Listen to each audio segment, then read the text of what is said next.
Is it really over? 10 years back in the distance? Now a new horizon makes clear a new existence. Now a new direction, 1 decade in the making. Now a resurrection, this future's for the taking. Hello, Johnny. Hello, Charky. Hey, Cass. Hello. I'm noticing a conspicuous gap on the right-hand side. Oh, yeah. This is a present. We're supposed to have a fourth very special guest on the show tonight. And wait for it. Where he is. Wait for it. Wait for it. There we go. Comes the boy. Hello, boy. Also, thank you for the subscription, Mayor's Bun. Thank you. 10 more years. 10 more years, they say. We'll see if I can last that long. We'll see if I can hold out that long personally. Yes, this is celebrating 10 years of the Bad Game Hall of Fame, and also playing a whole bunch of E.T. games, because I can't get away with just a stream, a self-masturbatory stream where I celebrate 10 years of a URL, of a website, of a brand, a beloved brand, the world Not over. on Twitch. I think you'd have to do that in Kick. Yeah, pivot. Yeah, we've been doing this thing in some form or fashion for 10 years now. The streaming thing, mostly been focused on for the past 2.5, but long before then, 10 years ago, if I were to guesstimate, I was doing a whole lot of games writing. And by a whole lot, I mean very long articles about bad video games. And so, I intend to look back on that. And because the first article we done wrote was an article about E.T. for the Atari 2600, I only thought it was appropriate that we have him as a guest on this stream, first of all. And second of all, that we play every E.T. video game again. I did this once before for an article, not the first article we did. But later on down the line, I did an article called The Other E.T. Games Roundup, where I played every available E.T. game I could get hands on. So we're gonna rehash that. This is a Thank you present very from much me for to more you. subscriptions. And the message for that subscription was the E.T. subscriber emote that we have, but it was obscured by the larger E.T. in that subscription image. I did not think that through when I put that together. That's alright, though. I didn't think much about this stream in putting it together either. That's a bit of a lie. I have a pretty clear idea in my head of the beats I want to hit, of the structure of this thing. So what we're gonna do, in due time, is start at the beginning with the foundation of the Bad Game Hall of Fame. Why a Bad Game Hall of Fame? Why did I do this to myself? Then we'll go ahead and not 100 more years, Charky. Do you realize what you're signing Bad me up Game Hall of for? Fame, 100 years. So we're gonna get into E.T. for the 2600 because that is, you know, the thing that brought us to the dance, the game that brought us to the dance initially. Maybe I'll reread that first article and make some notes as to where I fucked up in that article, improve it on the fly a little bit. Then we'll get into E.T. games, starting with that 2600 game, playing through a whole bunch of them. On the docket, I have 17 games we have to get through tonight. This is a present from me to you. And we're not gonna get through them. People keep subscribing. Come on, people. Have some Thank decorum you, Ghost here. of Ghost Dad. And after we've played through all the E.T. games, what I'll do then is I'm gonna do a look back. I'm gonna scroll through the badgamehalloffame.com website and sort of reminisce on what articles I think deserve some highlighting, some events that happened during the course of those years spent writing. Maybe talk about why I stopped writing, and maybe even give some shout-outs at the end. So, a packed show tonight. I'm so sorry. We are going so long tonight. It's mostly an apology to my co-hosts here, namely to E.T. I know he has valuable things he could be doing with his time right now. He has somewhere to get to, like, real bad. But I would be remiss if we didn't get the centerpiece of the show out of the way. You know, before we started the show, I told you two that, you know, the Bad Game Hall of Fame is as much mine as it is yours, Sharky, Johnny, E.T., and I firmly believe that. Tonight's my night. Tonight's Yes. the rare occasion where it is firmly, decidedly my night to take a trip down memory lane. But even bearing that in mind, the centerpiece of this show has been and will always be Sharky's Stream Snack! Can you tell I'm a little sick tonight, by the way? It would not be a typical Bad Game Hall of Fame stream. It would not be a proper Bad Game Hall of Fame stream if I did not get sick immediately before the show. So You kind of Howard Dean'd that intro there. well, there goes my presidential bid. Shit. All right, tonight's stream snack is a watermelon 5-hour energy. Because I was at the store, we said expect this to go long. I was like, okay, I can adjust for that. And the food tonight is cannolis from a local bakery. I got 2 cannolis here. They're pretty big, so I'm going to have them over the course of the show. One has like chocolate chips on it, and one has shaved almonds. I will ask y'all, hey, which one do you think I should try first here? Shaved almonds. Yeah. Almonds? Okay, so I'll take a bite of that. And while you're doing that, I'll get my stream snack out of the way. It is 2 Monster Ultraviolets, because again, we're going long. And also, for some levity, Henry Weinhard's Root Beer Gourmet Soda. Because I've been on a real root beer, cream soda, sarsaparilla kick since that awful Jones Soda Sunset Sarsaparilla I had the other day. So, update on the cannoli. It's good. Definitely not a traditional cannoli, but it's not like cheaped out by using just like whipped cream or like cake frosting or anything like that. Not actually 100% sure what is it. Actually, I can look at the bottom of this. I don't see. Oh no, there is some ricotta in it, but it's not a lot, all things considered. But it still tastes pretty good. And I wanted, when I went, I was looking for like birthday cake kind of stuff, like maybe a slice of birthday cake or cake pops. Didn't have any slices. Yeah, they had the cake pops, and one cake pop, which just it's like maybe quarter size, a little bigger than quarter size, maybe $half size. Was $2. A large cannoli that's like 6 inches long was $2. So I went with the one that's actually a good amount of food and not paying like $2 or something. I can just pop in my mouth and go like, well, that's done. So Johnny, what are you having tonight? Mm-hmm. Well, in celebration of our friend E.T. here, who has 2 letters in his name, I've gone back to 2 drinks. I have, again, the Costa Millionaire Mocha. And then I also have Innocent Smoothie. I believe this is strawberry, banana, and apples fruit smoothie. And I have a different grey snack this time. Last time was barbecue roasted. I think today I have honey roasted crunch. I'll definitely say the barbecue ones, they smell like they'll taste very tangy barbecue-y, and then you taste them and you don't really get much. So I'm hoping these have more flavour to them, but let's see. Yeah, a little bit better. All right, very good. Oh, wait, no, hold on. E.T., what did you bring for your stream snack, E.T.? Oh, he ducked off screen. He gone. Oh no, he dropped his Reese's Pieces on the floor and he's just eating them like a dog. Wait for it. Wait for it. Reese's Pieces. All right, there we go. That was E.T. saying that, not me. Stupid bit that I put together.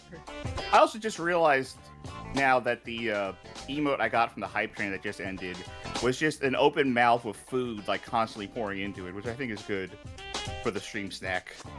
And I would I say think I'll so. also Nice. do it for the stream snack. Yeah, I would you'll say notice- so. You'll notice, by the way, I did not do a taste test on the watermelon 5-hour energy. I'm going to wait a little bit on that. If you hear me start gagging at a random point during the early part of the stream, that means I just decided to try the 5-hour energy. I thought it was going to be because this show is so noxious, because this show makes you feel unwell. No, We've I gotten need that for response before. Well, thank you very much. Thank you, everyone, tuning in to watch this across Twitch, YouTube, whatever pirate sites upload our VODs. Before we get started, Sasquatchos in chat says, E.T. will always have a special place in my heart because my mom said the first day of elementary school, she had her desk had chiseled into the wood, E.T. the extra testicle. Well, hearing that, I think E.T. is, well, Yeah. it's fun while it lasts. Like I said, he has a lot of things to do, so I'm glad he could show up, but that'll be the end of E.T. for the night. And that'll also be the end of this screen as we go ahead and cut to the 4x3 screen. And I want to start by talking just a little bit about why I started the Bad Game Hall of Fame back in the day, back 10 years ago. I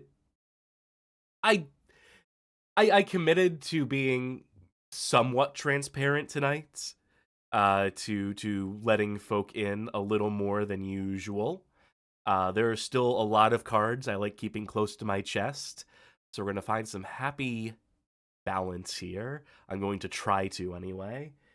For those of you who may know me, I've been around on the internet since the mid-90s. I have been doing this bad game shtick for longer than the Bad Game Hall of Fame. One of my first websites I started back in the early 2000s, I think around like 2003-ish, was mostly a webcomic site. But I also decided I needed a separate page for rants and for game reviews. And I was just full bore on the an Angel Fire website. Pretty much. But we had our own URL and our own server hosted out of one of our high school friends' actual rooms or bedroom. They just had a computer set up in the corner that we ran our little website off of. And so I was doing the game reviews. We were all doing our game reviews. We all had our aspirations of doing something in the industry, getting paid in some capacity. And I was also, at that time, developing games. In Flash, in Macromedia Flash at that. But the game reviews that I wrote were not good. As most things you write when you are a teenager probably do not hold up. But alas, I was doing it anyway. Time goes on. That site folds. I start another one, and another one, and another one. And different focuses, not always the primary focus of the thing, of whatever project I'm working on being video games, but they always find a way to sneak in there. When you play video games a lot, when you play a lot of video games, they tend to have a way of sneaking through. And for a while, I was doing the video Let's Play thing on Something Awful, and I was doing a performative mad shtick on there as well. A lot of the through line of this early content was that I was an angsty teenager and an angsty adult, an angsty young adult for a while as well, who wanted to make my opinions on video games known in the loudest, most brash, and angriest way possible. And at a certain point, I grow up a little bit. I mature. I realize that it's probably not super cool to treat games so callously and developers so callously and to be such a negative Nancy all the time. Even if the focus is on bad games, I should probably open up something like a critical eye to them. I take some time off from being a public presence online. And in around 2016, early 2016, February 3rd, 2016, I'm struck with a bit of inspiration. This bit of inspiration comes from someone who has long been one of my major influences and favorite people in general, Jeff Gerstmann. He of GameSpot, Giant Bomb, et al., who I can't remember if it was like a Jar Time video from the Giant Bomb days, if it was one of his Curious Cat asks on Tumblr, or just one of his Ask Box asks on Tumblr, or if it was maybe one of the speeches he gave at some sort of like, interview Q&A type deal. I believe it was a Jar Time, because I remember this being a video. And I think I'm pretty sure what you're going to say. Yes, where someone asks him, probably for the millionth time in his life, how do I get into the games industry? How do I get my voice heard? How do I write about video games? And his answer is a simple one, and it's a bit of advice that I continue to believe in and would suggest to people to this day who have similar questions, which is just fucking start writing. It doesn't matter where or for who, but just fucking write. Start a Tumblr blog and just post writing and build a backlog and find your voice. And he goes into it eloquently, but that bit about starting a Tumblr blog is the bit that really lodged in my brain. But before we even get to that, I'm doing this a little out of sequence already, because I should talk about who my major influences are, and I already kind of gave one of them away, didn't I? I think these slides are actually done I actually did these for 16:9, so let's get to the 16:9 screen instead. There we go. So pictured here are probably the two biggest influences on my writing, on my era doing the writing thing. Pictured left is, of course, Jeff Gerstmann, who, in addition to being the most trustworthy man in games, is also, I think, the smartest dude in games journalism, in the games beat. Giant Bomb was one of the best things to ever happen to games journalism, and that's because Jeff Gerstmann has a finger on the pulse and another finger up to the air at all times.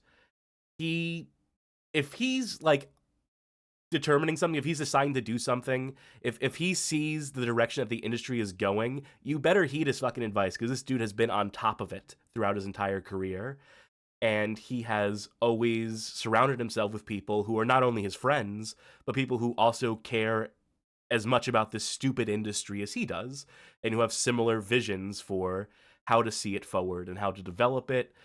And the content he put out is in his time with Giant Bomb and GameSpot et al., and the content he does now is some of the best games content, because he's a font of knowledge. I doubt there are very few people who are part of the games industry, whether it be from the developer end, the analyst end, the journalism end, whatever, who know as much as this dude. And so his encyclopedic knowledge of these stupid-ass games and industry ongoings and so on and so forth was always admirable to me. And he's also just a funny dude who's lived like an actual life. And in recent years, even though he's still doing the independent games beat, he's talked a lot about how the games industry will fucking bleed you dry and take everything from you, and it will not care. And he's right. And he's distanced himself somewhat from it. He's less intensive about it. He's found the balance. And I genuinely could not be happier for this dude, living his best life, as it were. But anyway, this is all to say that I've always wanted to be a little bit of Jeff Gerstmann, bring a little bit of Gerstmann to whatever it is I'm doing. Because not only does he, is he an expert on the industry, but he's also just an expert in like online content. And I'm going to use the word content a lot. I'm sorry. I know that's gauche in some circles, but at some point, let's call a spade here. We're putting out 3+ hour videos on a basis of like every other day. At some point, it becomes content. I'm sorry. But yeah, major influence, needless to say, and just a cool dude in general. And on the right, my other major influence is Wrestling Observer's Dave Meltzer.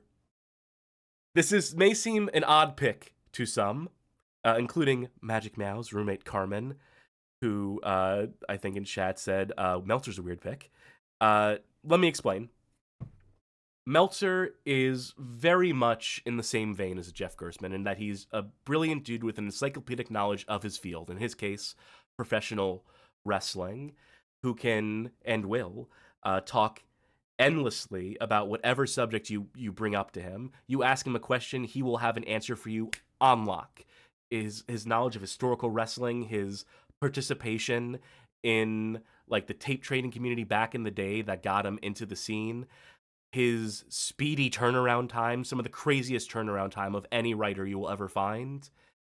And also just a dude who looks at the industry that his beat, the wrestling industry, and this is an industry that again has taken a lot from him, that is a tough beat to follow, that is draining, and it's saddening to follow sometimes, as the games industry often is. But regardless of that, and regardless of how frivolous people find wrestling, as well they should, he's a dude who, even with the industry spitting on him, shitting on him, the heads of major companies, like, publicly, like, trash-talking him, and the wrestlers, and... There's a reference I want to make. Go for it. Observe this, brother. This is a Yeah. rag sheet, brother. You got it out of your system. Very good. Despite all this shit thrown his way, he stays committed. And it's because he cares about this shit. At the end of the day, he cares about wrestling, and he cares about the business of wrestling. And even though it's a very unserious business run by unserious people, it's still a business. It's still an industry. And I've always admired the fact that his driving force, one of his major driving forces for staying on this beat so long, is a genuine care he has for the workers, for the people who would participate in that industry on every level, and giving accurate reporting and having an accurate reporting of historical events, an accurate recording through the Wrestling Observer newsletter and in his many podcasts, and his ability to find talent in the likes of Brian Alvarez and to recognize the next generation who will carry the torch, and just all these things he's done. And thanklessly, for the large part, you should see how fucking wrestling marks interact with this man. But at the same time, he'll respond to everyone on Twitter, much to his own detriment and to the waste of his own time, I would imagine. But, you know, between the 100 shitty comments he'll get from fucking WWE fans on a given day, someone will ask him, like, you know, do you remember if Bruiser Tycoon in 1962, if his match against the Destructinator was on this card? And he'll just like fire back, and he'll be like, yeah, no, actually, here's the card from that match. Here's all the matches that happened on that show, and he's just like, he's for the people in a way that I've always admired. I've always admired that transparency on his part. It was the same thing like when Jeff was doing all those acts he got on Tumblr, where he was just so willing to communicate and to share his experience and his knowledge. And so those have always just been admirable qualities to me. And that's why I see these two guys here as being my two biggest inspirations on my writing. Am I as good as them? No. But I could aspire to be like them. And there is a third influence here. I would say it's not pictured here necessarily, but the Let's Play subforum on Something Awful is definitely where I found my voice from looking at other people putting their voices out there. I distinctly recall watching Slow Beef's video Let's Play, the first of its kind, of The Immortal, and realizing that the process of playing through a game in full and commenting over it and reacting to it in real time was a type of content that really stuck out to me, that I thought had a lot of potential. And it went on to, obviously, the term Let's Play went on to be used for many a venture on the likes of YouTube and elsewhere, and run into the ground at a certain point. But I thought the idea of just like, here's my live reaction to playing through a given game, and you're going to hear my criticisms and my honest reactions to it, and you will be along for the journey. It's one thing to write about a game. It's one thing to play a game and then write a review of it, or even to, like, you know, do something more sentimental where you talk about the impact a game had on you. But there is something to be said for showing every step of how the sausage gets made. And even before we were doing the streaming thing, where we were playing through whole games on stream, I always tried to take some of that energy into the game's writing, having been a Let's Player. And I really try to make the articles super comprehensive in the way where if I'm not going to be doing video and talking over it, I still want to get across every beat that you'll encounter in the course of a game and try to address them in a sort of chronological fashion. That ended up shaping the structure of the articles to some capacity, where they open with, here's the process of the game getting developed, here's the review of the game, and then here's everything that happened after the game's release. And we'll get more into that process and that structure in time, too, if I can be so self-indulgent. I think there's also another influence on here that I forgot to mention in terms of the structure stuff, which is imockery.com, which gave me the idea to put GIFs in all the articles, animated GIFs of the games being played as a visual aid to break up the walls of text, and also just the irreverent tone and so on and so forth. So Roger Barr and everyone else involved in that site, debt of gratitude certainly owed to them. So those are some positive influences on me, but I'm also very petty. You all know this.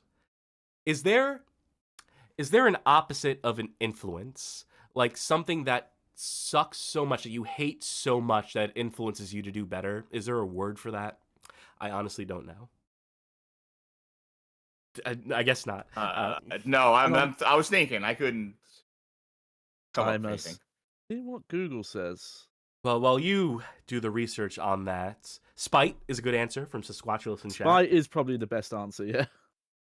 So, as much as these guys, pictured here, positively influenced me and inspired me to sort of mirror them as best I could, there is also a class of content creator who inspired me by being so fucking shitty at what they do that I just felt a need to do something fucking better.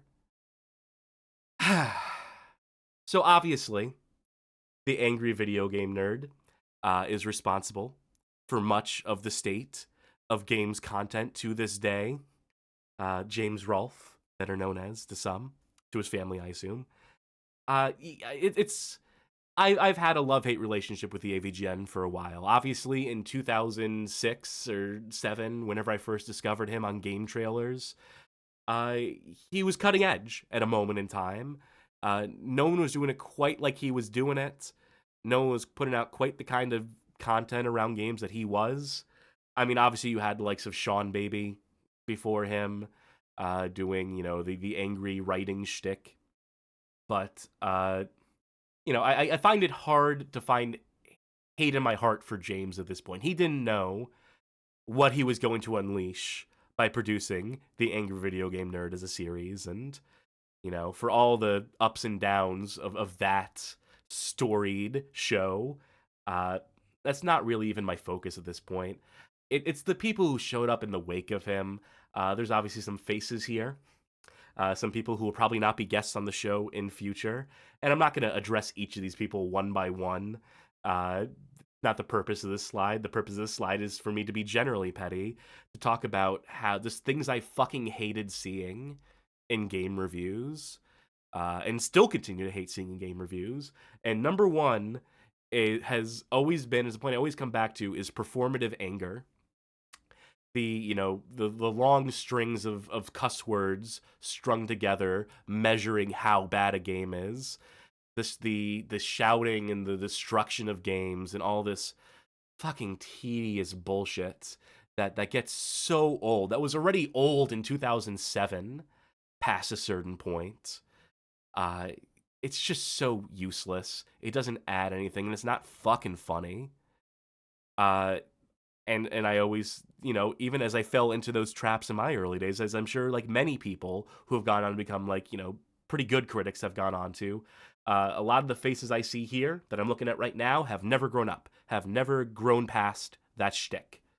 And I would attribute that to these sorts of reviewers being fundamentally uncurious people who have no interest in learning anything, in having empathy for the people who make games, in any sort of like actual critical thought beyond their shtick.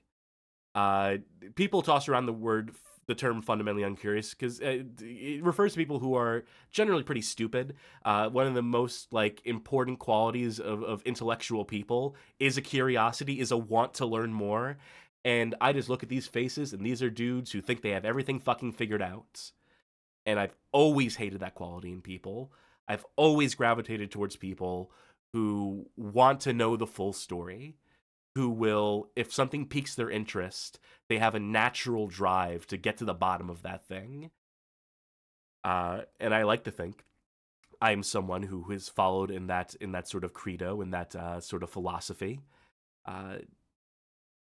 Another thing, another sort of running theme you'll see through these people, as I briefly mentioned earlier, is just this idea of seeing developers not as people, but as just soulless entities. It's like these people are stuck in their childhoods, in like a child's brain, where the people who make games don't really exist, where credits don't matter. Like they grew up in the NES era where it's just Nintendo made this game. And what is Nintendo? It's just, some guy who makes games. It's your uncle.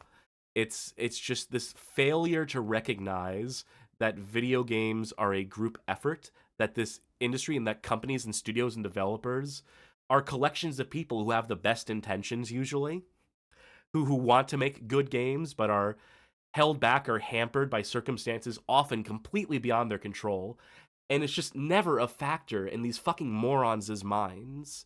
And it's so deeply frustrating to listen to these fools talk about things that are so above their fucking pay grade.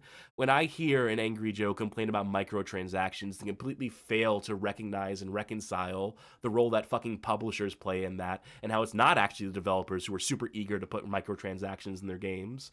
When I see the likes of the Game Grumps getting mad at a video game and then saying, like, these developers should fucking kill themselves, it's just like, shut the fuck up, you children. You absolute fucking man babies. When I see a fuck like JonTron try to get out of his lane and talk politics and make such a fucking fool of himself, it's an affirmation to me that these people are just fundamentally fucking stupid. That their only marketable skill is some degree of charisma, I suppose, and some people don't even have that, and somehow manage to find success. As I look at one person in particular in this slide, being really petty right now, I would summate all this, all these points, as just a refusal, an active, furious refusal to learn more about the industry. Again, people who just talk about the baseline, the surface level of what the industry is and what game development is, who have no deeper understanding, have never bothered to seek out a deeper understanding, to talk to an actual developer, to talk to people in the industry, to read long-form writing. It's just, well, I know I can put out like a 30-minute video if I put my camera on record and I play the game, and I can probably string together something that keeps an audience's attention, and I can come up with some jokes and absolutely no insights beyond that. And I don't want to have insights beyond that. It's just that school of thought that at a point in time in 2016, I was getting really frustrated, deeply frustrated with. And because it seemed like it was just never going to end. And it hasn't. It's just taken different forms. Now it's people who talk about the industry like armchair experts. I should have put fucking Yong Ye in this image too. Just fucking doofuses who sit in gamer chairs, set up their webcam, and read headlines from websites that they, if they're not reading the headlines off of there, are talking about how journalism is dead, and meanwhile their entire careers are predicated on reading the work of actual fucking journalists who know what the fuck they're talking about, more often than not. Just these absolute fools who will read a headline, won't even read the article, and will just guess, throw their best guesses at the wall as to what they think is going on behind the scenes with their absolutely zero insight and insider information. Or, people who also, the anti-woke crowd, the evolution of the Gamergate era, and so on and so forth. People whose complaints about the industry have nothing to do with business, who have nothing to do with the realities of existing in a capitalist system, and are just entirely to do with some perceived attack on cultural values or whatever the fuck. And so it never ends, and it gets worse. It gets more toxic as time goes on. And so we still stand in stark opposition to all this dog shit and all these fucking morons. and that will always be part of the mission statement of the Bad Game Hall of Fame. As much as it is about giving bad games a due process, it's also about demonstrating that there is a better way, that you can learn, that you can actually fucking apply yourself in some capacity to learning about these things. Even if you're not a game developer, you can still learn about game development enough to talk, if not authoritatively about it, at least a little bit more fucking informed about it, to where people who watch you, casual consumers of content, aren't coming away with these complete misconceptions about how the sausage is ultimately made, come up with these fucking wrong ideas that these lie peddlers traffic in entirely. That's just the start of me being petty tonight. It gets worse from here. As we get Hey, deeper hold on, in, wait. I'm not done crossing names off of the potential guest list yet. I still need... I said at the top I was going to be... I said behind the know. scenes, actually, that I was envisioning this stream like Michael Jordan's Hall of Fame acceptance speech to the Basketball Hall of Fame, where he just goes off on motherfuckers for 30 minutes. Honestly, he's a real one for that. So I aspire to that level of pettiness. It's okay. That's more or less... to get this sort of back on track at a certain point, those were the major things, the thoughts that were stirring around in my head when first we started the Bad Game Hall of Fame. And it was that piece of advice from Jeff Gersman that if you want to write, you should just fucking start writing. That inspired me to make my first ever post to what would become the Bad Game Hall of Fame account on Tumblr. You know it. You love it. It's my top 5 games of 2015, posted December 30th, 2015. So, this would be the official start, I guess, if you really want to get technical. I wasn't calling it Bad Game Hall of Fame at this time. When I first started the Tumblr, it was just like Connoisseur Cassidy, or something to that effect. I had already had a personal Tumblr blog that I had some amount of followers on, and decided to spin off my game thoughts into a separate Tumblr. And so I thought the first thing I should write was my top 5 games of 2015, because obviously the people have to know what my top 5 games of 2015 were, with my audience of absolutely 0 people who followed me from my personal account over to this Tumblr. So obviously I've discounted this. Obviously I've forgotten about this as well. Everyone else has. Because it doesn't fucking matter. Because the real first post, the real beginning of the Bad Game Hall of Fame, is, of course, In Defense of E.T. on Atari, published February 3rd, 2016 to Tumblr. Yeah, I started with what was considered to be the worst game, what people largely, still to this day, toss about as the worst game of all time. And I thought it'd be funny to just start with the absolute worst and then work our way down from there. And, you know, obviously the mission statement with this, at the time, it ultimately resolved. I ultimately made it concise in saying that bad games deserve their due process. I think the original mission statement was every game has a story. The bad ones might be the most interesting. And I set about to dispel a lot of the revisionist history that I saw around E.T. for the 2600. And also, I thought it'd be funny because we mentioned the angry video game nerd and how he had spent years dodging the question of covering E.T. until he made a whole fucking movie, the Angry Video Game Nerd movie, and the centerpiece of that movie was supposed to be a review of E.T., but then they couldn't get the rights to E.T., so he had to review a generic game in its place, and oh my god, it was such a mess, and it was supposed to be like this big moment where he finally covered the worst of all time, and I thought it was just very silly. So I was like, fuck it. I mean, if he's gonna waste all this fucking time and then not deliver, I'll just start with E.T., and it was... Yeah, we don't need a movie budget to do it. Goddamn right.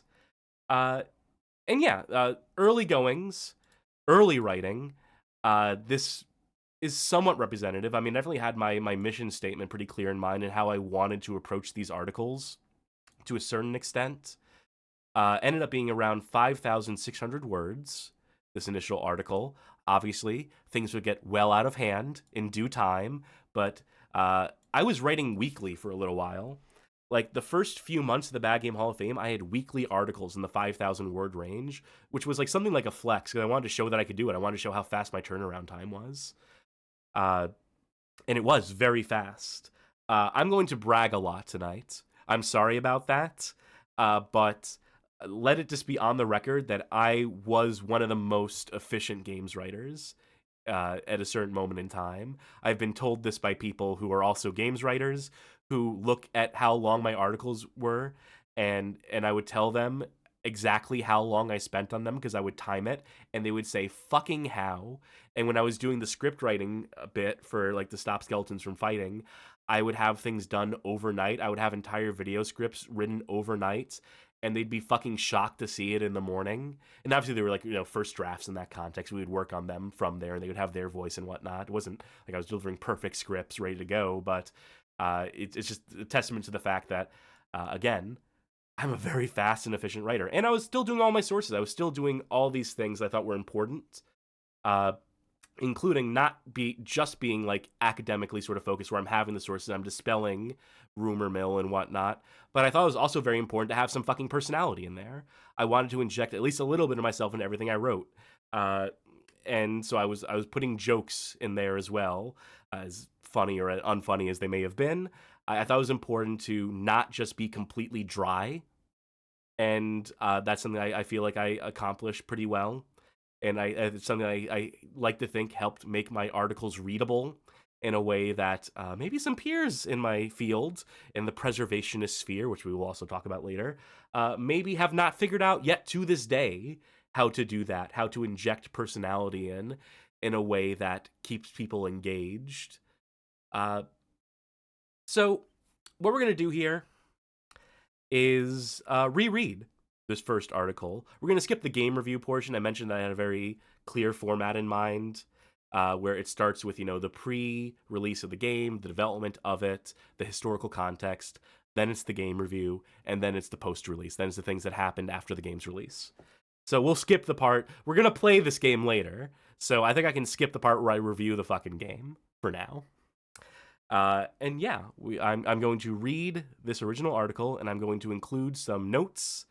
I'm going to make some improvements on the fly, because believe it or not, this article from 10 years ago that I have barely edited in the years since is not perfect. So we're going to do it live, pal.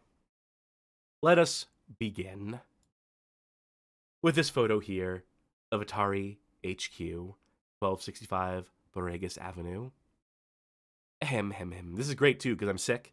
So I'm going to lose my voice by the end of tonight. So, me.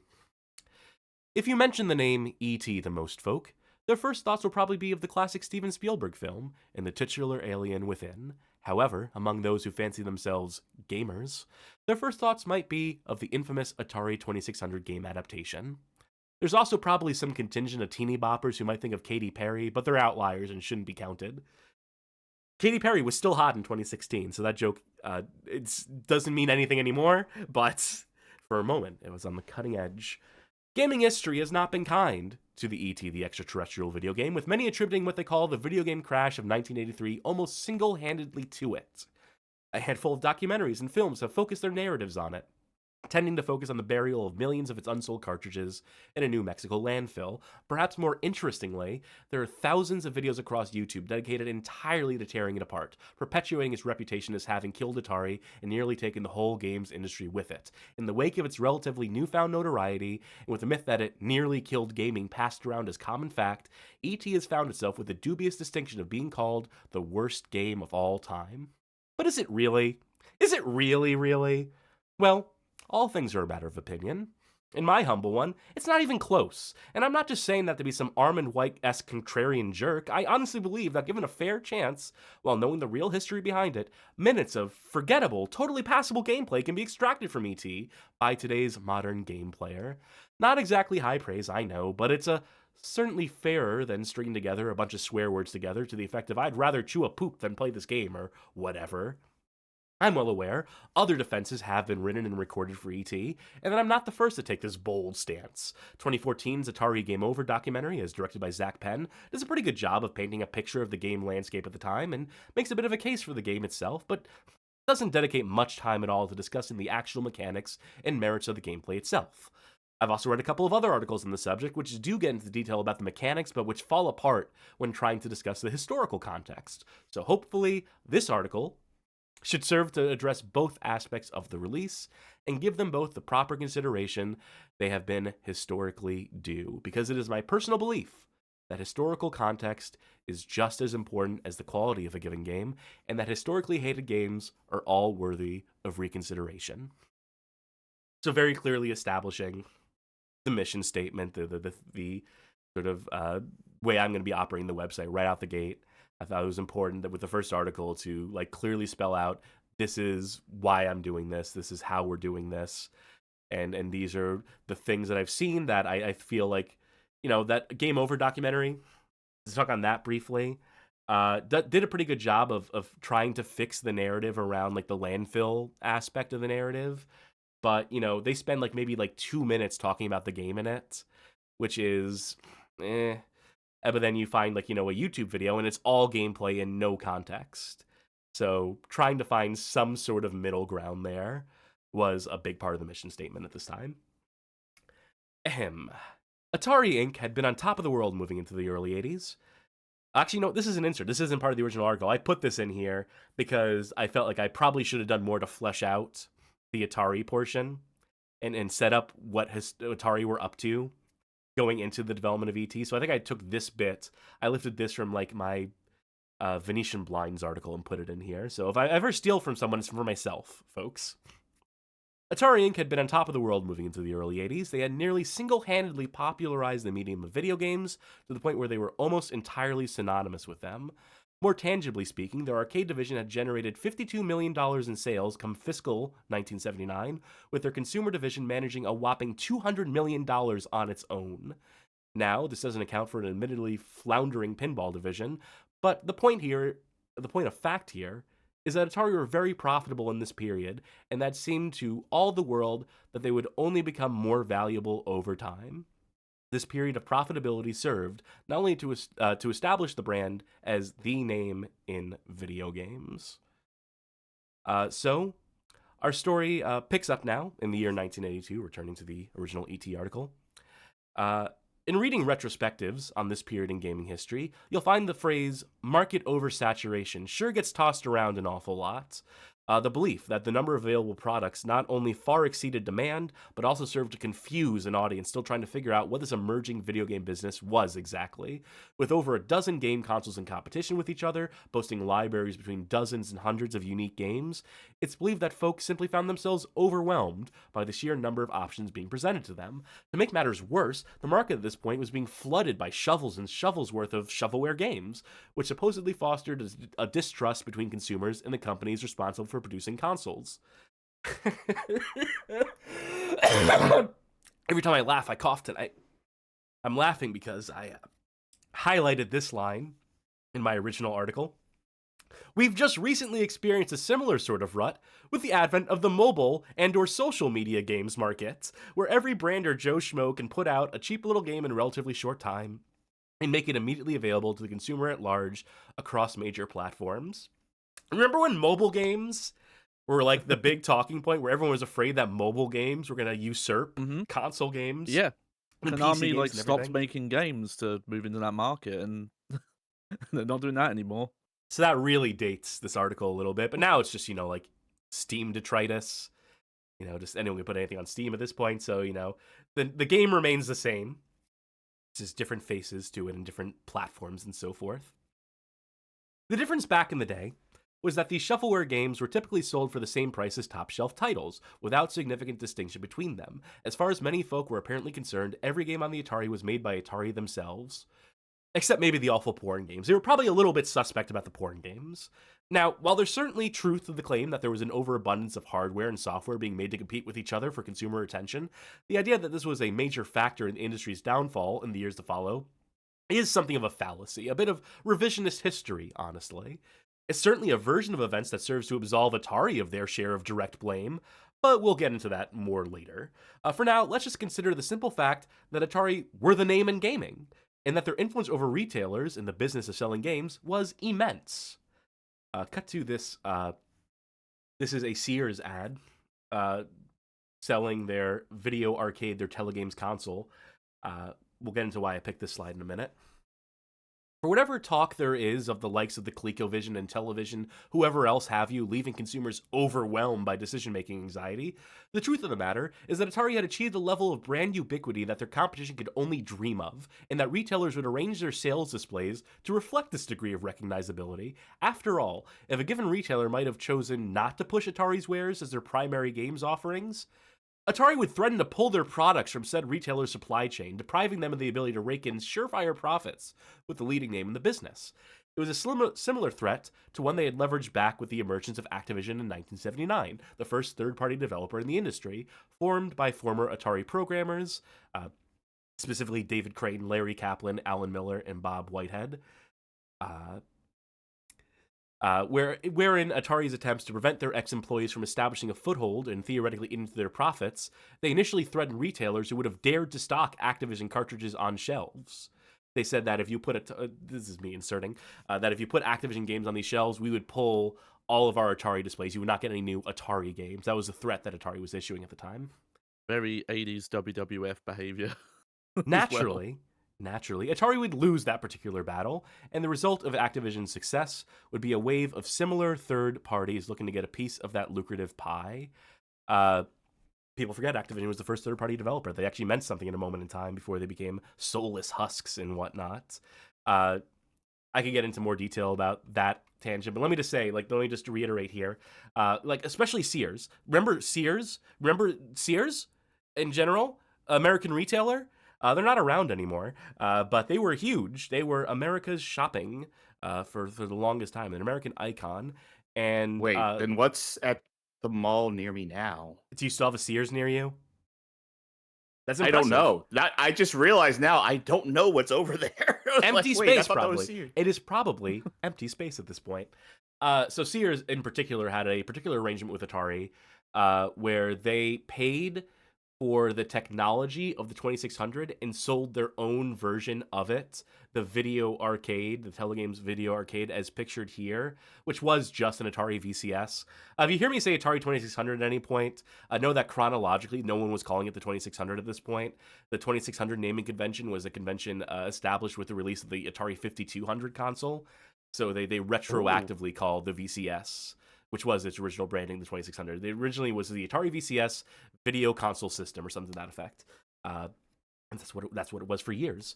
So this is just an Atari VCS. So naturally, it was in Sears's personal interest to stay on Atari's good side, to make sure that company flourished so that they could flourish in the process.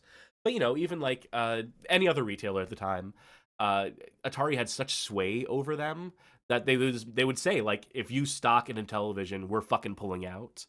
And obviously, that's not to say that ColecoVision and Television didn't make a dent in the market, that they weren't selling millions of units. A lot of it was mail order, as I'm to understand. A lot of this stuff is very poorly documented. Or you just had stores that would agree to disagree with Atari and would go the route of stocking Intellivision and ColecoVision and Telstar and whatever else have you. Magnavox, if you're nasty. And a lot of them also would make Atari compromise. If you had enough sway as a retailer, you could obviously say, well, fuck you. If you don't carry your consoles here, we're going to eat this much into your profit margins, Atari, so you're going to let us do this. We'll still put you front and center because we know, who's paying our fucking checks, but we're going to also offer these competing products. So there was definitely, like, a degree of these products coexisting in the same stores, but by far and large, the likes of ColecoVision and Television, Telstar et al. Were not a threat, were not a major concern to Atari, did not confuse consumers. It's like, how when the NES was in its heyday, you would walk into a store, you'd ask for a Nintendo, you'd ask for games for the Nintendo, and even going into the SNES era, you'd still be calling it the Nintendo, but now there's a Genesis to contend with. No, where's the Nintendo? I have a Nintendo, I want games for my Nintendo. That sort of principle of just, like, brand ubiquity being so high, so recognizable that it basically meant that there wasn't that degree of confusion. It's all bullshit. You've seen that poster going around, though, like from back in the day that was sent to stores that says, remember, there's no such thing as a Nintendo. Yeah. And like really going over all that. My favorite version of that is the one that's edited just to remove words. It says, there's no such thing as Nintendo. There are no games. There are no systems. There is nothing. If only, we'd be better off for it. Moving along. That leads us tidily into the subject of shovelware games and the idea that consumers were beginning to lose confidence in Atari based on the belief that the manufacturer was somehow directly responsible for all these subpar cartridges coming out. Again, I'm going to have to call bullshit on this. Based on a similar reality of the market situation, Atari's own software was effectively guaranteed the most prominent display in any given retail situation, as they held claim to the most lucrative licenses and heavily marketed titles that consumers would be looking for. Sure, a casual consumer may well have not been able to conceptualize the difference between software publishers and console manufacturers, but that hardly matters when their most typical intention on walking into a store to buy a game is to seek out cartridge versions of their favorite arcade games, or to pick up a box based on their recognizing some familiar media property attached to it, tie-ins to popular movies and TV shows of the time, which Atari were often in the unique position of being able to negotiate exclusive rights to develop games for. The truth of the matter is that most third-party publishers and developers to emerge in this period were flashes in the pan. They're one day, gone the next, often unable to produce enough games or cartridges to really contribute measurably to the issue of, quote, flooding the market. And as it would turn out, Atari would be the ones most guilty of this perceived sin, as their decision to trade primarily in recognizable conversions and licensed properties would lead to their miscalculating just how compelled consumers actually were in buying up these cartridges. Now, incredible slide. One of the most significant releases of 1982 was the port of Pac-Man to the 2600, which was in fact developed and published first party by Atari. Programmer Todd Fry was put in quite the predicament where he was given 4 months to develop a game, a short time by the standards of the time, but not the record for shortest by any stretch, and more worryingly, only 4 kilobytes of storage on cartridge to contain the game code at a time where 8 kilobyte cartridges were potentially available, albeit at a higher cartridge production cost. I won't get too much into the detail about the Atari port of Pac-Man here, since that's an essay for another day. I guess it would be a video for another day at this point. But the important notes here are as follows. More copies of the game were produced than a console install base existed. That would be 12 million Pac-Man cartridges versus 10 million Atari 2600s. I feel like that point is often misconstrued, so let me break that down. It's more copies of the game were produced than a console install base existed, not more than consoles existed. People often get that detail wrong. They made more Pac-Man cartridges than there were Atari 2600s? No, it's just more than... They expected this game to move units. They expected this game to move hardware. They had 2600s sitting on shelves, waiting to be bought, and the hope was that people would be so desperate to play Pac-Man at home that they would buy the Atari VCS to do so. And so it's not like a terrible strategy, all things told. And it probably did work to some extent. Less than 3/4 of the console install base existed. Or no, less than 3/4 of the cartridges were actually sold of this game, of the 12 million cartridges. Figures seem to point to around 7.7 million units of Pac-Man being sold. And while it did in fact become the most purchased 2600 title of all time, the quality of the final product left some consumers unsatisfied. It wasn't an entirely unplayable game, but it did serve as a stark reminder that the 2600 was 5-year-old hardware come 1982, and that the rest of the industry was moving forward faster than Atari was. Pac-Man should have been a learning experience for everyone involved in the industry, and more importantly, anyone under the employ of Atari. It should have served as a lesson about the risks of overestimation, hasty deadlines, and the importance of knowing how best to spend money to make money. With at least 5 months between the release of Pac-Man and the beginning of development for E.T., you'd think Atari would have had plenty of time to absorb the data they'd have gathered from Pac-Man's reception and sales. If the story of E.T.'s development can be taken as indication, Atari seemed to have learned nothing at all. And this is also just want to briefly insert Pac-Man on 2600. I'm overstating what the consumer reception to it was at this point. Most people were completely fine with it. The idea that Pac-Man for the VCS was hated in its time, that people immediately recognized that it was a subpar conversion. No, they were just happy to have Pac-Man at home. Like, honestly, like the word you'll get from people is like, no, it was sick. I didn't have to put 25 cents into the machine every time I wanted to play. I could just reset the game. It's not a perfect conversion. It's serviceable. And another big thing is that the emulation era, early emulation, and early capturing of video, Pac-Man uses a trick where it uses a lot of flickering effects per frame appearances of sprites because there were like sprite line limits to how many sprites could appear on screen at a time. So you have 4 ghosts in Pac-Man, and you have Pac-Man going around. It can't show all 4 ghosts at once. So what's the solution? You show 1 ghost on screen at a time for 1 frame at a time, and you get 60 hertz on a TV of the era, of a CRT of the era. So it's moving fast enough, and with the phosphor glow of a CRT TV at the time, the ghost would appear sort of transparent, but you would see all 4 ghosts because of the magic of CRT. Now we go to the emulation era. What happens?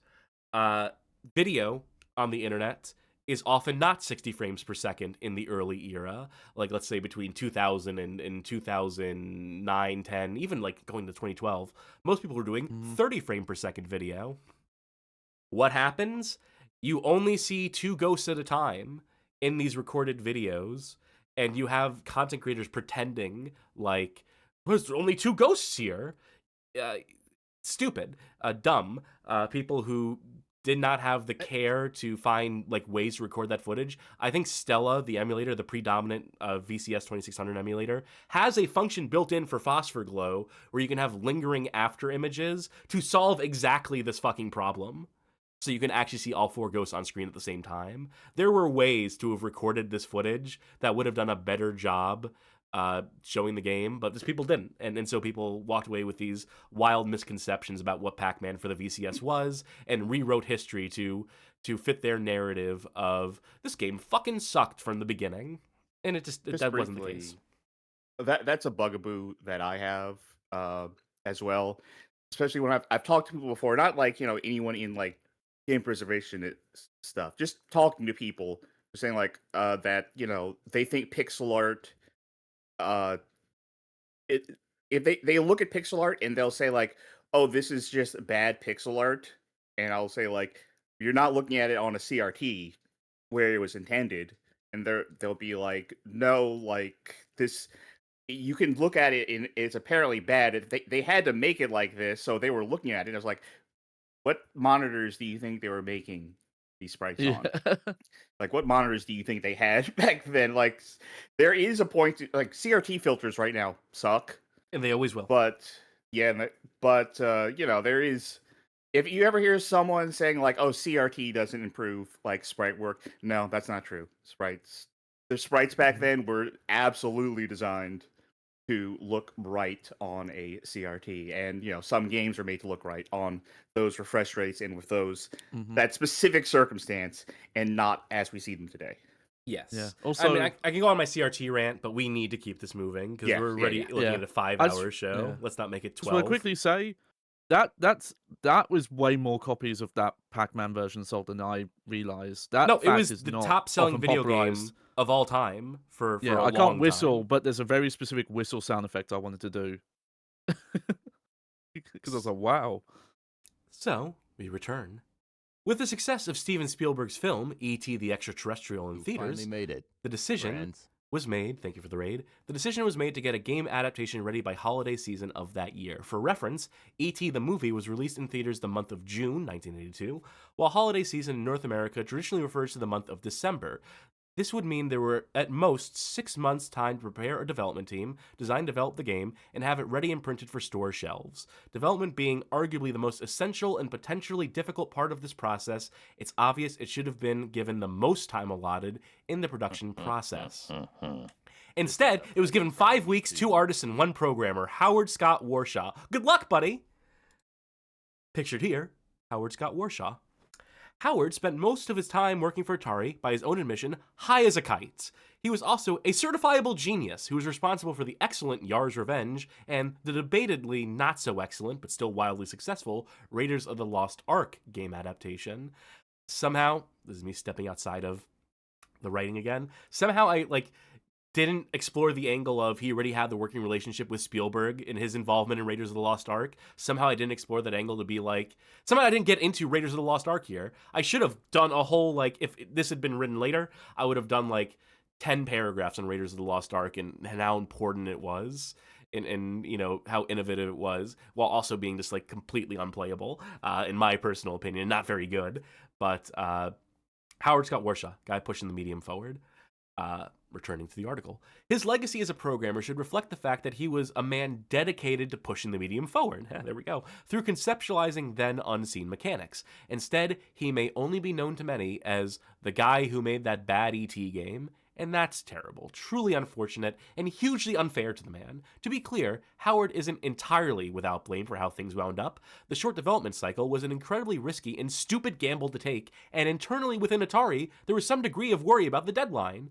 But as it would turn out, it was Howard himself who confidently assured everyone that not only could he finish the game in time, but that it would be an incredibly ambitious game in its own right. I do want to explore this angle a little bit more too.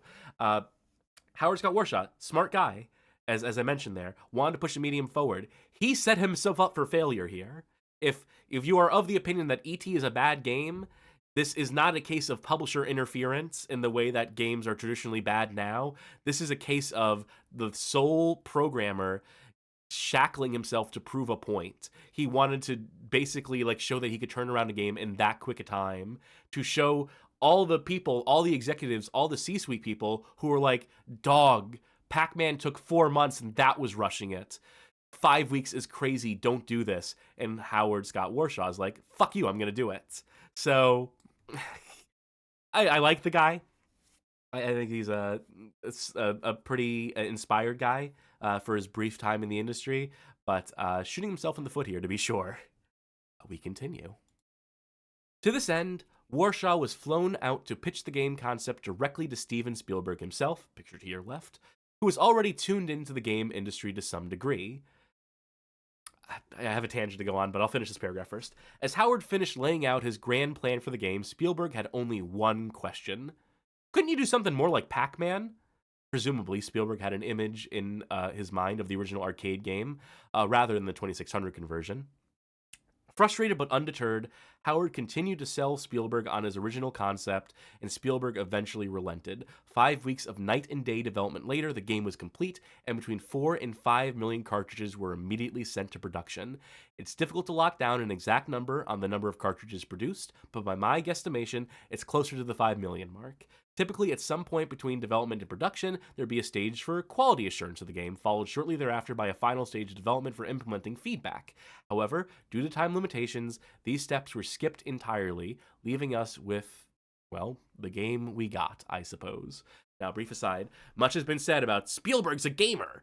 I've never bought into that bullshit. I think Spielberg's a pretty smart guy. I think he's able to see trends coming. I don't think Spielberg is going home from the film set to play the latest video game, to play Call of Duty or what have you. I mean, he's a dude who recognizes please, opportunity. Please, be playing Medal of Honor, please. Please, staying on brand, of course. He made some contributions. He did some smart producing. He invested his money wisely and recognized that the games industry was going to blow up big. And so that's as much contribution as he needs to have. That's as much as he needs to be involved. But people who have made the claim Spielberg's a gamer, that's why he made Ready Player One, is no, he's a smart guy who recognizes what has the potential to make a lot of money. And God bless him for it. I mean, if he can turn that fucking schlock into some kind of art, if he can invest wisely in studios and publishers that he recognizes as capable of bringing his visions and his ideas, and if he wants to attach his name to the likes of Medal of Honor, then so be it.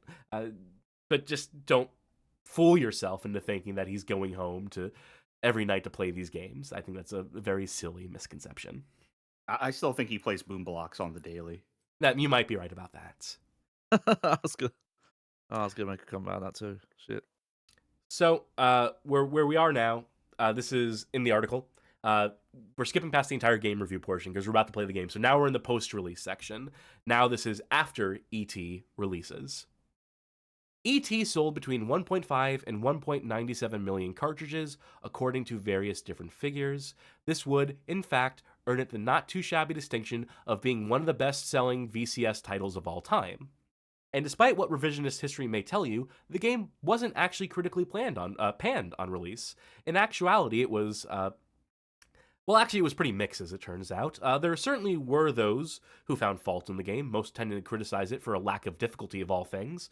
Video Games Magazine contributor Phil Wiswell wrote in a March 1983 review that E.T. is really for the kids, the littler ones, before going on to extol the praises of Raiders of the Lost Ark. But for every published negative review, there was either a positive or neutral score to balance it out. Kevin Christopher of Vidiot contended in a March of '83 issue that the pits were about the only flaw with an otherwise A1 game. You can question his credibility if you will, but the fact of the matter is that not everyone was down on E.T. like the modern narrative claims they were. So why and how the hell did Atari fill a landfill with E.T. cartridges? Just under 2 million copies sold is a very respectable number. The problem was that, as Atari should have learned with Pac-Man, overproduction negates profits. The number of cartridges actually produced for E.T. varies wildly from source to source, with an Atari engineering technician, Jerry Jessup, claiming that as many as 20 million cartridges may have been produced for the game. In reality, the actual number, as stated earlier, would appear to be closer to 5 million, far more reasonable by comparison. I would say that might have demonstrated a lowering of sales expectations in the wake of Pac-Man's failure, but it was still a pretty high bar they set for themselves. Pac-Man on the 2600 was as successful as it was because consumers were naive enough to expect that the port would at least be comparable to the arcade game they'd already collectively dumped billions of quarters into, and because they theoretically knew what game they would be getting on their Atari. But a movie tie-in should not have been presumed to be a guaranteed seller, like a home console conversion of an already proven arcade game would more potentially be. In fairness, Atari was more or less forced to produce the number of cartridges they did, because selling any less than the whole 5 million would mean a massive loss for them. How? Because they spent an absurd $20 to $25 million for the rights to E.T. That's how. As successful as E.T. was as a film, it made well over $300 million by the end of 1982 on a production budget of just $10.5 million. The games industry was nowhere near big enough to compete with that kind of business. At least not yet. The time... Oh, I completely lost my place. Sleep deprivation will do that to you, folks. The games industry was nowhere near big enough to compete with that kind of business, and the asking price at the time for a copy of a game was $39.95 USD versus $3 for a movie ticket. Add to that the fact that the audience for video games is growing more discontent compared to a generally happy movie-going crowd, and all signs should have pointed to, don't make this deal for Atari. But they did, and so they paid the price for it. That price, by the way, happened to include having to buy back copies of their own games from retailers when they failed to sell, an added expense they were not used to or prepared for. You see, with copies of E.T. and Pac-Man sitting unsold on store shelves, among plenty of other games in fairness, and discounted prices failing to move them, retailers would learn to force publishers to come to terms on formal return policies before agreeing to stock their games. If publishers failed to come to terms, retailers would in turn refuse to sell their products, thus forcing the publisher's hand. In the case of E.T., Atari was eventually forced to buy back hundreds of thousands of the unsold cartridges from retailers several months after the game's release. With millions of various unsellable, unwanted games now back in their possession, Atari was now faced with another challenge. Where the hell are we going to put these things? The answer ended up being, in the trash. Pictured here, the E.T. landfill. And so, in September of 1983, semi-trailer trucks traveled from Texas to New Mexico, carrying Atari's excess inventory. Their destination, the town of Alamogordo's landfill.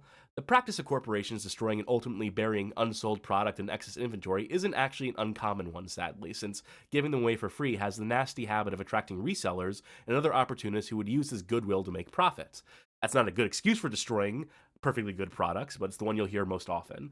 And yet, the urban legend that surrounded Atari's inventory burial has been passed around for decades and considered by gamers to be one of the, quote, great mysteries of gaming.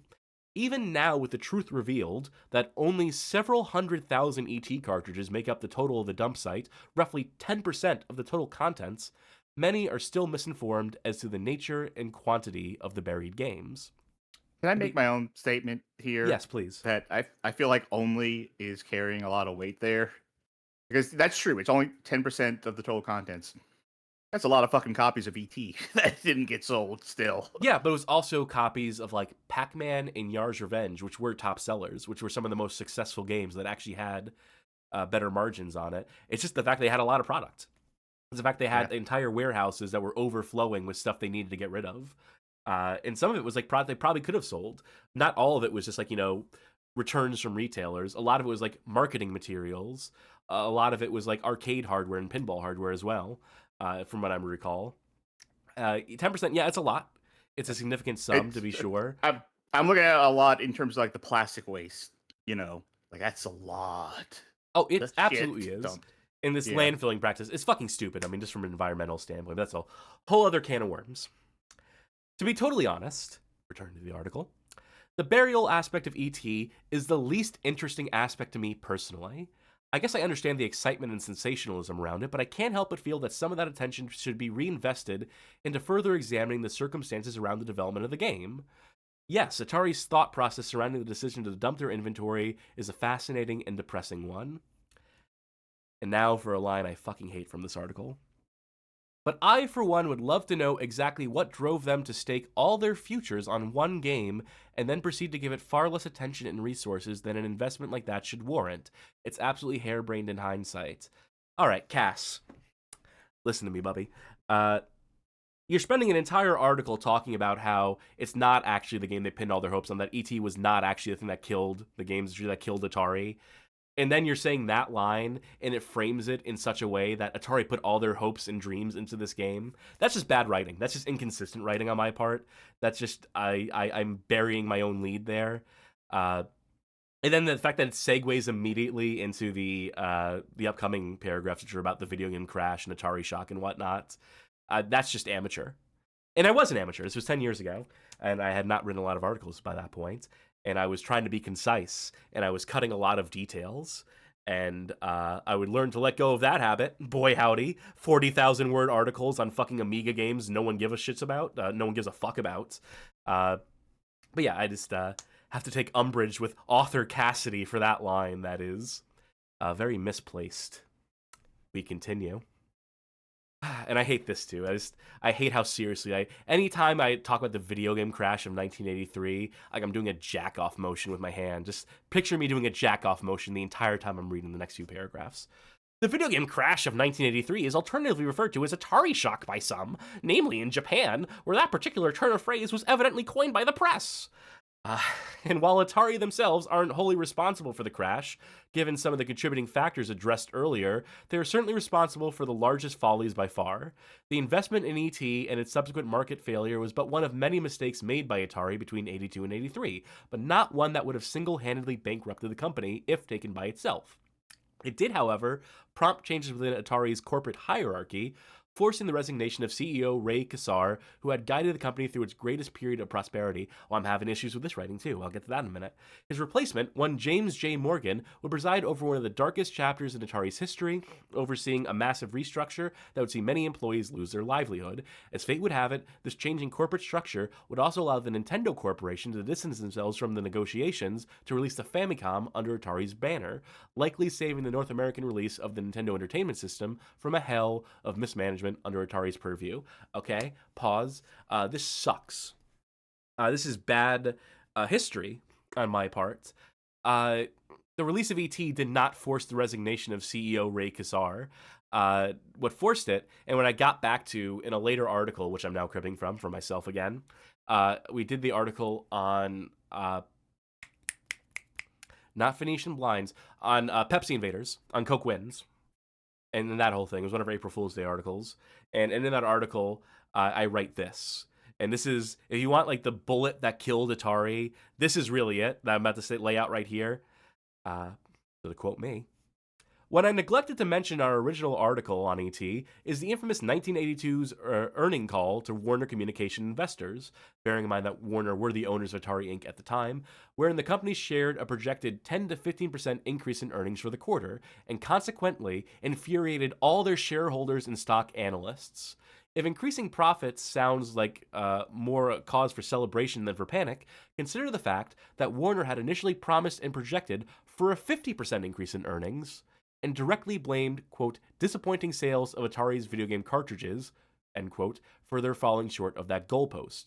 This was a culmination of years of short-sighted decision-making and overspending on Atari's part, finally resulting in a failure to meet financial expectations and resulting in much cost-cutting and desperate bids to regain ground.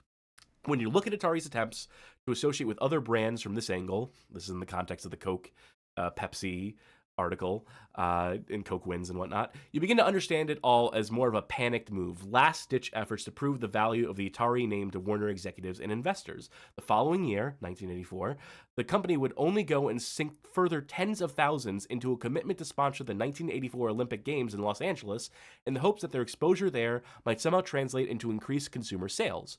With that brand deal apparently failing to significantly improve the company's value, Warner would rid themselves of their now troublesome Atari division come July of that year, with Commodore International founder Jack Tramiel acquiring the company for $240 million to be paid in long-term notes, and a one-third interest option in his new venture. So that's what kills Atari. If you ever want to talk about Atari shock, don't call it a video game crash. This is a personal plea. Again, we're outside the writing, going on a tangent here. Don't call it the video game industry crash of 83. That's fucking stupid. That's chump shit. It's the North American crash. It's Atari shock because Atari crashed. North American manufacturers, the likes of ColecoVision and Intellivision, actually saw their sales spike in the immediate wake of Atari, like, sort of pivoting away. They were actually able to, like, sort of like wedge themselves in.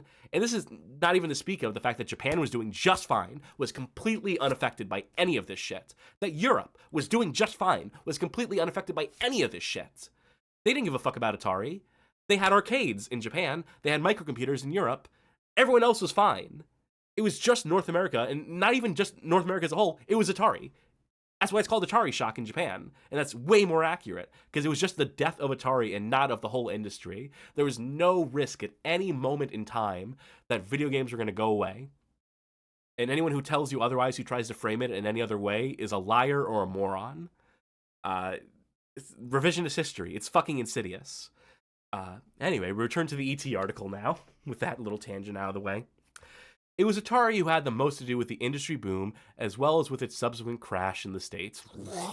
The short-sightedness and incompetence in handling E.T. is emblematic of their short-sightedness and incompetence as a corporation, demonstrating an inability to set realistic long-term goals and poor investing of large funds. Perhaps most damningly, despite their numerous innovations in the games market and their pioneering approach, their early successes made them too self-confident to continue innovating. Their strategy to continue selling VCSs and 2600s in the face of ever-evolving technology was an incredible blunder, and their refusal to change course despite countless warning signs is damn near hubris. In the end, Atari's executives and decision makers truly had no one to blame but themselves. And if I was a better writer in 2016, I would have probably taken this opportunity to talk about the 5200, their gun shyness with proceeding with the Atari 5200, how even if they had gone ahead with the 5200, it probably would not have worked. It probably would not have fixed things. It was not significant a jump in technology to have to really have impressed people. They probably would have still been stuck selling VCSs and 2600s. I actually think Atari backing away from the 5200 was probably the correct move in that instance. What they should have done was develop the Atari 7800 early to like landed on that degree of technology and fucking sold that in 1982 or 1983 to have made the jump at that point with that degree of a technological leap. And then maybe they could have fucking hung around. Maybe we'd be talking about them still to this day if they had done that move. But that's an unlikely set of circumstances, to say the least. And the history we have is the history we have to sift through. Speaking of sifting through, I meant to show this slide the entire time. I was doing that bit about Atari shock and whatnot because it's just so embarrassing. There's a really bad IGN article that I lifted this image from where they just deal in all the misinformation I was like fucking gagging over. Go search it up. It's a bad time. And I should have shown it for the entire time I was talking about Atari shock there, but whoopsies. So continuing to sift through the garbage here, here's Howard Scott Warshaw at the E.T. landfill. And I have a quote from Nolan Bushnell here, founder of Atari. Atari committed suicide. It was not homicide, and it wasn't the E.T. cartridge. It was a concomitant effect of a lot of missteps in technology, in deployment, and in marketing. So that's Nolan Bushnell pretty clearly laying out where the fucking blame is on this one. As for Howard Scott Warshaw, he found himself in one of the many victims of Atari's restructure, canned while in the process of programming cartridge by the name of Saboteur, which would later be repackaged as the A-Team, as a tie-in to the television show of the same name, and ultimately never go released. So if you ever seen that A-Team 2600 game, that was Howard Scott Warshaw's last game, reskinned to be a product tie-in. The firing caught Howard off guard, as well it should have. In his near 3 years of employment, he was responsible for 2 of the 2600's biggest hits. Sure, E.T. was a misstep, but the fact he was able to produce a competent game in such limited time surely should have demonstrated his value and devotion to the company. But at the end of the day, his name was just one of approximately 8,000 who Atari had no choice but to cut in order to have any hope of staying afloat. While Atari desperately attempted to maintain a business in video games, Howard moved on to other pursuits, which saw him publish a handful of books, produce a documentary, and eventually settle into a role as a psychotherapist, specializing in aiding Silicon Valley clientele. Say what you will about the population of Silicon Valley, but his service to them is certainly admirable. Oh, and he also seems more than happy to feature in films and videos about E.T. if you ask him politely, and probably with the offer of some money. And so the final paragraph. I thought to, and then I was gun shy. Nowadays I would just fucking ask him. Who cares? What's the worst they can do? Say no. That's the stream. Well, I'm not gonna bring him on the fucking stream. He's not gonna sit through 6 hours of this shit, of this self-indulgent shit. All right, go on. It's a piece of advice to writers, though. Worst that people can do, if you ever want to like talk to a developer, fucking try them. Send them an email, message them on Twitter, Blue Sky, wherever. Just fucking try. The worst they can do is say no. Mm-hmm. Just do it politely. Do it reasonably. Don't dog people. Don't be a fucking John Scapenziak and just like harass people until they give you the interview you want. But like, fucking reach out to people. It works out more often than you would expect. More on that later. E.T. on 2600's legacy will always be clouded with misinformation, exaggeration, and negativity towards everything to do with the game. Its status as the sole scapegoat for the video game crash of 1983 will probably never fully be corrected, despite it being an incredible overstatement and simplification of a far more complex market situation. But why, when the true story is so readily available? Well, it's simple, really. The untrue story is all a bit funnier, isn't it? That's the sort of nature of bad games media and journalism, to take games that range from anywhere from unspectacular to mediocre and to rate them as if each successive title is the worst a reviewer has ever played, for the sake of comedic effect or what have you. When you deal in extremes like that, you may find yourself bending truths and revising history in order to make your narrative a bit more entertaining. The unfortunate side effect is that viewers are left walking away with a head full of half-truths and opinions that aren't truly theirs. And while there's most certainly worse ideas you can plant in someone's head than untrue video game facts, it'd sure be nice if we could do something about curbing that, wouldn't it? Someone really should go about writing some overly long essays about these sorts of things. And so ended the first article written for the Bad Game Hall of Fame. That was long, believe it or not. That was only 5,000. That was less than 5,000 words. I cut out the entire middle portion of it. Now, just think. When you motherfuckers ask me to do audiobook versions of all the articles, when you ask me to do, like, book-on-tape versions or to read aloud articles that eventually get up to 40,000 fucking words, realize what you're asking of me, and then feel bad about it. Never. I don't have the vocal capacity for it. It's not going to happen. Maybe now for the rest of the 6-hour stream. Now for the rest of the 12-hour spectacular we have in store tonight. So there we go. Humble beginnings, one might say. But, for what it's worth, it still gets most of the points across that I wanted to get across at that point in time. It does a lot to address, like, the misinformation, the rampant misinformation that was, like, really fucking pissing me off. I'm not necessarily proud of it because of the issues I have with it. The perfectionist in me would go and fucking rewrite that thing at this point.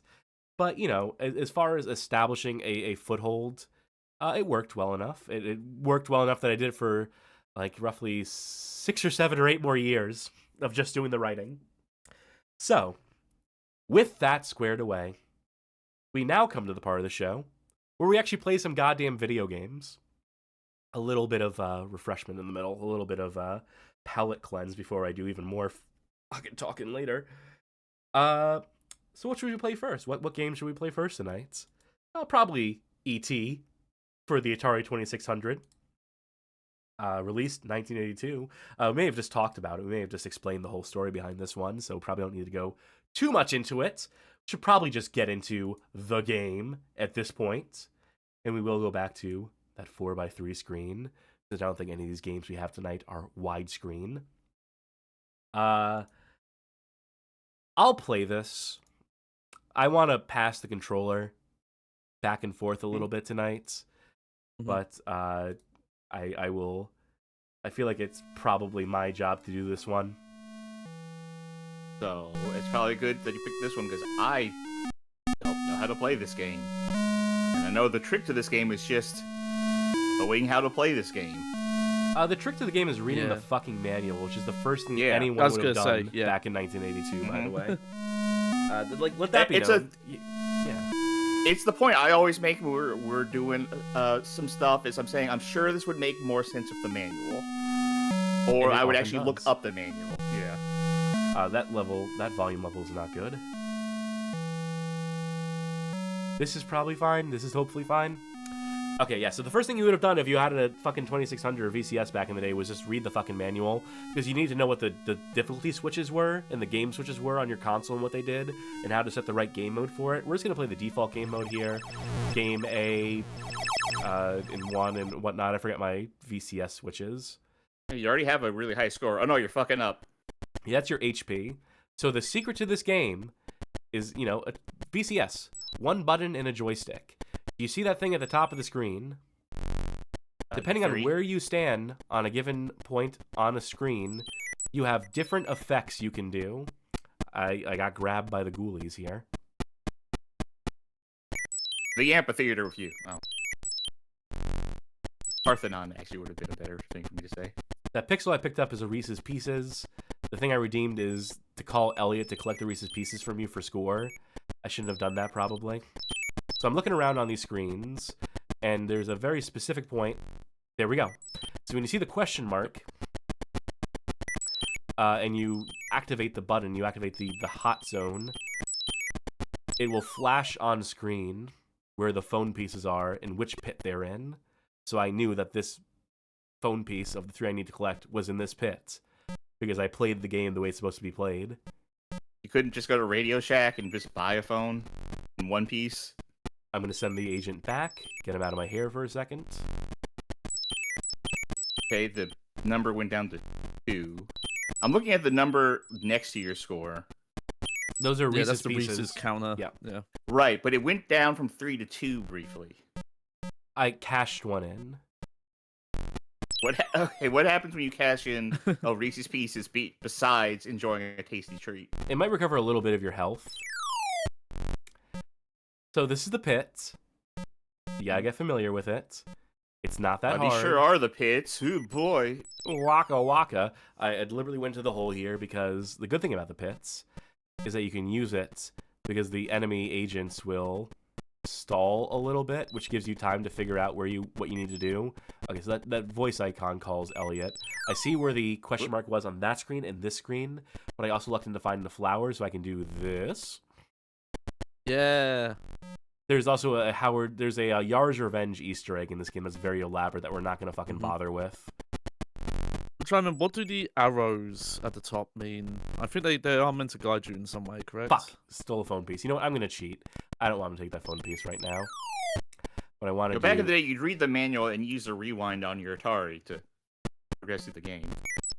I would rather get grabbed by the doctor scientist here than by the CIA guy, because he takes a phone piece from you when he collects you. By the way, we didn't start the show with our usual thing where we have a theme based on something, but what are our collective familiarities with E.T.? I'll start. I've never seen it. I don't know, great question. I watched it 5 hours ago. And I, of course, was slightly more familiar with it, but never was a huge fan.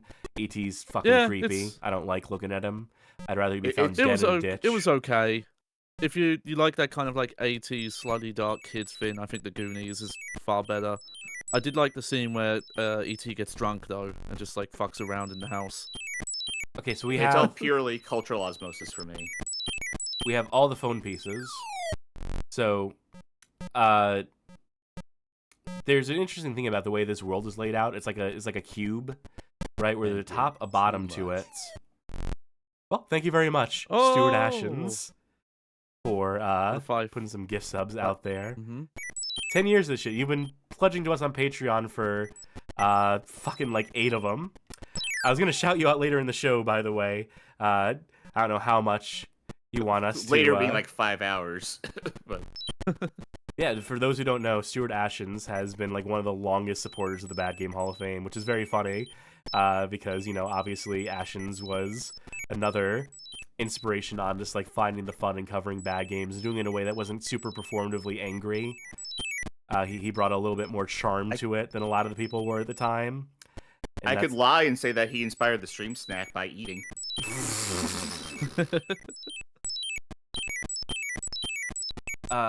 Shit. I need to get that phone piece again, but I don't remember where it is.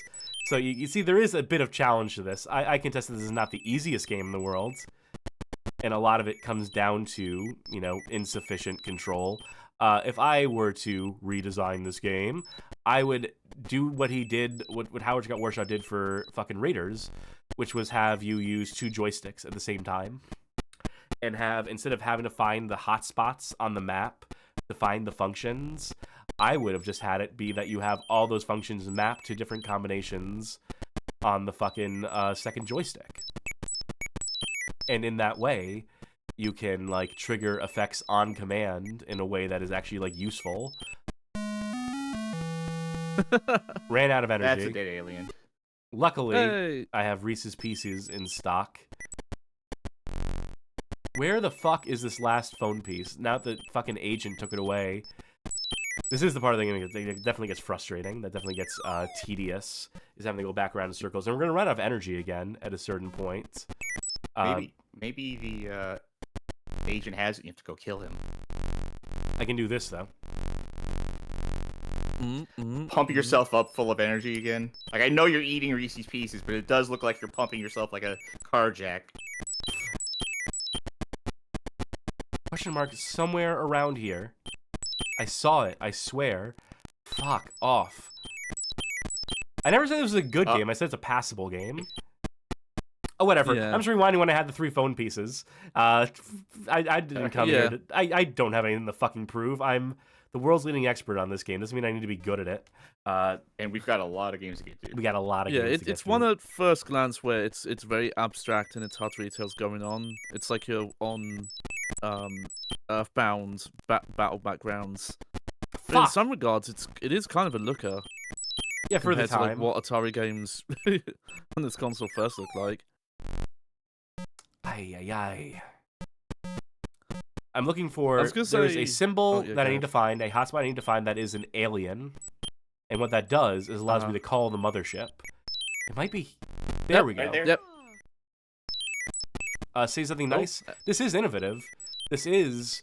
an effort was made to accomplish something here that had not necessarily been done. I can't call the mothership while there's people on screen, by the way. That's what the issue I'm facing here is. Obviously not the first, but most games didn't really have ending goals at the time. I don't understand what this particular screen is supposed to represent. A forest. Is it the forest? Yeah. Okay. You should be familiar with it because we use it for fucking every graphic on the Bad Game Hall I know of Fame. we do. I know we do. Like, okay, I'm familiar with that order of pixels. I'm not familiar with what it means in this game. Forest. It's definitely okay. one of those things where if the movie is really fresh in your memory, you do connect the dots.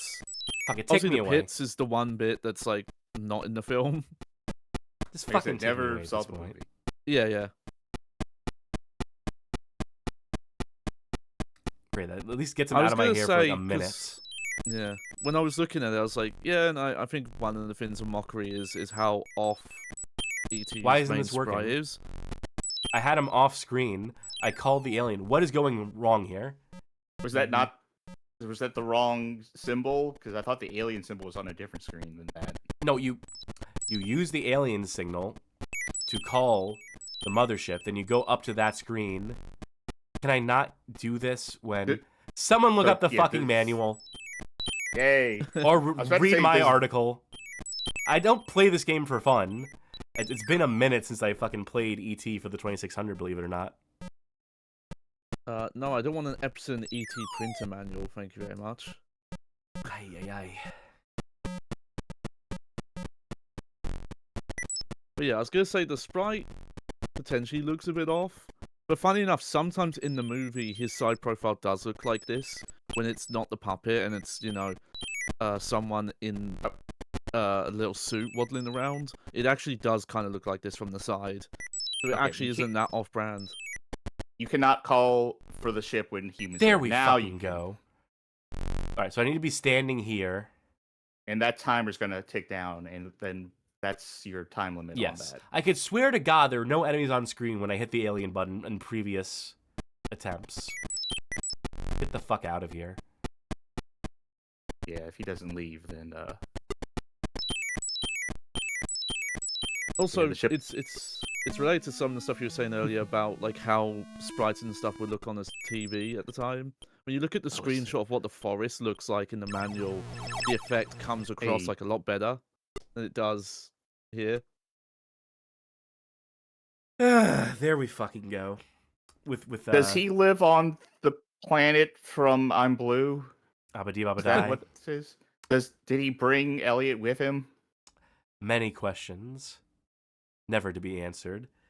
Different switches will disable the scientist or the CIA guy, or both of them at the same time, or have such specific parameters as allowing them to be on screen or allowing Elliot to be on screen when the mothership touches down. Very specific stuff, but yeah, that's E.T. more or less. Maybe not the best showcase of it. I noticed that you had died right before the ship showed up. I kind of wish there was an ending where the ship shows up, but you're dead, and they just put your corpse on it, and you have the victory screen here. It's just a dead ET. Load him up. But you still won. So, anyway.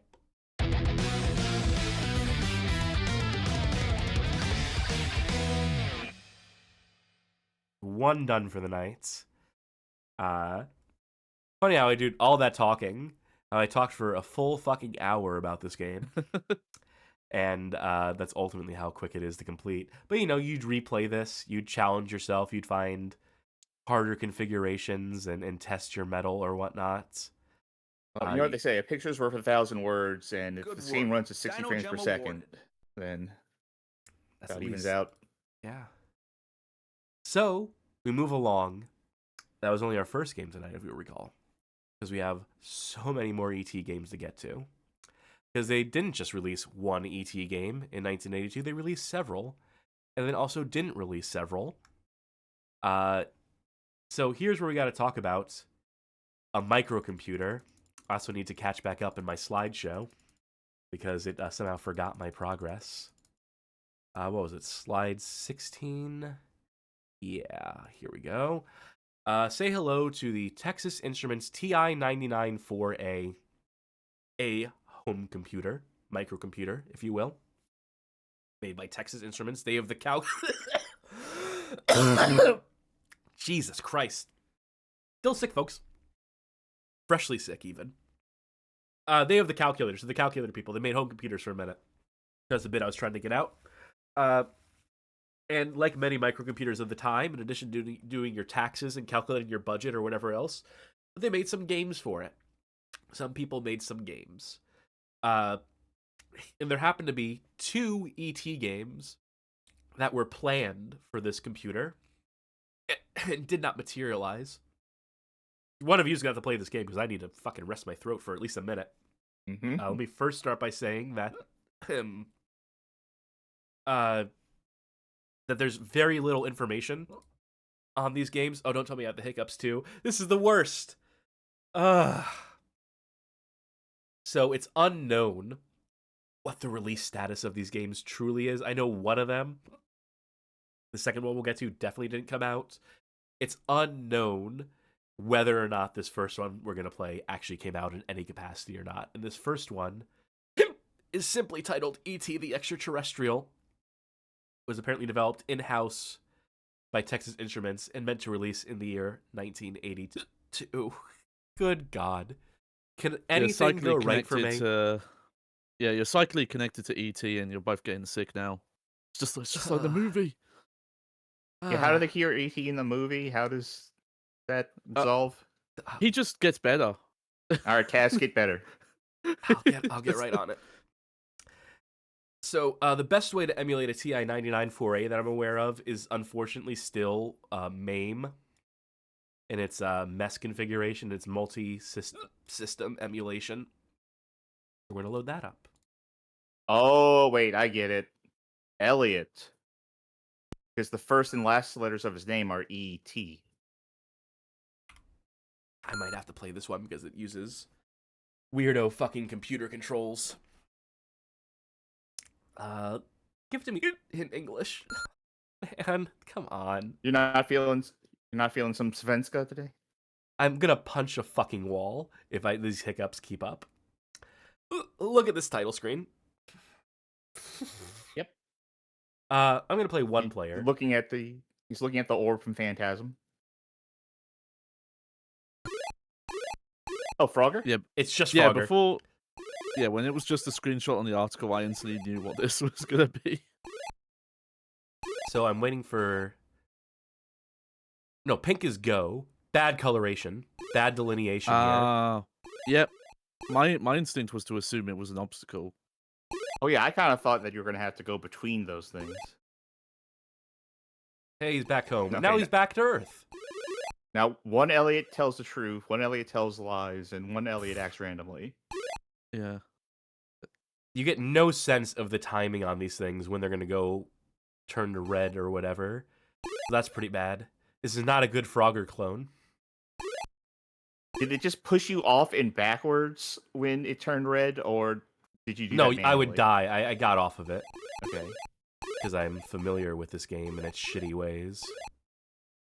Turn green. Johnny, Turn green. You just asked, Mm-hmm. or rather, since you just watched the movie, do you have any context for the frogs? Yes. The frogs are from the movie. There's What a about the very dogs? strange.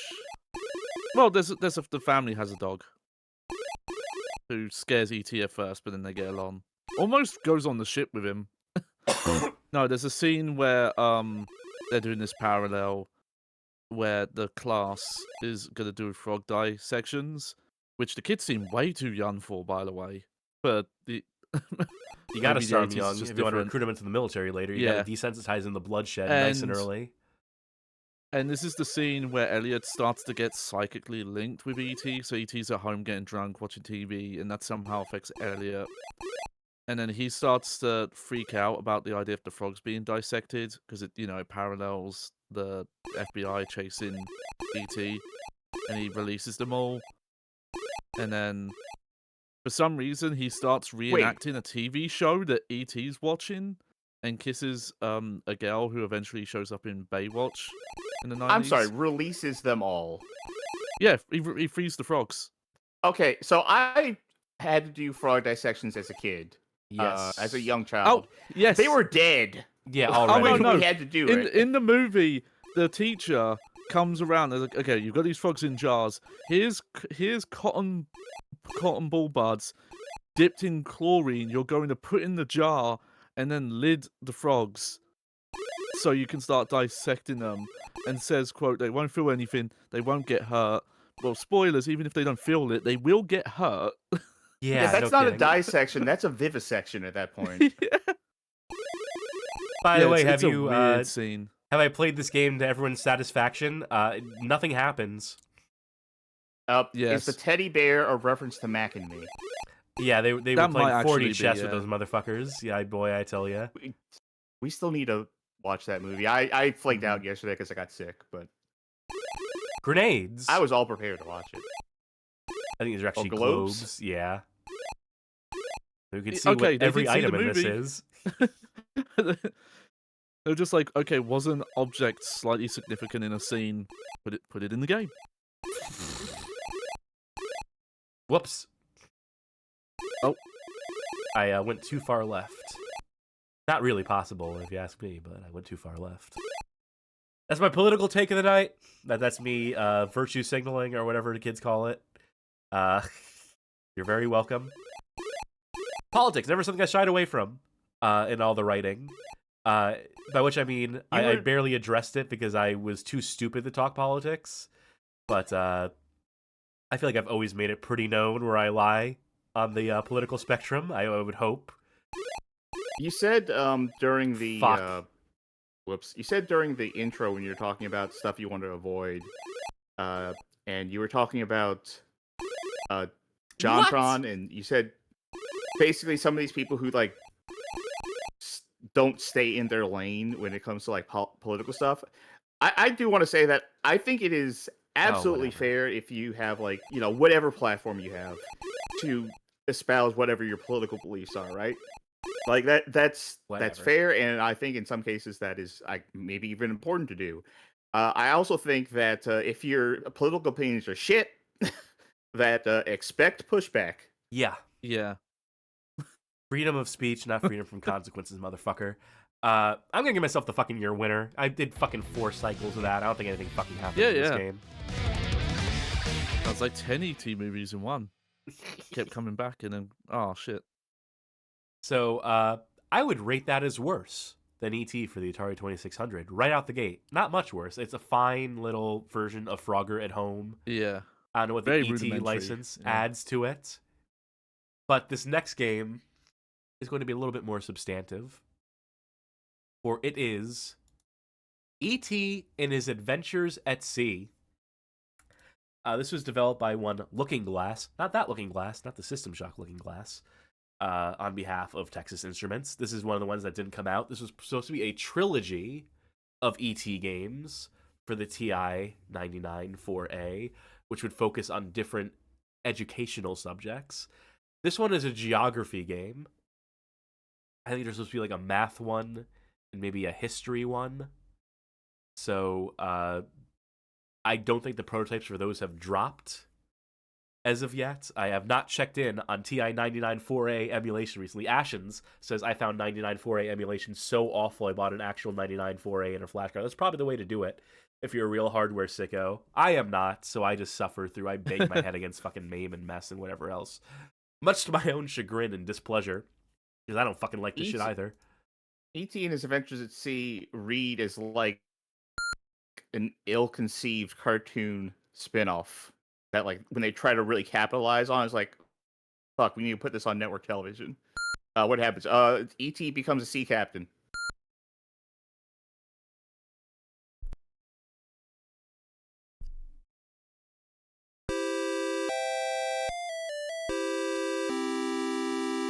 Better audio than on the 2600 on the VCS, for whatever that's worth. Not much better. But how's the game? We'll find out shortly.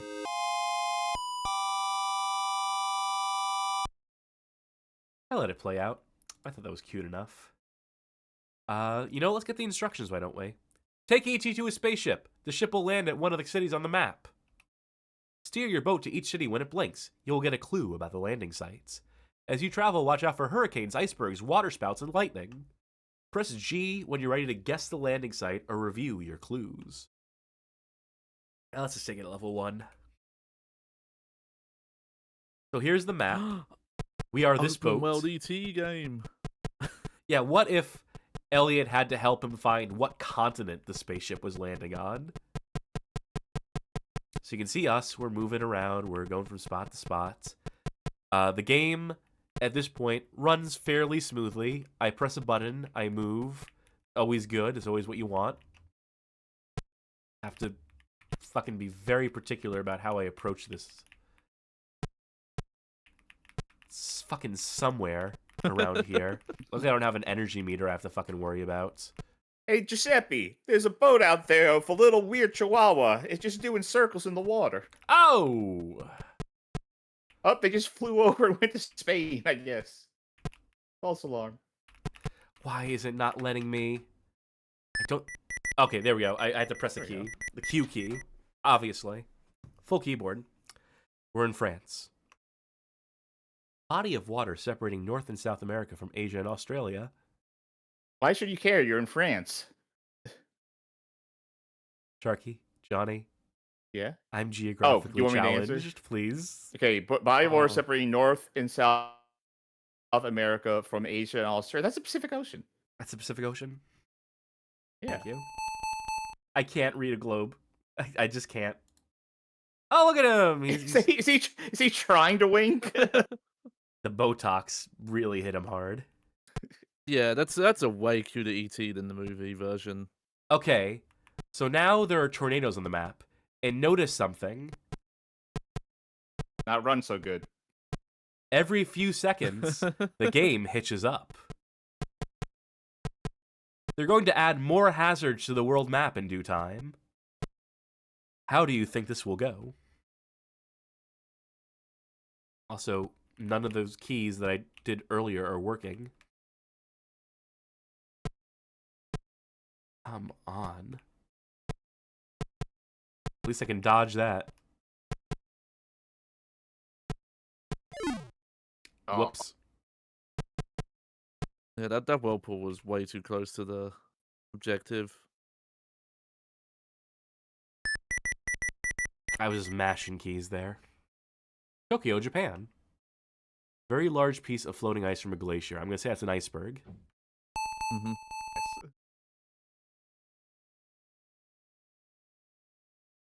Very good. Remember this clue. I will.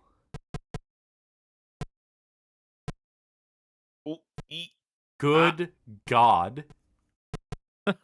Unreleased, right? Unreleased. What got me?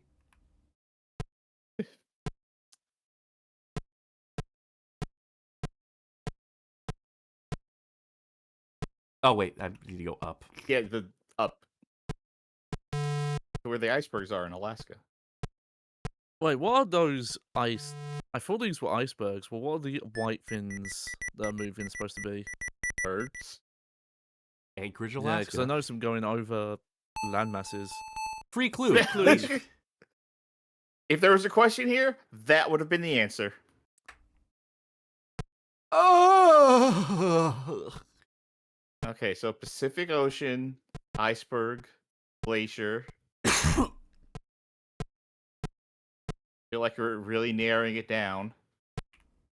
Well, let's get one last clue just to be safe. Havana, Cuba. I'm sure they're going to be hospitable to us right now. Third largest continent in the world. That's a loaded question. That's a real loaded question. If you, all right. I want to say North America. Congratulations, Johnny. Yeah. I don't have any sense of scale or proportion. Remember this clue. I'm ready to take a fucking guess. Frappe Fiasco from Australia says, it's Australia. Okay, so there's Tokyo, Japan. There is... oh, press spacebar to scan cities. Anchorage, Alaska. Havana, Cuba.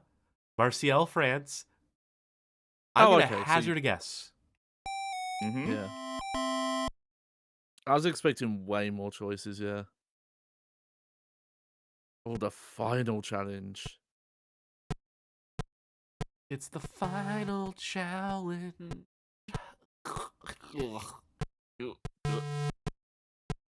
Choppy waters out here, and yeah, the seas of TI.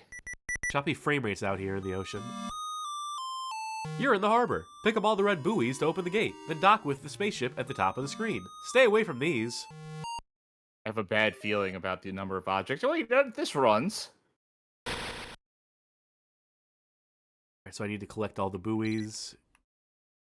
Can I... What was wrong with the other screen that they couldn't have this many bespoke objects moving? Good fucking question. Maybe if they had finished this game, they would have eventually done an optimization pass, figured something out. Maybe there's like just some like leaking memory or something would be my guess. Maybe But- they're simulating like every city at the same time. Yeah, the entire populations, they're accounting for bespoke people in each of those cities. It's very impressive stuff for the Technically- 4A. Technically, this map is larger than Daggerfall.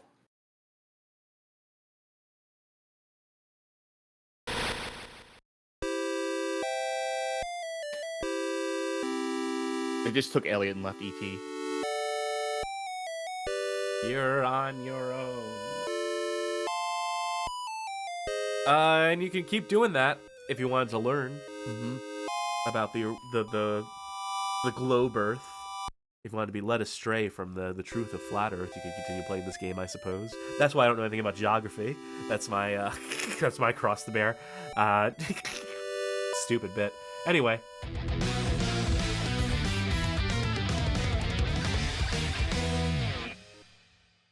Another one bites the dust. Man, maybe we'll finish on time tonight. Nah, we're getting the early one, these the easy ones out of the way early. So next is one that might surprise some people. Got a few of those, but this one might really surprise people. So you know Atari made another E.T. game after the 2600 game? That they totally just made another fucking E.T. game a year later? They did. It's E.T. Phone Home, an adventure game for the Atari 400 and 800 for the Atari home computer lines. Yeah. People just completely forget about this one. But it's here. And we will play it. We weren't actually ready for the 2600 one. We gotta go 2200 Ataris back. Try again on something simpler. I know that's not what Atari 400, 800 means. Yeah, these were infinitely more, not infinitely more, like maybe marginally more powerful than the VCS was. And for this one, I have to load Atari 800 Win. Oh, dear God. What a lovely sound that makes. Well,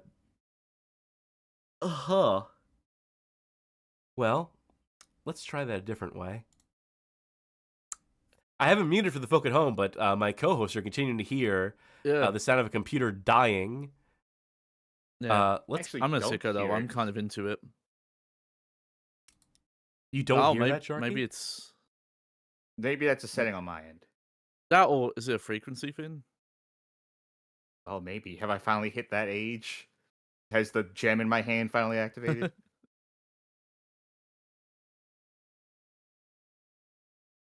Oh, now I hear it. There we go. Give the folk at home a taste. Interesting that this is not currently working. Ooh. Oh. I guess it's working now? Well, there we go. Should probably crop this and should probably also adjust the volume. Yeah, you know, advanced computer. Sound chip just as primitive as ever. He looks like the slim Goodbody version of E.T. on here. Oh my God, I can't lower this volume enough.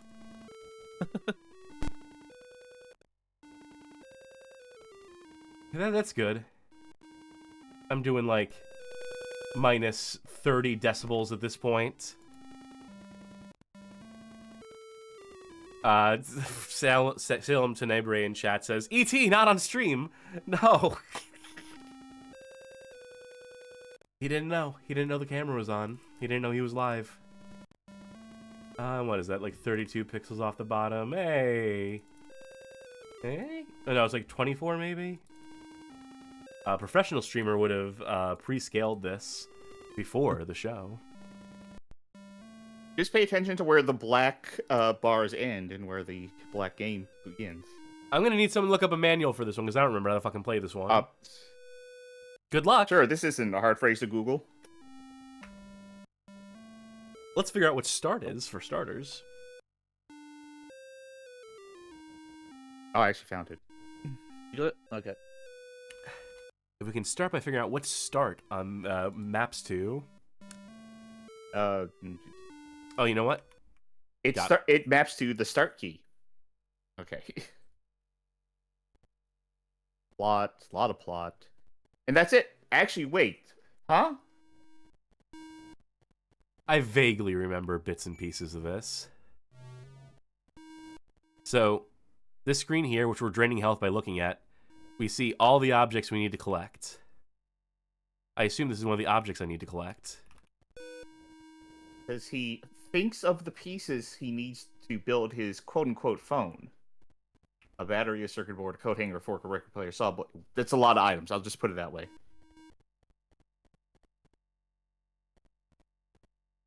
So I walk up to it, and I tap the button, Every time I do this, manual I'm has the losing health. I want to pick up this This fucking manual has item. the bold choice of not including any illustrations to like show like what is what in the game, but entirely fills the manual with just color screenshots of the movie.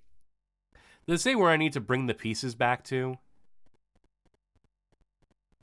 This entire thing is written in prose. I'm looking for it. I found so many pink arrows. I'm assuming I'm still holding on to that thing I picked up. God, what a piece of shit. Would you believe this game actually has voice samples in it, by the way? That's the big thing I'm building up to, but I don't know if I can last that long with how this sounds. If I hold control, I sprint. Elliot must find all the phone pieces and take each of them to the green square by his house. I definitely put the first one there. Think. When he brings a piece to the square, he drops the piece and E.T. appears to indicate whether it's a piece he needs, which is his heart glows red, or not, in which case his heart will glow blue. Cashed in. Oh, that's new fiction. I don't think his heart glows blue in the movie. And it says here, but if you get all the pieces back to him, and then all caps, exclamation point, E.T. speaks to you! Worst case scenario, I do have a clip of that from the other E.T. Games article that I can just fucking play, because this is not good. This is worse than Atari VCS E.T. Yeah. Despite looking way better. Johnny, I have a question for you to give Cass's voice a break here. All right, so when I think about like aliens, right, and I think about just the concept of sending people to another planet, like if we were to do that too, it's most likely that we would do that as like we would send scientists or specialists in something for these sort of missions, especially if it's like finding like remote worlds, something like that. Hold on, how do you pick stuff up? Does it say a specific way to pick stuff up? Because I assumed it was just tap the button while you're next to it, but that is not working. Got it. You have to wait for it to blink black for some reason. Right. And I dropped it because I wanted to sprint, and now I'm fucked. So in my mind, I assumed like an interstellar mission would send like scientists or engineers, specialists of some sort. Within the movie, does it seem like E.T. is some sort of scientist, or is he just a little fella? Definitely little fella energy. Obviously he does build the phone, but it's done in a way that comes off like it's a inherent ability as opposed to a learn skill. Because the movie just opens up that he's just running around outside, and someone in the ship is like, I'm paraphrasing because I don't speak, but they're kind of like, E.T., you gotta come in now. I guess he's not coming. We'll go then. They're like, whatever family or people he was with come off as dicks because they just leave him. They're like, I guess he's not coming back, and they just go. There's a lot of blanks in the movie, I'll say. There's a lot of just, we don't really need plot here. Just whatever advances the story. You ever have anyone do the thing where they're like, okay, get in the car. The door's open, you go, and they pull the car forward a little bit so you can't get in. They're like, no, come on, get in the car. And you try, and they pull the car forward more and just act like dicks. One of my favorite games to play. You think they were like doing that to E.T. maybe? Like, yeah, get in the spaceship. Okay, no, really, get in the spaceship. Where was the fucking piece? There was a stupid fucking piece around here somewhere that I would like. I made a mental note. Come back for this because I need it. Watch out for the Sasquatch. Also, a specific thing in the movie I remember is really weird to me is that Elliot he's very insistent early on. Oh yeah, E.T.'s a boy. How do you know that, Elliot? It's never addressed. I don't know why he knows that. Deleted scene. I guess later on they're psychically connected, but I feel like he says that way before. I'm just thinking now, looking at those guys in the forest and saying the Sasquatch thing. I would like an alien movie, like an E.T. or a Mac and Me or whatever, where they're doing stuff, and then they just stumble across Sasquatch, and it's not related to anything. And they're like, okay, I don't have time for this right now. We're dealing with the alien thing first. Sasquatch also exists. Okay, that's weird. We'll put that on the back burner and just never mention it again. I'm gonna lose because this game's not good, and they made too big a map. They made entirely too big a world with too little in it, except a bunch of bad geometry. Salem in chat says, I mean, Elliot is like 6, and most boys that age just kind of default to animals such being boys. Yeah, that's another weird point of the movie, is it's one of those, like, the kids' ages are nebulous because they look really young, but they act way too mature and, like, well-known for their age. Because of writers. Yeah, there's a specific, the younger sister, I'm almost not sure if she was dubbed over by someone. Fuck this. Kill me, to, like, E.T. to, like, emote more, because she sounded, like, way too with it compared to, like... Hold on. Say something nice. Wait for it. Oh, I thought they played a voice clip when you... No. I thought you said, like, an ouch when you do it that way. I'm doing one more go because I hate myself. All right, remember those symbols, so I don't need to consult the screen at all. Yeah. The arrow, the intestine. Yeah, what color are they? Oh, the intestines were grey. I saw that. And the arrow was green. I want one more go at this. It will not pay off, especially because I'm not finding any of the symbols. Oh, right. Salem rings out. That was Drew Barrymore. I remember seeing her name in the credits, and then just afterwards realizing I didn't see her, and I was like, oh, that's why. This is where the spaceship comes to pick you up. I remember that much. You're talking about kids being written not their age. Thinking maybe I should I watch Book of Henry at some point? Oh, yeah, I put it up. It seems like such an awful movie. Oh, it's truly fucking terrible. To say something nice about this game, it looks good. It's got a big world. I mean, you can spin both those as negatives because it means that the game is fucking practically unplayable. But, you know, they were cooking with the level design here in terms of, like, things that are, like, actually recognizable as what they are in terms of objects. You wouldn't get this on the VCS, I'll tell you that much for free. You know, I don't think E.T.'s going home. I think I'm giving up on this one. Oh, and I just posted a picture of what all the things were. Don't you love this lovely sound, though, we can leave out on? We can... Here, let me just dial it up slowly but surely for the audience at home. And that's enough of that. But we do have to, before I never load that ROM again, I should go to the Bad Game Hall of Fame website and go to our article for the other E.T. games roundup and see what sound effects I have captured here. No, this one's just gameplay.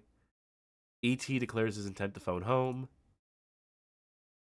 Okay, I think I need to turn on this. Alright, you'll believe an alien can speak when you hear E.T. on the Atari 800 in just a moment.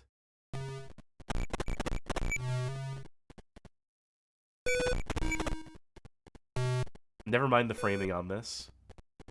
The best I can do on short notice.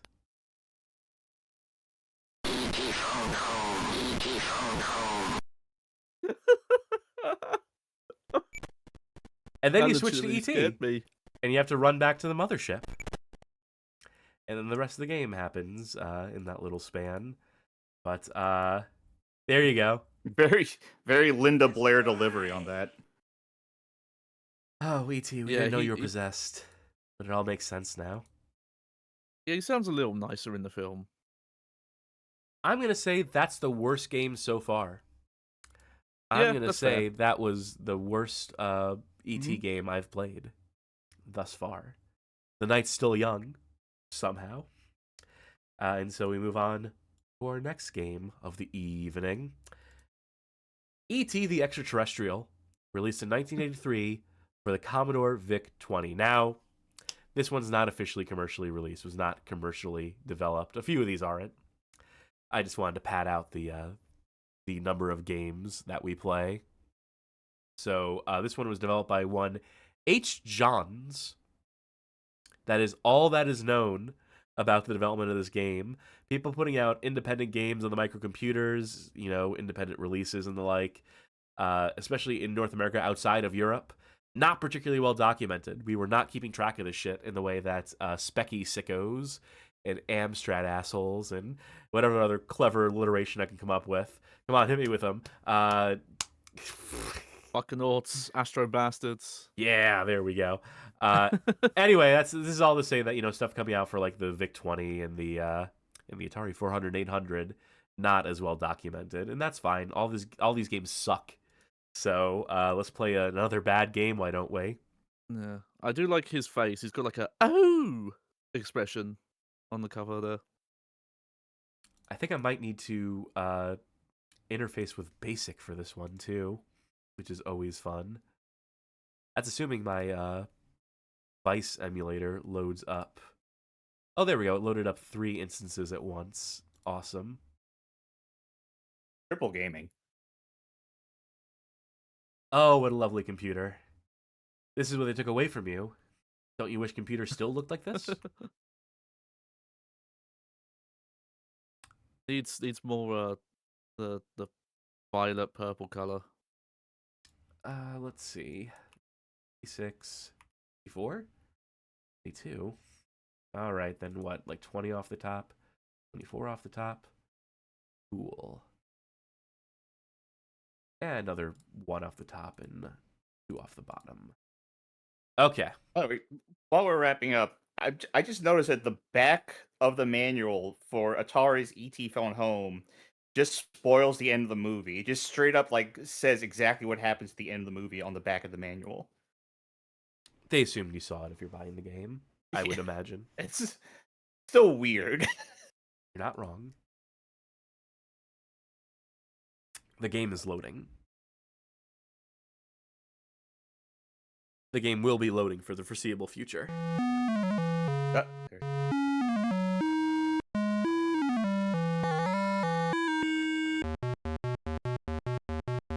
What if this is what the Sistine Chapel looked like there?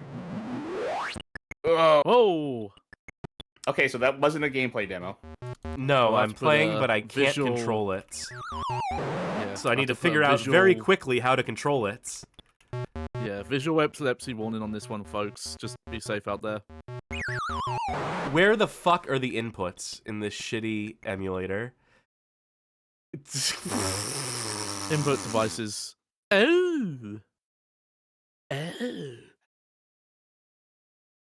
Keyboard, joystick. Oh, I see. It defaulted to one of your joysticks. Dear God. Ah! All right, let's try that again with actual inputs. Hopefully. I'll press F1 to start.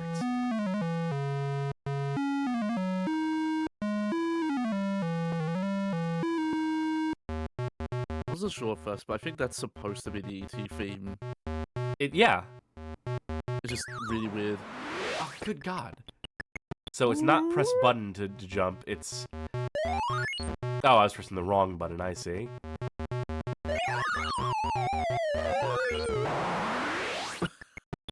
An audio-visual tour de fucking force, this one, I tell you what. This is the kind of games I imagine the Chapman brothers of HomestarRunner.com grew up with. So there are ones on the ground that are not Reese's Pieces, but are like nails, I guess. Yeah, they're very tiny, yeah. I would like to make a little bit of progress in this. I do like the casual stuff.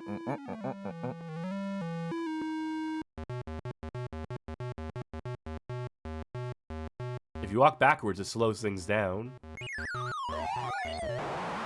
The timing is so bad with the projectiles that you need to dodge from behind. and they show up at the same time as the nails, so there's like probably like some ideal position here where I jump over both of them at once. Hey!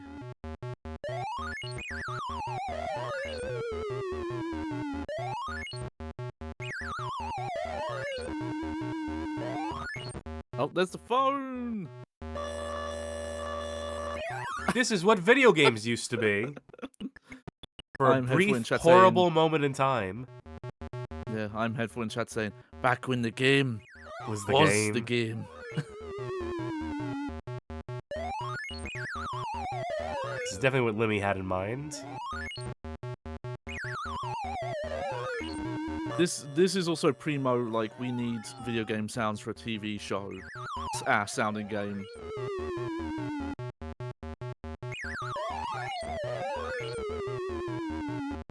The VIC-20 sucked, by the way.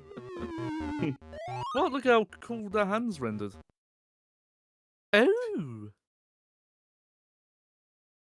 So judgy. Just to remind you what's at stake there. Just to remind you who you're playing as, those screens. Yeah. I don't Honestly, think the anything else sound- happens in this game. It gets faster and Yeah. harder. The sounds I eventually still touch the phone feel might be like- the worst sound. I still feel like you're stuck on the title screen. No, Right? Like I feel like the game hasn't begun yet. Like this is like some Namco loading screen thing. Like play this little mini game before the game actually starts.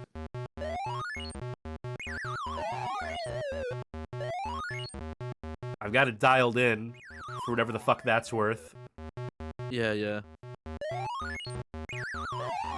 This is still some sublime form of torture, I think, though.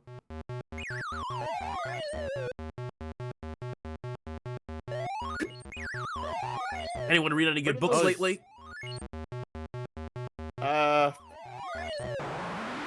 Oh Jesus. Oh, That's book enough you? of that. I did That's more pick than up enough of that. Oh, I don't remember the name of it, but I did pick up a good book for my mum in like this like arty gallery place. I wasn't we actually went to asking. recently. Oh, not to undercut you there, but I was not actually asking is a real question. Because we have so many goddamn games to get to tonight. Unfortunately. I think we're past some of the worst of it. That's the worst one. That is probably the worst one so far, at the very least. Mhm. But there's still more yet to play. How did that happen? Well, you see, I started a website 10 years ago, and then I wrote some articles, and I history played some section. ET games. We did a whole history section. We have more to do. We have more history to cover later on, too. Why do I do this to myself? E.T. for the ZX Spectrum. This was developed by Macronix, by which I mean a guy named Nigel Stewart in the year 1983. So this is an interesting one. This is obviously like a independently published game. And then I got picked up. Actually, you know what? Let me just read my old fucking website here. What's more interesting, again, are the circumstances behind the program's retail release, of which there were apparently several. First, it was apparently sold as a standalone cassette under the Macronix system label 1983, before making its way onto a two-game compilation titled Cassette S3. That same year, between 1984 and 1985, Sinclair Research's distributor in Spain, Investronica S.A., began selling a Spanish-language translated version of the E.T. game, among a range of other localized titles, before eventually tossing it into their own 5-game compilation cassette, simply titled Pack 2. At the time of this writing, though, only Investronica's standalone version of the game is preserved, and so if you're looking to play this unofficial ET game, as most likely developed by a teenage British boy, the only way to do so is by playing a translated version redistributed by the hardware manufacturer's Spanish business partner. That continues to remain the only way to play this game, because no one has bothered to dump the original English language version of this yet, to this day. So we're going to have to trundle our way through some Spanish here. I'm slowly dying. It was nice knowing you all. 10 years, and this is how I go out. Yeah. Oh, God.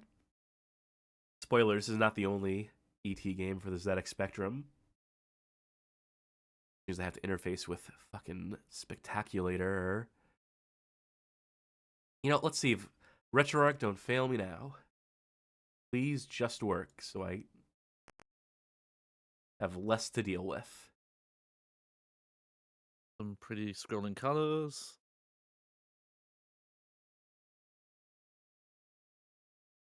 Look, I know Ashens is still here, and I know this is very North American of me to say, but man, how did you Brits put up with this? This shit's the worst. Dog, this is so bad. All this shit, all these microcomputers, and I should know. I learned about I did my due diligence. I played the best games for these. I played my fucking Saber Wolves and whatever else. But by God, man. I played Bartleby's Lumpkins. I played Fimble's Quest. I played... Roots Findle.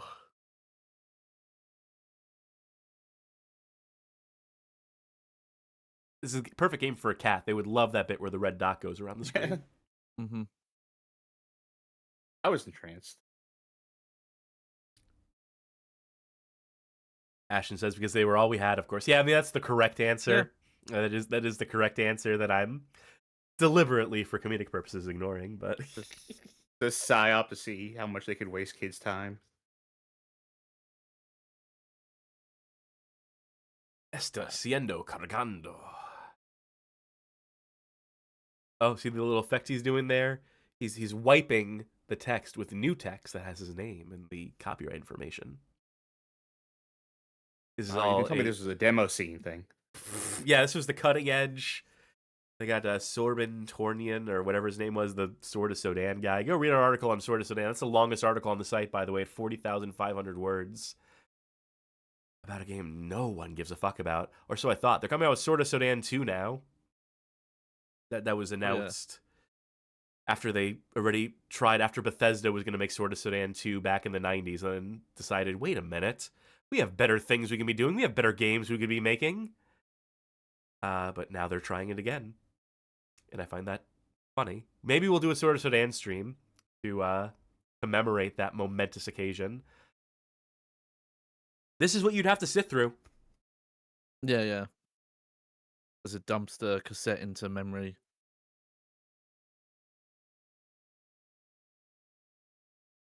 I wonder what it would sound like if you put one of these cassettes into a Teddy Ruxpin. Bad, I assume. I mean, it would just play the cassette, wouldn't it? It would play it in chunks. Yeah. It's either that or it would play like a narrated long play of the game. Oop. Did I break it by pressing a button in the middle of it? I got cute and I pressed space, and now it's broken. Let's go to the fallback emulator, why don't we? Let's go to Spectaculator, which I paid for a license for. So never let it be said that I don't support the cause. That's definitely a way bygone era of video games and other media that you could put into other devices and get stuff from. Ashley says you could turn on loadings on the emulator and find out it's bad. I just want to imagine like the Teddy Ruxpin's mouth, just like just going blah da da. Yeah, like Half-Life or Gary Mod's mouths when you press enter. Press enter. Oh, there he is. That's our boy. Faster loading is Spectaculator. It has like a warp speed. It's more tuned to like speed up the process of loading. My favorite E.T. quote where he goes, "¿Quieres cargar el luego? En si olvidé las instrucciones?" Lol. Oh. I think this might be the worst E.T. we've seen so far, by the way. If I press I, it's going to give me the instructions in Spanish.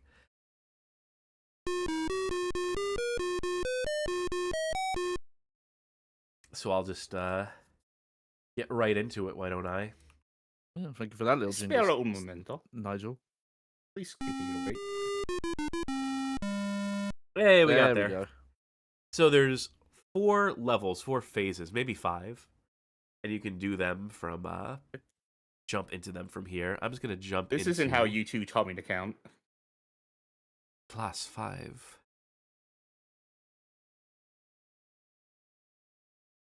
Alright, time to figure out how this game controls. Oops. Whatever I did was not how it controls. Well, I guess I'm resetting the spectrum. Close your eyes. Oh no, I really fucked up. I booted back to the, well, I'll just relaunch it with the parameters I'm familiar with. I mean, like, in full transparency, I grew up with DOS. Like, I joke about microcomputer interfaces and how, like, ugly these interfaces are and tape loading and all that stuff. I guess it does suck. But it's not like DOS was that much better. I mean, the only benefit we had was we had floppy disks by the point, like, I was fucking around with DOS, so a little It also more didn't manageable. scream at you. Oh, it would Did you scream ever at you. use? You had PC speakers. Those would yell Okay. at you real loud. It didn't scream at you as much. Did you ever use the hard disks that were actually floppy? I must have at some point in my life. I'm sure I must have as well. That's a bit before my time. Also, like no one in my family was using PC stuff who were older than me, so. Oh yeah, definitely did. Actually, we had the big ass floppies. Yeah. I'm gonna go with phase 1 again. I wish I knew what the, I guess I don't need to press the techless. Punt! Maximo. I'm gonna guess there's, like, letters I need to press that correspond to, like, up, down, left, right, because it's not numpad. It's a text parser game. E.T.'s text adventure. Let's try the commas. Let's try all the familiar Z, X, Q, and A. I have a feeling trying to find a manual for this one is Gonna be Sorry. impossible. That is correct. Yep. There are Uh, instructions in Spanish. Okay. Let me read my own article again. Another piece of unlicensed software by a one-man operation. You'll find Oh, gameplay there we go. divided across 4 selectable phases consisting of 2 variations of a maze game, an open-screen obstacle course, and a section where you control a spaceship through asteroids. All 4 phases are presented with small, simple graphics controlled by number keys 5 through 8. Or 1 and 0 in the case of the spaceship minigame on the keyboard. I know what that means. So, you know the numro? Mhm. Not the numpad. The numro. Yeah. Yeah. That's why I was saying 5, 6, 7, 8 on that title screen, on that game select screen. It was saying control this by pressing 5, 6, 7, and 8 on your fucking numro. The Wild West days before we had standardized controls, before WASDA. This is what they took from us. Beep, boop, beep, boop. 4th time's the charm, right? Oh, I just realized E.T. is saying this. Yeah, that's what I was saying earlier. That's my favorite ET quote of his. Took me a couple minutes to pass the abstract graphics there. Good God. All right, phase 1 to class 5, 6, 7, 8. I'm ready. I got Oh yeah. 5 is down, or 6 is right, except when it's not. It's like they're changing what the controls are as I'm trying to play. Got some punts. I assume Okay. punt is short for something. 5 is supposed to be left. 7 is up, 6 is down. This is hell we're in. This sounds like you're playing like DDR. Yeah. Like just with the actual display on screen. Yeah, that's how I was like thinking of it in my head. I fucked up. This is one of those awful maze games where the AI, the CPU, just homes in on you. ACAB. Oh, ACAB. Finally, it's fucking best game of the night. A cabo. Introduce your name. There it is. Let's go to phase 2. Let's see what phase 2 is all about. You only got 1 life to live. Actually, ACAB would make sense for ET, wouldn't it? From what little I know. Yeah. Oh, so when you watched ET like 6 hours ago, Johnny, did you Yeah. watch the version with the guns or the version with the walkie-talkies? Yes. Yeah, still had the guns. Which I'm surprised they took them out because it's such a minor. It's like one scene you see them in, and they don't get pointed at anyone really. Is Well, E.T. two just scenes, devouring maybe. trees? He's smoking that green. Smoking them trees.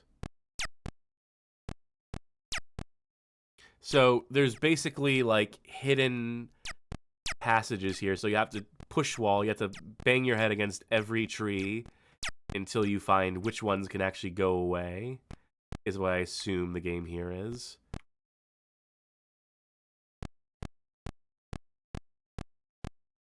Oh, he figured out a way through. I think I can take this path. Or is he revealing ways, or is he creating ways?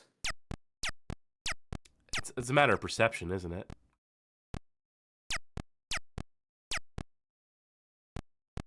This could still go horribly wrong.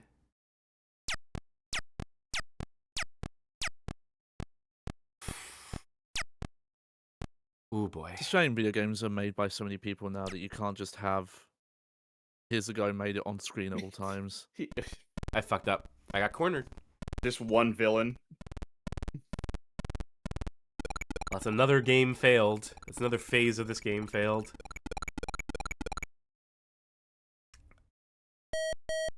I'm not familiar with those words. There is such a delay on the inputs, I couldn't type help me. Oh, the Yeah, I second was combo getting that is impression. it's over, apparently. Maybe phase It's 3 is really over. going to tie this together. Maybe phase 3 is the one where it really coalesces into something. Oh, we got Oh, pumpkins. happy Halloween, and they're ghosts. Yes, so this is a reference to the scene because they disguise E.T. as the younger sister when they go trick or treating. All right, and then they go to Burger King, and there's a big dance number. Hell yeah! It's just Go like home. Clerks 2. Oh, I did like that sound effect. That's almost like ASMR. And then he just Wait, does dies the cop anyway. die?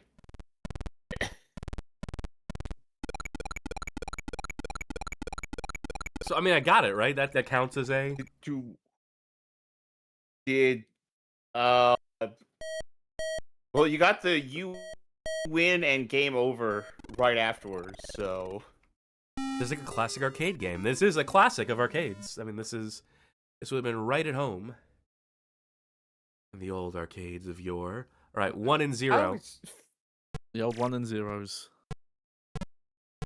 I always felt like arcade games, when they show like game over after you beat them, like they should have a different bespoke game over theme rather than the sad "oh you fucked up" one.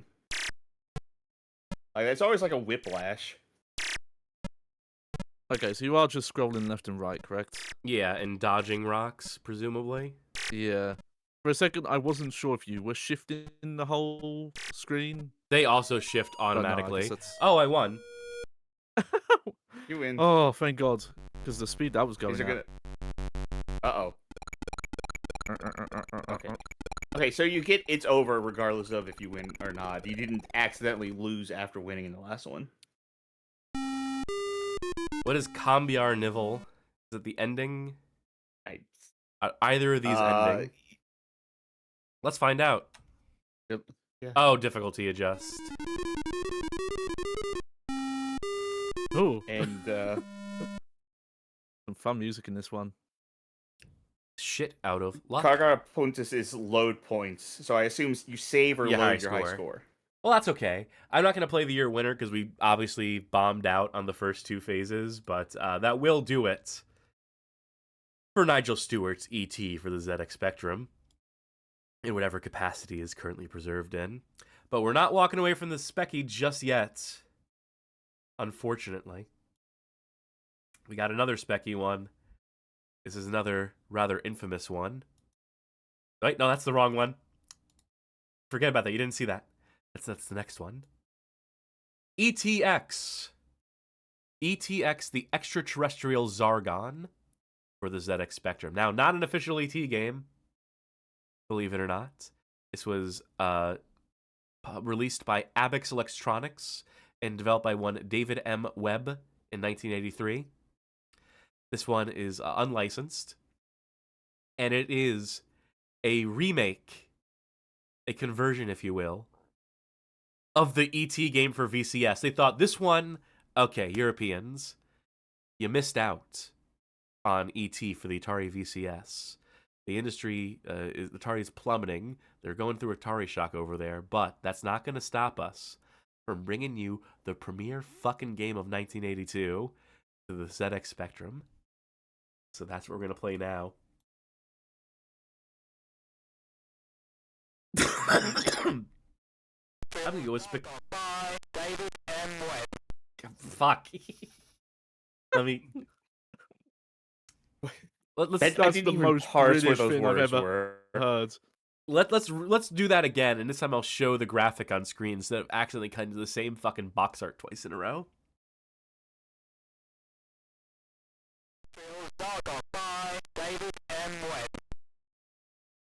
That was Edison's first recording. They played it on a wax cylinder. It was very impressive for 1892, but even with the compression, his accent is coming game. through. I love that. So this is... Oh my god, he's so impatient. Turn the fuck up. These would be the same settings you'd have on the VCS that you toggle the game switches for. So I'm gonna go with give me the full Monty. Break in one to end the game. Hard to reset. I'm just gonna do one player. You don't want to do a 9-player round robin tournament of E.T.X? What? Ouch. Oh. Alright, this one actually controls with the joystick, thank God. This one also has stuff you can collect on the overworld. Fruits instead of Reese's Pieces. I love, like, British E.T. Yeah. I did not watch the British dub of E.T., unfortunately. So it did sound like this to me. Should have, though. That sends them flying. I know instead of E.T.'s head, like, popping up to do actions, he's just going fully erect. That's the way I like my E.T. What? I think it said "Be good." Alright, how's it getting out of the pits? wanker. Functional. I'm looking for... Trying to figure what British snack he would be collecting in this instead. Space Raiders. Smarties. Fucking Space Raiders, obviously. Hey, I'm not even British and I know the joke. Yeah, Jammy Dodgers. I'm looking for the thing that tells me where the foam pieces are. I'm just going to have to play this the way that people who don't read instruction manuals do, where I just drop into every hole and just hope on a wing and a prayer that there might be a phone piece in. Oh, okay. He's using fruit.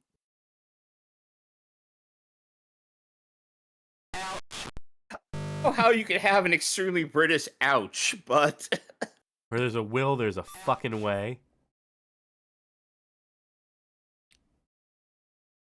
You're Nick, TT. Oh, Salem Tenebrae in chat points out that British ET eats polos. Yeah. Oh, you know what? What's ET's pick and mix?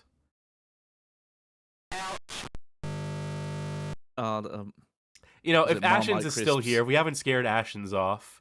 I will confess, you know, like, as much like weird esoteric stuff I know about British culture, most of the early stuff anyway, was obviously through Stuart. Was through some of those early videos and being like, what the fuck is the Space Raiders? Well, I know now. And I can impress... You know, Monster Munches? Monster Munches. I can impress all my British friends online with this trivial knowledge of obscure snacks. And that has paid off dividends. I have blown people's little minds with those bits of factoid gleaned from looking at a dirty old couch. This is a stream to reflect. I was going to do more reflecting later, but, you know, not much is going on here. And just to say that, you know, again, thank you to Ashens for not only financially supporting us in the way that they have, and for showing up to these things, which still surprises me to some extent. And, I'm not one to be. I'm not starstruck. I mean, I've been big online at different points in time. I've done my work.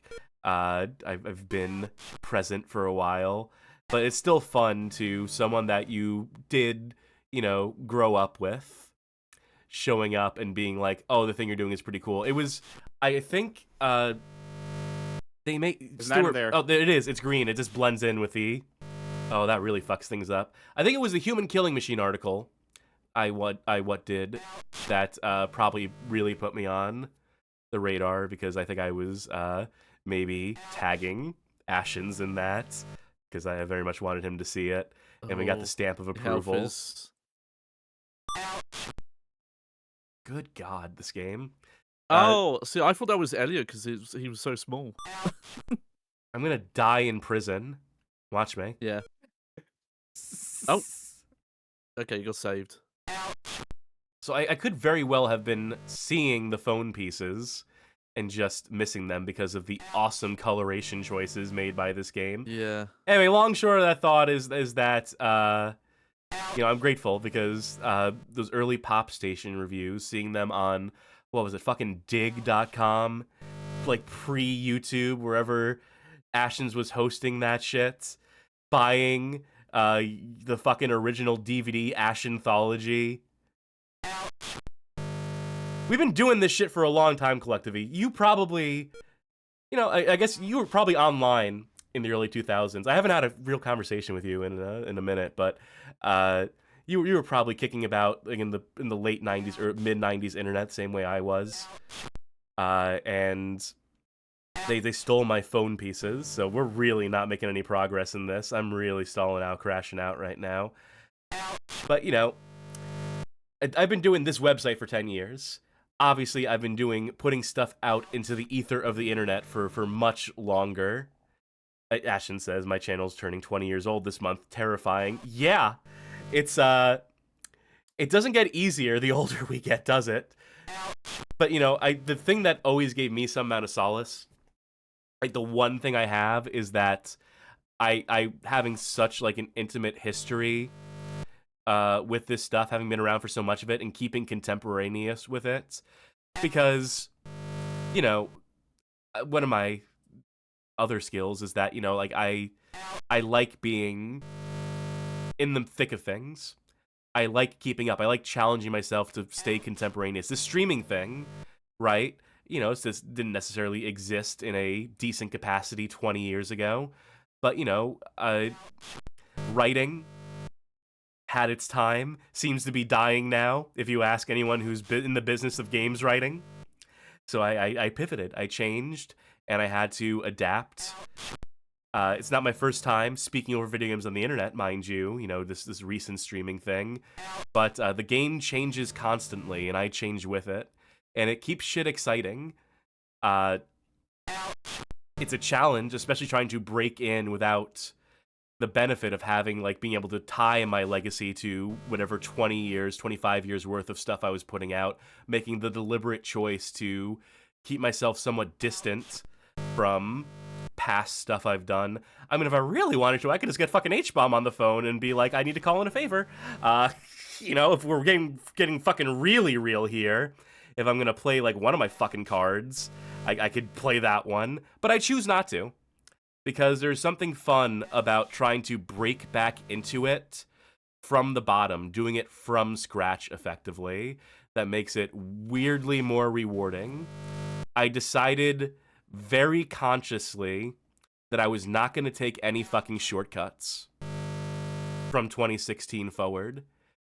And God knows we'd be in a much better position if I took some of those fucking shortcuts. We could afford. Now it's gonna seem like you're taking a shortcut when we never really have H-Bomb on for the Messiah playthrough. I mean, don't tempt me, motherfucker. I'm done with this game, by the way. This seems to be it was a worse version. It didn't matter because you were busy talking anyway, but I did have to mute and basically step away because I was losing my goddamn shit over ouch, Ouch. like every 2 seconds. I mean, it has that going for it, which is pretty good, which is pretty fun. So, maybe that does make it an improved version over the original. Everything's subjective, isn't it? I think I have a soundboard clip, or not a soundboard clip. I have in isolation that ouch sound effect. I already did it for the site, so I could probably add that to the soundboard and keep this bit going in perpetuity, torture with it till the end of time. Speaking of torture till the end of time, we have more games to play tonight in our unending episode. I maybe spoiled this one a couple times over already. This is Go Go Home Monster for the Atari VCS. This is obviously not an official ET game, despite this very official-looking cover. What the fuck is happening? ET Go Come. There's like 5 different covers for this game. This is the one that looks the most like ET. He looks like an Aquid character. So I'm just going to read the description from my article. Yes, I realize I'm cheating again with another game that doesn't really star E.T. Only this time around, the association is actually far more tenuous than the last, as E.T.'s entire involvement with the Atari 2600 title in question amounts to a bootleg depiction on some regions' versions of the cartridge art. So first release first. Judging from a home vision logo that appears on every version of the game's start screen, we can surmise them to be the original Belgian publishers of what they had titled Go Go Home Monster. From here, the trajectory likely led to an official, German market re-release now titled Aliens Return, and distributed by an ITT Family Games. It's at this point that the game became a bootleg staple, and where it becomes impossible to track which versions of the game originate from who, where, and when. My best guess, at some point after or maybe even before the ITT Family Games release, the game had been bootlegged for the German market under the new title of UFI und sein Garflicher Einsatz, with an now infamous box art and cartridge art featuring E.T. and his E.T. Go Come banner. This art became the basis for at least 4 more subsequent bootleg releases across Germany, Taiwan, and North America, each with different titles including E.T. Go Home, Cole, N, and Dam Raumschiff. The only commonalities at this point became the use of the cartridge art featuring E.T. and the fact that the game program itself is still identical. There you go. That is the backstory to what we were about to play for 5 seconds and then shut off.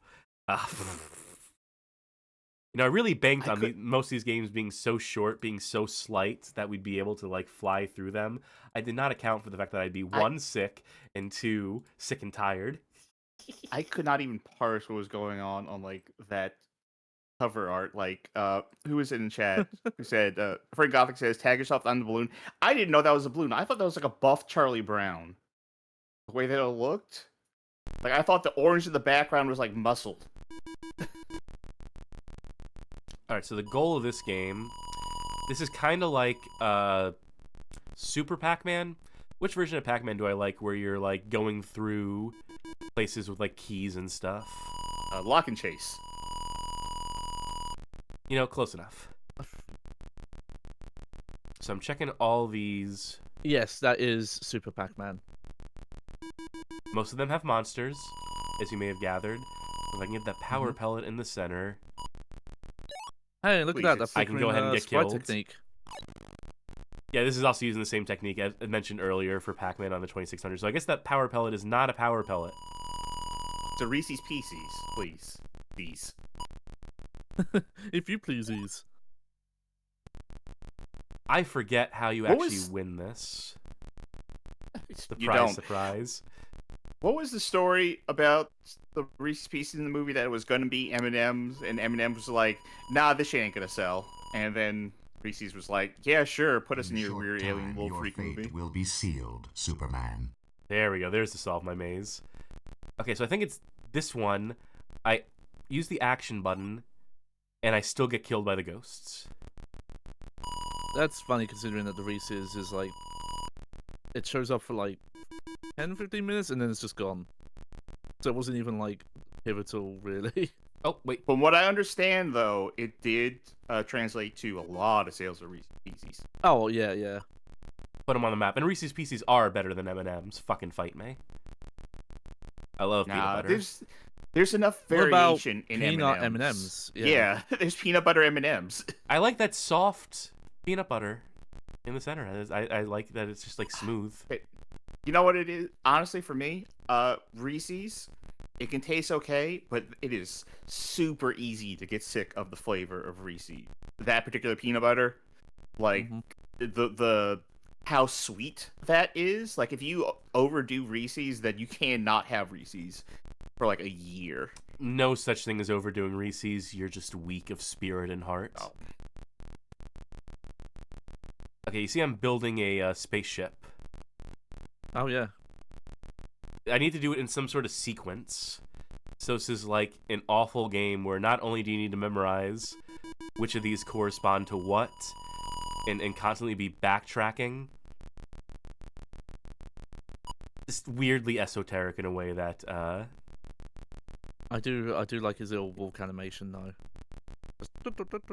I think I just realized that Reese's Pieces is my version of your Squeakle tick. I've got a few of them. You know, I cannot say Reese's Pieces without really trying. You know, I think we can be done with this one. It's not even we've seen not this. even a real ET game. It's just an excuse to show off that cover, as it turns out. But alas, I cannot come up with more excuses to stall off our next game, which is a slightly more substantive offering, put it that way. This one is also very unofficial in its capacity as an Apple II game. It is E.T. Comes Back by Alliance Software, released 1994. Not an official box art. This would have been shipped to you in like in a paper envelope with just the disc in, and maybe some like loose packing material. Like as far as like a manual is concerned, this box art was made after the fact. Very unofficial game. Brief note on this one. Actually, no, riff on the cover for a second. I need to cough. Yeah, I was E.T. I was comes trying to back with skin cancer. Was my first thought. I don't know. I was thinking like maybe not like a Death Grips cover, but like some sort of like noise rap That album or, could be this. There's an era of Ringo Starr where he made art on computers that looked a lot like this. Oh yeah, Your Babe. That... Yeah, baby. Yeah. So this is the first time in this stream, that I'm going to mention Rani Baker, who, so this game is an adventure game, is a text adventure game, and this cracked release of it that is widely distributed that we're going to play here comes with the crackers wrote a guide for it, wrote a walkthrough for the game. Beautiful. And the walkthrough is very of its era. As I write in our article, those same crackers at High Res Hijackers were also kind enough to include an accompanying walkthrough for the game, wherein they chide the developers for using Applesoft Basic as a development tool, use homosexual as an insult, and make an incredibly distasteful joke about assaulting a pre-adolescent girl. Rad. So Rani was fascinated by this game, one of many weird games that Rani was fascinated by.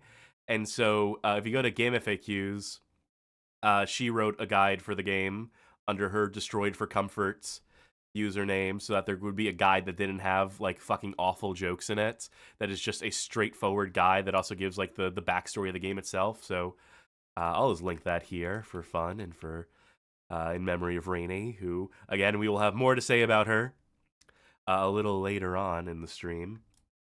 Do a bit of eulogizing, as I'm unfortunately required to do. But that's a sadder story for later.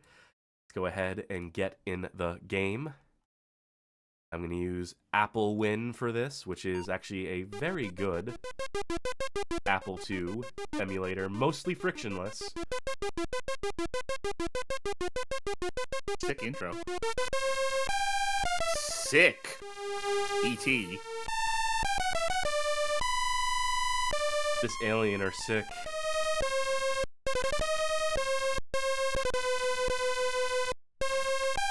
I'll let this banger play out. Shit, I got shit to crop.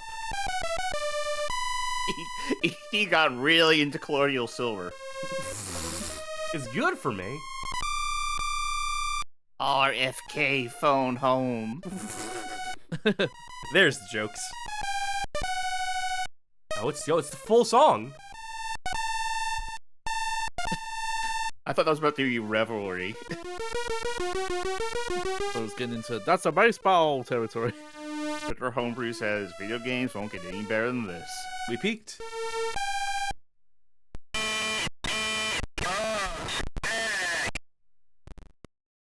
Ugh. More Never- tease. Never mind the good sound compliment there. Oof. Let's go ahead and read the introduction. That didn't sound British at all.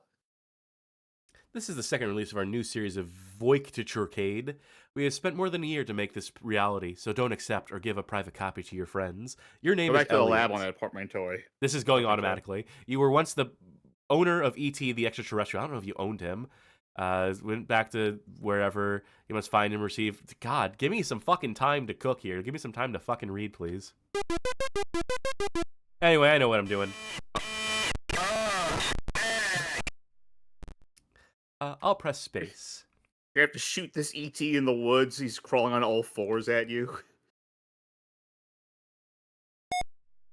You are in your messy room. Look. Try something else. Die. I was in my messy room.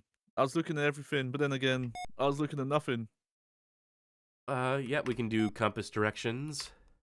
I asked ET for a Pepsi and he wouldn't give it to me. You see an open window. Jump out. window. Go window. You fell down and died. Whoa, dark. Fucking wow. Can't believe Steven Spielberg signed off on this. Yeah. And I think the game just locks up here. If you lose, the game just It never ends. boots again. And now I'm One back life. in. Now I can go back into basic if I so chose. Program and- yourself a better game. It wouldn't be hard. Let's reboot that. I'll get to hear ET's voice again.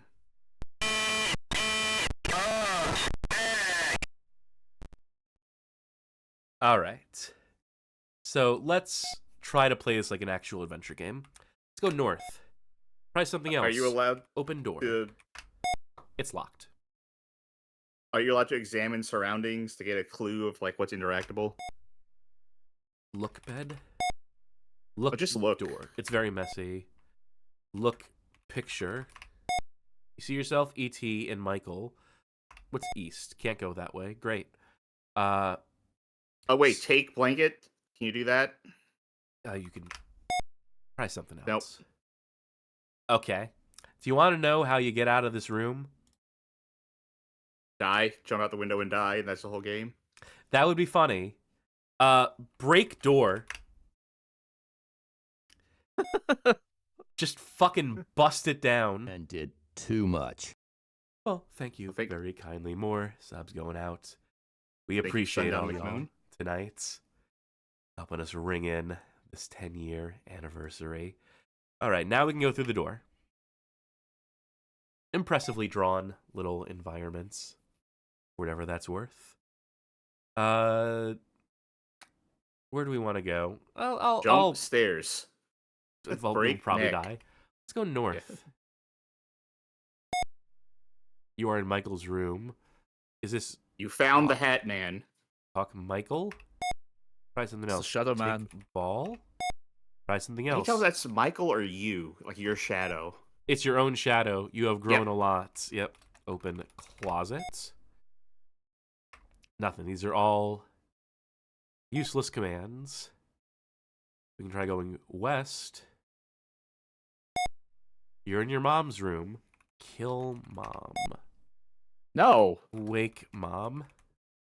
I'm just seeing what the options are. Look mom. Can't even do that. That is Open- a fascinating way to render Look. the M character, by the way. Look, mom. No hands. Boo. I think we gotta go east if we came west. Okay, cool. Let's go down the stairs. Can I go east? Why not use the stairs? Okay, yeah. I Why think not? they're coming back. Or just down. D. Bad text parsing.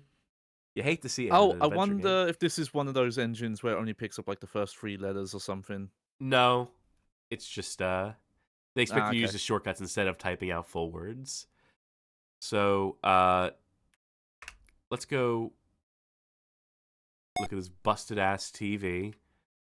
Watch TV. Look TV. You see a cave. It's a game called Mystery Cave. Have you played before? Probably plugging one of their other games. Too much. Mhm. Break TV.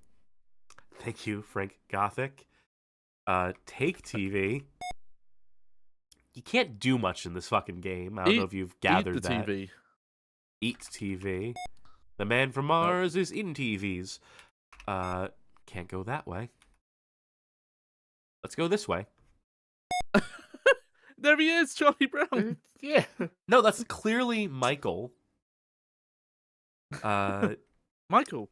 Talk Michael. I don't know how to do my homework. If you do it, I'll help you. Help. Help Michael. How are you going to help him? Do homework. Oh, Chuck, I should mention Michael was the older brother in the film. Gotcha. Well, you're on your own, Michael, because I can't figure out what I need to do here. Let's go south. I am following Rani's guide at this point. I will take candy. Fuck, get candy.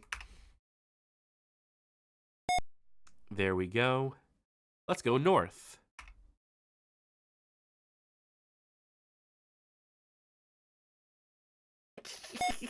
It's your I was sister wondering what was Gertie. going on. She won't let you go. Punch Gertie. Leave. Talk Gertie. I want This is something to very eat. similar to the Lifeline experience, by the way, just with a keyboard instead of a microphone. So, to read from Rani, there's a 20% chance anytime you enter a room in the house that you will encounter your sister Gertie. If you do, give candy to appease her and then carry on with the rest of the commands in the list to get to the end. Considering it's game over if she doesn't get her way, it's in your best interest to give the candy as soon as possible. But what if I just keep running away and ignoring her? Let's... Gertie became angry and pulled the cord on your computer. Game over. Well, that was exciting. That was an exciting way to end the game. All right, let's speed run it. Let's just fly through the fucking commands. Ugh. All right. Break door. Why isn't it letting me do space? Oh, because it is space at the top. You can only do 1 space per line. All right, north. Down. West. South. Should get that candy first and foremost. Get candy. Alright, now we're fucking strapped with that thing. And by thing, I mean candy. North. Remember, it's not just like what direction you're facing. You have to remember what compass direction at any moment in time you are facing that you came from. I like that one Michael. errant line that makes it look like he's going to get a pompadour, and then they just erase it like, nah, never mind. Let's look at that homework. It says January 1st, 1901 was a Wednesday. Find the day of the week for January 1st, 2001. Go fuck yourself. Well, it was a Tuesday, not a Wednesday. That's the first problem. Let's... Rainy did the work Monday. Right, how do you know the answer? Michael will help you when you need him. Great. Get Michael. Put him in our little pocket. All right, now we can go east. Walk past the television again. Eventually, Gertie will show up again, I'm sure. South? Trying to keep track of this. Yeah, there she is. Give candy. All right, get out of here. Huh? I think it meant to redraw the background without her in front of it. But it, You have entered the Gertie dimension. There's only Gertie. Let's Prepare yourself. you're still on the first floor. Let's just hope that the game will let us go. All right, very good. You see a Just machine. progressively erase all of this, replace it with Lucy again. Just get the machine. Great, we have the machine now. Brilliant. Go west. Jump out the window. North. East.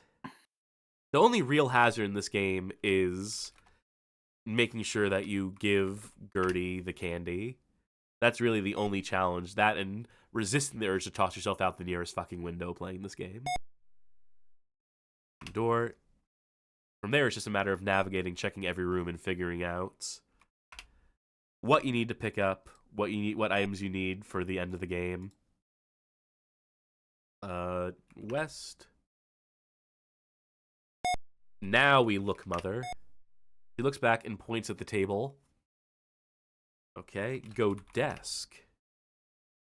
She's hungover. She can't even speak. She's just like, ugh, just motion over in that direction. Got the key.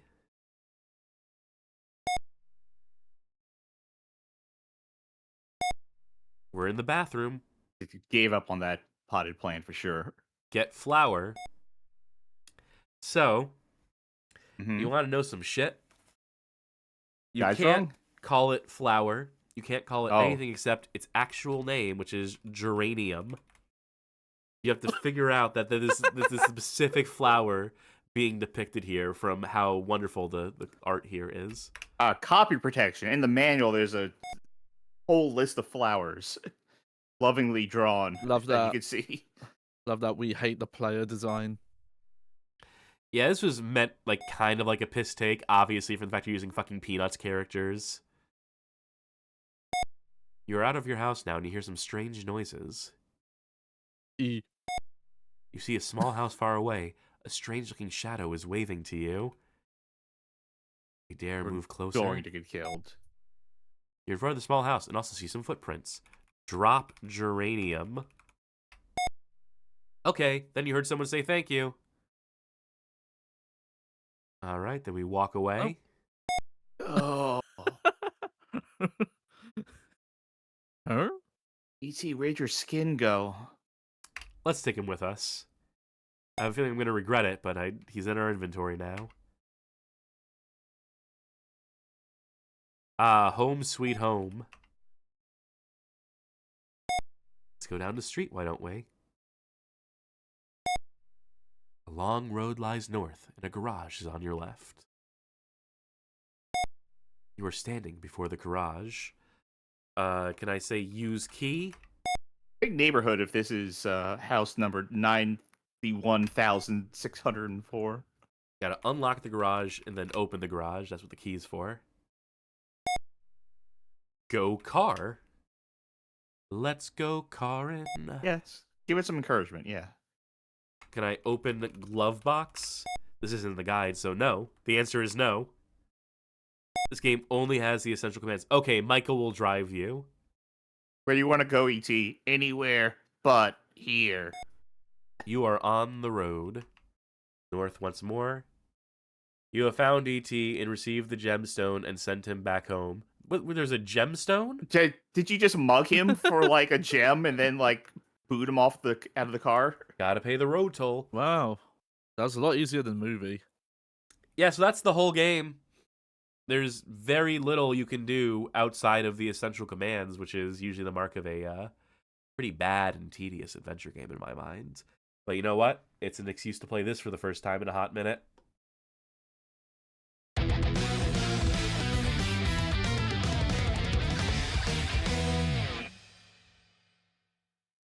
Very good.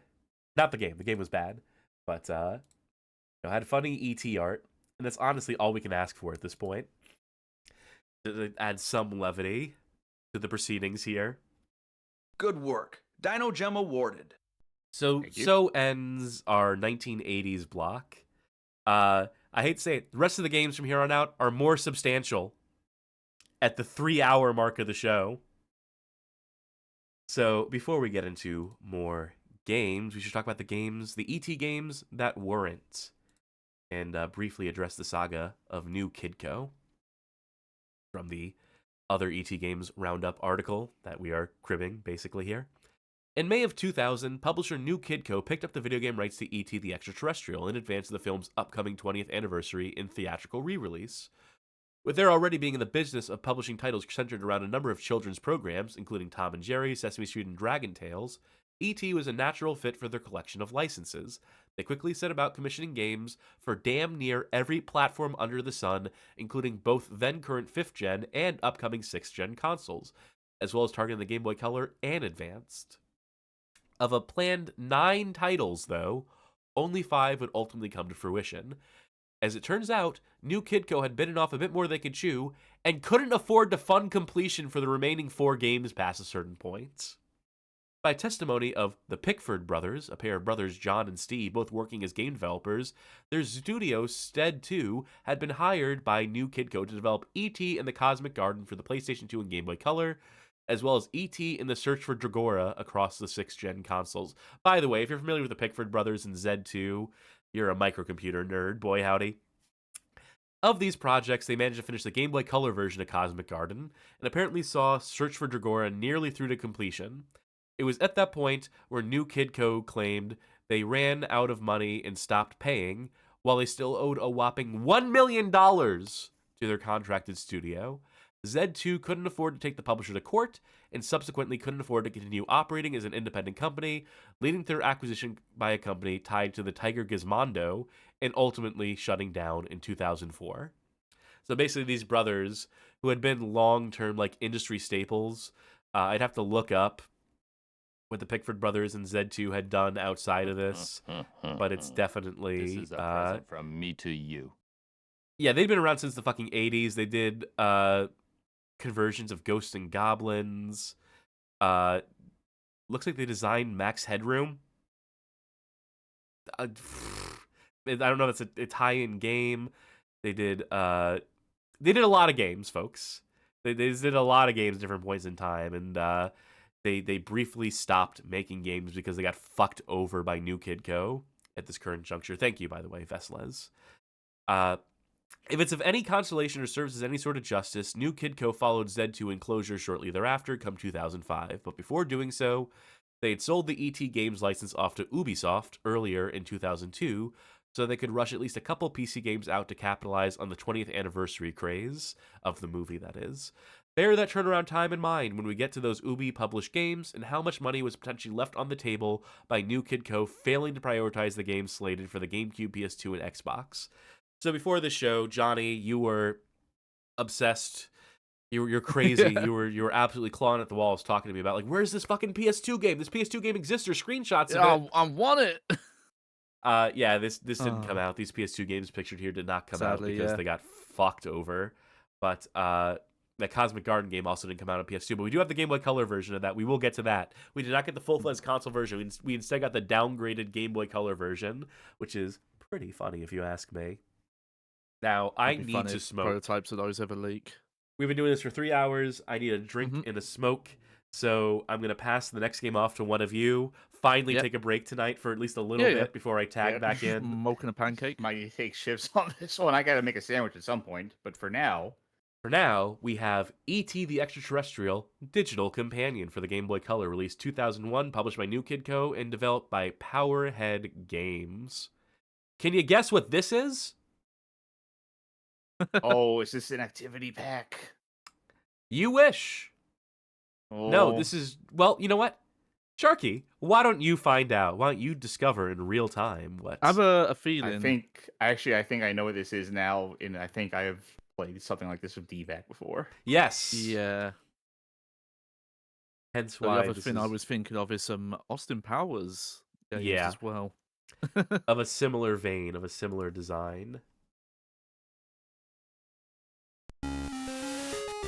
All right, Johnny, join me for E.T. the Extra-Terrestrial Digital Companion. I think the volume should be good. I'm hoping the volume is good. You know, let's just make everyone port one, why don't we? So anyone can control at any moment in time. Play a little bit of this for me. All right. Get started. Welcome to your E.T. Digital Companion. The first thing we need to do is hit the date and time. Hit the date. All right. So it is... All right, we're starting in 2001. just in general, how far? Curious. That's it. This game has a we got very year left lucky. in it. About Yeah. Yeah, have you been holding on to this? Have you been using this as your digital organizer? It's time for an upgrade. Long past overdue, really. Alright, today as we do this, the 10th anniversary of Bad Game Hall of Fame is the 3rd. Yep. Yeah, that's okay. I had to think about it for a sec. I didn't know what day it was. Hopefully the volume is dialed in so I can walk away and smoke for a little bit. Smoking heals my throat. It makes it does not make me worse. Definitely putting smoke into my lungs and throat is a cure-all, is a panacea, and not just Oh no. a way to exacerbate a problem. I can't just do AM or PM. I have to change the hours all the way. Okay. I mean, that's not that Yeah. big of a deal, but that's annoying. All right. I don't know if this is the right word. They're definitely infanticizing. They're making E.T. very cutesy in a way that he isn't in the original film. In a lot What's of your this first name? Use the suggestions box for a first name. You know what? If you don't like your first name, use the suggestions box. All right. Our name is L. At what point is it gonna say like, oh, Elliot? It's 2 T's, Elliot, right? Do we know? I'm gonna not guess 100% it's 2 sure. T's. Yeah. All right. What is Elliot's last name? Oh god. E.T. became a mushroom cloud in this picture. Elliot's last name is. Oh. God, I don't know. I don't know if they ever say in the film. Let me see if I can find out. E.T. I'm gonna say Alan because it's like alien. Taylor. I Too found late. it. It's too late. But we'll say his middle name is Taylor. People also ask, are Elliot and E.T. connected? I don't know, maybe we'll watch the fucking movie. Stupid question. What's your hey? What's your nickname? Okay, well, one of them is, well, Penis Breath, but that was a different character. I don't know if that's going to be in here. Okay, damn. I mean, well, Oh. E.T. is the first option. Okay, I What feel a- like that'll get confusing. Yeah. Well, what a However- dinky-dink. Early in, it rocks. That's cool. I love that. It doesn't even make sense with Elliot, but early in is our nickname. When's your birthday? Where's you your know what? bidet, chat? How old are you allowed to be in playing this game? Oh, yeah. Hopefully it goes back to 1900. Hopefully it goes before 1900. Hell yeah, we're beyond the silent generation, baby. Ah, damn. Okay. Alright. I'll do this as quick as I can to get us back to, like, a normal age for someone who might have one of these. Alright, April. Let's say it's a 90s kid. April 9th. The 12th. What do you like to do most of all? Who's fucking asking? Back off, E.T. Favorite hobbies? All right, we got arts. I love chores. Oh, I love chores. I listen. I could go on about how much I love chores. I also hobbies. love hobbies. I love my favorite hobby. I just can't get enough of having hobbies. Other games? Other games, not this one. Don't ask me about games. Ask me about other games and pursuits. I love this. Was this written by aliens? What do Yeah, there's a lot of children like? generic... Pursuits and hobbies. I love things to do. That's Also, it. why does travel look like two swords clashing? I don't think that's what it's meant to be. Oh, it's a plane. Okay. Okay, my favorite hobby is... I think it's gotta be pursuits. Okay, I get it. Oh, the categories. Okay, yeah. It categorizes it. Okay. let's back up then. My favorite thing chore. I love brushing my teeth. Yeah. Oh, I can't get enough of putting my clothes in the hamper. Washing my face. Sorry, I'm so obsessed with these categorizations now. Things to do. I love completing the About Me section in the E.T. Digital Companion game. And I love entering my friends' names. And feeding Flop Glopple. What's a Flop Glopple? I love the first day of school. Every other day of school fucking sucks. Yeah, it's all downhill from there. Okay, we need to pick something. What are other games?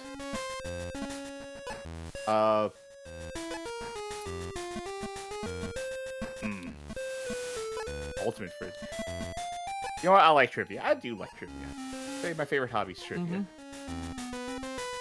What do you like the least of all? I won't use this against you.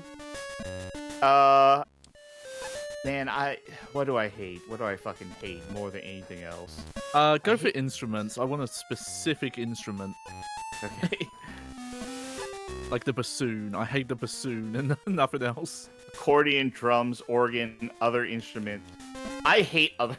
Is other instruments going to be a category, or is it just going to be I hate other instruments? Okay, a bassoon's a wind instrument, right? No. I hate... What are other instruments? I hate other instruments. That's it. Yep. It's not a subcategory. That's just it. Yeah. The hurdy-gurdy, which is in the list. Well, no, that'd be a lie. I love the hurdy-gurdy. Now we need your digits. Enter your phone number. My phone number is 555-555-555-555-555-555-555-555-555-555. All right. Yeah, dial it for me. Good. Actually, could you do that thing, the hacker thing, of using the dial tone and putting it in the receiver with this? That I bet so. I bet you could, but I've returned. Boy or a girl? This isn't an easy one. This is actually a very complicated question, E.T., that I'm not fully prepared to answer at this current juncture. It's okay to enter your street address. I live at 0 Total Avenue. 0 null. We should have put in parts unknown. No Wait, lane. that could be the state. Nice. Yeah. We'll try to guess the city and say from your zip. All right. Good luck. My zip code is What's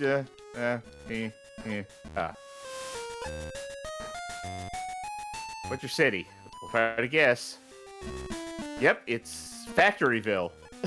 Is that a real place? That's awesome. It's in your state. Well, apparently it's in Michigan. every state. It's in Michigan. Never mind. Also, Ellie's dog is called Harvey. What's your pet's name? I'm sorry? very presumptuous of them to assume we have a pet. I don't get enough mileage out of this soundboard clip, so let me hit this since I just hit a cigarette outside. Just a reminder to folk at home that Don't smoke too much. Cigarettes make you weak in mind and body. Okay. This is my actual pet's name. On the other hand, I also took a hit off of a devil's lettuce, so... I do like the blood, I do love the sex, I do love the drugs, I love the hip-hop. Hell yeah. A joke for no one outside of our Discord, discord.gg/BGHOF. But... What color do you like the least? Probably yellow. Which food do you like the best? You know, we were talking at the beginning of the show about reviewers who don't pass the I CAS like nice test. food. Who don't cut the mustard in my books. But let me tell you, Phil from Watch Mojo, when he was doing game reviews for him, that was the best we ever had. We didn't know what we had till it was gone. Yeah. What's the grossest food? I did find some other like-minded people asking, where is he? What's he up to? So the people want to know. The What? people Okay. demand answers, Watch Mojo. Where's Phil? Lima beans. Lima beans are absolutely the worst. Elliot likes dogs. What's your favorite type of animal? What's the most obscure one also- they have? Bees? Yeah, I guess bees. What else do they have though? Farm animals, ferrets, fish, hedge space hogs, Yeah, I've never seen it spelled that way. horses, insects, monkey, reptiles, and amphibia. That might be it. And rodents. I mean rodents, actually. we Oh, go. okay. It is broken down. Yeah, there are categories for some of these. I wonder if bees is a category, like all the different types of bees. All right, wait. How many dog breeds do they have here? I can't believe they're asking for this much fucking information from you. You haven't gotten past the... Yeah. Bees. Yeah. Yep, bees. Like it's a Game Boy, so they... Who's your best friend? Bees. Bees. Yeah, Barry B. Benson. Saves me the issue of having to put my real best friend name in there and having to answer a lot of people's questions. Us! Let us know. Okay, that helps us identify who's asking these questions as a collective. And then let us know your credit card information. Social Security, you know. Monster High. Yeah! School of Hard Knocks, baby. Yeah. This music's really unsettling, by the way, for Digital Companion. When is your first day of school? Can someone screenshot this and like send that to me? Just this one, and then I'll give you a sec. Okay. I guess it's. Oh. Well, this I mean bumper. today's. Wait, why is this not valid? Why is it blank? They knew that Anyway, tragedy would be coming up at around this time, so... Yeah. Hell of a first day. Yeah, they didn't have Hell the of a week first down. day to come back to. School could be cool when I'm learning about things. Favorite subject? Recess. Oh, Rest. perfect. No, my favorite subject is sleep. E.T. has blue eyes. No, look with your own eyes at the screen and know that is not true. What color are your eyes? Let's see. I do like that picture because it's supposed to be him wrapped up in the blanket, but he just looks like he's got a hoodie on and he's doing like a album pose. Do? Elliot has brown hair. What's your hair What color is color? E.T.'s hair? I want to know. Multicolor. Yeah. Okay, yeah, it's multicolor. What's your favorite band? Jeez. Oh, is it going to try and fill shit in? Wait, I need to know if it's going to try and fill shit in. Hang on, should we put in Stone Cold's favorite band? Okay, I don't think it's going to try and fill in with the name of a bunch of bands. Nah. Fuck. Oh, Magic Mouse says bees. Morbid That's Angel. I appreciate that one. I like bees. I need Oh, listen go more to of that hell, Sharky. stuff.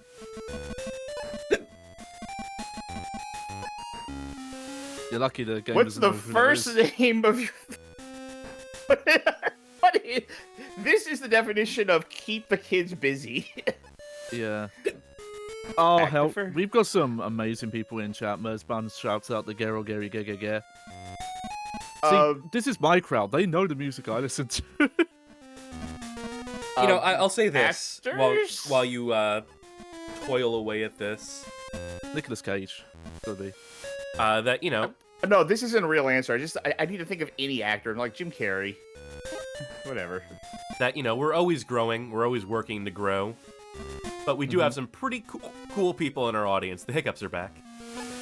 That I'm very appreciative of. It takes a while, but we're finding our people out there.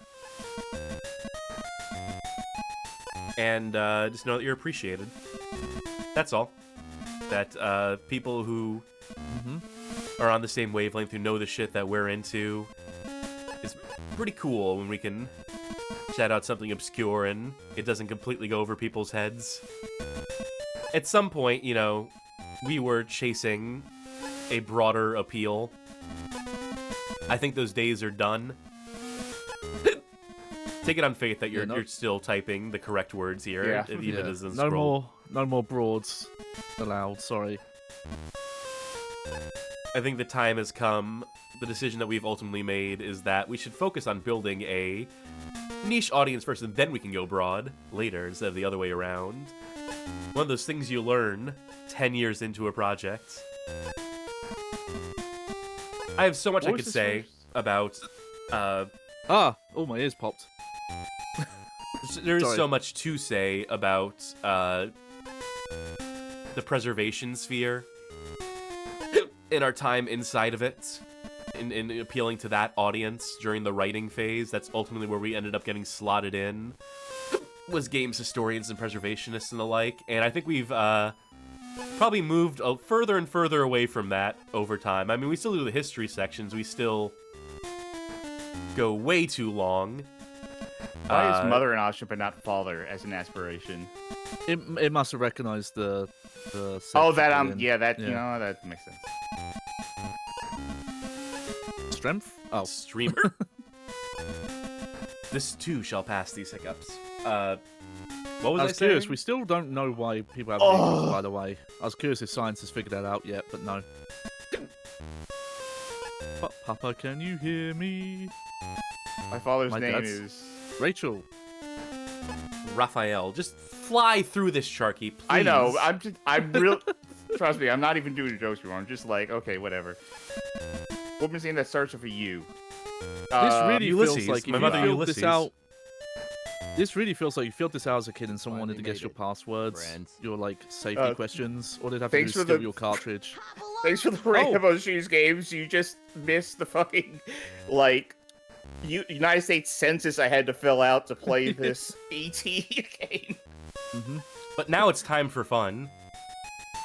This E.T. digital companion belongs to Elliot Allen. Please call 555555555555555 if it is lost.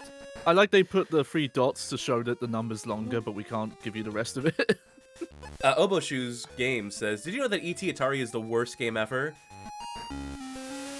Yeah, we talked all about it for like an hour and a half. Yeah, it's the worst thing made of plastic as well. You missed us going into a history lesson, as we like to do at the top of our streams.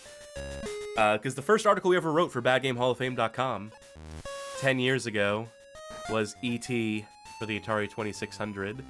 Covered all the misconceptions around it, so we read that article all the way through. Oh, error number 2, that's the worst kind of error. So just know that we know that we were a little smarter than the average bear when it comes to that one. And now we're into all the other E.T. games. And there have been games worse than E.T. for the VCS. Games I have worse more by things to far. do. I gotta enter my friend's names completely about you, set my password, and I gotta feed Flop Glopple and buy some school supplies. I want to know about the Flop Glopple. We'll find out about the Flop Glopple. I'm sure that's an option here. What are the events coming up? President's Day. Valentine's Day and Valentine's Day. The only 3 that matter. It's when probably on a Valentine's Day per month again? basis. It won't tell me when it is, actually. Yeah. I can't select it. Yeah, by the way, we're getting 6 more weeks of winter. Did he not see his shadow, or did he see his shadow? How does that work out? I forget.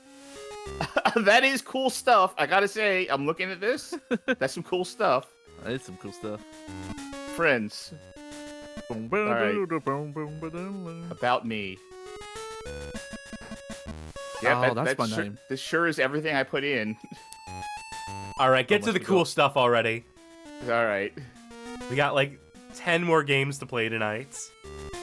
Alright, we got Flop Glopple, we got the slideshow, and we got games. Alright. Let's check out Flop Glopple. Oh, okay. He's kind of cute. Hey, Flop Glopple, I'm supposed He's like to a feed fucked you, up ferret. Yeah. And ferrets are kind of fucked up already, so I'm uber into it. He just wiped a species off the map. That was a rare endangered species whose nest he just ate from. Oh no, Flop Glopple ain't doing too hot. Flop Glopple needs some help. Flop Globble has never eaten. Never once in my life. So For less than 10 cents a month, you can support Flop Glopple in need. Okay, what's your issue, Flop Glopple? Flop Glopple is not hungry. Okay. Well, that's gonna really get in the way of us feeding him. Oh, he's sad. Help it. Okay, just to confirm, by the way, this is a canonical E.T. creature from the book. It's from the Green Planet. This is extended lore we're getting here. Yeah, raise the roof. Hello, Elliot. Raise the roof. Scary bugs. Oh, Mutant 1988 points out, I was a bit confused, but it appears this creature does indeed have a third leg. Is that what we're calling it? On this PG play Flop stream? Glopple. Oh, hell yeah. You know what? If I Alright. could do that with my body, I would roll a ball up and down. Are you no longer sad now, Flop Glopple? Nope. In fact, you look more sad. Flop Gobble had a long day at work. Flop Well, Gobble Flop be Glopple? drinky. You know what? Maybe you should seek a therapist, because I'm going to go do something else. Now, I do want to point out that the scientific term for a flop glopple is a Gigigirum hadehadeba. 20,000 more points for the next picture. Holy shit. In this economy? Oh, yeah. We were going to have to unlock all these. Yeah. No, that's it. I thought slideshow was going to be like a sliding block puzzle, but it's unlockable photos. I need 20,000 more points to unlock another photo that I could print out. Let's print this one out, actually.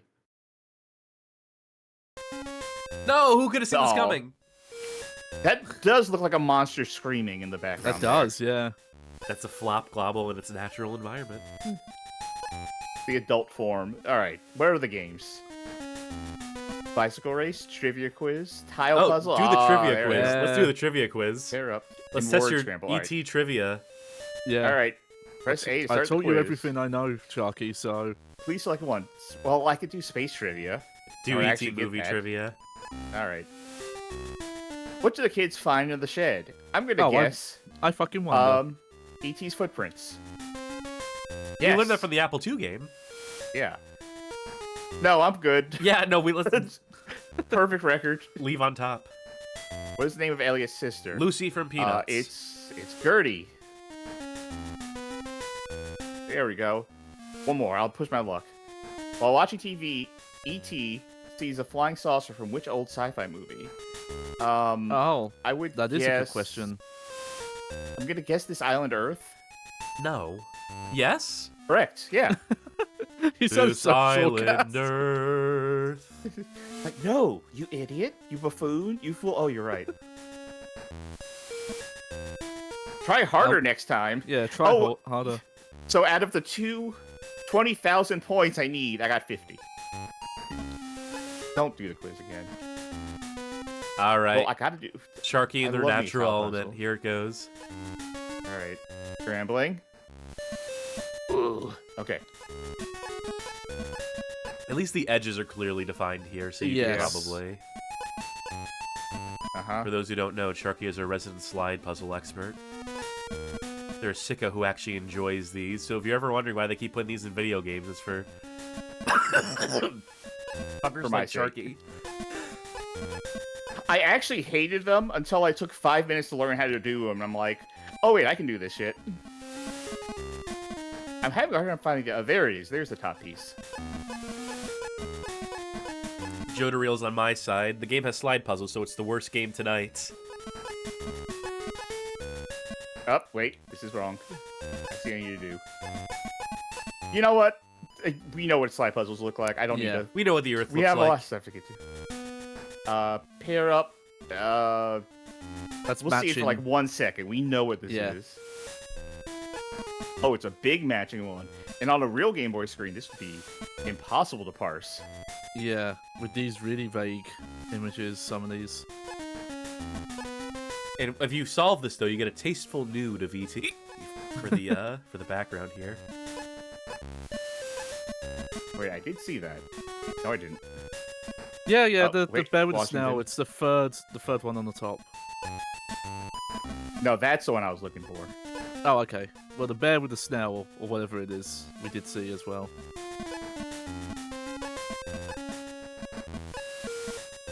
This is really not pleasant music, by the way. I said it earlier, but it's hitting me again.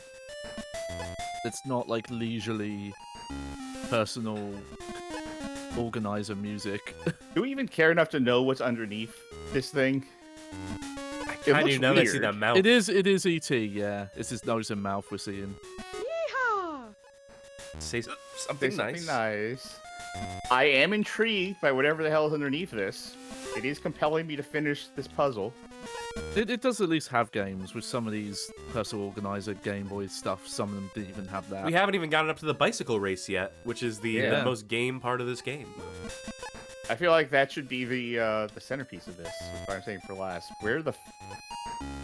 I'm just like speeding through this, which is why I'm not actually matching anything correctly. You're the slide puzzle sicko. I'm the flip puzzle sicko, so I probably should be doing this, but I also want you to suffer. That's my gift to you on the 10-year anniversary. Oh, wait. I'm just throwing one away so I can get to this. Alright. I'm gonna say that was... Nope. E.T. show hole. Yeah. This one is... Okay. Boat. Skateboard. That's a horrifying looking E.T. in the back there. Oh, yes. This is a scene where he's pretending to be like a stuffed plushie. I say he's pretending. Obviously, it's just a puppet with nothing in it. So it does look kind of scary. Word scramble. Oh, no. I'm terrible at these. Psychic. I hate these. Yes. Yeah, no, I wouldn't have got that, honestly. I'd take a slide puzzle over this.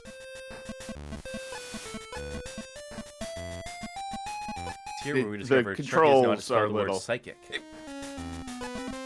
I didn't know any of the geography stuff earlier. I didn't know obvious questions about like the Pacific Ocean, so it's not psychic, it's physics. You were throwing me off. Yeah, I got down myself. Math. Meta? Nope. Meth. I hate how this. When the M&M's Corporation dropped out, the Meth Corporation stepped in and said, "All right, we got you." Oh, my favorite PS3 game. No? Oh, I thought it was like the YMA. No, that's a word. Yeah, but not what are we talking about? All right, get out of this. Yeah. And play bicycle race. The bicycle race. Yeah, the main event. Hope Elliot and E.T. cross the finish line before time runs out. Accelerate, brake, steer, jump, and wheelies. Now, I'm going to spoil this. This is going to be the best rendition of the bicycle game we're going to see tonight. There's a Game Boy Advance game later, which has one of the worst. Mm-hmm. Yeah, I think a couple of games find the renditions of it. You might be right. Seems Some complicated. horrid attempts. Relatively.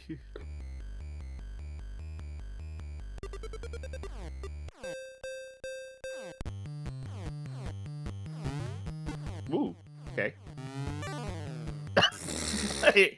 E.T. Breakneck. Having seen the film literally today, I find it funny that this being the most iconic scene, it really just comes out of nowhere. Like I thought it was a scene where they were being chased, and E.T. does it to help them get away, which does happen on later. But the one with the moon, it really feels like, oh, we've come up with this cool effect. How can we fit it into this movie? And that's how the scene comes up. I would love to actually do a flip without eating shit. There we go. Elliot's like, no, I'll do it this time for sure. And E.T.'s like, no, stop. That is movie accurate, though. There's a lot of crashing with the bikes going on. And we made it home, E.T. We're back on your home planet. Oh, yeah, you didn't fly yet. Can I quit this? Wait. No, you're stuck here forever. There you go. You got the level 2, okay.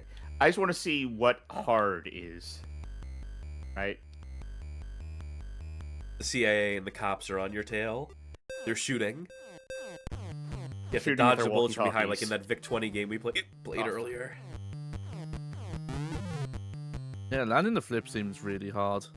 Oh, You nice. have to get the right speed, which is just annoying more than anything else. Mersbun asks, is this still the data harvester game? Yes. Yes. This is the game you play that actually connects to their internet servers to transfer the data. This is to distract you. I mean, they did ask for your email address among their many questions, so... Yep, Sharky at BadGameHallOfFame.com. Although you wouldn't know that if you looked at the screen. You'd just be like, well, I don't know what email address this is because this asshole has a long-ass email. And one of those, like, goofy novelty emails from back in the day that's like Sharky. the entire alphabet. Yeah, we're done. Yep, that'll do it for E.T. Digital Companion. Think we got as much out of that as we're gonna get. All right, would you like? And the game got as much out of me as it's going to get too. Would you like a palate cleanser? Oh sure, we got. This might be the best game of the night, from what I recall. This is E.T. Escape from Planet Earth. This is a New Kid Co. published game, developed by Sapphire, who made the James Bond 007 game for Game Boy, among other games. But this is like a puzzle game that is not terrible. So, who amongst you wants to play Puzzles? Oh, if I can tell you, if Johnny plays, I'm going to make a sandwich. Yep. Yeah. I'll take over.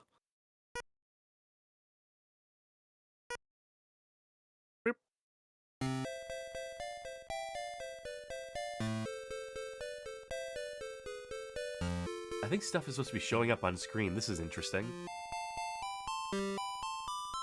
Huh. Can't say I've seen... Oh, all of RetroArch is this broken. Okay, let's relaunch and hope that just fixes whatever weird shit just happened there. Yes, it will. Okay, cool. Never had that happen before. Let's make sure you have control.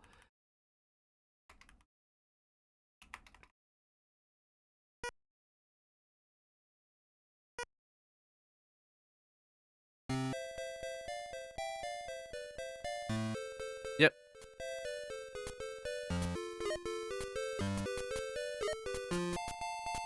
Perfect. There we go. I think weirdly this game has the most effort and love put into it. And E.T. even looks kind of cute in this one. This is probably the best rendition of E.T. we've seen all night.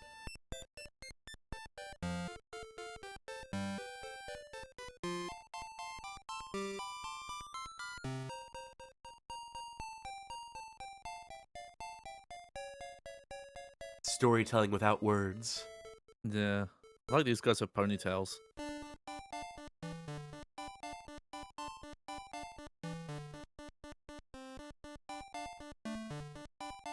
Left behind on Earth, E.T. hides in the forest, trying to find a way back. Home? Elliot and E.T. quickly become friends after Elliot finds E.T. Hiding near his house. Elliot looks very concerned there. Yep. Blah, blah, blah, blah. Help find the telephone parts. Oh.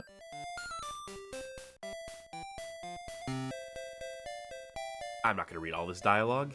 My throat's already... Yeah, kids will trade bottle caps and other items for these parts. Yeah, in the post-apocalyptic economy of yes. 1980s America, bottle caps are the only currency. Oh.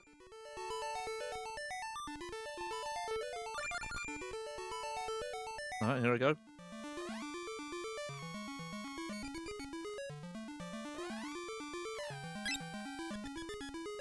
Congrats, you solved it. Oh yeah! Let's go again.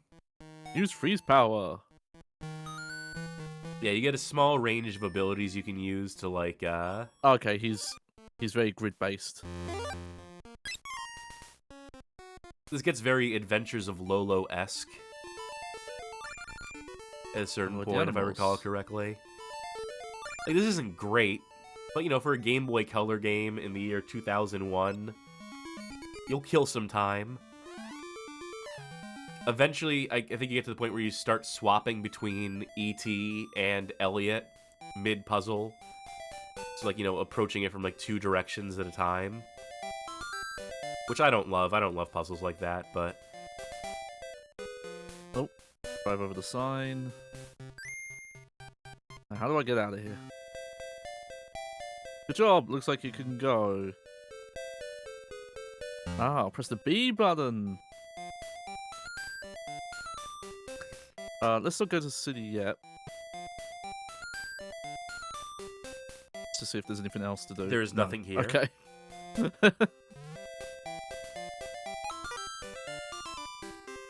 E.T. must find a battery for his phone. New Find lightning baseball charger. cards. Piece of shit. Much prefer USB-C. Ice is slippery. See, this is an educational game, too. We're Can't learning use so the much. bench.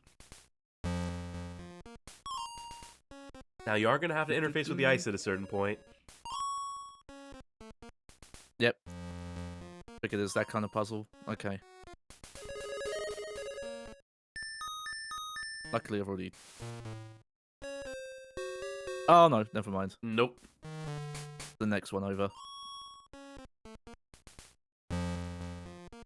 It is a little weird that you go from Elliot, who has a bit more free-range movement, to E.T., who's on a grid. That's a very minor complaint, I'll say. Let's check this question mark first. Use Elliot to stop. What? Stop what?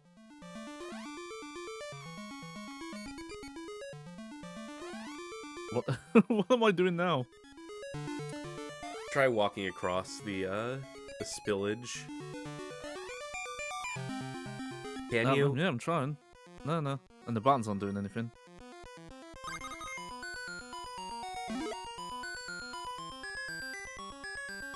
As I mentioned, swapping controls between characters.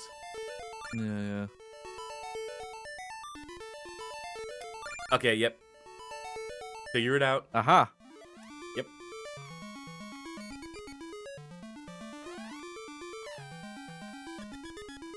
Then you can use the down, ice down, to we walk go. over the toxic spillage.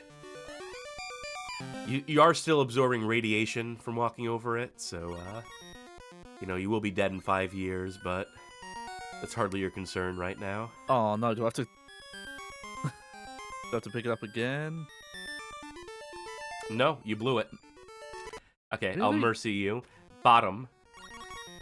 Oh, I wanted the card, I got greedy. Oh, I see. Then yeah. I do like Elliot's stride, with the arms swinging. Okay, so... Yeah, let it go down here. Yeah, because only I E.T. tell can this pick up is- the power-ups. Definitely going for a younger audience for this. Oh, it gets complicated later on. They scale it up. Now, as I come back and see this for the first time, it does look like someone made a fan game of what if a boy and his blob met the ooze. Would not be inaccurate. You hang out there. So how does this compare to Don Quixote that you were playing the other day? Yeah. Oh, yeah, controls a lot better. Who'd have thought that confining you to a grid would open up the possibilities? Yeah. I feel like an Excel spreadsheet would control a lot better than Don Quixote. Go. Oh, he's gone critical. Hmm.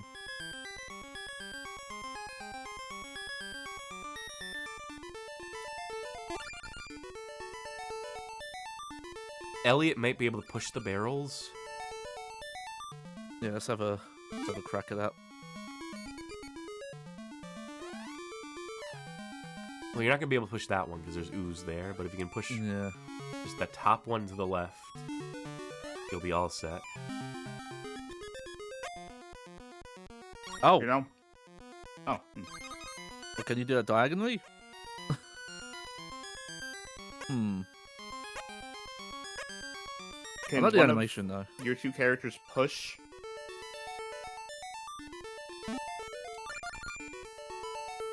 No, it doesn't seem like it. How many streamers does it take to solve a puzzle game for children? Yeah, Well, I can see how you beat the level. I'm being like hamstrung here by the fact that I'm eating salami, so my focus is on the salami. Carmen had it figured out. Has it figured out, by the way. We used the ice in the wrong spot. I'm just gonna take over Yeah, go ahead. because I know what they're. Oh, yeah. It's a bit mean that if you get the ice in the wrong place, you're just done.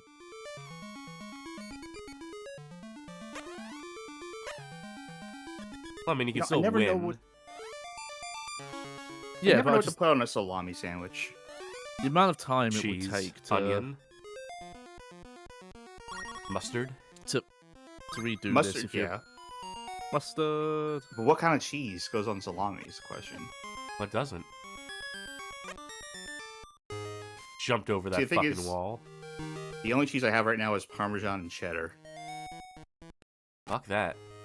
Don't need to redo that. Let me solve a puzzle. Not too hard. I'll be the judge of that. I'm very stupid. So. Yeah, I don't mind these kind of puzzles. Fun from time to time. You know, they were right. That wasn't too Hey. hard. Hmm? And, you know, we're not going to play too much more of this, but just take my word for it that it does get more complex over time. I played, like, an hour of this when I was writing that article. And, you know, it's fine. It was the best game I played for that article. Which, again, not saying much. At least this one functions like a video game. Has clear goals and concise levels. Spiders in the park. Really seems like low on the list of priorities for Elliot.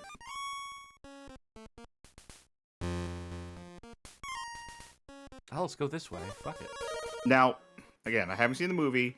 Was E.T.'s cryokinesis powers established? You know, they didn't. No. Deleted scenes, maybe, but. No. I mean, the closest to that is like the vague part where No. he seems to be dying, and then the scientists put him in like, you know, like freeze to transport him, and then he's fine. But I don't think the implication is that the ice helps him. Oh my god, why is this so That seems- sticky?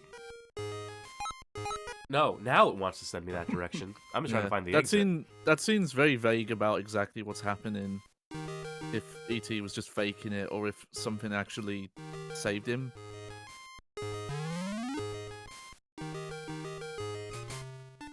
Was there ever a sequel to E.T.? Like a direct to video movie or anything of the sort? No, they demonstrated some rare restraint.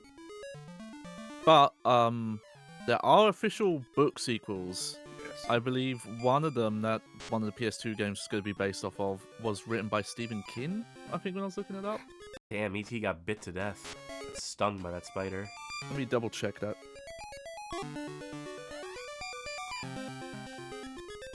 Wait, when they say one ice at a time, do they mean you can only carry one ice at a time, and so if you pick up more than one Yes. ice, Yes.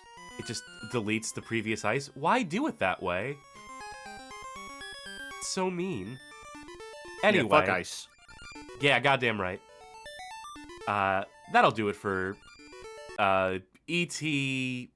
Escape from Planet Earth. A lot of games tonight, folks. I'm not going to know the names of all these games offhand. Okay, you ready for one of the worst games of the night? Yeah. You would think we've already Oh, no, not experienced Stephen that, but believe it or not, there are lower depths of hell which we can sink to, as is the case with E.T. the Extra-Terrestrial for the Game Boy Advance. This was published by New Kid Code, developed by Fluid Studios, and released in 2001. And this one is abysmal. So who wants to play it? Let me just Don't try to all play it volunteer away, and at I'll once. play it. Oh yeah, no, I think we'll swap. We'll both do this one. I have to think of what New Kids Code thing I know, because that logo is so familiar to me for some reason. Cool. Ooh, fluid. Now, we are going to fuck around with passwords for this past a certain point, so we can play all the games on offer within this game. Oh, multiple games. Also, sorry, I don't know why I said Stephen King. That's completely wrong. Yeah, I was I must be thinking, like, misreading that's something. very weird. Yeah. Whoa. Okay. Yeah, that's good. Let's just start. This level you play as E.T. I'm waiting for level 2, though. In this level, you hunt E.T. You play as a CIA agent. Do your duty. You are an alien botanist. Oh, so he's a scientist. Traveling to different worlds to study their plant life. Having just arrived on a small planet, you must begin your study and collect samples. Collect all your samples, return to your ship. Wonder if this is book lore about him being a botanist. Oh, what is this? Wow, what these is this visuals. physics? What is Also, this these momentum? visuals took a downgrade very quickly. Ice physics at all time. Yeah, like, I'm gonna stop hitting the button. And it takes him so long to, like, get up to gear. It's like, oh, okay. I love the skinny E.T. in the corner. Yeah. What happened Yeah. to him? Just squished. Ooh. Oh, now we got turned sideways? Because I got hit. Do I have any means of defending myself? No. Okay. By the way, 16 flowers. Collect them all. Is my health, like, being represented by what orientation E.T. is facing? Well, look at his bottom. Apparently, His yeah. legs are cut off. Oh, okay. So he he's is both spinning spinning- around, though. He's spiraling, I guess. Yeah. Yeah, so am I. I can relate. It feels like I'm controlling a wind-up doll, and it sounds like Yeah. it, too. I mean, granted, he does waddle in the film. He doesn't have ice physics, though. I don't know where they got that from. What's that? I swear that sound effect is also used in the PlayStation 1 game we will see soon. I think it's the exact same sample. Okay, let me just see something here. Do I have... Nope, no map? Nope. Okay. Oh. Yeah, so this game, in its early stages, which are all like this, the stages get bigger. You have to collect more and more flowers. I think at some point you're collecting like 50 flowers in one of these fucking maze-like stages while being pursued by the CIA. And it is just unacceptable to expect, Okay, good news. expect a kid to deal with this bullshit. You can't fall off the ledge. Oh, he's real sick now. Yeah, Oh, when, yeah. when he's sick, he starts to go... Yeah, lose his Oh, colour. yeah. He's turning into that character from American Dad. Yeah. I don't know what the art style is, where stuff is animated, like it's pinhole animated, but he animates like that in this. It's strange. By the way, collecting all these flowers, according to the article, took me 30 minutes to complete this first stage. Oh, Jesus Christ. Yeah. If there was like a big overhead like radar map, then it'd be one thing, but you're so zoomed in and having to remember where you've been.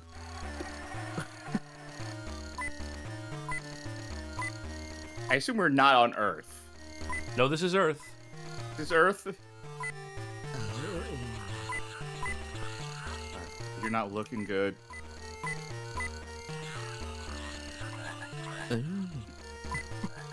I do like how it wants to do a constant warning beep, but it can't handle the amount of sound effects at once.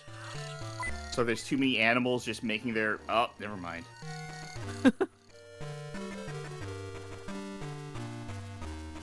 Seems like he's consoling him more than anything else. Amazing Photoshop skills here. You want to try again? No. HFred in chat. HFred guy says ET got a dumpy. Alright, ban HFred guy and... Hey, Johnny, it's your turn. Yep. Yeah, go to the Hit that password. Alright, so the password is a button in sequence of buttons here. We're going to skip to, let's see what stage 3 is. Do left, up, right, down. Okay, hang on. Right. Left, there you go. up, right down. L-A-R-B. L.A. Arby's. E.T. and Elliot. Having befriended E.T., you must find all the parts to build the transmitter and help E.T. to, quote, phone home. Trademark, Transfer all control rights beam. reserved. E.T. and Elliot in order to collect all the parts needed. The shown tokens, of which 16 must be collected. Hell yeah. Oh. Yep. That does happen in the movie. Yeah, but I don't think it looks like this, right?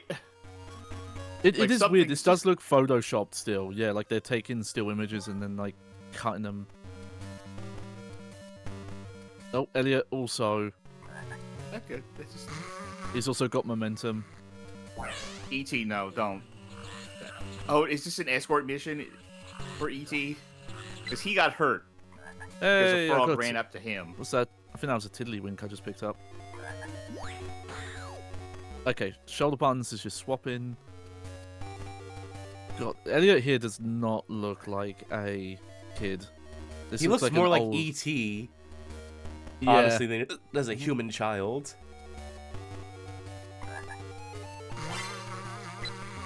He looks like a soccer hooligan a little bit, just kind of like scrunched down.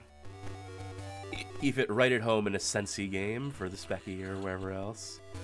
He fit at home with that one British Oh. E.T. we were hearing in that other game. What? Okay. I can make E.T. do that if I press the Right. B button.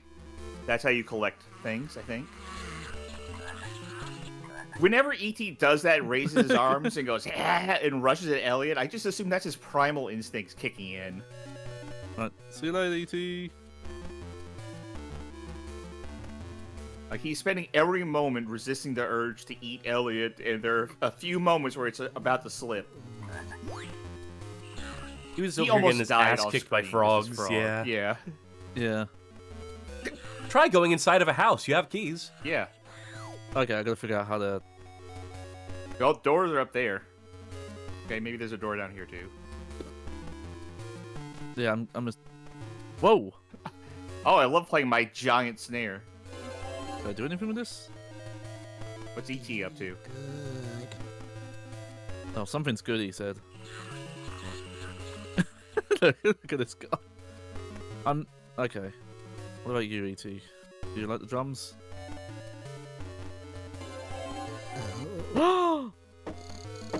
Oh, you released the bugs. So... they will kick your ass. Oh, you're making a plant grow, though. Can you collect the... No? You have to lift it up, and then Elliot goes underneath it. That's what I was trying to do. What, crush his skull? What's the goal here? Oh, hang on. Okay. Oh, yeah. No, come here. That was harder than it looks Jesus Christ. to get that to work. All right, only 15 more phone pieces to go. That was a phone piece? You know, I can't make a call without my giant P.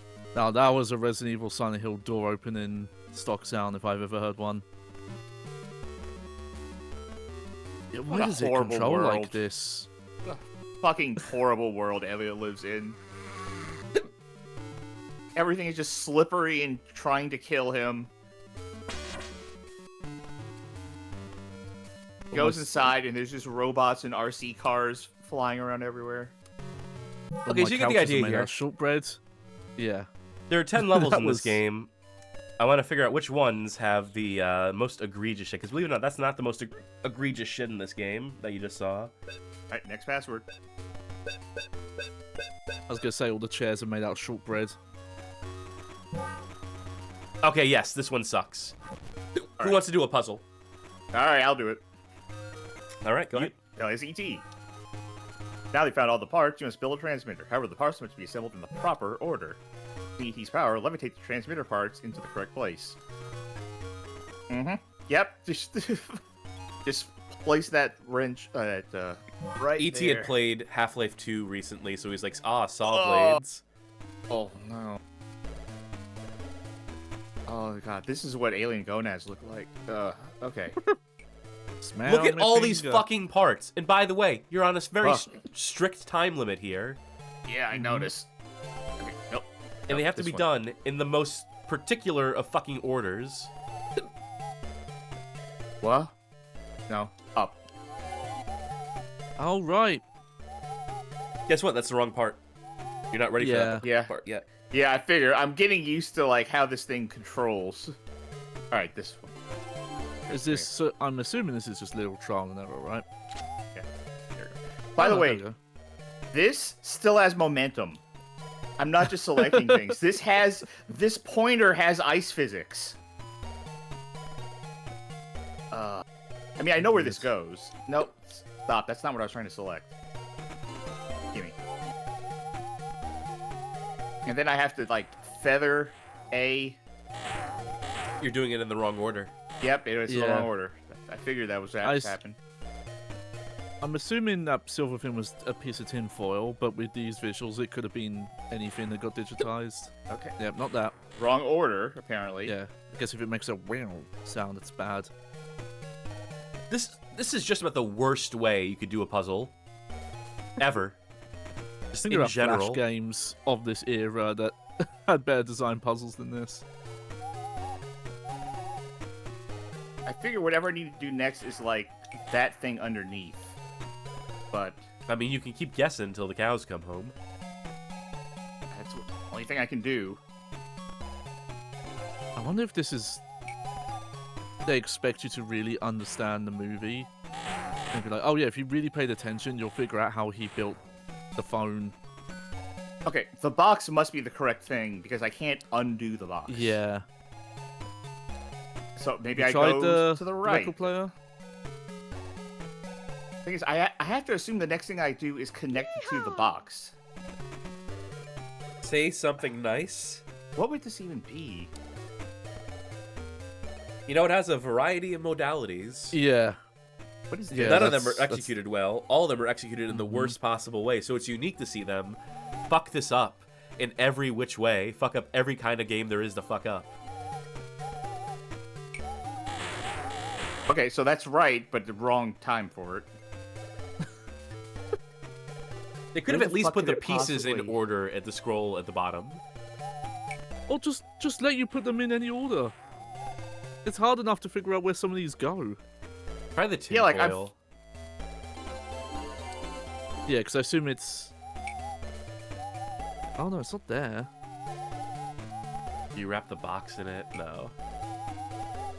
Oh no, the tinfoil goes inside of the bowl to make a satellite dish. Oh, it's combining. Oh, okay. Yeah, the Like, I know umbrella. this goes, like, right next to this. Not this. This green The- thing the goes right next circuit to it, but board, it's not time yeah. for it. What? It's so annoying that I know, like, what pieces go Did you- where in general, Mhm. but Did you try the record player? I don't remember. pretty sure I did. Over here. Oh, Hey! up there? Yeah, on All top of the right. box. You gotta stack it. So what goes on top of that? Maybe that gear? Yeah. Yeah, the gear's supposed to go Spin me right there. round It like goes- a gear right round. Oh, my movie not... But not oh, now. Not yet, though. Yeah. Now does the phone go down to the... Do I do this? No, this goes right here. So that can't be it, because there's no way. Try the circuit board, try the speaking spell. Renee in chat says, surely it would have been easier just to put a sliding No. tile minigame here instead of coding this, to which Mutant 1988 responds, how do you add momentum to a sliding puzzle, though? They have to work within the Yeah. limitations.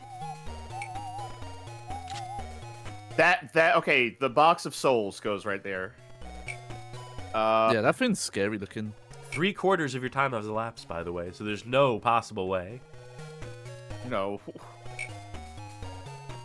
Okay. Now does the phone piece thing go? Nope. I placed wrong thing. It's just arbitrary where any given thing goes. Yup. Yeah, like even knowing a little bit about now how he makes it in the tinfoil. movie, the order makes no sense to me. It made sense to Phone. the developers. Nope, not yet. Tinfoil on the inside of the umbrella, maybe.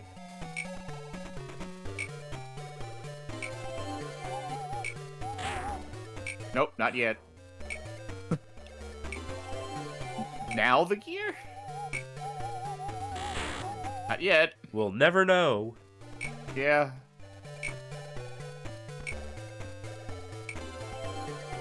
What a piece of shit puzzle. What a piece of shit game. Just straight up Where like, does- hey, just know what I'm thinking. Where does that even go? Also, what's the Maybe it's a red urgency herring. here?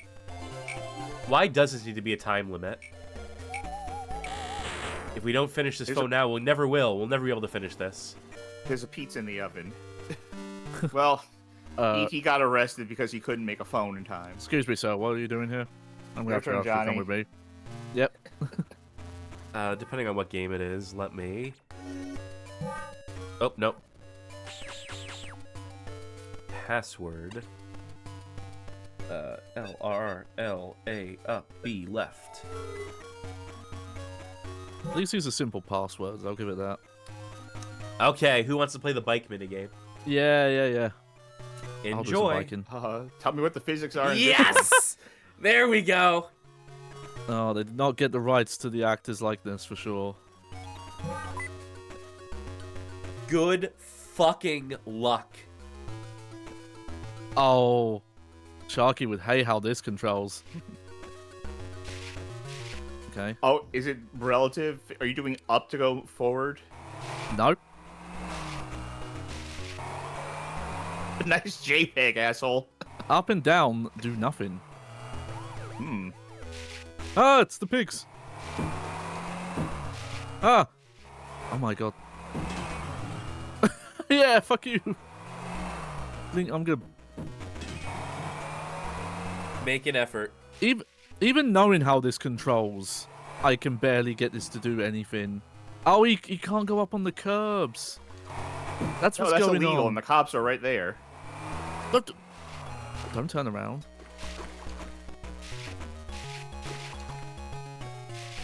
Oh, I found an I have arrow. a hunch. Actually, can I jump onto the curb? I'm going to go ahead and say the curb Nope. is not a thing you can do. I'm going to make a safe assumption. No, my tiddlywink.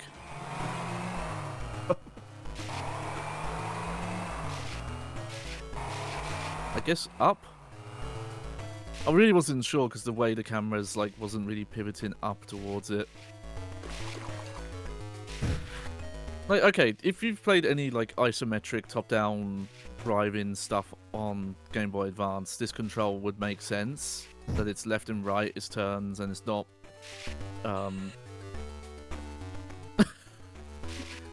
you know, it's not direction relative. But it's so sensitive for a digital input system. Mutant 1988 asks, so did this mess up the alpha layer on the shadow there? Why is there white? Yeah, it's a bad shadow. Yeah. My You're Spectre. being haunted. Yeah. Yeah. Yeah, they should have just gone with what this, the fuck? the darkened part of it and then not tried to do this outline effect. But maybe what I would suspect, maybe it makes it pop more. Maybe it makes it easier to keep track of when you're doing jumps and you have to land in place. You want to maybe have that white outline would be Yeah. my guess. Because it has to Yeah, be a deliberate yesterday- choice. Yeah. Yeah, talking about the Game Boy Advance lack of backlighting and how games had to deal with that. That's... You want an audio sample of what this game feels like to control? It was that. Whoa, the sprite Look got at the bigger perspective. Look at the sprite scaling here. Yeah. Incredible. Yeah. I love how they're tossing. It's supposed to be nets, but it looks like just like plastic rings for cans. They're Yeah. like, well, if it works on dolphins in the ocean, Ah, truly, it'll work on this yeah, alien. truly evil villains to be tossing those around.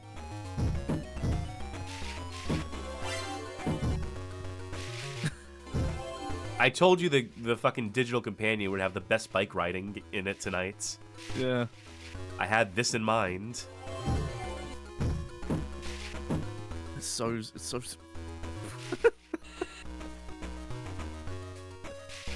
E.T. found dead in a ditch. Spider one. I'm somehow.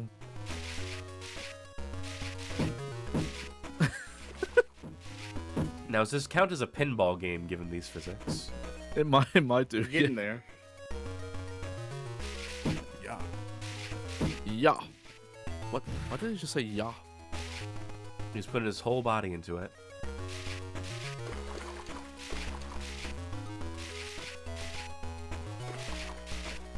I hope I'm still going. I'm re-upping the live thing on Blue Sky. How many more hours should I put down?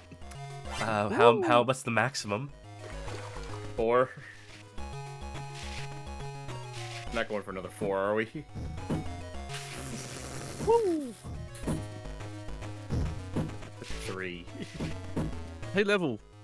You want to end or anything? No? Oh no, you're not even like halfway through this level. No, every level in this game is way too long. Yeah. Well, okay, Sharky, just for a second, just feel how this controls, and then we'll move on. Let's jump. Let's also jump. Yep. Okay. Now, if you want to figure out how to properly go forward, remember you're on a bike. Yeah, you pedal. Yeah.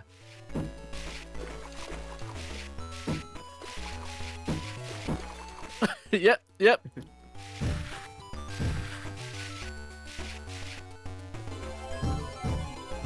Oh, whoa, wait a minute. Okay.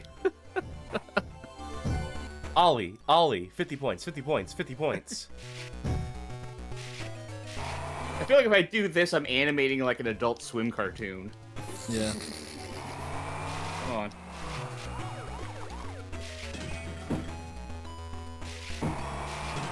I know that hurts you, Oh, but in that- spirit, because the cops get blinking, in spirit, I think it hurts them as well.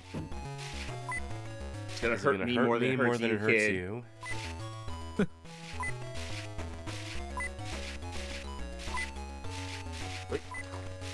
All cops are bastards. That's what that other game said, a Cabo.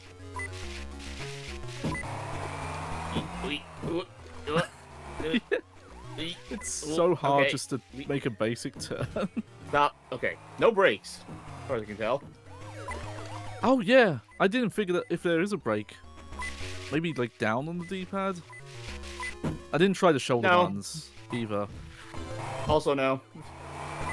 Alright, can I slip by? And this is where the run ends. Oh no, you circumnavigated it. Good job. Dead end. The wrong place.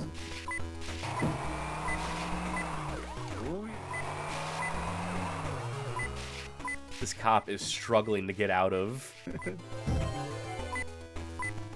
That actually lines up with the movie quite a bit though, because the big epic chase scene at the end when all the kids are on the bikes, the cops like don't pull up in front of them to stop them. They just pull up like near. Sick. I don't know how you did that, Elliot, but that was sick.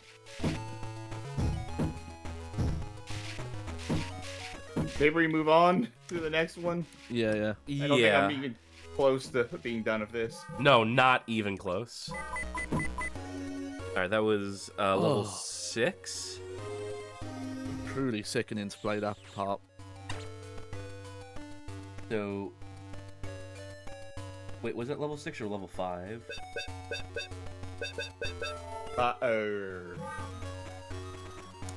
Okay. Let me play this one. Stop.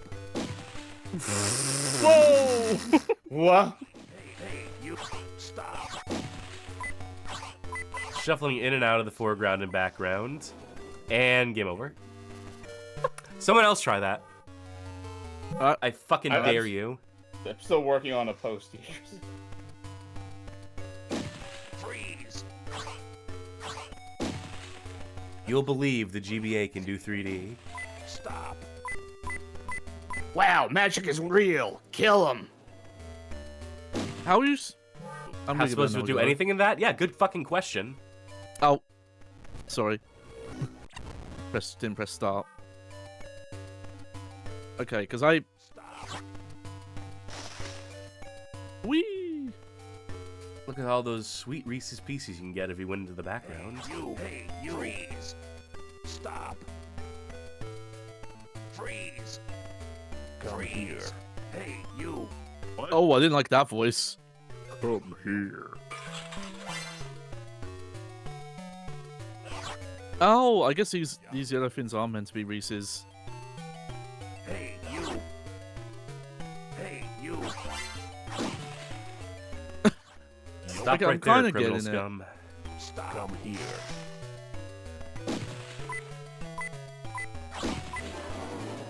Yeah.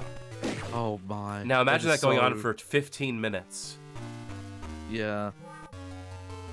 Like there's a certain amount of learning you have to do about the way the dev stuff works, but it doesn't only help so much. I should mention, by the way, that control's so strange. You're using B and A to change planes. While also oh boy, using, another like, the level we play as D-pad. Elliot. We both fall asleep on the job. Okay, this one is Freeze. another one of these top-down ones. In fact, it's the same level from before, but now you only play as Elliot, and you gotta break in and bust E.T. out or running away from these guys.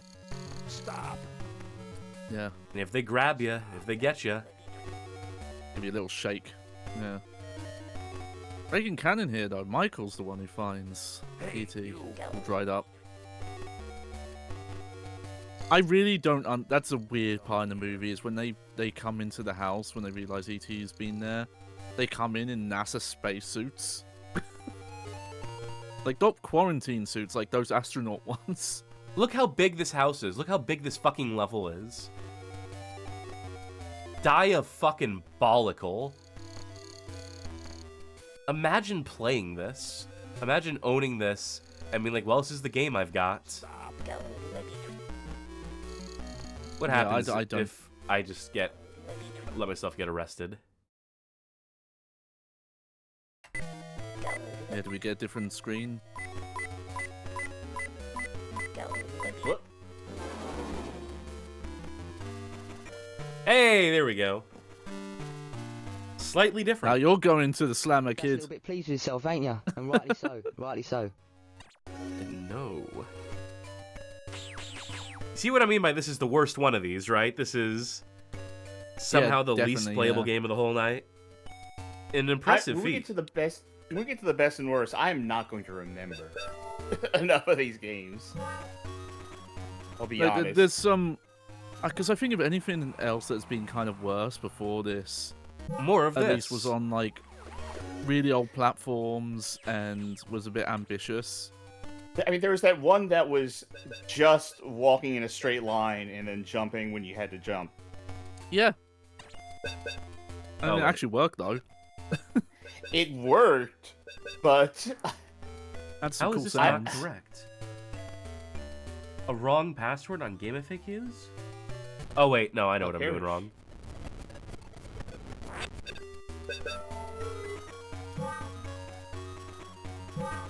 Hey, guess what? Yo. This one again.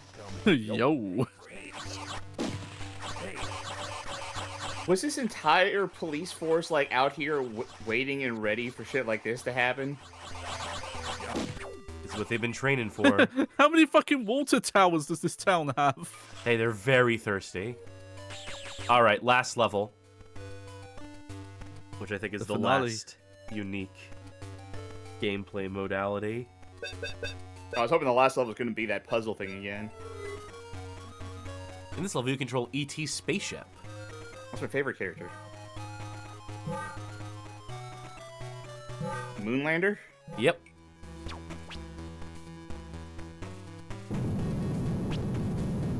See ya.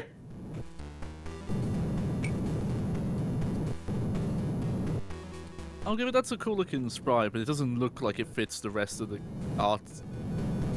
No, nothing in this game is Oh, you coherently kidding me? fit. Oh yeah, figure out how to land. Let's just put some fucking trees in your way.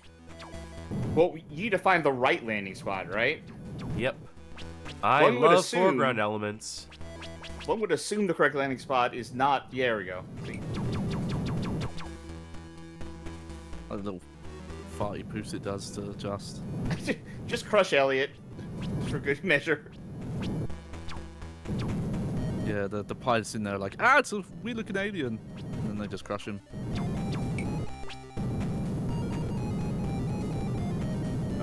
You got this. You got this. The perspective is wrong, but you got this. The perspective is actually horribly wrong. It legit might be easier to land in Kerbal Space Program. Congratulations. Even though light years may separate E.T. and Elliot, they now share a bond of friendship that can never be broken. The end? To be continued?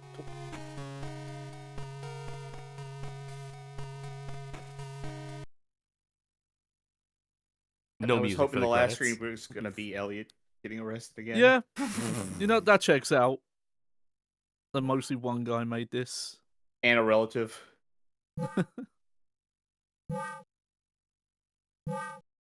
Now, we can't play the year winner graphic because we did not beat every No. level, but, you know, we'll have to revisit this game one of these days. Give it a proper long play, and it will be Will long. it be longer or shorter than this stream's gonna be? That's a good fucking question. Next game. We mentioned E.T. in the Cosmic Garden was meant to be a PS2, GameCube, Xbox game, but those plans did not materialize because New Kid Co. had bit off more they can chew and ran out of money. But we did get E.T. in the Cosmic Garden for the Game Boy Color. Let's take a quick look at this. Because what genre of game do you assume this is? Action adventure. Oh, I should also mention this was developed by Z2, published by New Kid Co. in the year 2002. Oh, it's either action adventure or it's Sokoban. It's one of the two. No. It's gonna be something weird where it's gonna be like Harvest Moon. Is it they sort Closer. of garden? Oh, okay. Wow. Oh, I'm loving this music. Oh, is it? Is that some sort of RPG? Too ambitious. The Legend of Goku. This might be my favorite music so far, I'm gonna say. Cool. What would Quit Game even do here before you've done anything? The Space Slug is E.T.'s friend and lives in the Cosmic Garden. He can be very useful. It's a gardening game. Oh, wow, yeah, so I was kind of on the spot at the start then, yeah. Where you it's a grow cozy game. this many types of plants, this many types of flowers across different soils and terrains.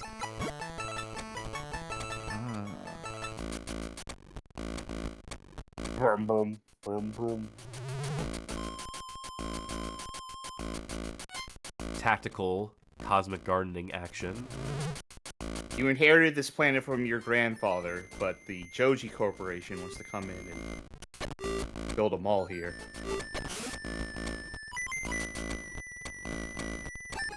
But they always use like the weirdest music choices for some of these. Very bassy games. music choices, too. Yeah. Like again, not bad music in this, just Ill-fitting. yeah. This feels like stealth spy music.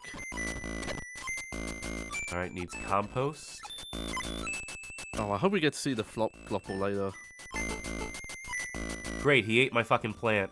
So that's that progress done. Thanks, you fucking slug. I've been thinking about Viva Pinata recently. I guess this is... You want more something like that? Maybe this would could tickle your fancy. I'm gonna run interception I here. Listen, I feel like this music... I'm gonna be honest, this music's dying for an arrangement. This bass line. And so yeah, Yeah. almost in real time you need to tend to these flowers. And at a certain You point you're wanna- running multiple cosmic gardens. And micromanaging and then crossbreeding them. Create all new Everyone- flower arrangements. Everyone really wanted an E.T. game to be a thing, didn't they? I mean, it's a lucrative license. I mean, That never paid off. No, we never didn't once. cover it, but that bit you covered in the article where it's like, oh yeah, they had like a 7-8 game deal thing is... That's wild. Oh, that's a good gif. Yeah, that's a good reaction gif. I fucked up.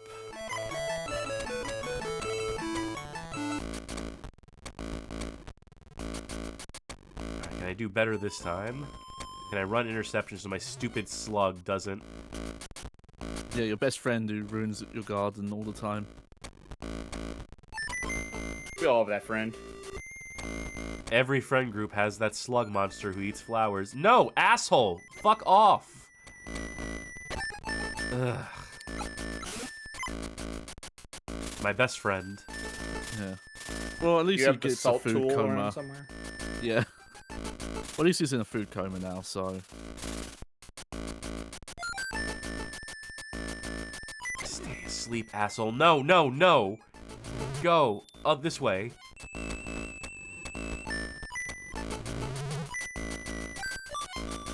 You can sort of steer them.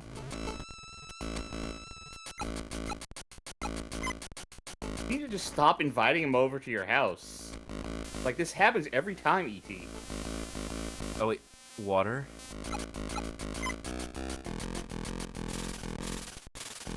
He's a-coming. Oh, yeah. You know what? Maybe I just leave that as a sacrificial one so I can figure out what I need to do with this. Well, I guess it's been pollinated? And then it just Nope. fucking dies. Hey, at least they're all starting to grow a little faster now, so... Fuck's sake! God, every day with you, Gleeble-Lorp. God. Ugh. Let's see what the deal is with... Dig holes. Yeah. Plant a seed. Watering can. Whenever a plant needs something or is unhappy, small icons will appear. They don't tell you anything about the fucking bee.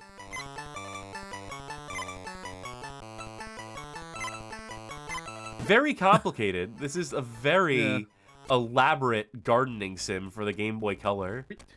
We were talking at the top of the show about it being important to realize there's a human element to creating games, that, you know, there are actual people behind this, having to do this stuff.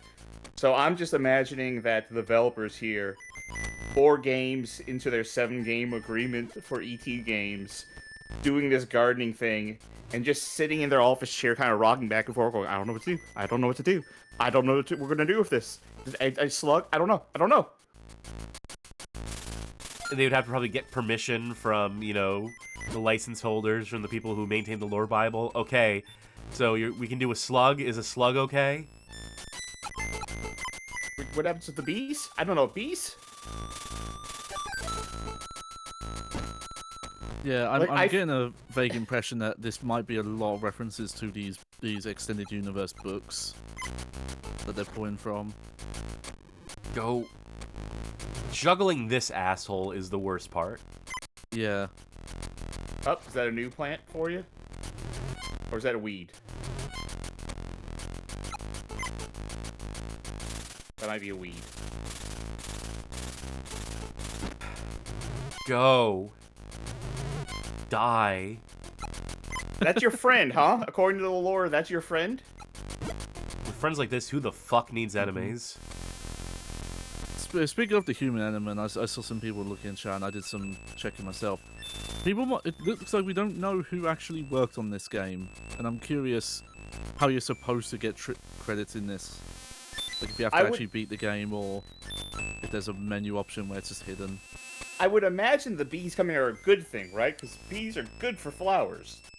They do seem to... Oh, never mind, you got a pearl. Well, yeah, E.T. seemed to be into it. Oh, okay, it's in the manual. It says Mutant, 1988. Let's see another garden. Maybe the slug won't follow me to this planet. So yeah, I think you have the 5 planets you cycle between. Then you're gathering the seeds. and you cross-pollinate, and the goal is just to fill out that encyclopedia of different Oh, plant fuck. types. I had my location on Facebook, and he just found me. Shit. Tony Pumpkins. Oh, yep. The Space Bee cross-pollinates flowers. She only comes out of a hive when flowers are in bloom. Yeah. Oh, I get it. What if there was a level where there was a plant that you were growing that your slug friend is allergic to, and he still tries to eat it? So now the goal is not to lose your flower, it's to not have your friend die. There's like new stakes involved. Yeah, I'd let him eat. so there is- I'd let him eat the poison flower. Okay, so the good thing about the slug is he will eat weeds. So you have to try and direct him towards those, but he will also make compost for you.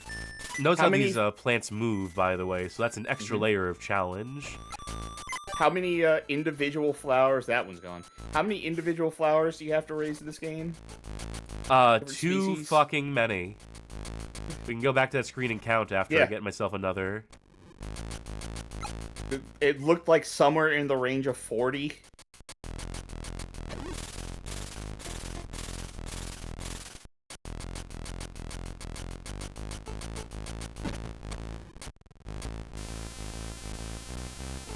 Just gotta keep on the shove off. It's definitely not quite what I'm into, but this does seem kind of cool if you are into these kind of farming games.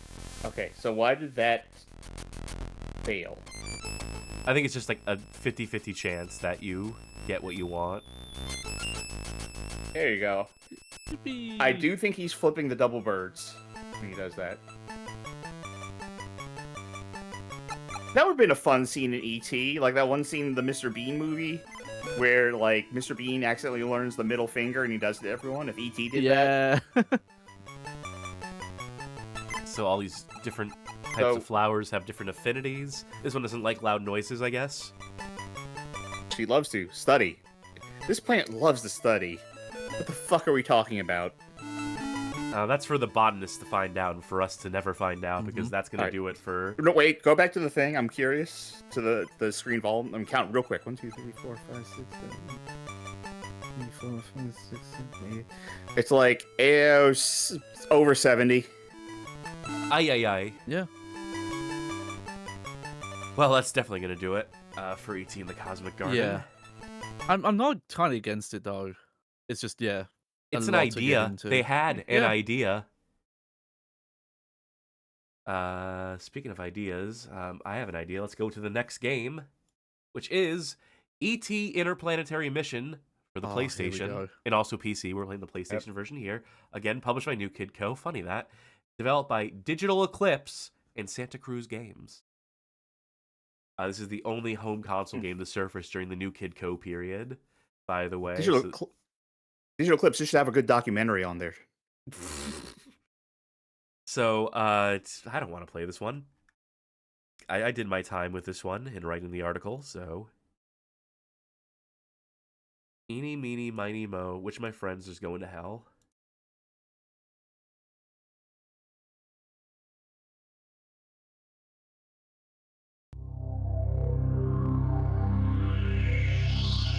Buttery smooth frame rate on that FMV. Yeah. Ay.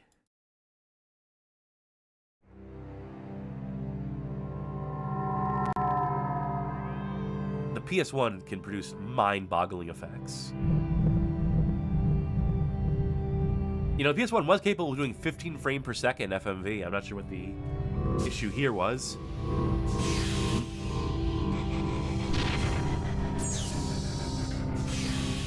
Folks, if you're still with us, thank you for tuning in and for sticking with us. We're not done yet. How's the stream so far? Alright, who's playing this fucking turd? Well, I was able to press start. Let's just check our options. Yep. Oh, it's one of those. Yeah, what sort of mood you in? Yeah, an A mood or a B mood? No. You know, Carmen brought up earlier in chat that, you know, some streamers regularly stream for 6+ hours. Oh, yeah. Oh, I know how some of them do it. Yeah, we usually Like, do they don't 3-hour even take- shows, so. Yeah, no, I've seen some. They don't even take bathroom breaks. I'm just like worried for them. They're pissing their pants. Speaking of that, I'm gonna walk away for a couple minutes Yeah. for that reason. You're gonna miss the tutorial. Hold I've played circle this to game before. heal. This is, in fact, the only ET game I've played. Okay. I don't know if this supports analog, but I'm on the D-pad right now. Just use the D-pad.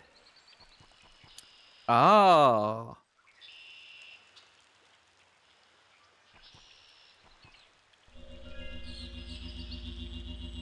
That's healed. A little dab will Okay, do so- ya. They're doing the like isometric controls. Oh, Slime does bring up a good point. You keep playing, I'm gonna figure out how to do a thing. I would have completely forgotten too, so thank you.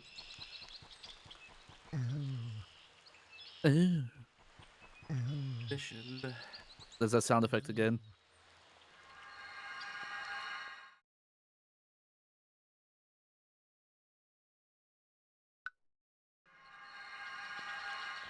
Is this a second stage? Yep. Okay, pause the game. Exit back to the main menu. Go to the options menu.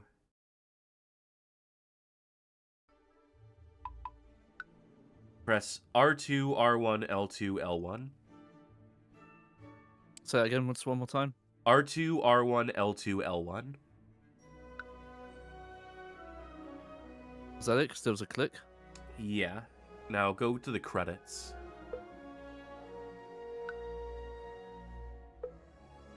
How do we go to credits? Do I have to hold it? There we go. Yep. Had to hold them.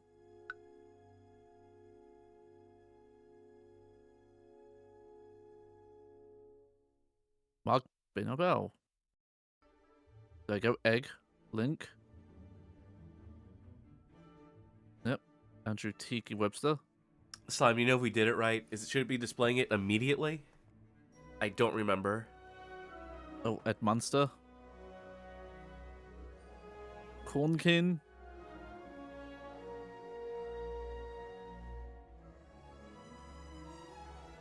Trying to confirm it. The game doesn't do it immediately. Okay. Yeah. I'm making some noise just in case this is, you know, Mostly financed. Ah! Oh!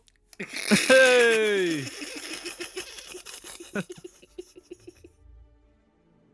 Taking a stance there, E.T. You know, it was 2002. Oh. Wait, what am I being loaded into? A demo. Oh, okay. I pressed triangle at the exact same time, so I didn't... Slime says he must have been a terrible coworker in the studio. We'll do that again for Charky. We'll do that again for Charky when they get back. Oh, I'm sorry. I've been on mute. Fuck, so you reacted, but we didn't hear it? My reaction was, oh, a screenshot. No. Probably not. Which I did not get a screenshot in time. I was just saying, I trust someone in our community has Load. a screenshot of that. There it is. Thanks, Carmen. Load we and can see load? if I have a save. Let's see where I am in the game. Where I left off. I wasn't even Oh, good. Yeah, I'm not throw me into a boss, yeah. Enjoy. I'm not even like done with what I was doing off stream. I just had to run back to get to that secret credits. Oh. The cutscenes run at 5 frames per second. The load screens run at 5% speed. Okay. Okay, your mission is to shut down the huge Sclaphus furnace, whose core is powered by plants. To do this, you must place bombs on the conveyor belt and have them explode in the furnace's core. Oh, this is amazing looking.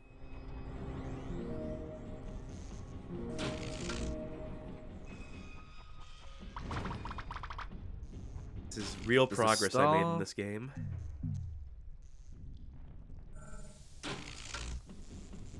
There's probably a whole suite of abilities that you haven't been tutorialized on yet, but I trust you to figure it out.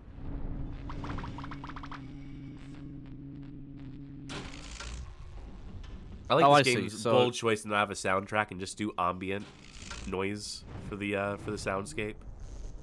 Oh, Don't worry, you still have plenty of lives left. I know, but I was not expecting that range on it.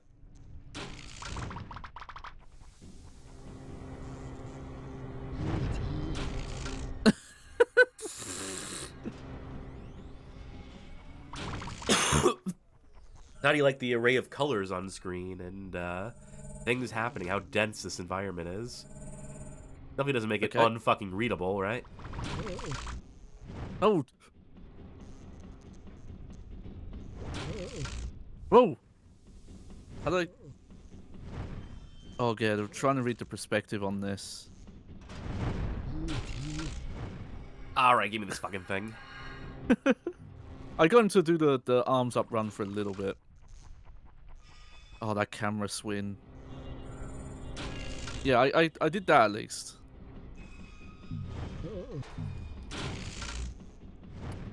Yeah, didn't figure out what his little chest, like, boom, does. You have telekinesis is the triangle button. Oh, Magic House points out this was 2002 this came out. Oh, wow. And yeah, it does feel like early PS1 where they weren't quite sure what to do with 3D, so it's kind of, you know, not really 3D. 3D on 2D plane. I only have so much range. Yeah. Horrible timing.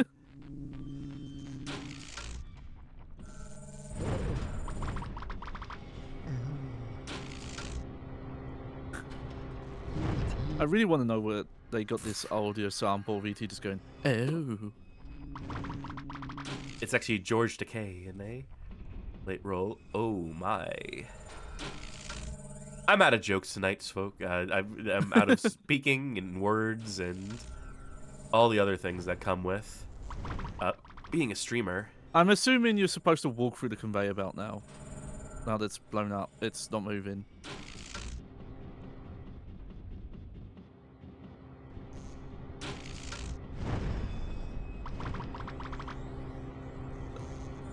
No. Oh, okay. No, you got to go around the outside. Around the outside. Around the outside. Around the outside.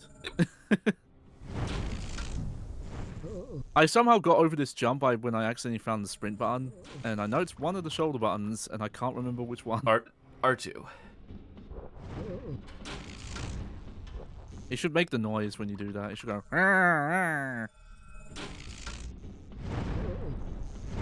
Oh boy, a one-up. It's a weird thing because it is probably the right choice to make the controls work on a too big a gap isometric pivot, but it actually makes it way harder to control because you just keep forgetting like which direction goes where. How did I make that jump one time? Because I just ran at the edge and he just made it.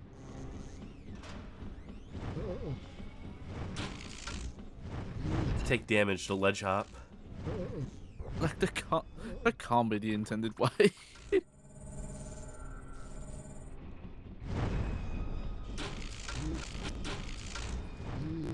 I'm trying to figure out.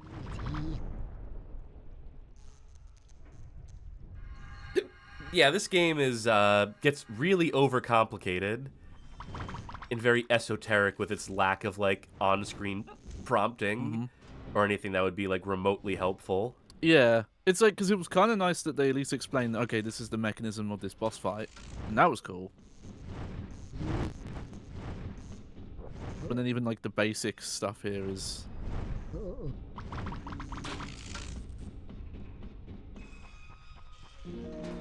Also, yeah, we saw a little bit of it's actually surprisingly hard to walk through.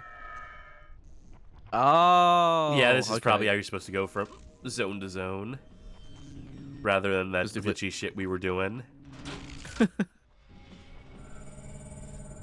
But I get that's the thing. If you were a kid and you accidentally did that glitchy thing, you would just assume, oh, that's how I'm supposed to do this. By this point, you know, if I had remembered the previous stages rather than just skipping ahead. Uh-oh. Yeah, just Well, say your I name may when have you gone, die. but I took them out with me.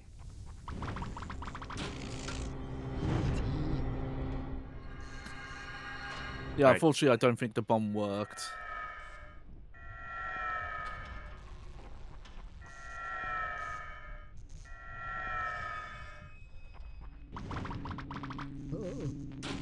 God, the distance on that. Okay. Yeah, like Yeah, a go figure. really ugly game. Just the choice of visuals and the way they're put together. Why is this one in particular so ridiculously difficult? Fuck.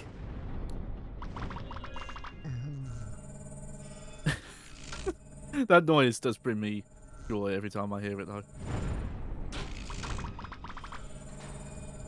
Must be that the fuses are shorter now that we're... Yep.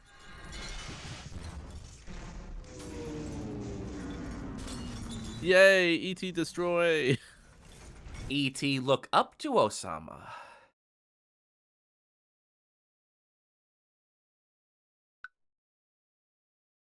Yeah, sure, overwrite that save. I earned it. Ah, Land of Estrilla.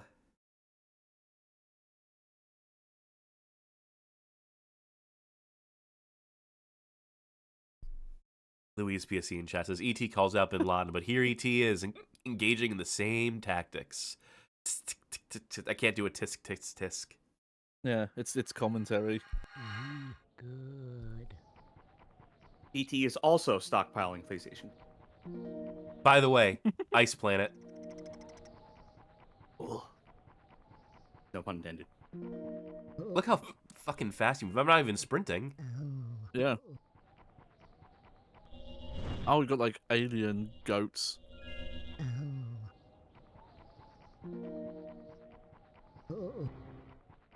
Oh my god. Yeah, that's how I'm feeling. Seriously, some of the Sure. ugliest looking PlayStation 1 models I've ever seen. Like, there's technically worse rendered models, but just the combination of the way PS1 handle visuals and the textures they've chosen.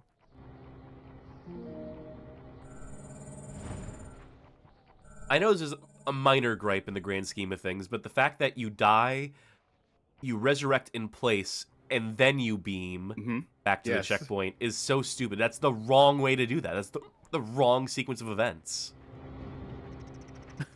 Teleport the dead body and then have it pop back up as you are respawning at the checkpoint is the obvious way to do it. But no, they just had to be different. The hiccups keep coming and going, and I would rather 5 hours they is just an impressive amount of time to have hiccups. When I got curious, I had hiccups recently as well, which I think I found out as a side effect of one of the medication I take. I was curious, hey, does science figured out exactly what causes them and to cure them? The answer is no. And I also read, like, oh, when's it dangerous? And they're like, oh yeah, if it's lasted more than, like, a day or two, then seek someone. I'm like, if I had hiccups that long, I do not think I would survive that long. If it lasts more than 2 minutes, call a coroner. Oh, I can just run back through it.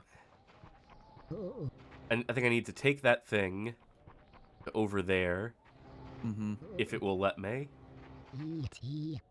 It's a random tangent I'm going to bring up because it's so related, but every so often I'll watch some of the like VR chat kind of mime performer people.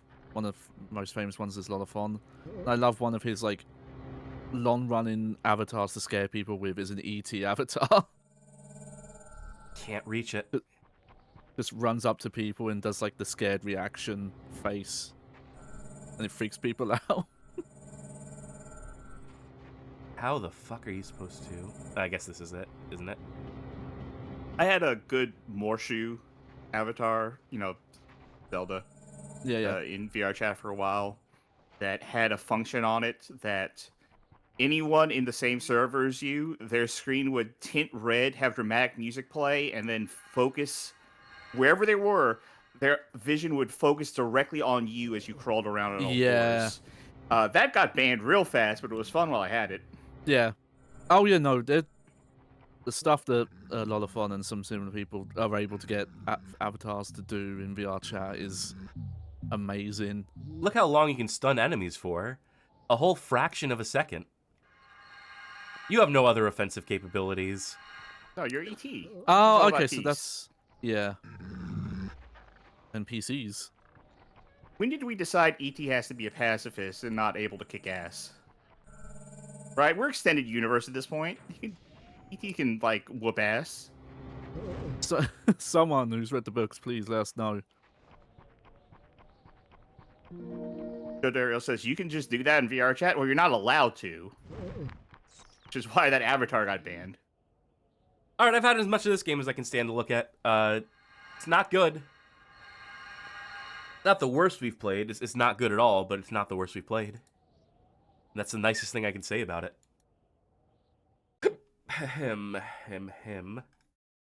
We now switch over to the humble home computer. I'm gonna go crazy with these hiccups, I swear to God. Okay, so we mentioned that New Kid Co. Bailed on the license when they ran out of money, sold it off to Ubisoft, who went on to publish a pair of PC titles. I own one of these on disc. I don't remember which one, and I don't care to go digging through my stuff to find out. So, I'm actually very furious about the hiccuping, by the way. In case you're annoyed by the hiccuping, believe you me, you don't know the half of it. I've been there, so I can't complain. I know how yeah, much but you know, it's supposed to be the big 10-year anniversary thing, and I got sick, and... I get it. E.T. Is this Away From Home? Yes, this is E.T. Away From Home. These boxes are fucking terrible. I mean, I'll show the box for the next one, too. They're basically interchangeable. Yeah. I'll say that as well, just not good. I don't think any of these games have had good box arts. No. So this was developed by Lexis Numerique and released in the year 2002, as is the other one. These games are basically interchangeable in terms of, like, you know, their packaging and details, but they are two different games. This first one is the board game. You ready to get bored? Oh, yeah. These are the last two games of the night before we move on to the part where we further reminisce about the website. So there's that. We're almost nearing third base. Not quite the home stretch, but... Might have vastly overestimated how much time's left of the stream. So I'm loading up the Windows 98 virtual machine for this. Oh. Yeah, this screen brings back memories. Yeah, of a working operating system. Yeah, this was probably one of the first proper operating systems I used, actually. It was 98. All right, let's pop that disc in, why don't we? I heard Windows 11 recently disabled the ability to turn off your computer. Yeah, who needs it anyway? Oh, I'll have to test that tonight. Depends on what patch you have. They did a patch that broke Shutdown. And they tried to fix it, but that broke Notepad. Oh, yeah, it's like Notepad++ or something. Or something. No, just Notepad. Oh, just Notepad. Oh. Yeah, it can't connect to the server. And then Outlook there they broke. are. This kind of makes sense. Like, this was Ubisoft's. They were really into licensed stuff at this time. Lexis Numerique. Really gonna have to dial this volume in. Magic Mouse is excited to finally hit third base of ET. They still have the New Kid Co. credit on this because, you know, they had sold the... Hello, I'm Elliot and Gertie's mother. Have you been to our house to play before? If you have, click on the arrows to look for your name. Then click on the green check mark to go back to your game. If you're that lore I missed, is she not Michael's mother? Type your name on the keyboard and well, Michael's not in this game. on the green check mark. I know, but she is still Michael's mom. Erase what you've done by clicking on the red cross. We don't talk about him. Do the same thing if you want to erase a game that's been saved. This game wastes Actually, so I much remember who fucking you time, are. by the way. You're a good friend of my children's. Are you going to play alone or with someone else? children's. If you're by your... All right. You've chosen to play with a friend. Don't forget, one of you will be Gertie and the other will be Elliot. You choose who's who. Have fun. That reminds me of something weird in the movie. Is that every so often the kids will just call the mother by her actual name, and it's I had very a friend- strange. I had a friend who did that. He would call his father by his father and his mother by their actual names. Oh, I guess they didn't get the likeness rights to the dog either, because that's not the right type of dog breed from the film.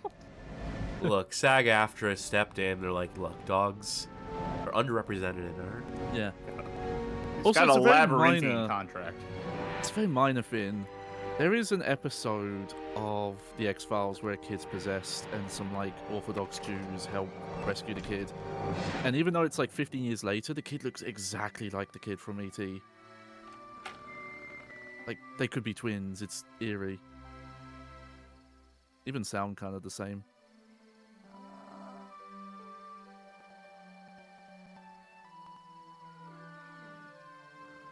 Sorry, E.T., you can't play the board game. It's only 2 players, and well, it's just me and Gertie. Come here, boy. Fetch. No, Magic Mouse, 15. Sorry, I might have blubbed how I meant to say I that. heard 15. Yeah. Okay, let's say the movie E.T. didn't exist, so you didn't have frame of reference. You see E.T. walk out of your garage. Shoot him right? dead. Kill it. I was about to say, would you treat E.T. as if he was a person or as if he was some sort of animal? I would treat him like a fucking demon out of hell, and I'd put that bitch back under the earth Yeah, in hell I'd- where he belongs. This is E.T. I just assumed he was a very sick man. Because I think he's an extraterrestrial. He looks very nice, but his head is weird. It looks like an I upside hate it. Kill him. Great. That's a nice thing to say. You see Look, you can how do this. lately? Where are we? We're in a Hours of fun. navigator with E.T. You can move it around on the screen by clicking and dragging the mouse. What are the 3 buttons down there for? You sure are curious. The red one is used to leave wherever you You're want. curious, you pain in the ass. Saves the game, and the green one is for when you need an explanation. Yeah, God forbid you put like symbology on them or some sort of glyph. Talk home. Did you hear that? He wants to talk to someone at his house. Don't be silly. He wants to communicate with his spaceship. We've got to help him, Gertie. Oh, transmitter. E.T. need Oh, good for Mitter. Happy for him. Transmitter? What's that? I get the impression this is the same voice we've heard in a couple of these games, so I wonder if, like, the Scarface sound alike, there is a guy Dedicated who's- E.T. voice yeah, actor. Like, yeah, he's like the main one they get every time they need an E.T. But how? voice. We don't have any tools. Oh my god, I'm... I don't even know Yeah. what a transmitter looks like. You'll have to help us, E.T. Tell us what you want, and we'll go get it for you. Right, Gertie? If E.T. gets murdered, you'll have to find with the weapon, the culprit in the room. Hey, look. There are 3 Yeah, this is very Clue looking. little blinking lights. There's one Whoa. in my room, one in the hall, and one in Mom's room. It must be E.T. He must be telling us where we can find the parts and equipment he needs. Yeah, Michaels just I doesn't mean- exist in this universe. But He got erased from the how timeline. are we gonna get I mean, there? E.T. seems capable of speech. I think he could tell us in a way that doesn't involve sparkly lights. Now listen, let me explain. Pay attention. You take the die by clicking and holding it. Then you roll it by moving the mouse and letting your finger up. According to the number you get, spaces flash where you can go. All you have to do... Yeah. Listen, I understand this doesn't make any sense, but a thought that's been ringing in my head for the past half hour is I think this stream is making me religious in a bad way. Great, I can overshoot the target. Go ahead, sis. 2 characters means we have 2 chances at... Hooray!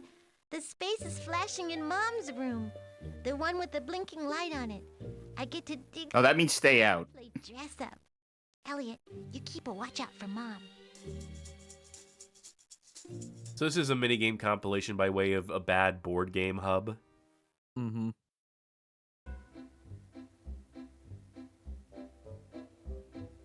Wow, Mom hasn't cleaned up her room in a long time. Ever since Dad left, she's really let herself go. No, I haven't really said it tonight, but just looking at him here, man, what a loathsome piece of shit. Yeah. Message. What's a nanetta, Elliot? How should I know? All I know is that we better hurry up and find him a costume before Mom gets back. Now, All I know is we better put a wig on him. She's beautiful. No, save it for after we put the wig. Oh. that's perfect, Gertie. And see, the notebook flashes when you choose the. Yeah, make him look like Ronald McDonald. That'll help.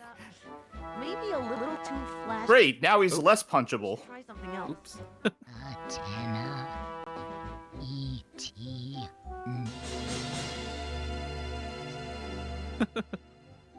Antenna? You finally made it, friends. Go ahead, Gertie. Thank Try you on for the this. raid, arbitrary water. You Oh, can see what we're looking fashionista. at. I don't have to explain this shit. You're seeing what we're seeing. Yeah, fashionista over here. Oh, Flashing. Looks good. does it? It does, huh? I guess. Yeah, sure. Oh, you forgot his chain, his sick chain. That's not. Oh, that's probably not bad, chain. but It's not really what I expected. Probably the beads, yeah. Yep. But it's a little too... Snap into a Slim Jim. I think we should try something a little more... Are his eyes not blinking in sync? Third and last time, Gertie. Oh, He's winking. Anatia. E.T. need Anatia. God, his arms look like they're made out of earthworms. He doesn't even know what he's saying anymore.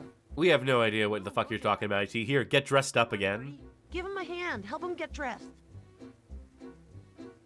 I love that he's like trying to make requests, and we're just like, yeah, fuck that. What if we just dressed you funny? Right now, we're dressing him like an old lady on a Hallmark card. It's not really what Oh. I expected. Oh, good try, but Not perfect. look much like the drawing. I was trying to have fun with it. Doesn't flash. It means your choice is not right. Thanks to Mutant 1988 chat, we have the E.T. It's flashing. voice. Looks good. Audrey. That's kind of Oh, I'm neat, going but it to doesn't butcher match this. the drawing. Try again. Silwooski. No, Gertie, that's not right. Look at my drawing. Well, she's been in everything.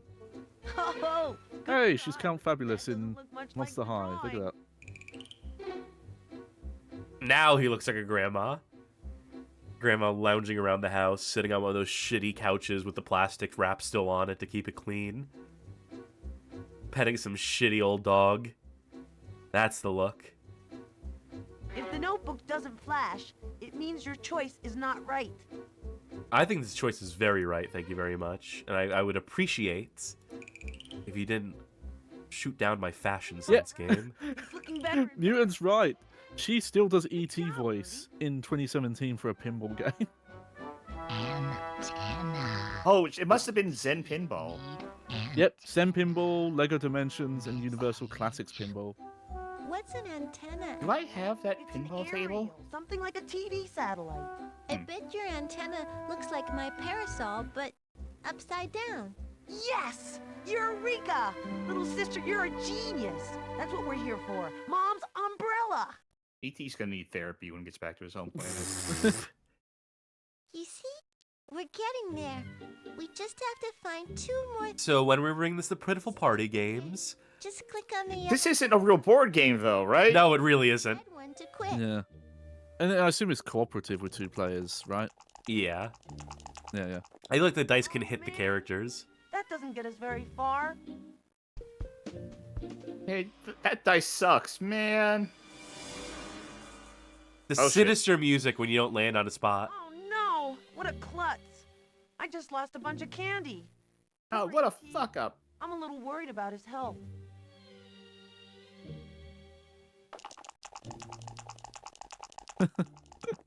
Whoops. Sorry, Elliot.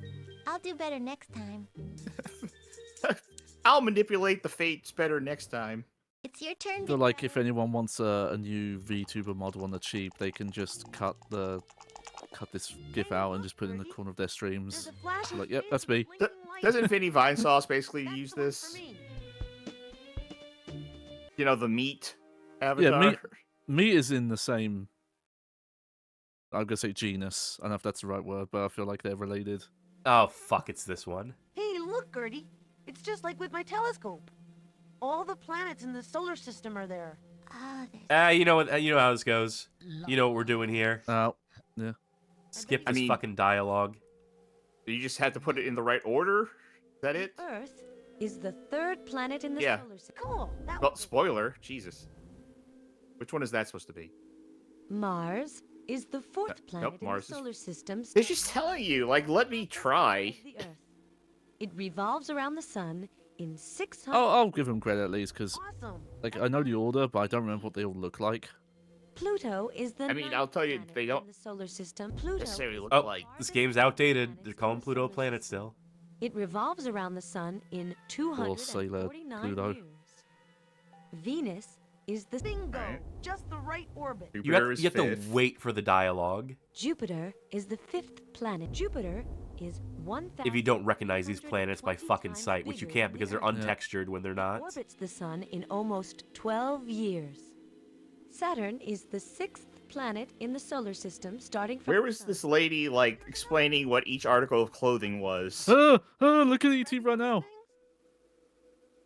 He was like uber smiling. It looks weird. Neptune is the fourth largest. I hate it when you're happy, E.T. Good for you, Elliot. Yeah, that face, that one in particular, I do not like. Oh, it looks like again to see our solar system from another point of view. Oh, this time we have to push the planets with the mouse. What is wrong with your book? How did this happen? Awesome. That's another clue for E.T. Mercury is the first Yeah, planet Mutant in the solar 988. Get out of the way, like E.T. when he does that face, yeah. Oh my god, Awful. there's no words to Awful describe plan. how badly this controls. Uranus is the third largest planet in the solar system. I accidentally scored the correct one yeah. there, though. Revolves around the sun in 80. Oh god, they can carry them off each other too? Bingo, just the right orbit. Jupiter is the fifth planet in the solar system. Fuck. Starting from the sun. What are you chewing, E.T.? He's munching on something. Jupiter is His own cud. He has actually like 12 stomachs. 320 times bigger than the Earth. It orbits the Is this sun Venus? in almost 12 years. That's Mars, I believe. Mars is the fourth planet in the Okay. solar system, starting from the sun. Normally, I would say the yellow one is Venus because of its atmosphere, but I guess that one's actually Pluto in this game. You starting to recognize things? Give me a tooltip. Venus I don't think something like is this the would be second that planet in the solar system. easy to starting mess from up, the but sun. they did. Where there's a will, there's a way. The planet Venus is made of rock. Neptune is the eighth planet in the The planet solar Venus is system, made of starting rock. from That's all I have to say about that. You're a real astronomer. Did I get it right by accident? That's where it goes. The sixth planet. Neptune. your Neptune is Neptune. the fourth largest planet in the solar system. You know, It orbits there are the slight periods of sun time 900 in which Awesome. Pluto and Neptune's orbits cross in such a way that Pluto is actually slightly closer than Neptune is. What if this game took place during one of those years and they were really pedantic? It's like, nope, that's not where it is right now. Need one more part for the transmitter. If you want to save the game, just click on the yellow button on the navigator. And on the red one, if you want to Shut up, let me roll a 3. Ow, Child ow, ow, abuse. ow. Sorry, Elliot. I'll do better next time. Oh, damn it. Your turn, Elliot. Roll. Is there only one game left? Oh, there's another floor to the house. Oh. And then an outside. Go on, Oh. your turn. We're not doing this whole thing tonight. As tempted as I am. Oh boy, this isn't my lucky day. I feel it. Oh boy.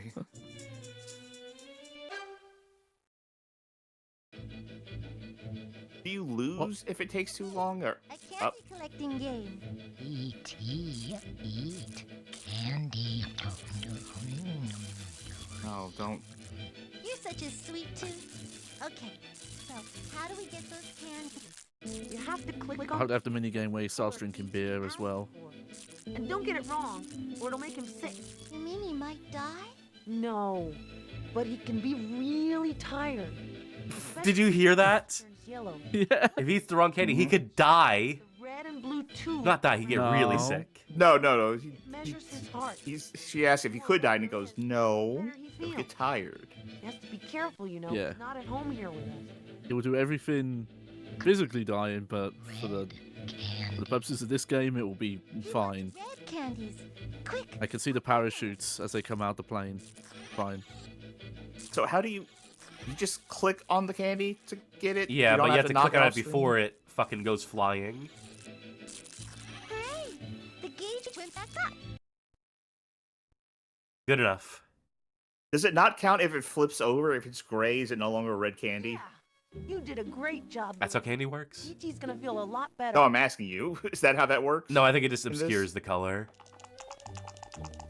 Making things potentially more difficult. Oh man, that doesn't get us. Come on, game, just give me a fucking gimme.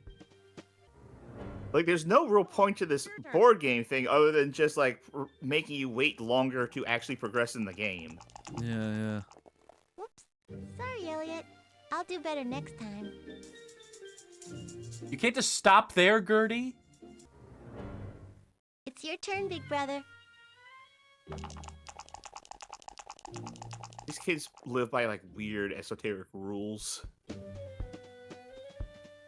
Like rituals and that they can't break out from, like, I want to go to the bathroom, but I can't until I think of the number 5. I'm thinking of the number 3. Oh, well.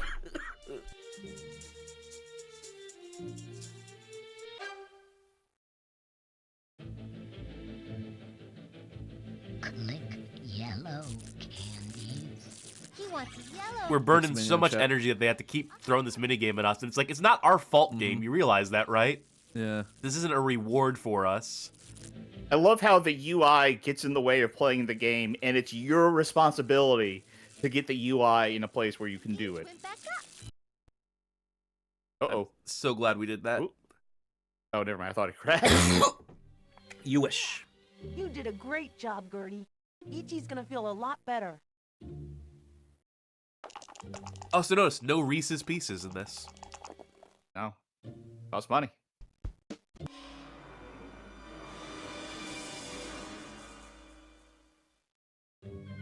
Sorry, Gertie. You gotta switch places with me. Wow, That's this really the rules. complicates things. Oh yeah. That changes a lot. Hey, Thank God. the blinking light is flashing in the hall. But you could choose not to. Yeah, I could have gone here instead.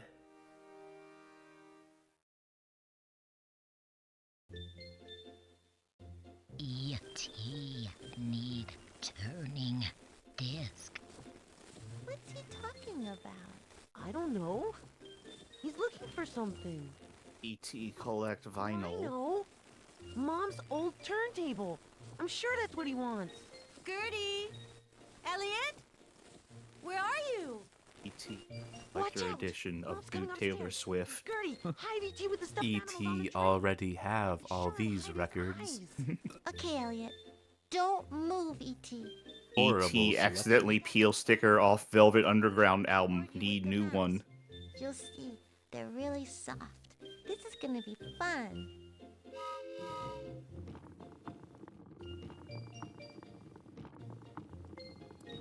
This is gonna be fun. Whoops. Missed. Oh. I was not the paying tro- attention to the rules. I think they're doing the scene where he buries himself in the plushies to hide. Boy, it's like trying to push feathers around.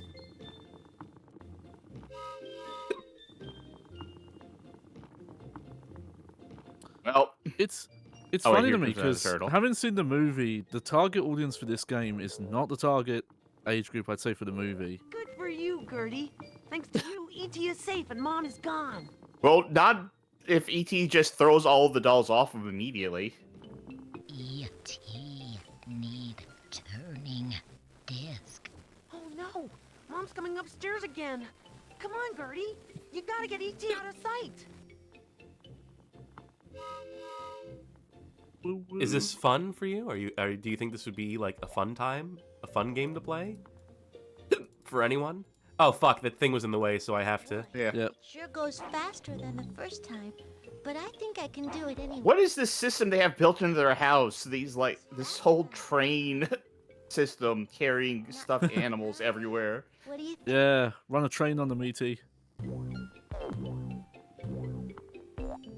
I do like you saw a lot of this in like the 80s, I think, and some in the 90s as well, Children, this is where they'd have like What are you doing with a family in like a it's just some comedy or whatever who were just so obscenely rich apparently that their entire house was like some sort of like psychotic fun park. Don't worry, E.T. We'll come back to this game, and next time we'll win. Whoa. No, we won't. No, we won't. Yep. All right. You're going to quit for now, but remember, you're all right. You come back soon, E.T. Or else curse. That felt like a threat. Felt like a threat, E.T. I don't know if that's why to talk to kids that way. Oh no, my mouse is trapped in the void. Artistic direction. Oh, no kidding, this was made with Macromedia, huh? It's... Well... They should have said proudly presented by Ubisoft. So that was E.T. Away from Home. Mm-hmm. We have one last game to cover as part of this, and it's from the same developer, same publisher combo. It is E.T. Phone Home Adventure. It also requires this Windows 98 machine, so let's get the disk image in. Oh, for those of you just joining us, I've had hiccups for the past 5 hours of streaming. Trying to remember what like the artsy brand name that Ubisoft uses sometimes. It's like, oh, we're really proud of Annapurna this Interactive.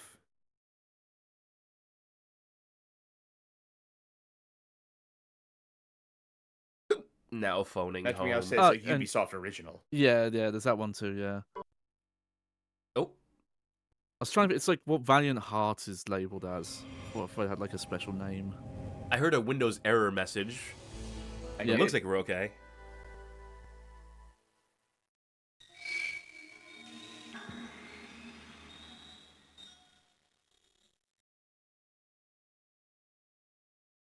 So this one I think is an adventure game that connects minigames. But check it out. We can watch the trailer for E.T. on DVD and VHS. Get this copyright claimed.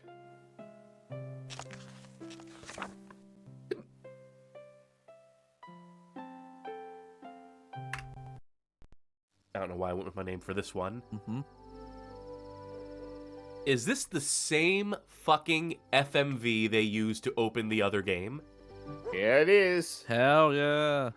Just with more interlacing effects for some reason. Unfucking believable. Anyway, skip that shit since we just already saw it. So. They used the same box art, so why not? Don't be scared. E.T. There you go. going back in shed. Come on inside. Teeny cigarette. Look at this fucking move speed. Don't be shy. He He's just legit learning how can to move walk. fast. He can move faster than now. I've seen the movie. Quick, follow me. Go ahead. Go into my room. Elliot! It's Elliot's first reaction on seeing this thing is, it needs to go to my bedroom right now. Run, coward. Me, Elliot. Who are you? Huh? Okay. Well, I'll call you E.T. have to dial in the volume on this one because it's so much lower than the other game. U-E-T. E.T. Yeah, awesome. Man, I have to introduce you to my brother and sister. Michael's gonna Oh, his brother exists in this universe. believe me. That's so weird.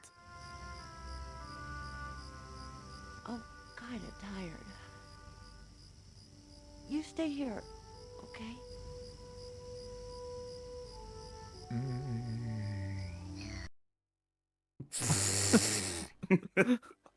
Michael, Gertie, come here. You're not gonna believe this. This is another one of your dumb jokes. You're gonna get it. Ah! Stop screaming. His friend. His name is E.T. I don't like his feet. What's he doing here? I don't like anything about him, Gertie. We're in agreement. Go home. What do you want, E.T.? E.T. Home. I think he wants to phone home. Yes. E.T. Phone home adventure. Build some kind of transmitter, like the ones they have at NASA.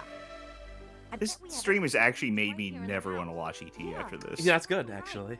But Honest- Mac and me honestly, still you're on the fine. table. Look around. Yeah. And we'll find Yeah. everything right here. Here, E.T. Take this bag. It's a really slow start.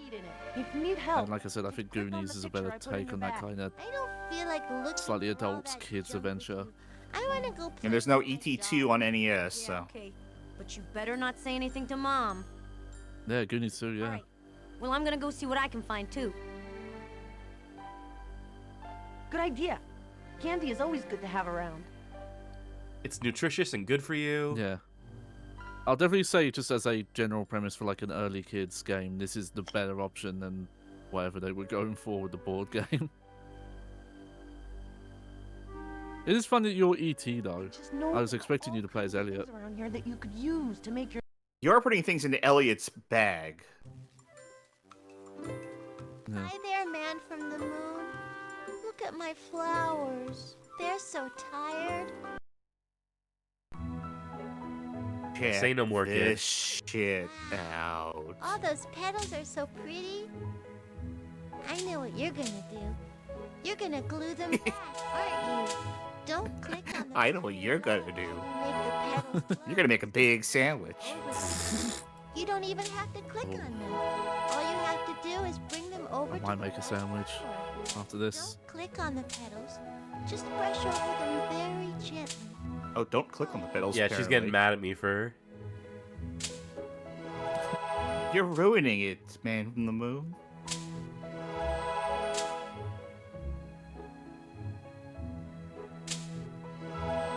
Carmen and Oscar, Chess what's your says this name? isn't how flowers work. This isn't how E.T.'s healing power works. Yeah. Go get my other flowers. Oh God, this kid's making us do Right. extra work. I'm gonna put you to work, E.T. Hey, they're funny. Gotta earn your keep, E.T. Oh, it's snowing apparently. What does the snowflake do? Well, we'll Never never know. know. Be careful, flower doctor. You're not going fast enough. If you wait too long, poor flowers. Get your ass into gear. Wow, that's Oh, I guess you know what I could have figured. the petals don't move. It's easier to heal my flowers. I mean, I suppose this technically constitutes a game. Someone might technically like play Yeah. this and derive some sort of feeling of enjoyment out of it. Faster. Oh, cool. The pedals will just fall off Yeah. too. So it's Sisyphean on I top mean, of everything some else. of this stuff I find hard to judge because the design philosophy feels like we're trying to teach a kid how to use a mouse for the first time. Brushing over them. You don't even have to click on them. All you have to do is bring. Stop clicking on them, you asshole. You brute. Yeah. I don't know why I'm putting swears into these children's mouths, but Jesus fucking Christ! There's a decent amount of kid swearing in the film, actually. Bring the right petal to the right flower. I'm trying, Gertie. I'm really trying, but this sucks. Yeah, the fact that they're very strict about To the right oh, you can only touch one color at a time to do multiple petals is a bit mean. You know what would solve that? If I could click on them instead of having to just mouse over them. That would do a fucking world of wonders for this shitty minigame.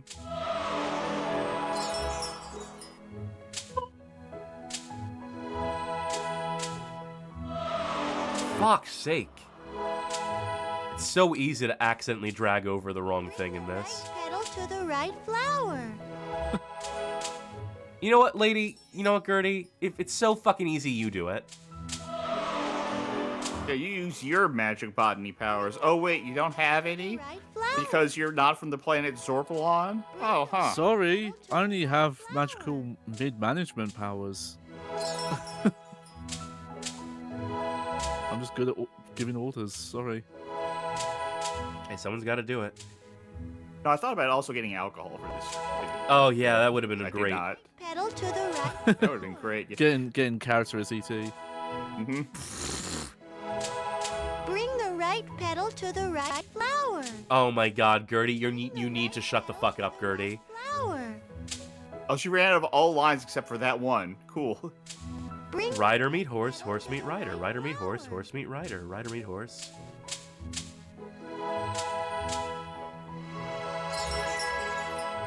Bring the right petal to the right flower. Fuck!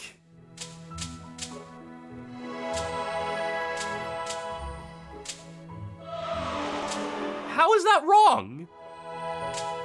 What are you fucking Oh, that's on a about? bad sound? Yeah, that's the sound of like, oh, you did it wrong. It's gonna cut back to E.T. and his body's gonna be completely withered and atrophied, having used all his powers Yeah. on this stupid minigame. Hope you're happy. Oh wait, it's not even the right season for these flowers. They'll be dead within a week anyway. Well, thanks anyway, E.T. Please give me to the police. Oh.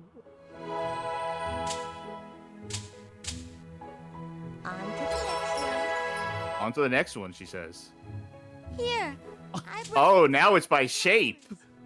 They're the same color, but they're not really. Gertie, I need you to do me a favor. I need you to die painfully. I feel like at this point the target audience would also be like, I'm good. Actually, you know what? I don't like computers. I would like to Yeah. return this to Best Buy, please. You know, I was interested in checking out like pornography on the internet. That sounded cool. But if this is the way I have to interface, this is how it is to use a computer. I'm good.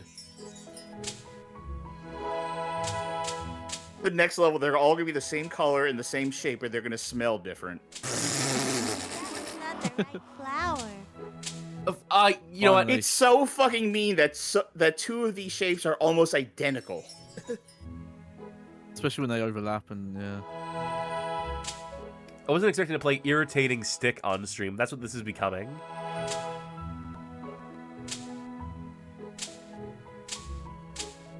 Ugh.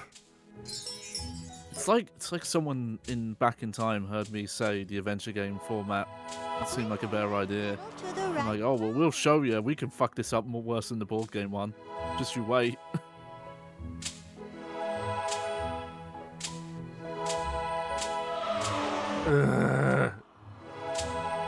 This really is Sisyphean. That is the correct term for this. The only accurate descriptor for this game. Magic Mouse says, hurry up, I'm hungry. You're gonna have to fend for yourself, Carmen. I'm sorry, roommate, but I got ET games to play.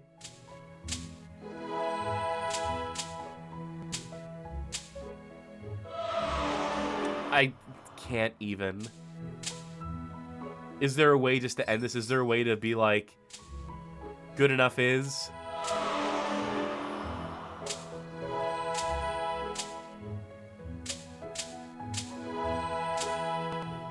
This has got to be like one of the circles of hell.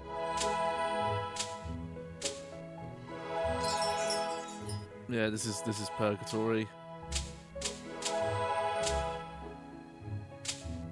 The fact that they're ticking down in time too is so needlessly cruel. Only the French could have thought of it. I have gone for the third energy drink now. It's a flavor I've never had before. We're not going to hit the turkey stream snack thing, but this is V8 Energy Pear Ginger Limited Edition. Let's give this a taste. How many more petals does this fucking flower need? That better be enough. This is make me think of the theme of Tetris. No, the history of the Soviet Union to the theme of Tetris. And it has the line, what's the point of it all for building a wall when in front of your eyes it disappears? Holy shit. It's this. That good, huh, Sharky? Holy shit, that ginger is so intense. That is the most... Yeah, I don't fuck with ginger, so I'm not surprised. I mean, I've had ginger drinks before, and it's like, oh yeah, there's a little ginger in there. This straight up tastes like if you went to a sushi place and like grabbed all the sushi off of your dish and off of your neighbor's dish and just shoved it in your mouth. Oh, I've done that before. So intense. Holy shit, say something nice. That might be impossible for this one, because I'm so full of pure hatred for this right now. Oh, this like almost burns. It's so intense. Good lord. You're selling me on this drink. You're gonna wake me up. Well, limited edition V8 Pear Ginger Energy. You'll find it in stores before it's gone, I guess. I think it was supposed to be a Christmas flavor, so I don't know why we still had it.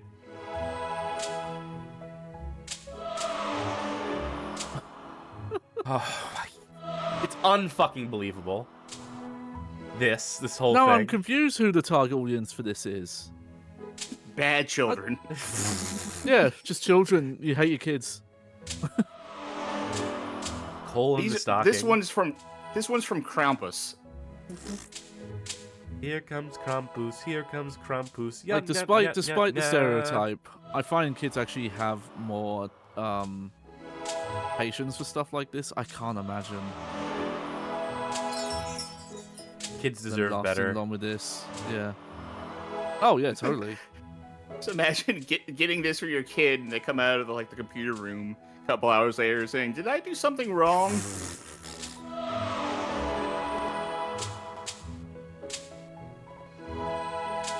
But in the rate, is it just the rate they're falling off the flowers really bad, or is there like if you make mistakes it comes off quicker? It comes off quicker, and it's very easy to make mistakes because of the density of.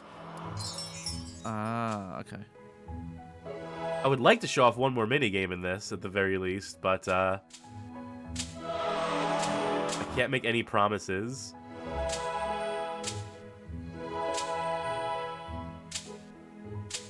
All they have to do was let us fucking click.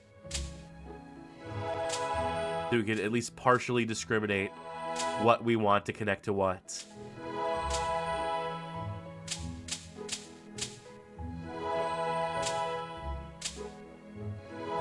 I really am expecting to do it by smell next. Yeah, I'm expecting another level after this. Oh god, and they want so many layers on there as well. There we go to the middle one now.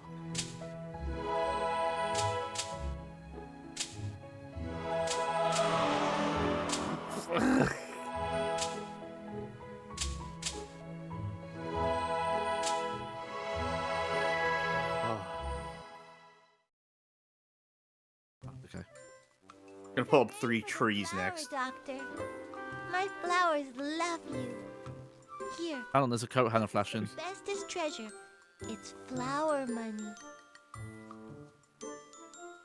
Oh, what?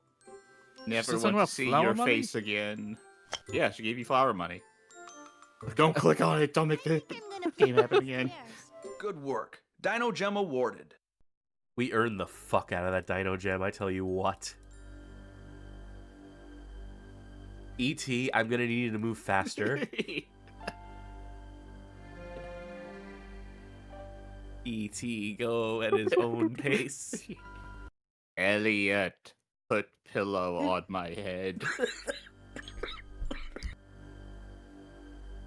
That's the attic up there. Mom thinks it's dangerous, so she locked it. Oh In no. the other universe, that's where Michael's being held. That door is locked. The key must be downstairs. I thought I could lockpick it using the hanger. I hope he just like tumbles down the stairs. Head over heels. No. Alright, we're gonna teach you how to play piano using the mouse. Now you need to roll over the correct keys. But don't roll over any wrong keys or you have to start from the top. Mom used to put a key somewhere on the piano. I wonder where it went. There's a lot of keys on the piano, actually. Alright, just gotta play this and... You know how to play a piano, right? Not well. Oh, this piano needs tuning bad. Oh, they don't actually expect you to play this, do they? Is this... Wait, hold on.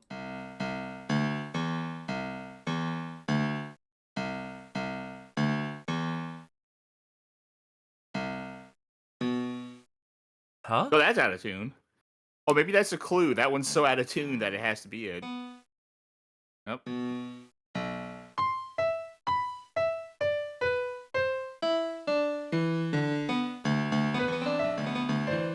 Are the black keys also interactable? No, thank God. Okay. Oof.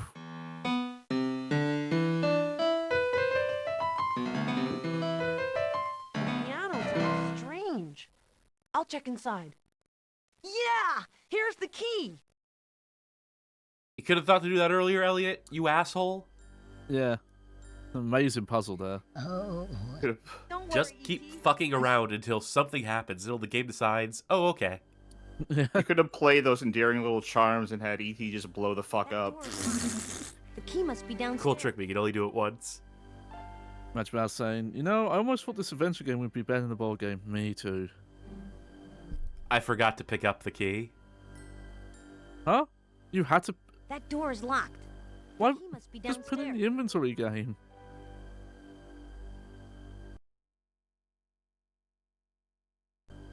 Gertie is down there waiting with flowers. You fucked up. Now you gotta play my game again. The fact they picked up the key, they didn't, but then they just put it back down, and it's like, oh yeah, E.T., you have to learn how to do it for yourself, E.T. The fact that I had to scroll through my inventory to find an open slot that I could pick up the key in. You found Kids really won't lift a fucking finger to help E.T. Is he giving me the middle finger with his left hand? I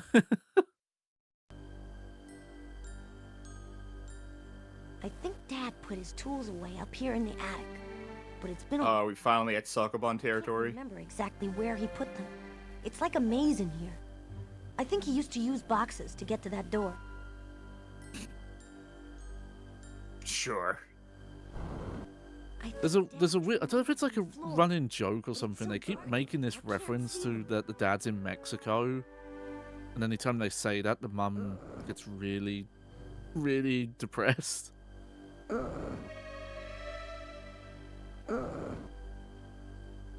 Maybe Mexico's like farm up north, you know? That's right, kids. Maybe she's been lying for all these years. It's down there in Mexico. With all the dogs and cats and little puppies and... This is the worst Sokoban. Great! You've made stairs. Now jump on the crown up to the exit. Good job. Oh, it hurts him. Let's keep going. Oh, now you've told me that. Oh no, they're not gonna let me. We're gonna have to reach this second door, too. I mean, this is still nothing. I'm not gonna get you to check, but I was curious what would happen if you fucked up. I guess can you pull boxes as well as push? No, you have to hit the... There's a broom, I think, that resets it. Over there. Oh, yeah, those are some weird noises. He sounds like a dog that knows you're holding a piece of cheese. Alright,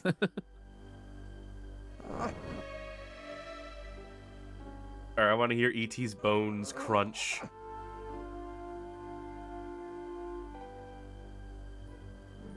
The only Why was that satisfaction I can flower- derive. Why did that flower one get so tricky? And now the other puzzles after it were just, yeah, futz with this for a minute.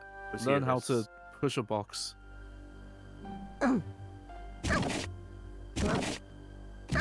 Let's hurry up and get to the back of this attic.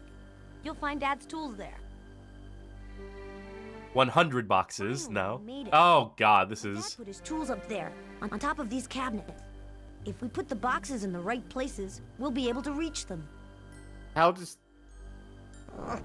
Hey, don't- hey kid, not- Wait, you're wait, taller than me by like Oh, I twice. fucked up. Yeah, that's what I was trying to stop you.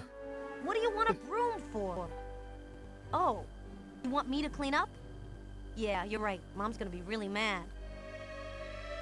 Michael, you're like twice my size. Why don't you just reach up and grab the thing? How do they... Oh, yeah, you're gonna go almost all the way to the left. They really ramp up the difficulty, like, very suddenly in these. Yeah, that one is going to have to move, I think? Well, don't take my word for it, because now I'm unsure.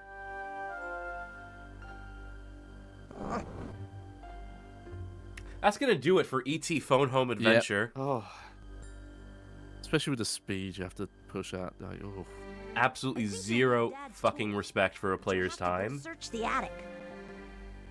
again, I feel like this is one of those games that I always theorize exists to There's just still some keep tools in children the attic busy. that could be useful for your transmitter. Yeah.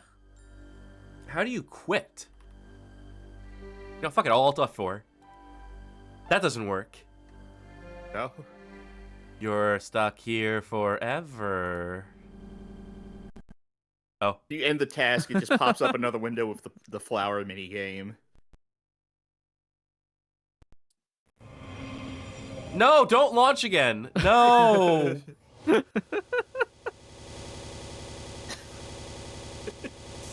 Oh, we're getting creepypasta up in here. Every copy of E.T. Phone Home Adventure is personalized. Ours is meant to be a Sisyphean torture because we've sinned, Johnny and Sharky. And they never made an ET game again. It's gonna go back to the main menu, isn't it? Ah, damn. I was really hoping it was gonna loop back around. All right, and shut this down, then burn the computer. Wow. Just to be safe. Jesus Christ. Well, what a note to end on, as far as the game portion. But you know what? I hate to do this to you, but I do have one more game that I did not cover in the other ET roundup. I'm glad I got my energy drink. Because it doesn't really count. This is a, well, let me get the game up. And so I can read the description. We're not going to spend long on this one. This one's more of a sentimental pick. What slide is this? This should be 33? Yes. All right, for the last game we're going to show off, this is E.T. for the NES. This is another conversion of the Atari 2600 game to the NES this time around. This was developed by Con Games in 2014. And we're not really going to play it. Instead, we're going to play, linking in chat, we've mentioned Rani Baker on the show before, on this particular show. In around 2022, she did a ROM hack of this to improve the graphics and fix some of the bugs and other stuff. And then she put it up on her Ko-Fi. Not to get morbid, but you don't need to pay for this on Ko-Fi because she can't receive the money anymore on account of having departed. But I just thought it would be nice that I would appreciate playing just a little bit of this, just to show some of the work she was doing at a moment in time. And we'll circle back around to Rani when we get to the other part of this stream, which I promise I will do my best to get through speedily, so we can all go home tonight at some point. So yeah, I'm going to launch Rani's complete overhaul.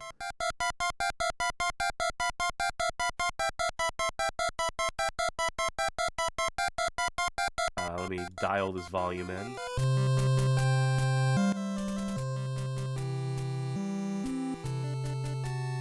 Yeah, I think she massively improved, like adding like, you know, actual tutorial text and stuff. I haven't played enough of the original Con Games version to know the full extent of what she did and what is present in the original. Stick your neck out. Oh, I don't have control. I should probably do something about that. I'm supposed to have control. Rendition of the theme, I'll say though. Oh, I see. That's interesting. Well, whatever.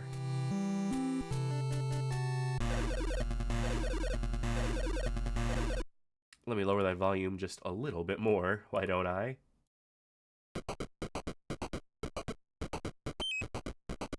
How many times have we actually heard a game attempt to replicate the E.T. theme? A few times. More times than not, I would say.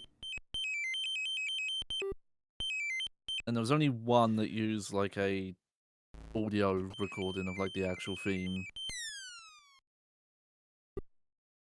Again, massively improved graphics here. Mm-hmm. Over the 2600 version, over the original ROM hack as well. Mm-hmm. I'm going to play this the wrong way, and I'm going to explore every hole so I can find the flower. You can actually catch yourself before you hit the bottom. That's something I wasn't doing in the Specky conversion or the 2600 original that I should have probably been doing. Oh, and you go run, yeah. There's an enemy. I was waiting. Oh, that's a cool sprite. Yeah, Rani was putting out a lot of these hacks. A lot of them, she was patching, hacking, bootleg games to try and make them more playable. Something we were working on, what was gonna be like, you know, her big thing that she wanted to do at a certain point, was that we were gonna do a translation patch for Hoshiwo Mirahito to replace the old King Mike patch. And that was gonna tie into an article we wrote on the site that Rani was gonna guest write, that ultimately fell through for reasons. And so we did eventually get that translation. We did play through that game before said translation. We played the shitty King Mike translation. Shortly thereafter, after that stream, someone went and made a better translation of that game. So we got there. We eventually manifested it into existence, that improved translation. It would have been fun to work on it with Rani, though, and have her do the guest article. She was an accomplished writer. She wrote for a number of websites. She wrote for Cracked at a moment in time and was like on some sort of games beat there, I believe. But she had her fingers in a lot of different pies. That's not the right expression. She wore a lot of different hats. Singer, artist, writer, et al. But I think she had the most fun doing this stuff. I think she really enjoyed the challenge of taking these busted-ass games and endeavoring to do something with them, to tidy them up, make them more presentable. So if you go through her Ko-Fi, you can find a bunch of different stuff she worked on to that extent. Yeah, it's not going to show me the flower, is it? Whoop.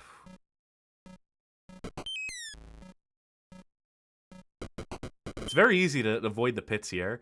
I'm going to say that this seems like a pretty good way to play E.T., to get an E.T. equivalent experience. Here we go. Yeah. I don't know, there's a certain beauty to this. I think there was a time we were on a Discord call, and we were just shooting the shit, and I was playing this idly in the background, and I hit the flower, and I kind of had a real, like, emotional moment thinking about my dead friends. I don't know. Something about the power of video games, even something as goofy as this, even something as dumb as E.T., some ROM hack for E.T. based on a bootleg, can have, like, a moment of just, like, connection that I really appreciated. And, you know, it's something that I think is missed. Something that is never acknowledged or appreciated by the sorts of hacks that we rally against here at the Bad Game Hall of Fame, the sort of hack games reviewers who would never have that real of a personal experience, have a real emotional connection to the work in that way. Not when it's a version of E.T. We can only be mad about this. We can only be angry about this, you know? Maybe that's me putting words in the mouths of those hacks, of those people I don't like. Maybe it's me assuming the worst. But, you know. I will mention, when we mentioned the stuff about AVGN and the movie thing, I didn't know the stuff about in the movie, it doesn't refer to E.T., because I think at some point he uploaded a clip of just the review to YouTube, and I think in that version it just says E.T. Yeah, I believe so. Yeah, and I do remember his review was actually, yeah, it's not that bad. It's not deserving of that. Well, not deserving is maybe the right word, but the reputation. Yeah, that's because he got Howard Scott Warshaw to appear in it, and he's like, all right, you're going to forward my narrative now. You got to say it's not so bad if you want me to appear in your thing. Or probably something to that effect. I mean, he's also not wrong. It's the one moment of clarity from the AVGN to acknowledge that this isn't that bad. I'm looking for the alien sign. Could it possibly be on this screen? Which is something I don't think can happen in the 2600 game. Alright, so I know where to call it in. I don't know if I asked, but when the little arrows show up, what are they supposed to indicate? Like that, well, shit. Warps. You can teleport to other screens to get away from things that put distance between you and the enemies. Couldn't have made this easier, huh? We couldn't have. I am getting sick of the sound effect in this. For real. That was the idiot. Yeah. Maybe it would have been nicer on a lower octave. It's not quite a dig dug either. You get the music every time you start moving. Oof. Someone needs to bring that back, a video game where the music only plays when the player's moving the character. Goddamn right. Ooh, this is getting sticky. Audio surf. Oh no, I'm talking like the next Grand Theft Auto. You start walking and music starts playing. Actually, I think... Actually, there's a character in fucking... Oh, I'm getting the name confused because there's two different names. Indigo Prophecy that kind of works on that logic. Oh, look forward to that one day, folks. Yeah, first we gotta do Omicron, though. Yep. We're committed to doing all those garbage games in order, for some reason. Oh, for fuck's sake. Really? Oh, huh, okay. Odd place for that to be. Now, did it count because there was someone on the screen? Well, it's counting down, so... Okay, well, it's down to... It's kind of in the middle, lower... I know, but I'm waiting on this so I can send them back.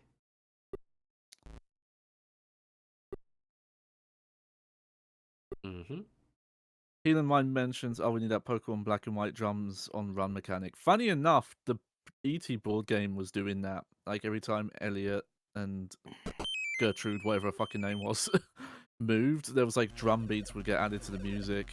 It's like, wow, that's a little bit of detail that you don't need to do. Hey, there we did. We did it. We did it legit, too. Yeah. Sure. All your winner, this. Whew, and there it goes. That's a very cute conversion. Yeah, that's neat. That's a little bit pleased with yourself, ain't you? And rightly so. Rightly so. I am pleased with myself for that. Alright, that was just a quick little one, just to end on something like a positive note at the game section. Unfortunately, we're not done quite yet.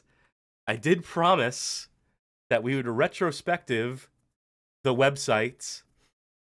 There are some people who are going to want to see this. I would assume, I would hope. And so we are going to do that. This is the part of the show where I am just going to scroll through the Bad Game Hall of Fame website. You know, I should get some music for this. I should have something playing in the background, maybe. Just so there's at least a little bit of... I'll just put that on shuffle, and we'll see what comes up in my Bad Game music soundtracks. So again, thank you for watching all those E.T. games. If you're hanging around for this part of the show, you're a real freak. You're a real super fan, or you just haven't wised up in the Twitch chat yet that this part's about to be boring. Everyone except me. Oh, that's the wrong... That was my draft for the show. All right. So, what I'm going to do here is just scroll through the BadGameHallOfFame.com website, and I'm not going to mention every single article, maybe like a sentence at most if I'm going through these. If we recall correctly, if I go to the directory here, you'll see we wrote articles on 74 games, ended up doing 3 console reviews, and there were some things between that. There was a short-lived segment called Your Rose a Day. We'll get into that. We had some lists and roundups where I was trying to do sort of clickbaity, listicle type things, but do them well. So I'm pretty happy with some of those. We had a world tour that spanned exactly 1 article, where I visited 1 museum, 1 exhibit. We have some of our industry interviews here that we'll get across, that we'll cover. Here's some of the stuff I did for outside websites. I should say, for those of you who don't know, while I was doing the writing, I was also getting paid to do writing for some other people, namely Stop Skeletons from Fighting, Indiepocalypse. Had some other offers as well at different points in time, so we'll talk a little bit about those. I was doing some guest appearances, appeared on the Video Game History Hour, Deep Listens, Here Be Media, rated some stuff with Aunt Cook. I got up to a lot of stuff during the writing portion of this Bad Game Hall of Fame experiment, and I did fairly well for myself. I'm going to say that I kind of, like, reached the heights of what you could reach as an independent games writer at a moment in time.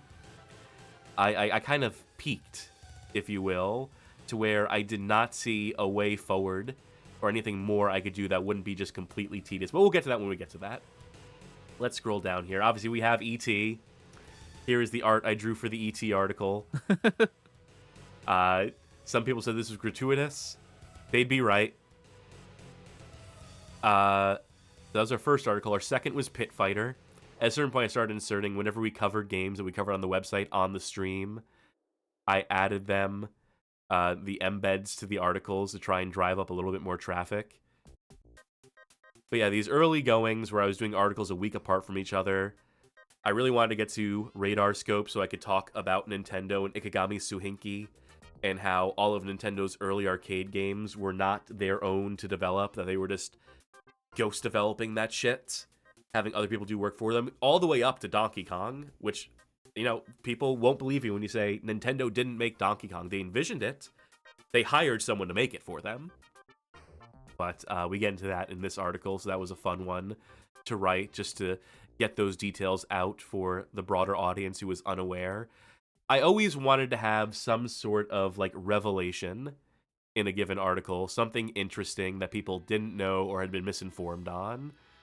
That was something of a rule, of an unwritten rule in my mind. Castlevania The Adventure, first of several bad Castlevania game articles that we would wind up writing, and a game that we've revisited in multiple different ways and suffered every time we've had to revisit it. Super 3D Noah's Ark, where I thought it was very important to dispel the rumor that the AVGN perpetuated about, an id Software gave the code away for free to stick it to Nintendo for censoring their game. Complete bullshit. Just complete and utter bullshit. The real story behind it, where this was originally intended to be a Hellraiser game for the SNES, where they licensed the Wolf engine with the hopes of producing a Hellraiser cartridge for the Super Nintendo, is infinitely more interesting, and yet is not the narrative that got perpetuated, because this was a bit more punchy, and the nerd wasn't that inspired to do research to the point where he would have figured something like that out. Night Trap. This was one of the first longer articles where I really got to talk about, like, the Senate committee hearing and dive into, like, an aspect of games history super in-depth. I watched the entire Senate committee hearing and report on it at a point, like, almost, like, beat for beat, like, all the talking points.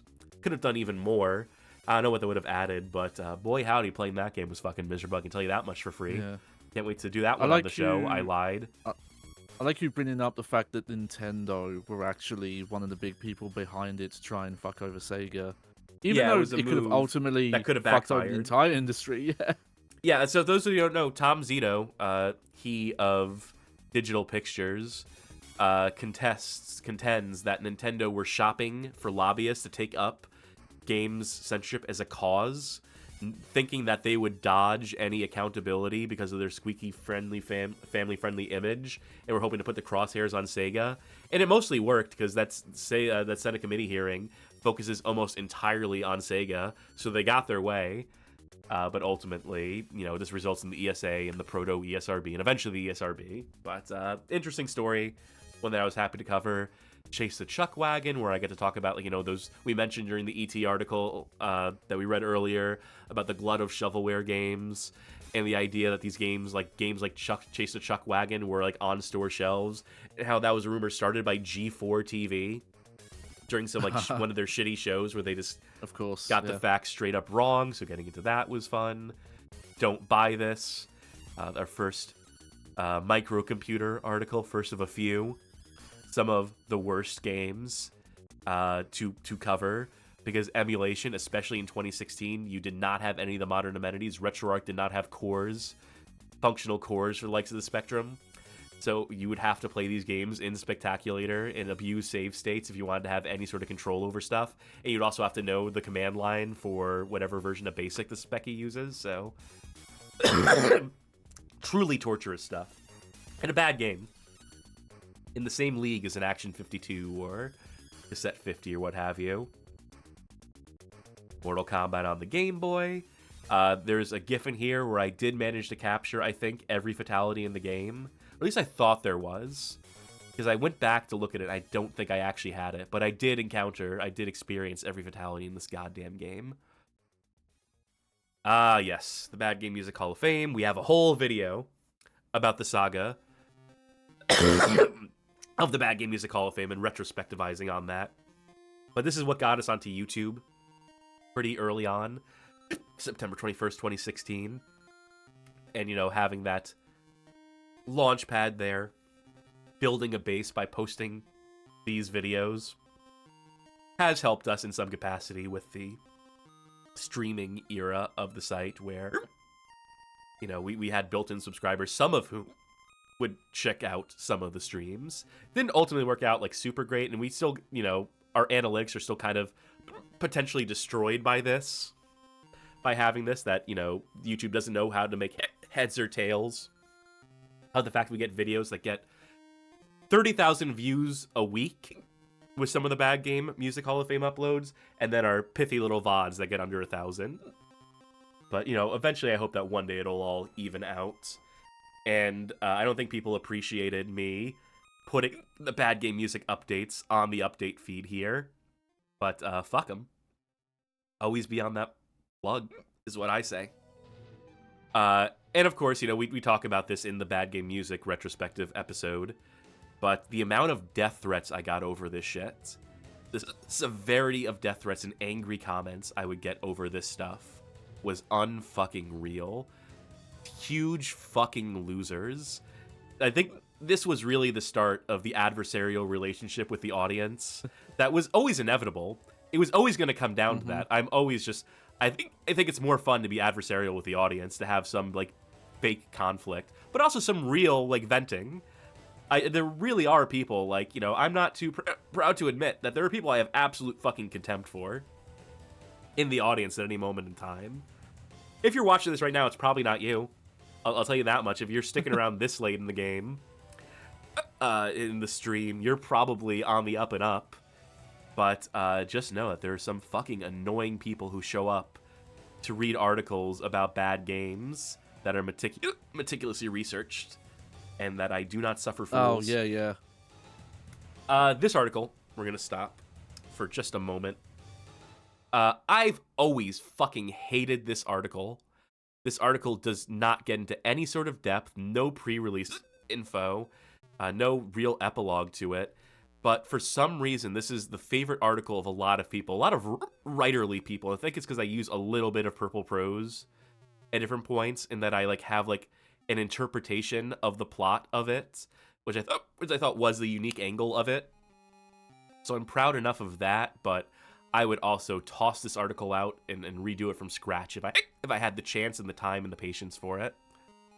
But this is the one that was always like, when people like were linking to the Bad Game Hall of Fame, people would always link this one, and it would just like kill me because I hated it, and I still hate it. But if you like it, that's fine. That's February 2017. March 7th, 2017 is when we formally register the BadGameHallOfFame.com, move away from Tumblr, migrate all the articles over. And I think like pretty immediately we were dealing with like hosting issues. I think within a few updates of this was like the website like going down because our provider took the money and ran at a certain point. Oh, always issues with web hosting. Always issues with this fucking hiccup that has plagued this stream and driven me up the fucking wall. Okay, this is our first console review. Did the Tiger Gamecom. It's also the first appearance of my the site mascot. Here is the grayscale version. There's a full color version here. Oh, that's cool. I don't think I've seen this one before. Yeah, actually. this sort of became the de facto appearance of me. This sort of became the shape and form that I would inhabit. And from here, I would commission people to do like the characters of games with the cowboy hat on and the eyes obscured. Had a pretty clear idea of what I wanted to do. Yeah, this is not the correct account. I don't remember the name offhand that the artist who I commissioned this goes by at this current juncture. It has been nearly 10 years, so I'm not kept in contact, but I gotta thank him for it. Bad Street Brawler, classic. Haven't even played it. No, I played it obviously for the article. The World Tour article, yeah, there's E.T. We can't get away from him. It was fun, and I really did want to go around to like every arcade I could and photograph them and just like show off like what different arcades were providing. Not a super long article here, and I did have like I wanted to cover Portland Retro Gaming Expo at a certain point, and I had photographed that event and taken a complete inventory of the stuff that was on offer there, but then just did not get around to it. Just could not like be bothered. I realized very quickly that the appeal of these was very minimal. That wasn't really an excuse to talk about history in the ways that I wanted to. So I kind of just fell off this idea. And this one article is the lone testament to that idea. That remains. That happened a lot. I had a lot of ideas that ended up going nowhere that you can see the remnants of on the website still. Quest 64. This is another article I hate. And I also know that the creator of the person behind the Quest 64 official account across Blue Sky and Twitter also hates. They like me, and they appreciate it. I had a conversation with them where I basically effectively said, like, yeah, I'm sorry, the article's not very good, and I wish I had like been more nuanced in my takes and whatnot. They said I completely understand, but there's not a day that goes by, not a week that goes by, let's say, where they don't get linked to this article and ask, like, what's your opinion on this? And I think at this point they just ignore those prompts as well. They should. That's fun little thing. This is the only game I believe that I did not finish before writing the article because I felt like I was under some sort of deadline.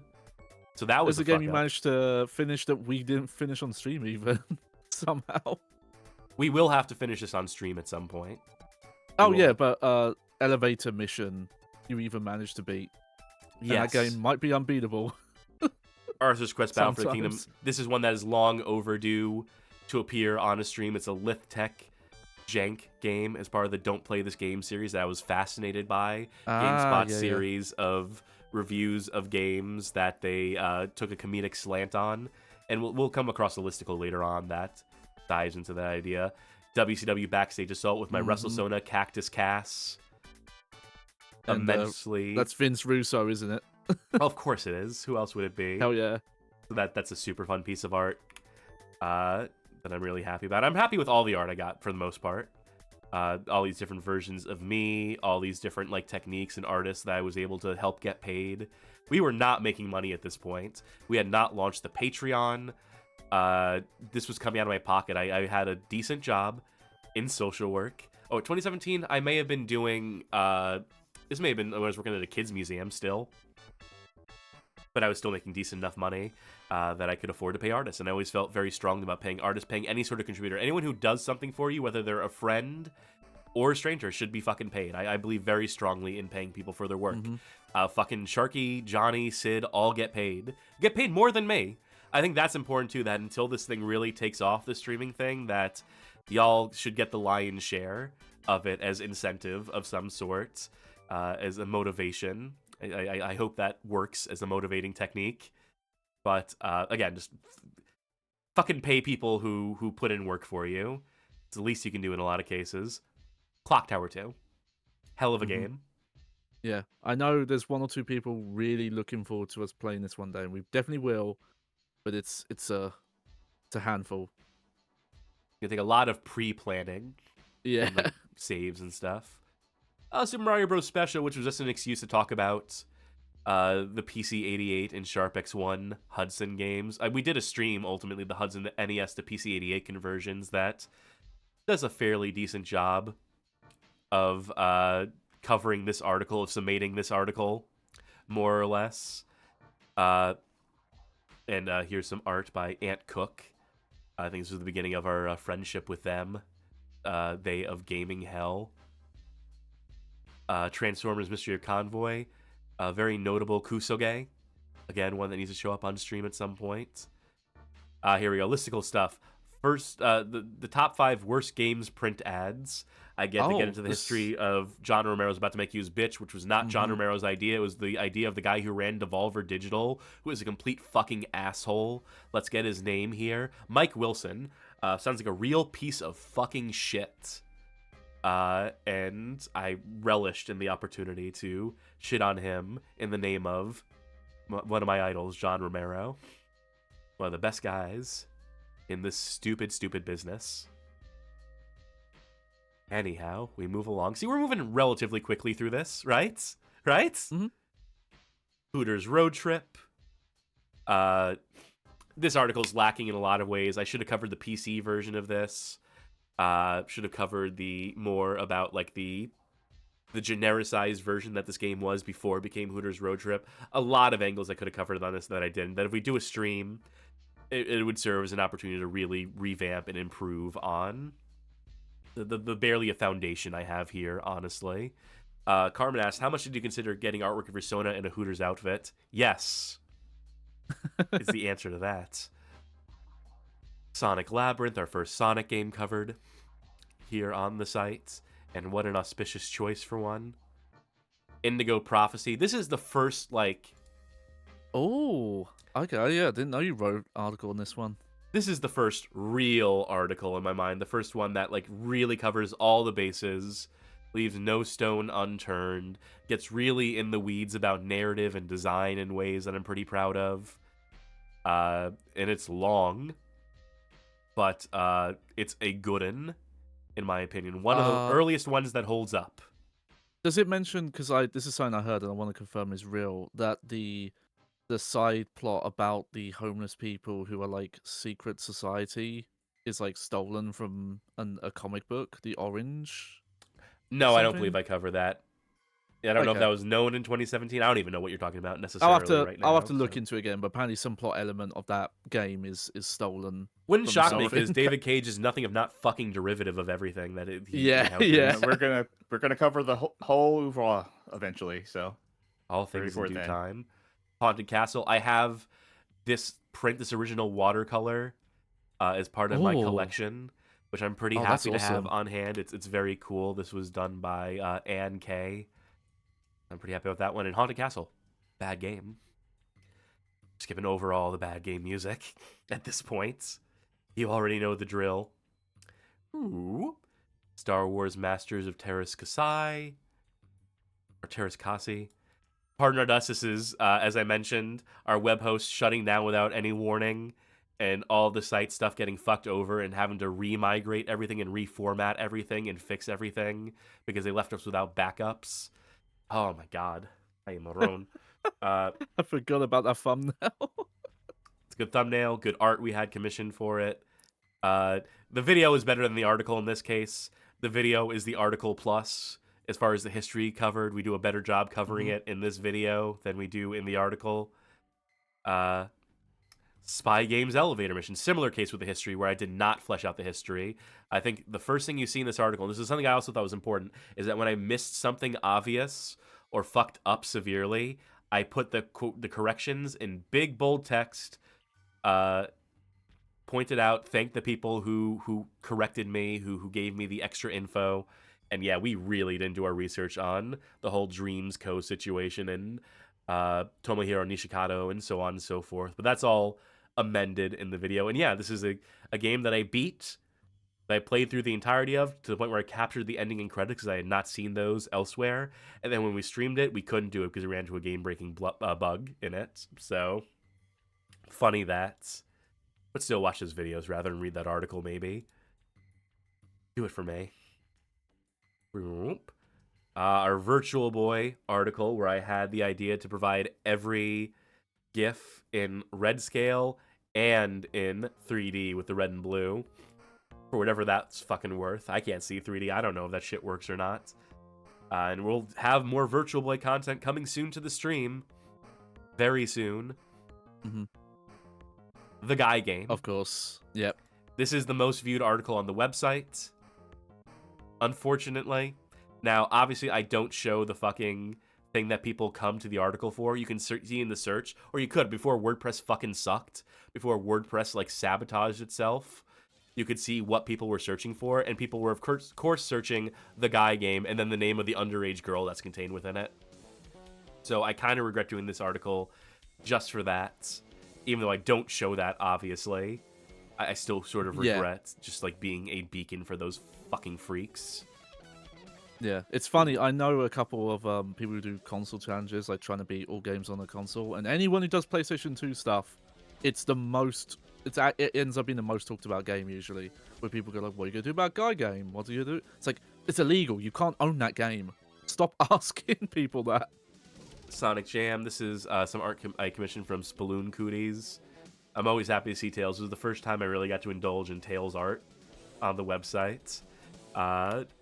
I love a Tails miles per hour. There's a reason why they are like the unofficial stream mascot, the unofficial Discord mascot. And Icky, where I got to shout out, oh my god, blanking. We define the word kusoge here. We get really in the weeds about like you shouldn't call kusoge a game kusoge if it's not actually from Japan. I believe very strongly in that. Heidi Kemp, who is also, like, you know, someone who's worked to define the term kusoge in the West and our conceptions of it and the origins of that term. And that's what this article existed to get into. We'll do a proper Icky episode one of these days, too. We'll do proper episodes for any game covered here that does not yet have a stream. Fight Club. This article's fine. I raised some interesting points about, like, you know, how I theorize that they use prefab mock-up screenshots for the cutscenes in the game because everyone's wearing the same turtleneck and pants with no shoes, which just reeks of placeholder. This commission by Star Pirate, get ready to cross the name off the list. This was fucking torture to get done. This person was incredibly uncommunicative in a way that I did not appreciate and charged a lot for very little, ultimately. This one I sought out because I was hoping that the name recognition, because they were a fairly popular artist, that they might, you know, retweet the article when it was done. Something to point people in the direction of, one, their art into the article, which was, you know, like the mercenaries when I was doing these commissions. A lot of these commissions was that it was, you know, it was an exchange of I give you money, you give me art, and you know, help promote the thing, and it works out for everyone because, you know, it points the audiences in both directions towards one another. And this person didn't do that shit. They just completely fucking forgot to do that part. after like being basically impossible to reach out to. I had this article done for like a fucking week, and I was just waiting on this piece of art that, again, anyone else I could have asked, any of the other artists I had commissioned in the course of the site would have had this done within a day. So, you know, sorry. That's how it is.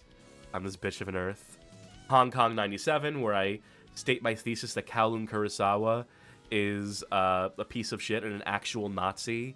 And maybe someone should have told fucking ultra healthy gaming nerd about that. Oh wait, he knew, and he still decided to work with him to make that Hong Kong 2097 that hilariously has been rejected from every digital platform because it contains AI and a bunch of racist and just deliberately offensive shit, and also doesn't look very good. And also, fuck you, ultra healthy gamer, you fucking hack.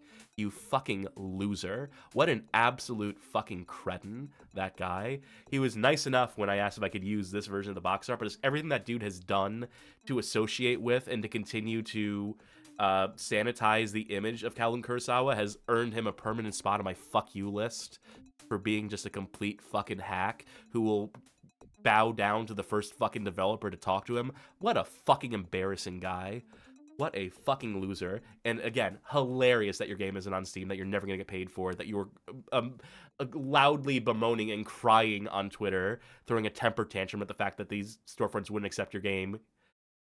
Maybe don't make the game. Maybe don't, like, put all your resources, all your eggs in this basket when it's so clearly something you were doing to be incendiary, and it could not have backfired in a funnier way.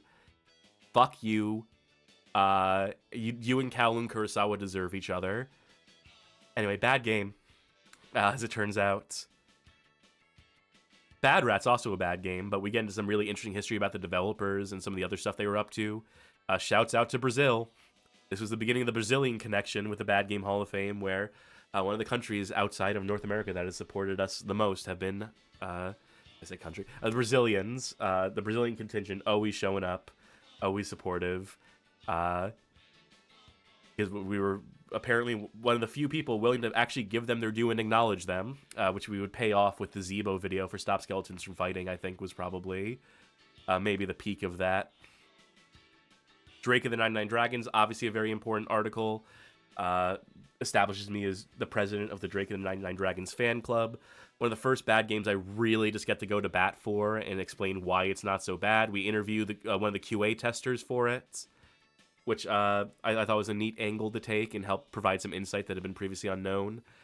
Insights that would go on to be incorporated into certain people's YouTube videos without fucking crediting us.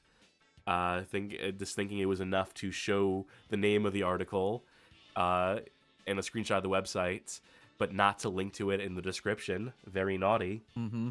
Yeah. That's just annoying when you're trying to find the article as well. Yeah. It's like, it's not good for the viewer either.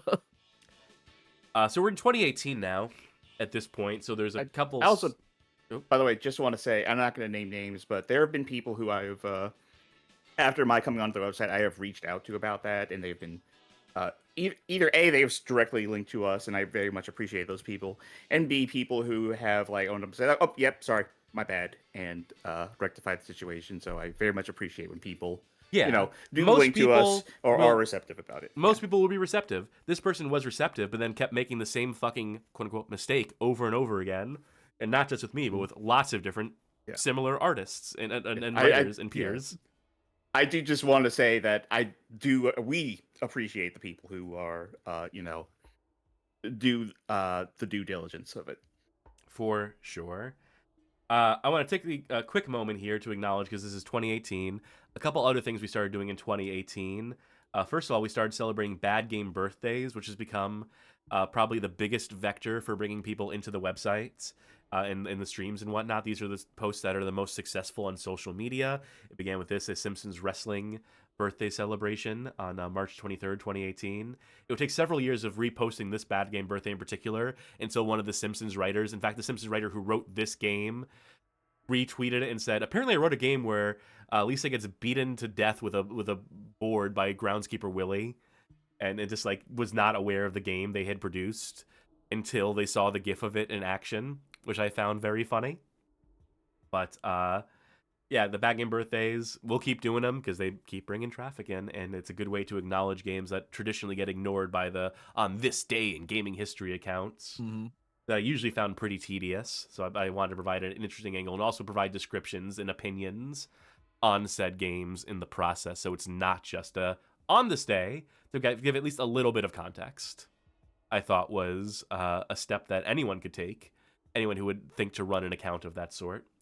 The other thing we did in 2018 was start a web ring by the name of Game and Love.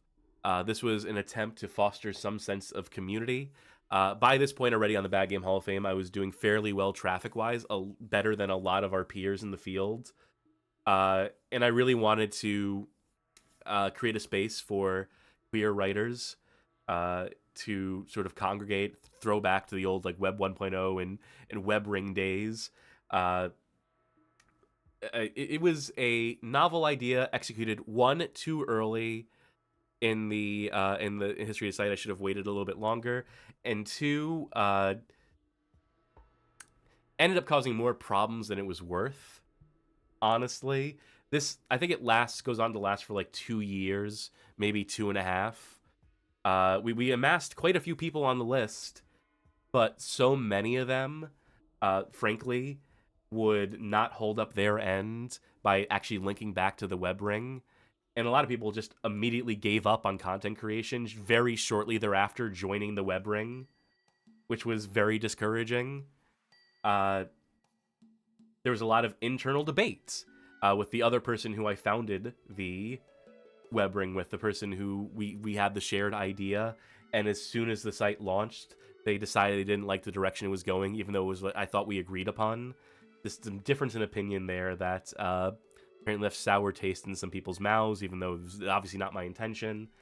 We had some of our friends on there, people that, you know, we still consider friends in some capacity. Melly was on here. Johnny, you know Melly. Mm-hmm. Gaming Hell.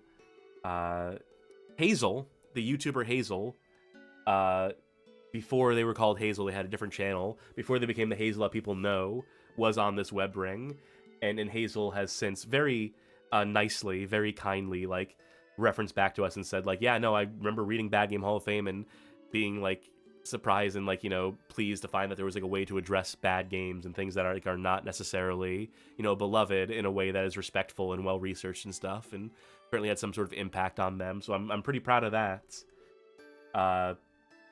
And then most people on the thing just, again, like, evaporated the second they were actually expected to, like, link back. The Retro Pals were a part of this. And they're obviously, you know, I'm not going to shit on the Retro Pals. They actually helped establish the Twitch team back when Twitch teams were a thing, like a going concern.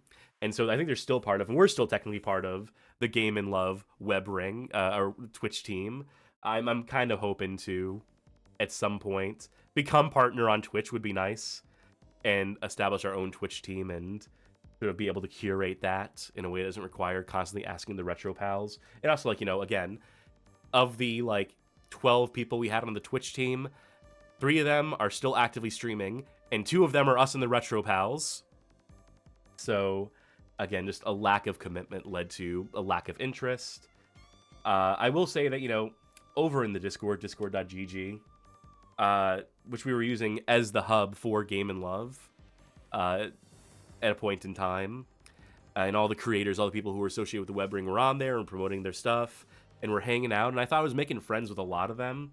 So if I sound bitter about this whole Game and Love thing, if there's like a bitterness you can detect in my voice, it's because we eventually came to the decision that it wasn't actually helping anyone, that we weren't really making any sort of like positive growth in traffic for anyone involved. I was looking at the outgoing links, and it just wasn't like materializing for anything. And again, the fact that half the people had fucking left, so like half the links on the link list were basically dead links. I made the decision, like, okay, well, I'm gonna discontinue this. Clearly, this is not the right time or the right list of folk or whatever the case may be.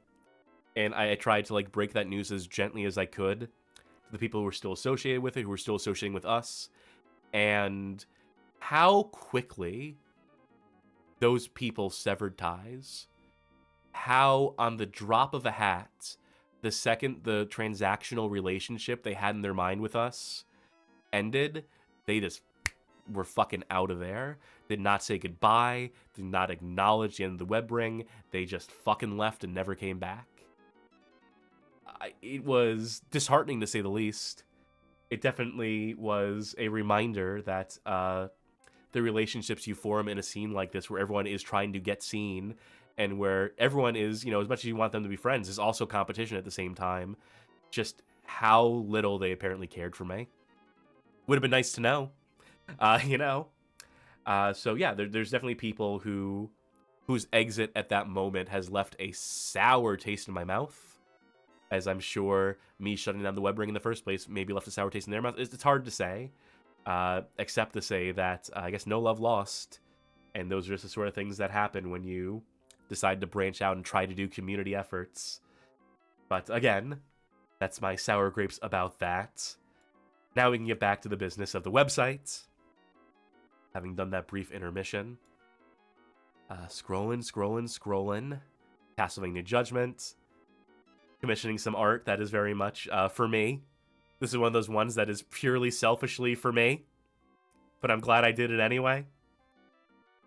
Venetian Blinds. This was a very important article where I disrupted the Atari prototype space, the original stories that existed around this game that were covered by all the Atari age community, and told them, you've been wrong for like 20 years, and the evidence has been in front of you for roughly 20 years, in the form of the Atari anthologies, or the Activision anthologies, where they have the story written in a text document that comes with the fucking game, and you can read it on the Game Boy Advance version, that explains the story behind this cartridge. So interesting and it did give us a lot of respect among the Atari age community. We did get like an influx of people who were like happy to see someone correcting the record in that way, to see someone covering old, like this generation of console and game in a way that wasn't just like shitting on it for being old, which is apparently a rare sight outside of the Atari diehard types. But these are also the same people who got completely suckered in by the Intellivision Amico, so, say what you will about the Atari age crowd of that sort of retro enthusiast, we'll call them. And I have my gripes about hardcore retro enthusiasts. We'll see if we get to that in due time. Friday the 13th, another awesome commission from by Spaloon Cooties. Another great article where I get to go to bat for a game that is commonly shit on.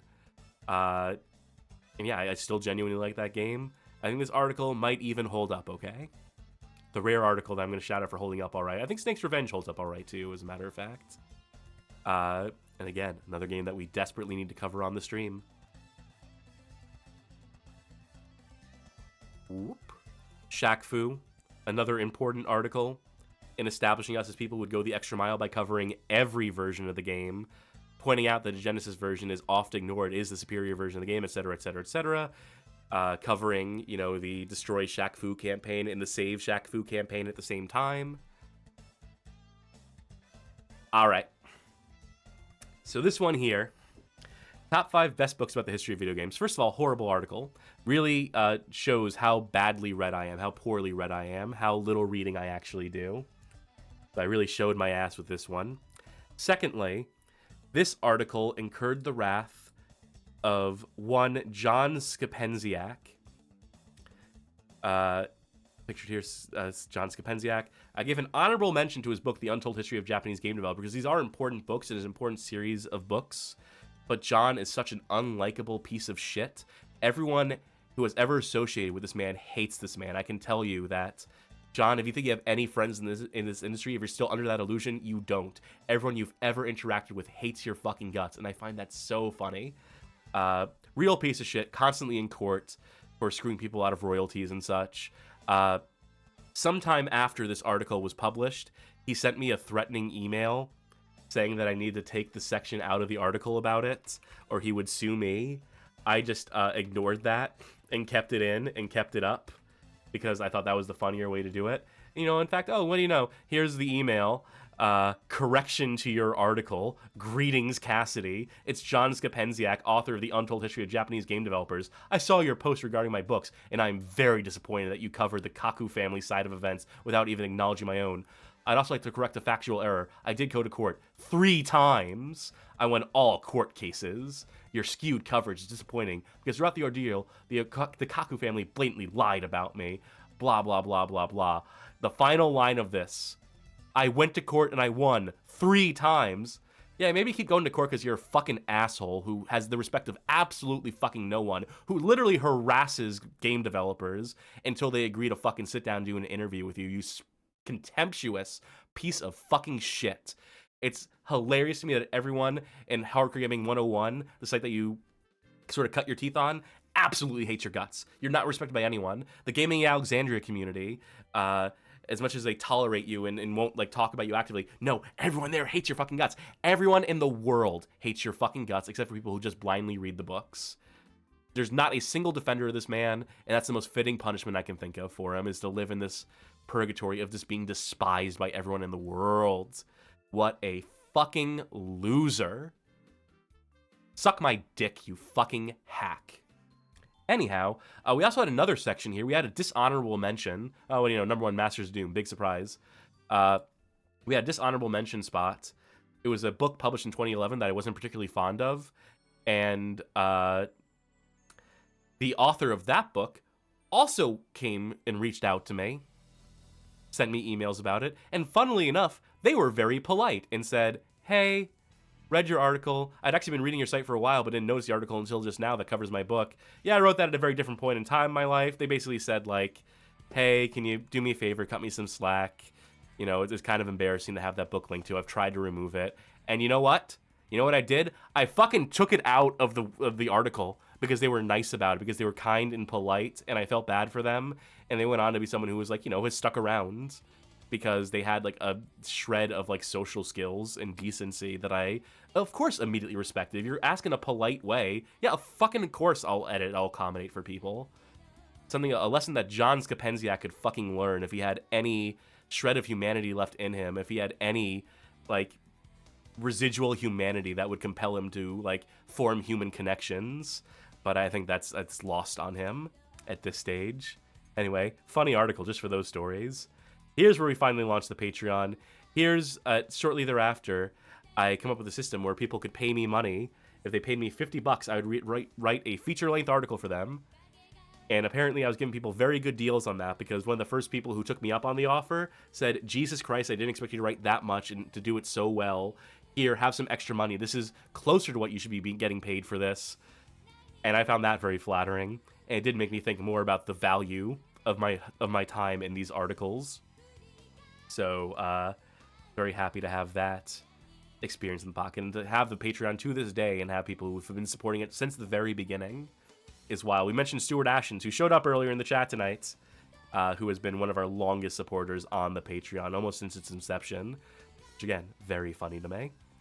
Captain Novolin, pretty proud of this article, but I'm more proud of the video, I think, at this point. So let's go watch that instead. And what do you know, bad game music that ties directly into it. Funny how I had that synergy going on.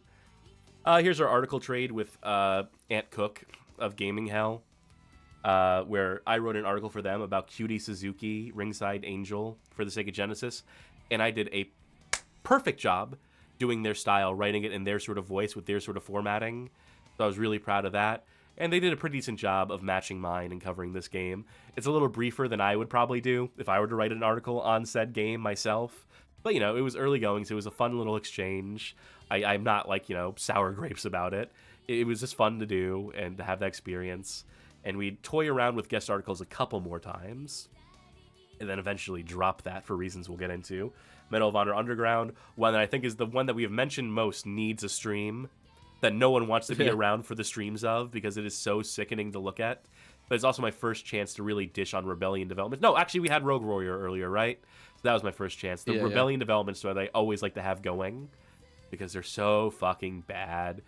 Energy for the PC Engine CD, which the Japanese web latched onto this one of the early ones that the Japanese web took notice of and said, this English speaker has, like, covered this game in more depth than any of us have. We need to step up our game. is some of the nature of some of the translated comments I was able to read about it, which it always tickles me. And I like to think I went on to do the same thing for the likes of Death Crimson and other games in that lineage, where I will put in that work and I earn the right to call myself the world-leading expert on insert game here. GoldenEye Rogue Agent, watch our playthrough. Next page. This is where we start streaming in earnest. Not in earnest, actually, I should say. This is where we start streaming. Not in earnest, maybe like once every few months. In fact, I think I have the exact date of the first stream. Our first stream wasn't necessarily due on the Grudge stream. I think that was actually our second stream. It was sometime, I think it was like October 17th we did our first stream. But again, I don't really count the streams until Charky joins with the Bullet Witch playthrough. That's like the real start of the streaming era in earnest. And also the VODs actually being watchable, because this early stuff is not good. I have a similar thing with my early streaming career, which I don't really count. XCOM Enforcer, this is a fun one. One of our Patreon pledger articles, Rude Rubik. This was a great pick. This was an actual, like, honest-to-God, interesting pick that ended up making for an interesting article. So that was an example of a suggestion really panning out for everyone involved. Elf Bowling, which obviously we went on to do a video about, and which spawned one of the funniest things to ever happen in the Bad Game Hall of Fame, where we stumbled upon a Wikipedia edit war between some of the people who have owned the rights to this game, where they would take the Wikipedia to, like, shit on each other. And eventually, I got an email from one of the developers I call out in this, who wanted to arrange a sit-down, to arrange an interview with me, like, years after the fact, to presumably give their side of the story. And I told them, fucking no. I'm like, nah. I got what I wanted. I don't think you're going to give me any insight that I don't already cover here, or that I would be interested in. And I don't want to explain them how to use Wikipedia, so it just... I probably should have used the opportunity just to make fun of them to their face, honestly. But I had other things going on at the time, I think. Another listicle, a pretty good one, if I do say so myself. Lodestar The Legend of Tully Bodine. I think this is one of the best articles we ever did. Straight up, this is one of the ones I got paid for by a patron, Billy Mays, R.I.P. We get into so much history here. We get into a whole aspect. This is where I really start to find my voice, to the extent that I have, like, clear narrative through lines in the articles, where there's characters you follow and plot threads. And I'm just really proud of this one, the way it turned out to this day. This one holds up. It covers a story that is often not covered. The Sillywood saga in rocket science games. Elon Musk shows up in the story at a certain point, if that's a hook for you. This is one that we'll have to do when we do the video version of it. We're going to have to read the whole fucking article at the top of it again, so look forward to that. My throat certainly isn't looking forward to it, I can tell you that much for free. Alright, things should start going a little bit quicker here. Pepsi Invaders Coke wins, another one that appealed to the Atari crowd. Another one of our April Fool's Day posts. We had a gimmick with our April Fool's Day post where I wouldn't make, like, fake articles or anything like that. I would write real articles about games that are tenuously described as video games, as being real video games, was the idea of it. So Venetian Blinds, this, ultimately culminating with Crazy Bus, which is the last article in the Bad Game Hall of Fame. And so just, like, real research into real history presented, and there would be, like, occasional jokes at the end. I think the gimmick with this one is that I was drinking, like, flat bubblegum soda for some reason. I would always have some very obvious bits that I hope didn't distract too much from the actual writing at hand. I feel like I pulled the balance off well enough. Clay Fighter, this article caused us a world of trouble. Yeah. We had some fucking loser. We continue to have losers who stand up for every time we post this one, the Bad Game Birthday for it. We mention the racist caricatures in it, that they say, like, what's wrong with that? Fucking wokey. There was one person whose complaint wasn't about us criticizing the racism, is that we didn't do a good enough job getting mechanically in the weeds. They compared us to a games journalist of the 90s, a magazine writer.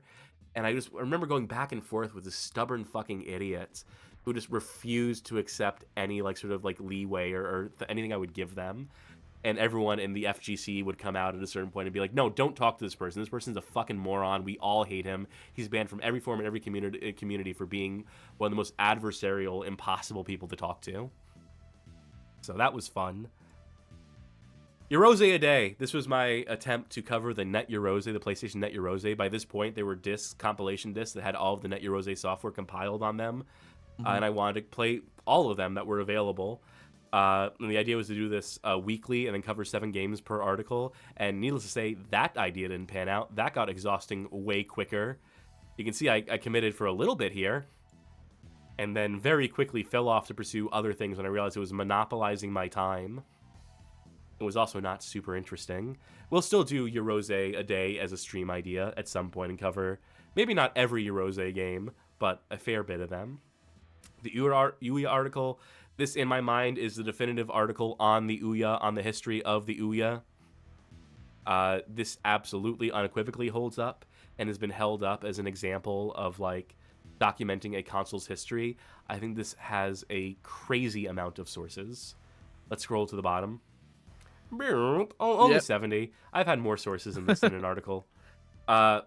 This video is also not this video. This article is also my way of shitting on people like Kroby Cat, who would just use misleading editing to make points that don't fucking matter about games history that they're not really well educated in and don't have the capacity to talk about in any intellectual capacity, which is why they don't talk, which is why they just do misleading edits and let other people misspeak and edit around them to fit their narrative. So I wanted to provide a really honest look at the Ouya and its strengths and weaknesses and at all. And I hope I accomplished that feat. I am confident I accomplished that feat, as a matter of fact. More so than some shitty little 10-minute YouTube edit ever could. Fuck you, Kroby Cat, you fucking hack. You are responsible for setting back the game's discourse so many fucking years by catering to fucking freaks and losers who have nothing better to do than study trailers for lighting effects and then complain when they don't make the cut in the final game because it turns out the game wouldn't run particularly well if we included every effect we included in a trailer. Who fucking cares? Oh my fucking god, of all the shit to obsess over, that is the most boring, pedantic, fucking loser tier shit to dedicate your life to documenting. And documenting in the most misleading, inauthentic, and disingenuous ways possible. Oh my god, the contempt I have for that dude's fucking videos. Unreal. Unreal how bad his videos are. I know you have occasionally stood up for him, Johnny, but... It's disappointing because I think there are 1 or 2 videos that did make good points. But, like, the stuff I've even seen in recent years, it's like, I don't defend any of that. Yeah, you can't because he's a fucking loser to the nth degree. I know it's missed potential to me as well, so it's kind of depressing in that sense. Dark Castle, pretty solid. Good excuse to talk about early days of Macromedia and other stuff, and Macintosh Apple. Oh, hey, there's a Eurose a day. There's a bad game music. Here's me plugging stuff going on outside the site. One of the early attempts to get into a regular streaming schedule that did not pan out. And it was for the best. Because I wasn't ready yet. I wasn't quite ready to move away from the writing yet. Tag Team Match Muscles is another one that the Japanese web likes. So that's good enough for me. The first attempt at doing a Bad Game Hall of Fame podcast where I got 2 episodes in before I realized I didn't like doing it so much. So we interviewed Retropals, we interviewed Phil Salvador. And the idea was I would ask the guests to talk about their favorite bad game. So I had a little bit of fun doing that. Mild amounts of fun. I probably could have kept this up. I don't know how successful it would have been. Probably not very, if we're being truthful here. Probably would not have been the thing to break us through. What could have been the thing to break us through is the article on Death Crimson, which, again, is the world's definitive article on the subject of Death Crimson. I've been told this by other people who have gone to great lengths to document and cover Death Crimson, including Japanese web. And then we have the videos, which don't get so much into... This is the early days of streaming, where we weren't getting into the full history sections. So the article still stands on its own on that merit, the amount of research and work that went into it. So, again, obviously, I'm very proud of that one. I'm very proud to be associated with Death Crimson in my capacity as its premier documenter of its history, the keeper of the records on that game. Yeah, definitely read that and appreciate the work that went into it. Please, I put a lot of work into it, and it's very good. I did not put as much work in the Dead or Alive Paradise, but I did enough. I put enough work into this article. Shit on Itagaki, called him out as being a sex pest. R.I.P., I guess. Best worst games of the decade was my excuse to just talk about like the games I thought were the funniest, the most notable as being fun bad games. Obviously, Ride to Hell, Deadly Premonition, Raven's Cry, et al. Star Wars Flight of the Falcon, pretty good. Hey, what do you know? Doesn't this look familiar, folks? It's almost like we just covered this article in video form for the benefit of you all. You're welcome. I'll even put this video at the top of that article too in time. Human Killing Machine. This is, again, the most definitive article that's ever existed about this shitty fighting game. We get into the whole history of US Gold and E.T.X and the Street Fighter spinoff that wasn't. This is also, I think, the first article to feature a trailer that I made for it, where I would mimic the style of something. I'll play just a little bit of this for funsies. I won't play all the articles with trailers, but I'm still particularly proud of this one. I think this one is just very amusing, and I really nailed the style. And Ashens approved this one, for whatever that may be worth to you.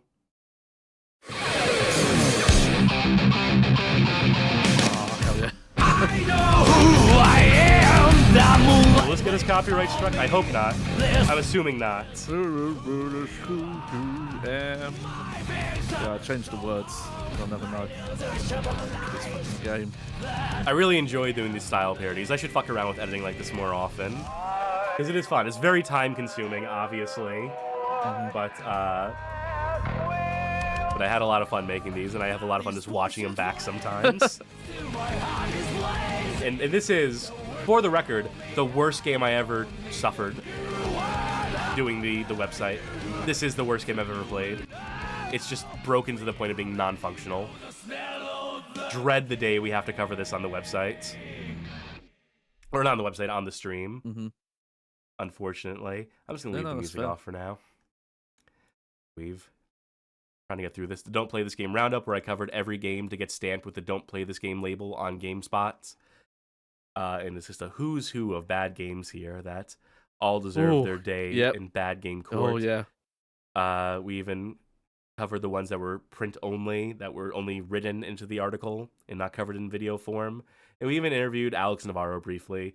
I didn't put too much effort into this interview, as I had a few questions. I didn't want to bother him too much. But just to get that statement and that stamp of approval was pretty fun. And that article holds up and is definitely a template for, it's a list, a treasure map of games yet to be covered. And some that were.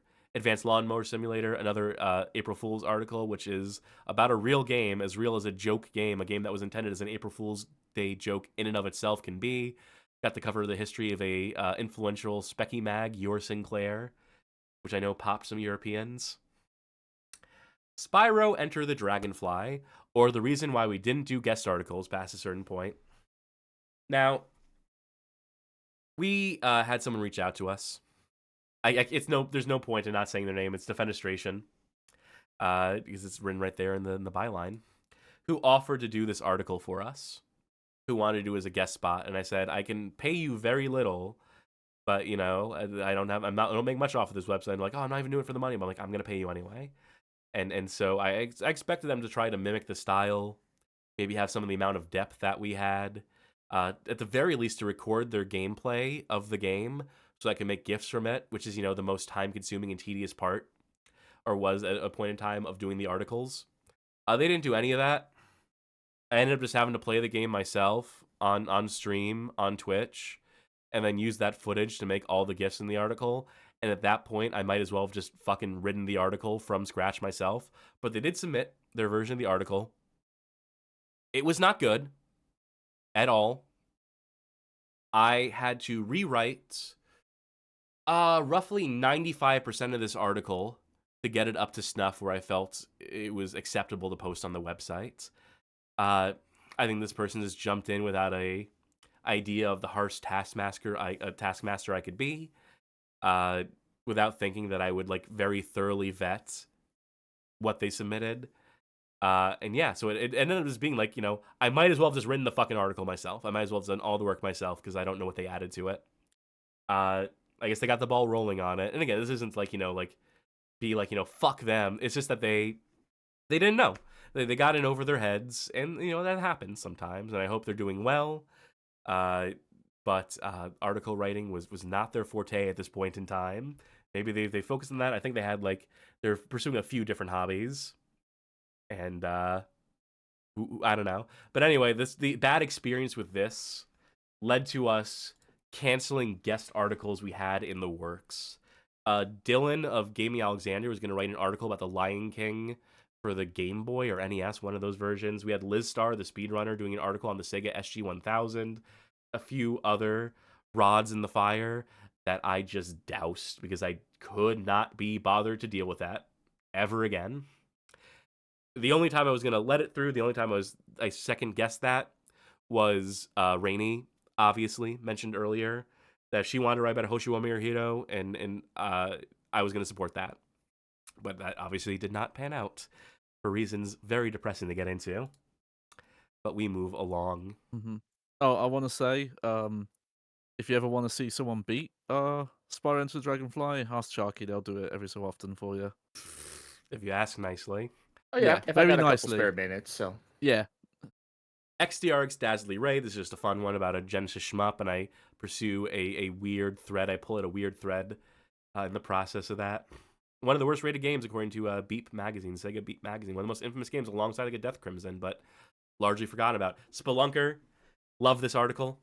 Love the fact that it got Tim Martin to send us an email out of the blue basically saying, hey, that article is fucking amazing. You recounted details I didn't even know as a person who has been managing the Spelunker brand. Did you want to interview me?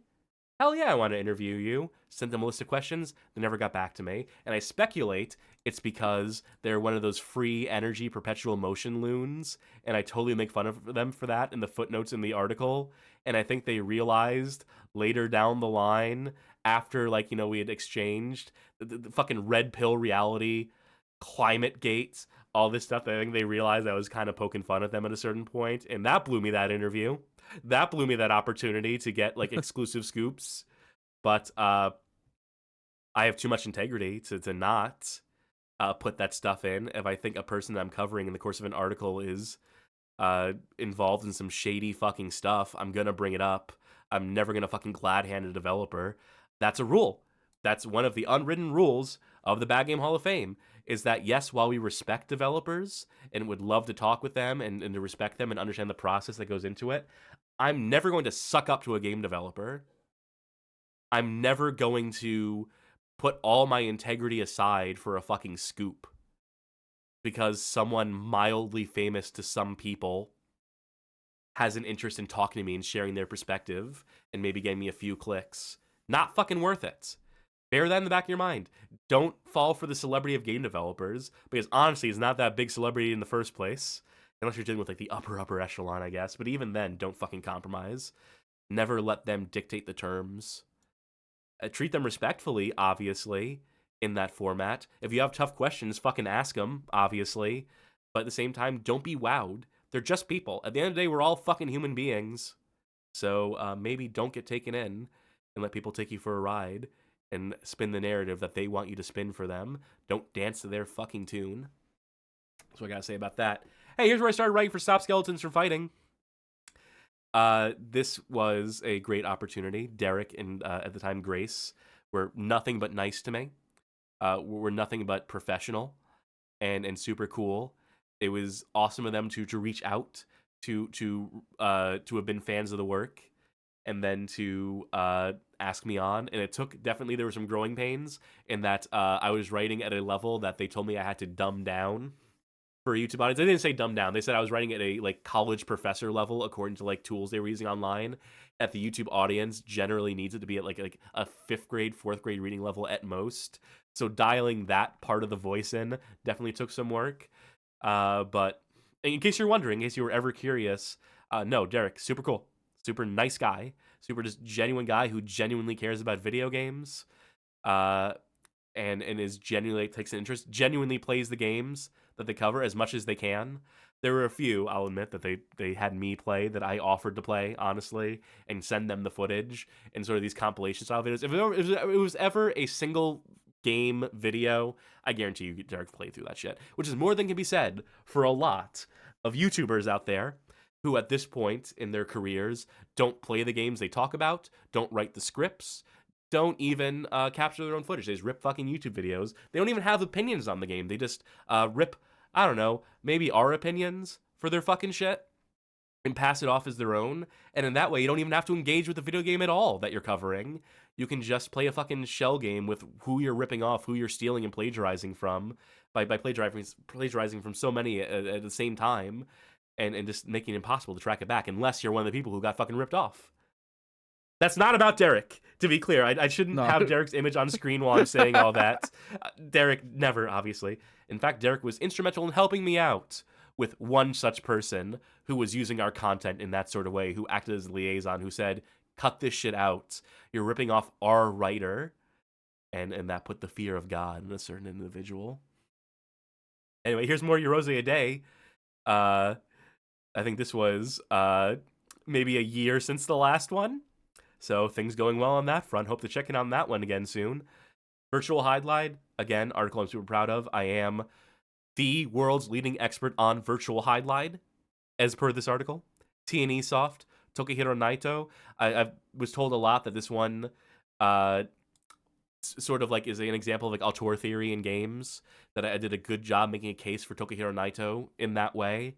And so this one got us a lot of respect from sort of critically minded and academically minded writers. So apparently I did a good job with it.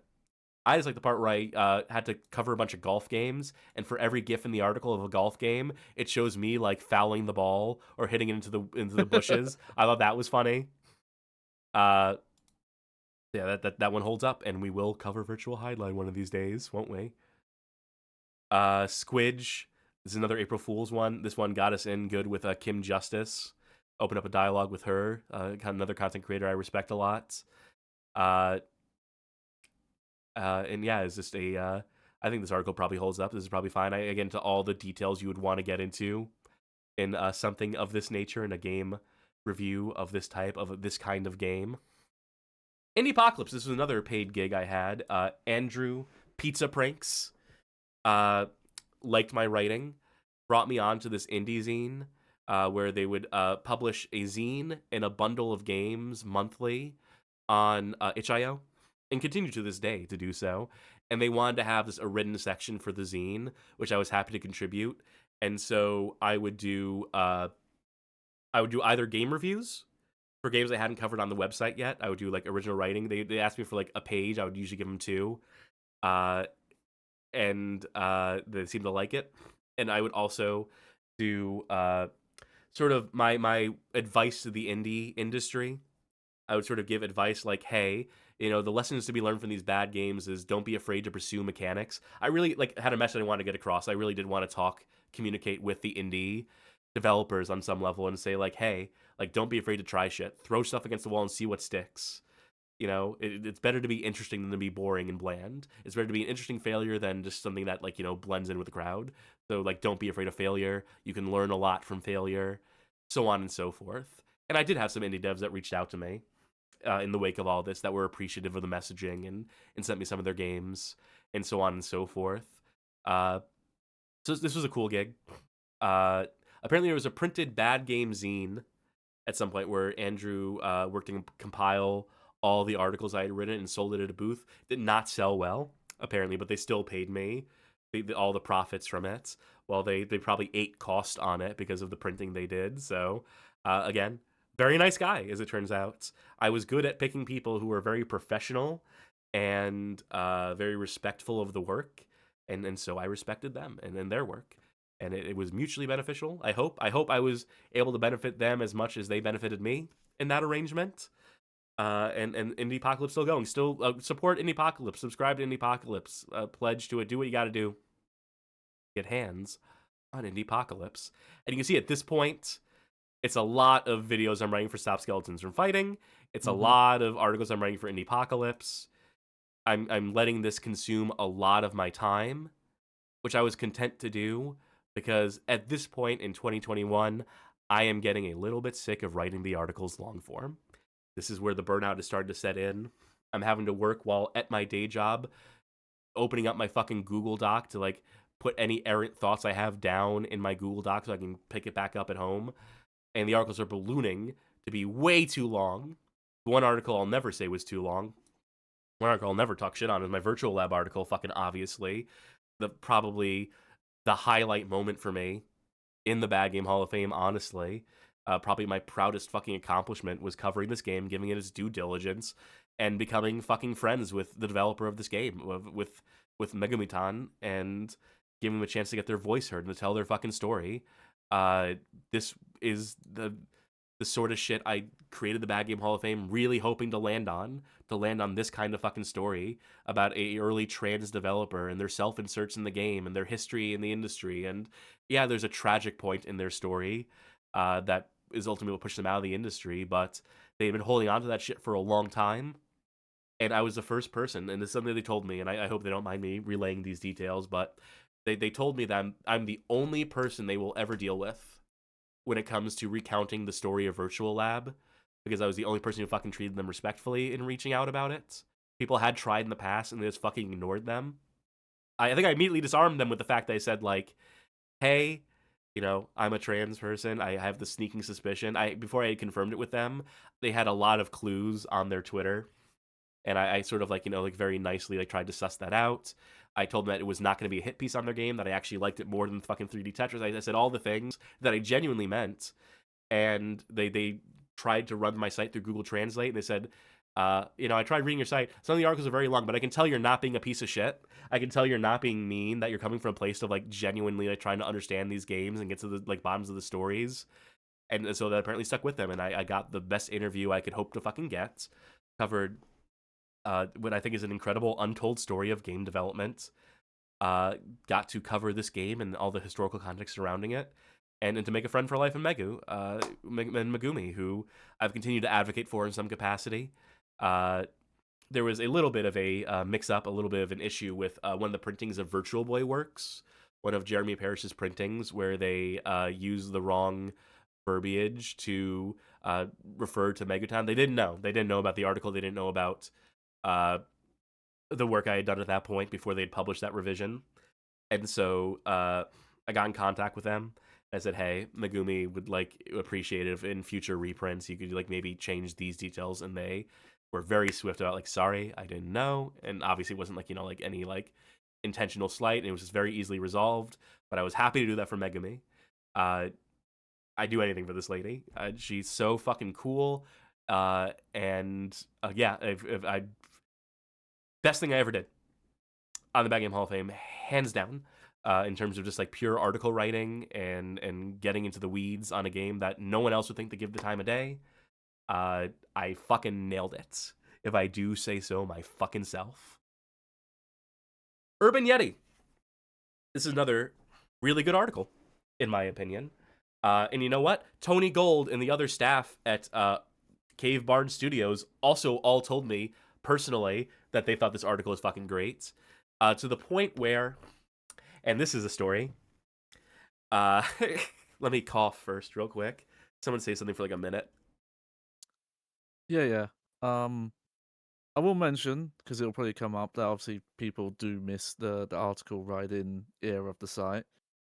And I don't know, you know, I'll just speak for me personally, but the history sections in the stream, I hope, is continuing that spirit for some people. That is some of the energy.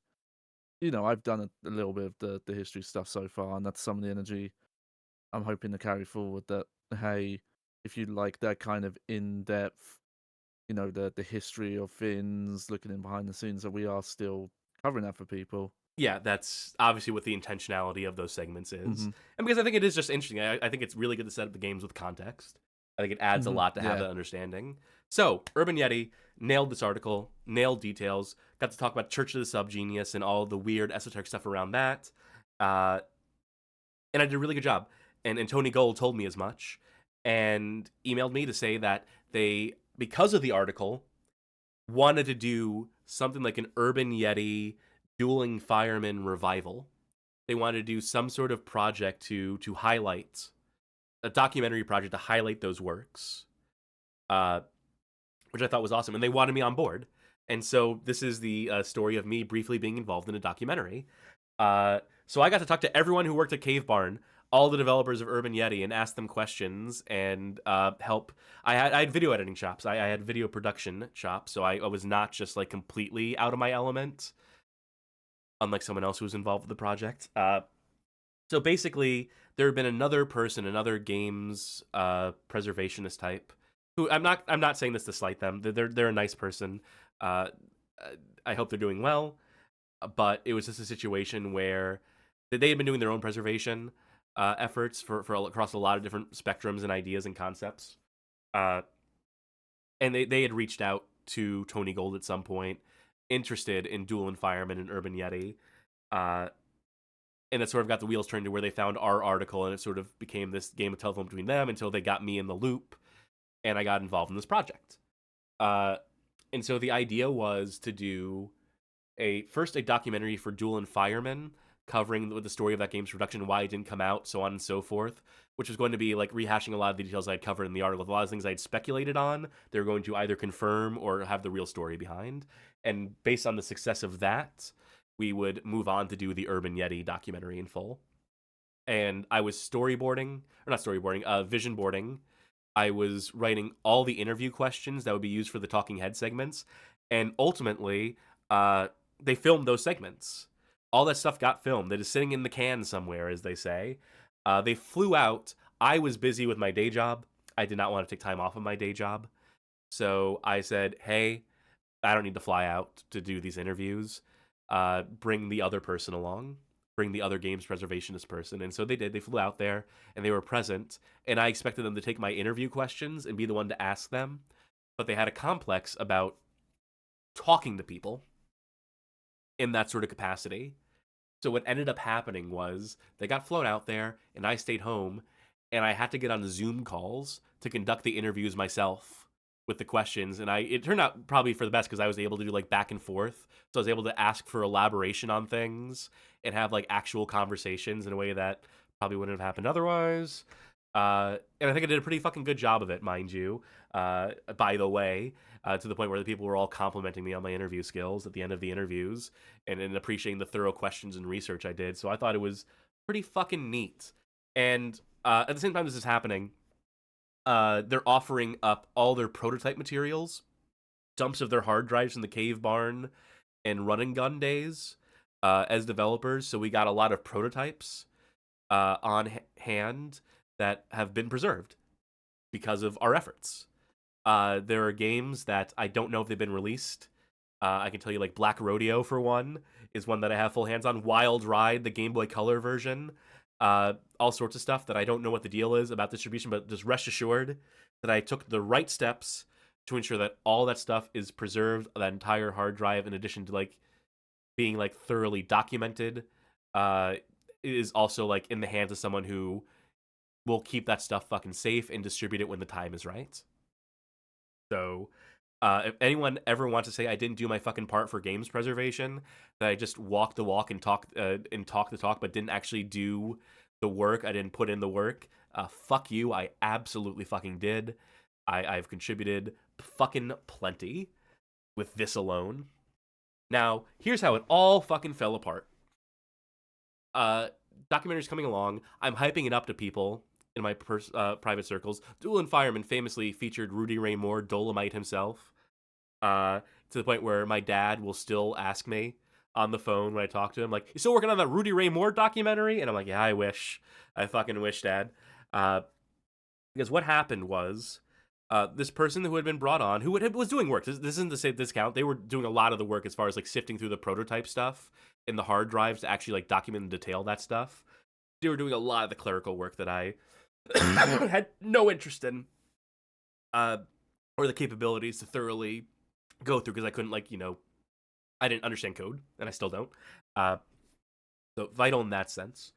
We had a meeting that was called for by the other preservationists' manager, self-proclaimed manager.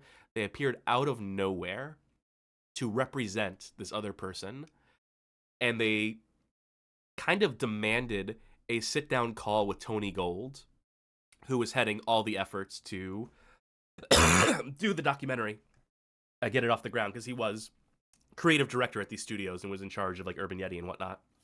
He's really like the mind behind Run and Gun and Cave plus Barn Studios.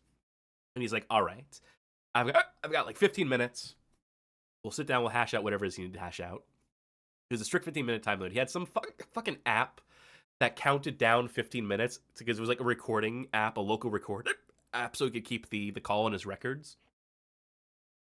And it becomes very apparent that the purpose of the call that was called for by this manager type was to discuss payment, was to discuss revenue split.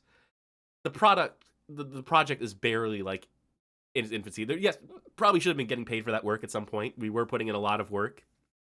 And I was just doing it under the promise of like, I was doing it to participate in something cool. Was always my modus operandi, to get that story out there.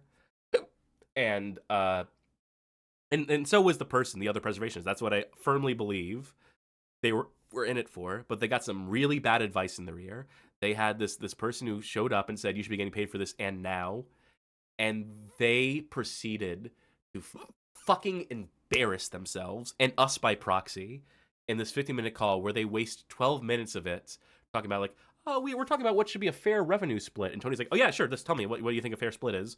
Well, it's going to be contingent on a number of factors. And Tony's like, okay, what factors are you talking about? Like, Tony's like very down to business. He's a guy who's like a serious businessman who ran companies. And we have this person playing at being a money person, playing at being a representative for talent. And it's so clear, they're so out of their depth that it's just some friend who was hoping to get some sort of the percentage for themselves, or who otherwise was like just trying to get their friend paid nobly enough. But it's just this intensely awkward 15 minutes where no progress is made, no decisions are reached, no answers are found, and I'm just sitting there not saying a fucking word because I never get a chance to speak until the last minute where Tony's like, well, we're going to be wrapping this up soon. I guess we'll get back to it. I guess we'll get back to talking about this at some point. You know, maybe have a better idea of what you want to talk about next time around. Cass, you're still there? And I'm like, yeah, just don't worry about the payment stuff. Just like, we'll talk about it when the time is right. Pay me what you think is fair. That's all I've ever wanted. Just trying to like basically disarm, diffuse the situation to prove like, hey, I'm not going to pull this kind of stunt. Try to save some amount of face for me at the very least. Very shortly after this call, this disastrous fucking call, the project completely stalls out. Everyone ends up going their separate ways. Nothing ever fucking materializes. Eventually, like in the last year, Tony finally did something with the dual environment stuff. They held some sort of party where they gathered a bunch of people together in the old studio, the old like building where they had done their game development stuff back in the cave barn and Run and Gun days. And they just showed the footage there that they had filmed, presumably not just the documentary footage, but also like, you know, like unearthed, unseen footage of Dual and Fireman that we actually had. I actually had the entire cut of all the footage of Dual and Fireman, stuff that had never been seen before. So I was pretty fucking pleased about that. But I guess I don't have the exclusive on that anymore, huh? Which is fine. They needed to do something with it, and I can't blame them for seeing how fucking unserious this person was that tried to represent the other preservationists and just fucking destroyed the project. It's such a fucking shame. It would have been so fun, would have been such a fucking feather in my cap if this project had materialized, and I would have seen it through. I would have been a boon to it. I would have been an asset, as I was trying my best to be, and I feel like I was being successful in that role, but I think they just saw it, they took one look at this fucking person and said, fuck this, let's deal with professionals. It's not worth the deal with these fucking amateurs online. And so I'm definitely sour grapes about that, about the way that whole thing shook out. It's unfortunate because it could have been cool. As it stands, the article still stands on its own. And now you know a little bit more about behind the scenes of being at a point where you're getting invited to do cool shit in the industry and being recognized for your writing by the developers of the games that you're covering, and just how it can still go sideways. And so we continue. More Indie-pocalypse, more Stop Skeletons from Fighting. Hey, a rare article from us. Games canceled after release, a listicle we've gotten a lot of mileage out of, which led to us discovering Afro Samurai 2 Revenge of Kuma and eventually playing that for stream. Beloved playthrough. Super Monkey Daiboken, another article I'm super proud of that Japanese web has recognized as being the definitive article on this game and the developers behind it, who had previously gone like basically like completely unknown and uncovered until we came around and fixed things. More Indie-pocalypse, and of course, Doom 3DO. So I wrote the article. was writing the article. Had the whole story of Art Data Interactive ready to tell. I think this is a really good article. First of all, let me just say that it covers every angle. It is. We need an excuse to talk about Doom on the Bad Game Hall of Fame, and I found it. The worst version of Doom. And of course, part of that, it is Rebecca Ann Heinemann's story. She is the hero of that story. And so I wanted to reach out to her while writing the article to say as much, to say, hey, Rebecca, you're super cool. If you had a moment in time, if you had a chance, just to maybe answer a few questions, let me know. Within 5 minutes, this lady was like, what's your Discord? Can we get a call going? I'll get on video. I'll get on my webcam. She was in a sling for that interview because one of her cats had clawed the shit out of her or something, if I recall correctly. So immediately bonded over our cats.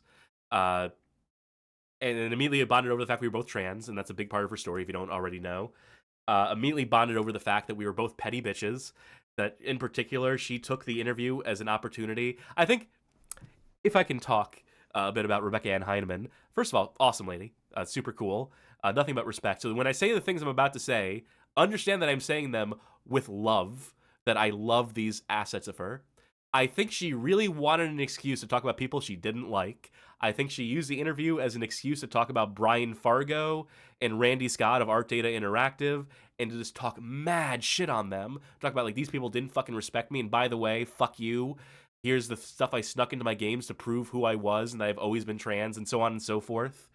And just I let her fucking do it, because of course I'm going to let her do it. I talk about not rolling over for developers, but I was so on the same page as her because I understood where she was coming from with this. So it wasn't necessarily me rolling over as much as it was yeah, fucking go off, Becky. Yeah, give me all the dirt. Give me every little bit of drama you want to inject into this. Because she was also she also gave me everything I wanted to know about Doom 3DO. She also recounted the entire story of that for me, gave me a bunch of quotes, and just did it on the spur of the fucking moment. And I'll always love her for that. And I've mentioned that me and Megami kept in touch. I did not keep as in touch with Rebecca as I would have liked to have, unfortunately. We did reach out to each other a few times over the years and since 2021. Yeah, this was a super cool moment. I love getting to recount that story. She is such a messy bitch. She was such a messy woman. And again, fucking love that about her. And what a fucking icon. What a fucking queen. She wanted me really badly to interview Janelle, her wife. Sorry I didn't get around to that. She passed first. I think a year before Rebecca did. Rebecca obviously passed away in the last year, in the last few months. And that one fucking rocked me. I think I'm looking at the streams here. Or no. Okay, no, I have my timeline sorted in my head. Don't mind me. The stream's going on for a minute. I don't know if you noticed or not. Fuck, yeah. Rebecca going really fucking rocked me. I wish I had gotten a chance to reach out to her before the end, as she had. I had been thinking about what to say, honestly, and I fucked up by not. I don't know. I mean, plenty of people did. I know, and I hope and I know that she knew in her last days how fucking beloved she was. I hope she knows how much of a fucking legacy she left behind. How inspiring she was to not just me, but anyone who's trans in the games industry and who has ever been put down and bullied and shit on by fucking dudes and just not taken seriously. A fucking hero to all of us. She fought for all of us.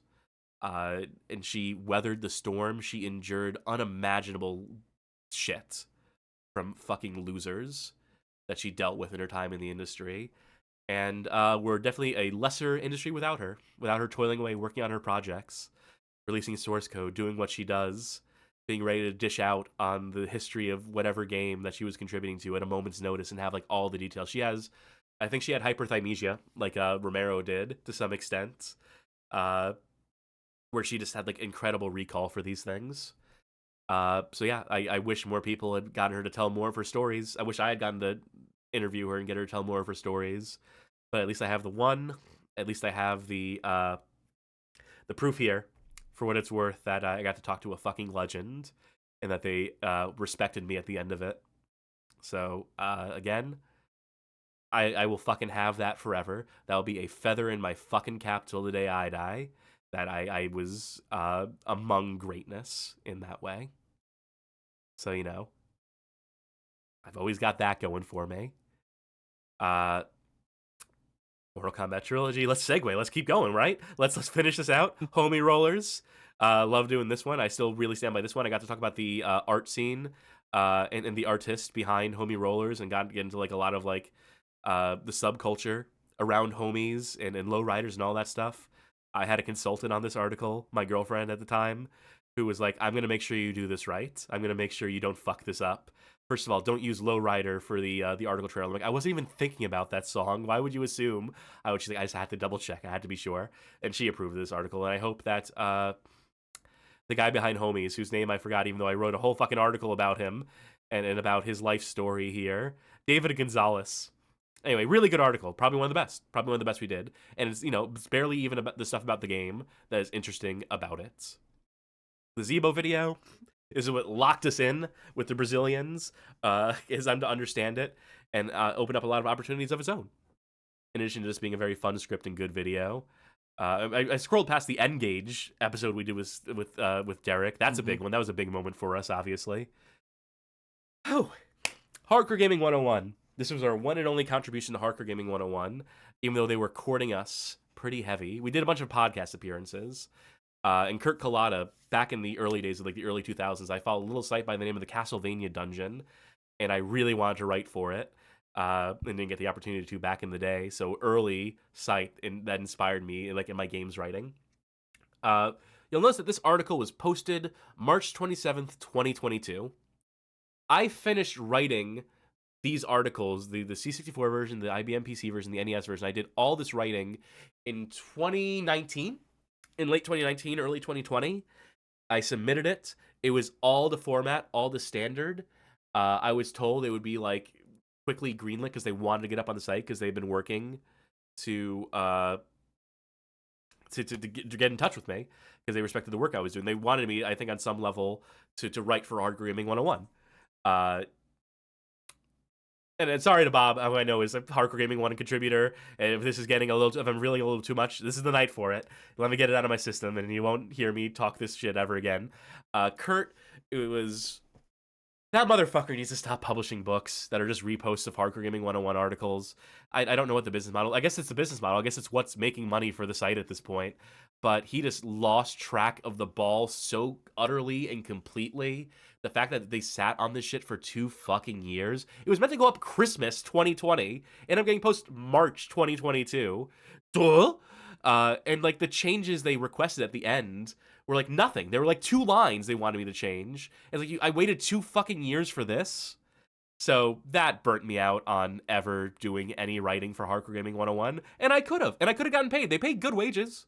For the amount of work for as short as those articles are compared to, like, you know, a Bad Game Hall of Fame article, I probably could have fucking made bank. I probably could have scratched every game off their list of to do, and they have a huge list of games they want to cover for Hardcore Gaming 101 that they're just looking for writers. I could have done so much fucking stuff for them, but that experience just left such a fucking sour taste in my mouth and made me think they were unserious. And that's a shame, because, you know, Hardcore Gaming 101, it is an institution, and I stand by. This isn't me saying, like, fuck Hardcore Gaming 101. It's just that something got lost in the shuffle, and it was just unfortunate that it happened to me, and that it ultimately, like, in my mind, burned an opportunity that could have been cool. But, you know, obviously Hardcore Gaming 101 persists. Obviously they're doing just fine, so they did not need me. I did not need to turn the ship around for them, but, you know, still would have been cool to have contributed more to the site that was born from Castlevania Dungeon, which again was, you know, like, again, a major influence, or at least like a major point of interest for me back in the early 2000s, when it was like, you know, the Castlevania site, a time before Wikias and so on and so forth. Oh, I'm getting super congested. It's almost like we've been going on too long. Anyway, let's close this part out. The Graveyard, best article. One of the best articles you ever wrote. Most fair shot you'll ever see anyone give the Tale of Tales. It's an article about indie games and games as art and all that stuff, and I think it makes really good and cognizant and prescient points. This is probably the most serious bit of games writing I ever did. I think this is the most accessible to people who are looking for, like, you know, academic take as well as historical take on writing about the indie scene. I 1000% stand by this article. And I do take my shots. I do take my well-deserved shots at Tale of Tales, the two folk who Arya and Michael. Sorry, I forget names. So definitely read this if you want to see like us firing on all cylinders. And this was one that give me 1 second to blow my nose again. Okay, so at the time, by this point in 2022, one, the articles are getting way too long. This has been an accelerating problem. If I go to... No, I don't want to go to here. I actually don't want to show that page off. Whoopsies. Do I have to blur that? No, there's nothing there that's particularly revealing, mercifully. I'm going to open up a link real quick in another window. Don't mind me. What was I just talking about? Sorry, I threw myself for a complete fucking loop there. About I think it's the ever-growing length of articles. Yeah, I just wanted to go to the directory page on the Bad Game Hall of Fame website. That's all I wanted to do, was just go to this fucking page again. How did I fuck that up? Let's look at a sort of bell curve. Let's chart this in our minds. Early articles, 5,000 words. 5,000 words? 6,000? We're getting up there a little bit. We're toying around with 10,000 words by 2018. Trying it on for size. By 2019, we're regularly hitting 12,000 words. Getting to 2021, 20,000 words. Oh, yep, there we go. And then the average became 20,000. If I was doing less than 20,000 words, it was a bad article in my mind. It wasn't thorough enough. To the point where we do a 40,000 word article about fucking Sword of Sodan of all fucking games. Yeah, this is the point where it got completely out of control. I was doing some of the best writing. I was doing some of the most thoroughly researched academic grade writing that was happening at the time. And I was doing it relatively quickly in terms of turnaround for a while there too. We were getting recognized by a lot of peers in the field. There's a site called Critical Distance that tracks games writing, that highlights games writing in the scene. And there was a point where every time we posted an article, we'd immediately get featured there. There was someone at that website who really fucking loved what we were doing. Whenever I talked to other writers in the scene, they were in awe of me and my turnaround times and the amount of depth I can put into stuff. We had fans who were coming for the writing because they were just like impressed by how much detail I went into. Like, I'm not going to be modest here. Like this is the day to get rid of, to shed any modesty. I was one of the best fucking games writers going.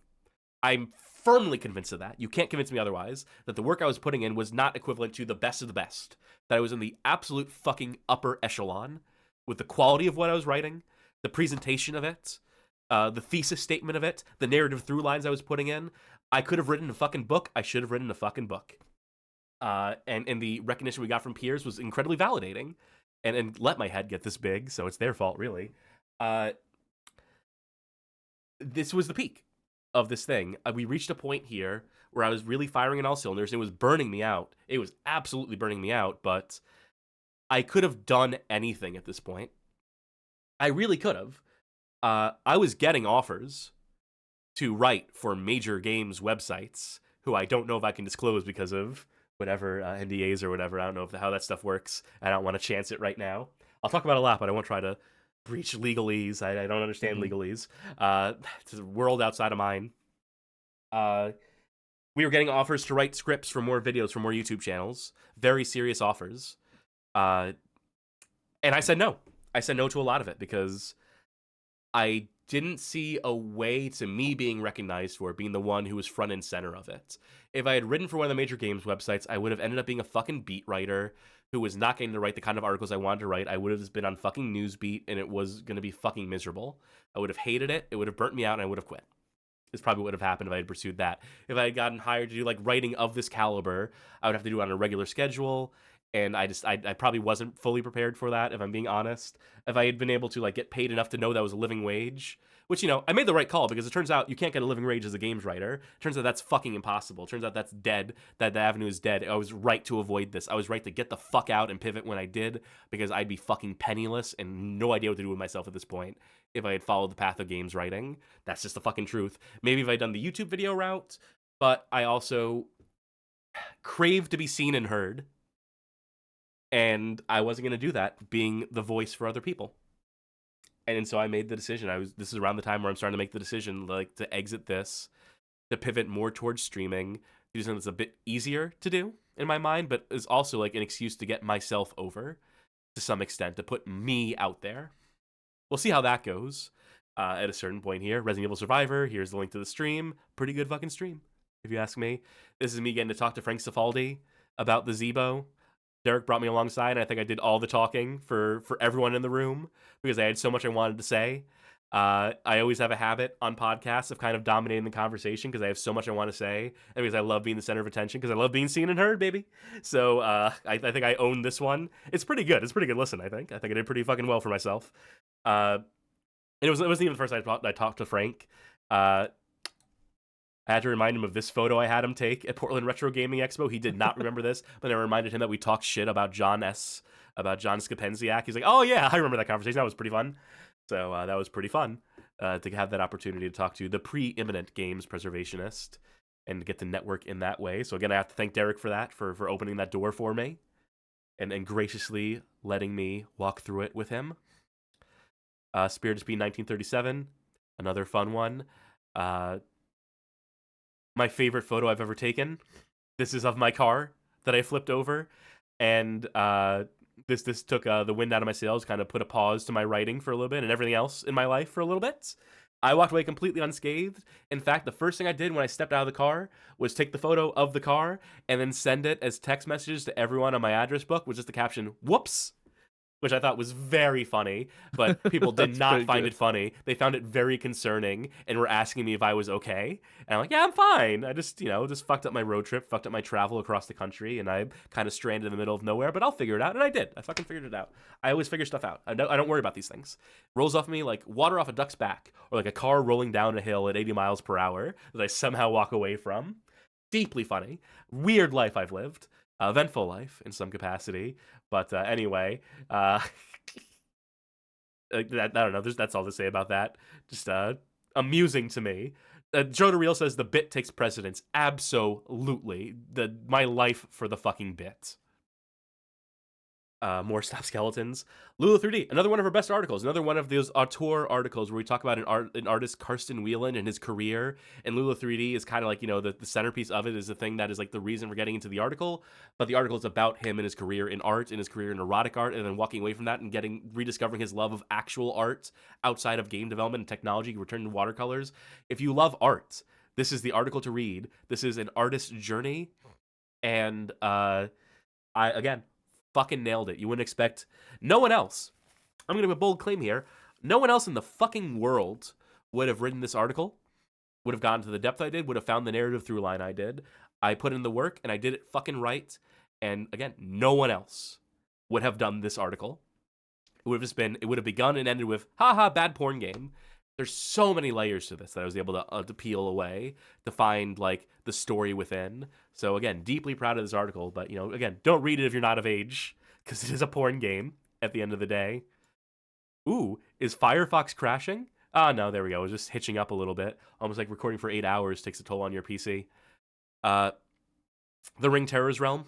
Obviously another game that I claim to be the world's leading expert in. We had details that absolutely no one else had. This is a present from me to you. Yep, Lula 3D. That's right. And we did do that because it was Bob got me on the Hard Gaming 101 podcast to talk about Lula, so I wanted to play the game, and that was my excuse. And then it gave me the excuse to write the article. So yeah, that was a good time. Thank you, Bob. The Ring Terror's Realm, where I found the scoop that no one else did. I went against the grain.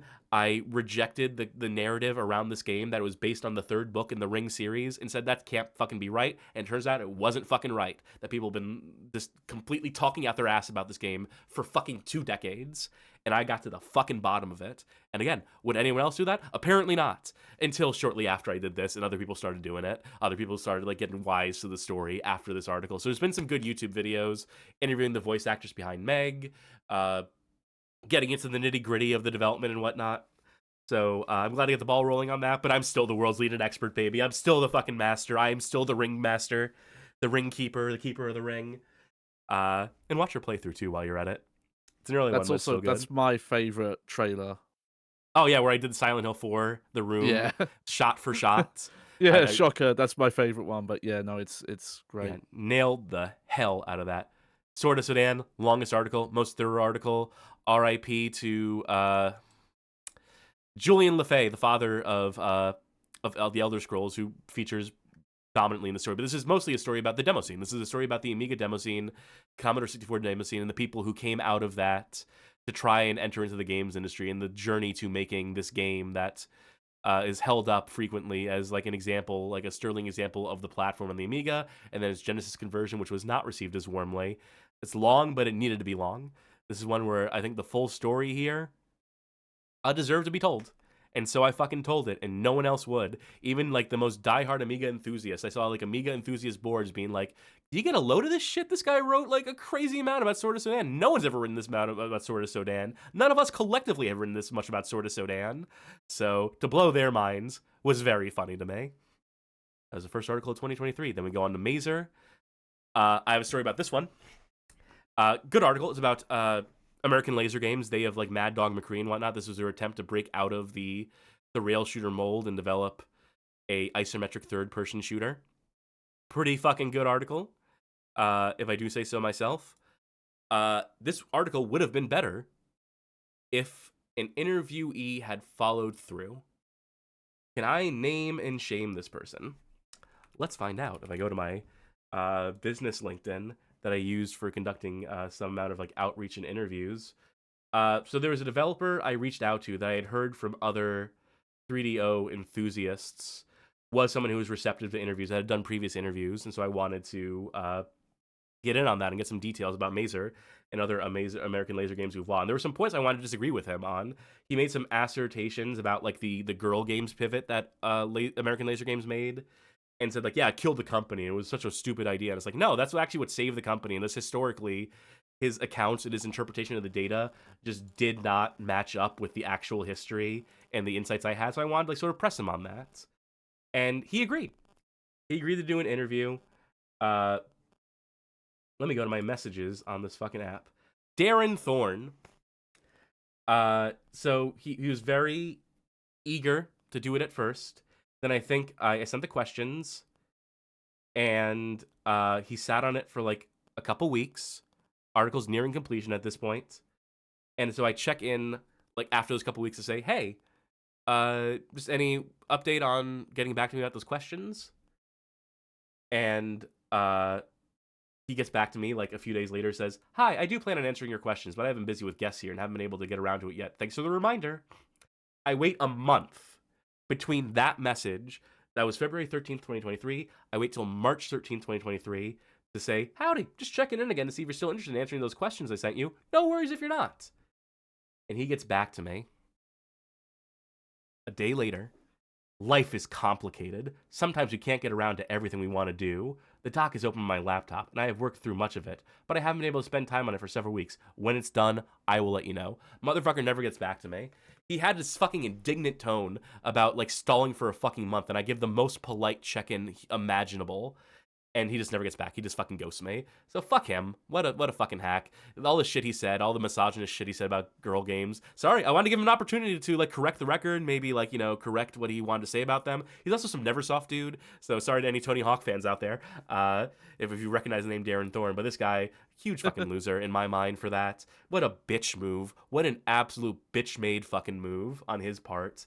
Fuck you. Suck my dick. Life is complicated. We can't get around to everything we want to.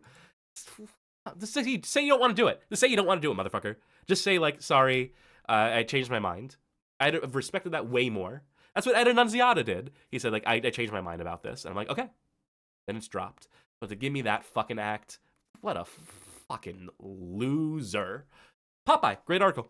As it turns out, got into the whole story of Sebek Limited. This also put us in touch with again with a little content creator by the name of Rerez, who's become a personal friend. Who I asked for some assistance with getting some footage of like a particular glitch, and they were very receptive, immediate with it. They read the article, proofed it, and said, this is fucking great. I'd actually talked to them previously. It's just a brief aside on Shane of Rerez, and why I think he's a cool dude. There was a period in time where I was a big fan of his YouTube channel. He was doing the worst console ever, and then I sort of fell off of his content when he started doing worst game ever, or just bad games, I think is the name of it, right? Mm-hmm. Yeah. Because I think it's just too performatively angry. And I told him this. I've told him this many times. We've conversated many times. Don't go tattling to him and thinking that you're going to break an exclusive to him, because this is something we openly talk about. To the point where we were DMing about something in like 2021, 2022, and the subject of Just Bad Games came up, and I said, yeah, man, you know, I wish you worked like a little harder to provide both sides of the angle, both sides of the story, to be like a little more like kind to these games. You know, it's a little tired just like being performatively angry the whole time. And I just told that to him, because I'm not gonna lie to people. I'm not gonna fucking bullshit people. And he got back to me. He's like, "Yep, you're absolutely fucking right. You're not wrong. Yeah, I'm chasing the algorithm, baby. It's I found what was successful, and yeah, I do wish I could do more nuanced stuff, and I'm working on nuanced stuff. And to his credit, he tried to work on more nuanced stuff. But what pays the bills is that Just Bad Game series at this point. And so he made like a reasonable argument as to why he had to do it that way. And I understood it. I understood where he was coming from a business perspective. I love talking business with this guy. He's a genius of business. He came from content management and production end of stuff. And yeah, so I think he's a pretty smart dude, as it turns out. The dude who's successful has reasons why he is successful in his field. And so Popeye was really what like invigorated us like talking more regularly. So I thought that was a pretty a good milestone for that reason. It's also just one of the better articles where I really go in on it, where I don't need to be nice, because the company I'm dealing with is completely shady. So I just take the fucking gloves off in this article in a way that I rarely got to do on the website, and got away with it scot-free because no one's standing up for these motherfuckers. And then Crazy Bus, the final article on the Bad Game Hall of Fame, recognized by the developer of Crazy Bus as being the most thorough piece of writing that had ever been done on his game, the most fair and detailed. Tom Monero, again, Brazil connection, stay strong. Yeah, I think this is a good note to end it on. I got to talk about like the history of games, websites, and niche communities centered around homebrew and ROM hacking and other such niche interests. So I was pretty proud of this one as well, and getting recognized by the original developer of the game, and thanked for getting the record straight and giving people the update on him that he was okay, that he was alive, because people had wondered what had happened to this dude because he was so sparse online. But yeah, pretty proud of that one. Solid note to end on. The most thorough piece you'll ever hear about a joke game, which is why it was not only the last article, the last April Fool's article. By April 2023, the streaming thing, we were starting to take it a little more seriously. Sharky was fully on board at this point. I don't want to get too much into the streaming thing. I want to be able to wrap this up, one. And two, if you want to hear us talk at length about the streaming thing, wait another 2.5 years. Where we have celebrate the 5-year anniversary of us doing the stream regularly, and we'll do another stream like this where we go way too long, and we'll talk about the pivot to streaming. I'll mention a few things in a section that I'm going to entitle "Reasons I Stopped Writing." I don't want to look at the website anymore. I've seen enough of the website for one night. Let's fade out that graphic, and let's fucking put us on screen. Why don't we?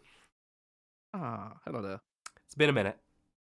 So, why did I stop writing at arguably the peak of my creative writing power? Why did I, with so many opportunities, so many directions I could have gone, with all the recognition that was coming with it, and there was recognition and real offers, real genuine offers being made, I could have made a run at this, and I decided not to. Carmen wants to know, Sharky, are you still there, or are you just a ghost? I'm still here. I didn't want to interrupt. I didn't have anything to add to like the writing, so I didn't write any of those articles. No, I mean, this is also like, my ego trip to stream, as people may be cluing into. I'm so glad to have both of you. Moral support, it is important. Also, like, punch up and have like some interjections it's always appreciated. That you know, and you know how fucking thankful I am anyway. And I'll get to that in a minute too once I get through this bit. Reason I stopped writing. Number one, burnout. Boy, howdy, was I burnt out writing articles that long, and you fucking would be too if you're turning around as quickly as I was, and being as thorough as I was, and being exposed to the dark underbelly of the industry in the way that I was starting to get to. Yeah, man, I always like burn the candle at both ends, putting these articles out and making sure they were at a standard that I thought was acceptable. I didn't want to put out shit. As I got better, I didn't want to regress. I didn't want to take any steps backwards, only steps forward. Let me blow my nose again. So I wasn't going to compromise. I absolutely refused to compromise on quality. If I'm not getting better, what the fuck am I doing? And to have gotten better, maybe there was a road where I could have been more concise, but that would have taken more time in and of itself with my stupid process and the way I write. It's easier for me to write long and then cut it down after the fact. And at that point, if I have like details that I thought were worth covering in the first place, why would I cut them? So ultimately, a process that wouldn't have panned out for me, unless I was getting paid to, unless I was doing it for video scripts, which I was doing. I was cutting down those skeleton scripts from like 40 pages down to 20, and at a certain point, it was like killing my babies. But I did it. And those scripts turned out better and tighter for it. It was the right move in those cases. Those videos were better for the fact they were more concise for what that format was. So yeah, I see the light in it. But anyway, yeah, just tired. That should be good enough a reason. And yet I have more. Something I've danced around and alluded to frequently throughout the course of this 8-hour stream has been the preservationist sphere. And I don't know, the preservationist sphere calls itself the preservationist sphere, the game's preservation sphere. That is always the slot, the niche I felt that existed, the circle that exists and that we got lumped into because of how thorough we were and how detailed we were and meticulous and whatnot, and because we were covering games that were not traditionally covered and all that stuff. And that led us to circles and getting invited to a lot of spaces with people who were like hardcore preservationists. Obviously, you know, folk know Frank Cifaldi, Phil Salvador from the Obscuratory, who are both like, you know, helming the Video Game History Foundation. Folk may know that Sardus, Danny of the Retro Pals, was a preservationist in their own right, and did a lot of work for Lost Levels and so on and so forth, along with Frank Cifaldi. So I think that definitely those associations slotted us in such and such a way. And that was fair. It gave us a niche to work within. It gave us a idea of this is what the audience is. This is the maximum reach. And this is the voice that I sort of have to match. And here's like the sort of bits I have to include in an article to appeal to them.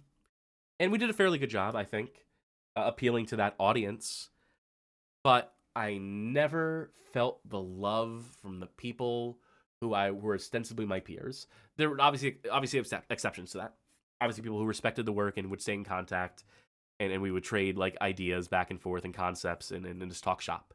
But by and large, I did not fucking fit in.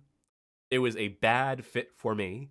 People who exclusively play retro games, who refuse to acknowledge or sully their computers with the latest Call of Duty as a matter of like principle, and not just like moral principle, but because it's a modern game and the design is too accessible and quick and fun, dare I say. Just like people who are just fucking tedious, who like will like sit there and tell you about like a JRPG on the SNES like it's really the best fucking game ever, and like things haven't gotten better since then. Like just pretend like the world hasn't fucking improved, that game design hasn't like moved towards a broader accessibility and more immediate satisfaction. Like those are qualities to be denied. Those are qualities to be scorned instead of fucking celebrated. I always got that stink from so many of the people in that sphere. And that put me off of those people immediately, because I was the person who was fucking playing first-person shooters, who hate sucking platformers, right? Like, you know, all my shticks that, like, are real to a certain extent. Obviously, I perform it, I ham it up a little bit for the mic when I'm talking about how platformers are the worst thing ever. I just don't like platformers. I'm fine at them. I just don't like them. I would rather play a first-person shooter any day, any minute of the day. And that's me. And I'm fine playing a modern first-person shooter because they move quick and they have action set pieces and they're really satisfying. They can be really fun to play. And to admit that was fucking heresy in some of these fucking circles. You would get fucking laughed out of a room for daring to admit that, like, something that came out in the last 5 years piques your interest. And, like, that was just mind-boggling to me, that the people could be that snobby on that level when we're all supposed to be, like, talking about the industry and keeping tabs on it and being abreast of the latest developments of it. And to do that and shut out everything that is happening, it was just fucking, like, ugh. And there's no easy way to say this. There's no nice way to say this. Another big divide between me and the rest of the preservation sphere is that I like to think I have some degree of fucking charisma, and a lot of these motherfuckers don't. I talk a lot about it factor. You know, obviously I have things I can improve in my capacity as a commentator and presenter and so on and so forth, which is why I surround myself with people who I think make up for some of my deficiencies. Charky here will always have my back with a joke and will lighten up the mood and will keep me on track and will be fucking funny. I'm not always funny. I'm not always interested in being funny. So I find someone who is like one of the funniest people I fucking know to be by my side and improve the state of the stream. I fucking have Johnny here, who was always willing to give a game the benefit of the doubt in a way that I let myself slip sometimes. It was easier to do in the writing because I had more focus and more time and more distance from stuff. But like, I know I go on my fucking tirades, and so someone like a Johnny can be here and be like, no, I'm gonna actually uphold the mission statement of the Bad Game Hall of Fame live on stream and give this game a fucking shot and give it a fucking chance. And to keep things centered in that sort of way and to have someone who like embodies that role is immensely useful. And that's why I seek people out. I seek out holes for my deficiencies. Company that I can keep that makes the show fucking better, because I always want to make the show fucking better, because I want to put out the best show I fucking can. And all that being said, I still like to think at the end of the day I have some degree of charisma, some degree of magnetism, something that keeps people tuning in, that keeps people engaged with what I have to say. I like to think. None of these motherfuckers in the preservation sphere have it. Like, so many of them don't. Like, 99% of them don't. 99% of them are so fucking boring. Oh my god, have a fucking pulse. Fucking write for people outside of the sphere. Understand that there are people who want to read and want to learn games history, and the way you write about it, the prescribed, methodical, formulaic, fucking boring academic way you write about it is fucking alienating. Is so fucking off-putting. You sound like fucking robots. You sound like fucking just the most insufferable, snobby pieces of shit. And when you deliver them in this dry monotone, you make no fucking effort because you think you're making a fucking PBS documentary instead of a fucking YouTube video. Get over yourself. You can't all be fucking Norm the Gaming Historian. You can't all be doing PBS grade documentaries, and you're not. Believe me, you're not. With your fucking production quality all over the place too. And these people who refuse advice because of their integrity or their particular vision, who refuse to adjust in any sort of way, is just like, then what are you fucking here for? What are you doing? What are you here? Why are you at the dance if you don't want to dance with anyone? If you're just gonna be a fucking boring wallflower? What are we doing? The whole point is to get this shit out there and make people appreciate games and think about them as art, as something worth fucking preserving, right? That should be the goal. That should be the thing we're doing this for. That's the thing that's ostensibly important here. Then maybe we should give people a fucking reason to tune in and to think of this stuff not as just boring nerd shit, but to convince them as fucking exciting and interesting and entertaining. And they're just fucking incapable of it because they're incapable of being entertaining people because they have no pulse.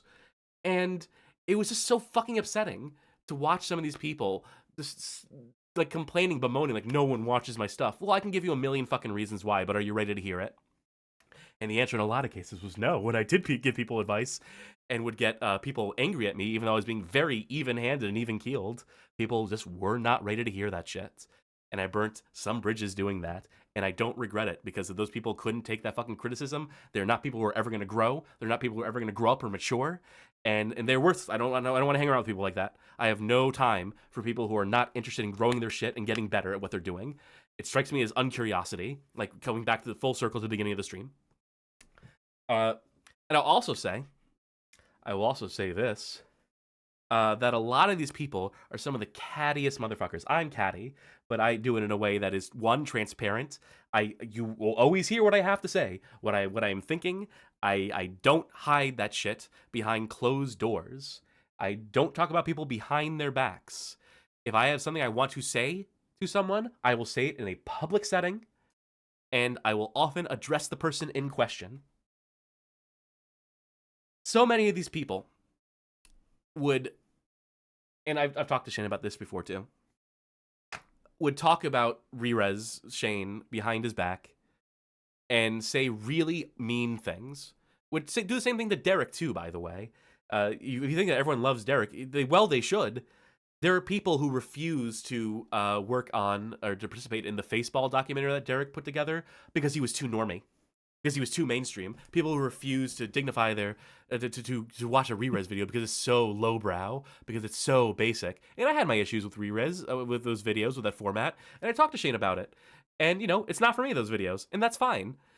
But to do it behind their backs and to, like, make them running inside jokes in your little communities, in your little fucking gaming Alexandria or whatever, and to just, like, hide your contempt when they come in with the best of intentions. Shane has worked really hard to try and improve the production of those people. He has worked tirelessly, and for no reason other than he loves games. That's a dude who genuinely loves video games, who genuinely cares about the medium and pushing it forward, and who genuinely wants to boost the voices of folks like your Kate Willards and whatnot, people who he finds to be compelling and have interesting things to say. And yet these same motherfuckers wouldn't piss on him if he was on fire. And that really fucking upset me. That really fucking bothered me. Hearing a lot of that stuff, a lot of that cattiness, and just talking about other creators that I was friends with and respected, and just seeing like the complaints being like, oh, it's too normie, it's too basic. Suck my fucking dick. Especially when these people offer their time and help to you, and then suddenly you change your fucking tune. You fucking hypocrites.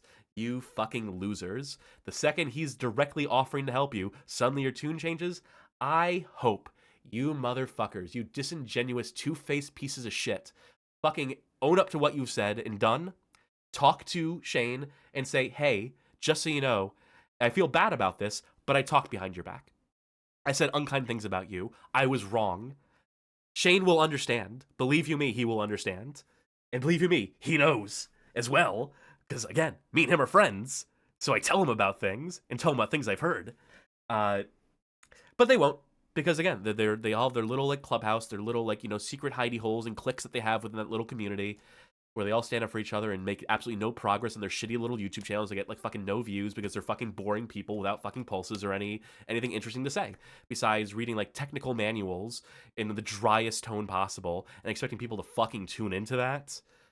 Get over yourself, grow the fuck up, develop some fucking emotional maturity, and then maybe you can develop some fucking charisma while you're at it. That's obviously not an indictment of everyone in the preservationist sphere, but it was the feeling that I walked away from that sphere with by the end of it, that a lot of stuff bottled up, and I confronted the people who I needed to confront about it, and they know who they are. Yeah, the people who are going to go nowhere are going to go nowhere. People who I pointed out as being absolutely hopeless are fucking absolutely hopeless. And there are a lot of people who I want to do well in that scene, but I just fear they never will because there are certain compromises they refuse to make. If they were in the position I was when I was writing for Stop Skeletons from Fighting and they were told to cut down a 30-page script down to 10 pages, they couldn't do it. They would refuse. They would stick to their guns. They would lose that gig, and rightfully so. These people have no idea what it is to work in the professional world to make a commercial, consumable, casual product. And that is something that they need to work on as a whole, as a scene, desperately. Look to the likes of fucking Phil, who is someone who absolutely has a pulse, who, in addition to all the great preservation work he does, the article archives, the search history on the Video Game History Foundation website, and just his streams, that's a dude who fucking gets it. That's a dude who 1000% gets it, who knows what his role is, who knows how to make it fun, who knows how to make it engaging, and God fucking bless him, because they need a million more of that motherfucker to go around. And the likes of RetroPals, too, who I think have done, like, important work in preservation stuff, and in the way they present their streams is a way I absolutely approve of. I've had differences with the RetroPals, differences of opinion, differences of how we would choose to cover something potentially, things I think they could stand to improve, in the same way that I'm sure they have stuff that they could say to us that we could stand to improve. But I'm always going to fucking respect them at the end of the day. They're in it for it. They're in it for the game. They are playing the game the way it's meant to be played. They are taking it seriously. And I'm always going to fucking respect that. Game respects fucking game, right? So people who are making a fucking effort, who improve themselves constantly, I'm always going to fuck with that. And so many of the people in the preservationist sphere are just perfectly happy where they are. Have la-di-da, not a fucking care in the world. They're not fucking working a job, and they're not making any effort to get paid for this work that they're putting in for free for an industry that's absolutely not going to fucking pay them back in any other sort of way other for them to like monetize this in some capacity. But no, I could never do that. I'd be selling out. Fuck off. It's the internet. We live in a capitalist society. Get fucking paid for what you do. Put the effort in to make a product worth paying for. These are the realities of what it is to exist in the sphere, to put out content. And if you're not putting it out there with the idea of it being seen, then again, what the fuck are you doing? So anyway, that scene burnt me the fuck out, and being pigeonholed in that scene, I wanted to escape. I wanted to run. I wanted to fucking burst out of the cage and fly away, and I did, for the most part. I'm sure that we still have a lot of crossover with that audience, I'm sure that the foundation of the audience is still very deeply rooted in that. Hi, Bob. People who are in the circle obviously know they're in the circle and obviously have heard me go on these sorts of rants a million times over on the Discord. Bob's not hearing anything new here. And Bob obviously knows that he is, like, not the people I'm shitting on right now. So I don't think Bob is worried. I don't think if Tanya's still here or Weasel or anyone else in that circle, anyone who would show up to a stream like this, it's probably fully aware of where I fucking stand when it comes to this sort of stuff. Couple other reasons I stopped writing to end that tangent and go on some other ones. I felt like I peaked. I mentioned this, that I felt like I had some directions I could have gone, things I could have done, but none of them particularly appealed to me. None of the offers that were being made, while they were fine offers, I just didn't see futures in them. But I was among the best. Let it be known. I was among the best. The shit I was putting out, fucking best in the world. I have to believe that. I've seen the rest. I've seen what was going on in the critical distance, stuff that was getting put up there. And, that's not a condemnation of the stuff that was going up in critical distance. It's just if that's what, like, the upper echelon is, if that's what the writerly people in the scene see as the best, I fucking hung. I fucking belong there. I earned my fucking spot. I put in the fucking work. I did the preservation. I did the research. I told stories. I made this shit fucking accessible. I will always fucking have that. I will always be fucking proud of that. I've moved away from the writing, but don't fucking make a mistake for a fucking second. And don't you think I don't look back on that and recognize that what I did fucking served a purpose, that it did what it had to do, that it made fucking progress, that I made a fucking impact with it.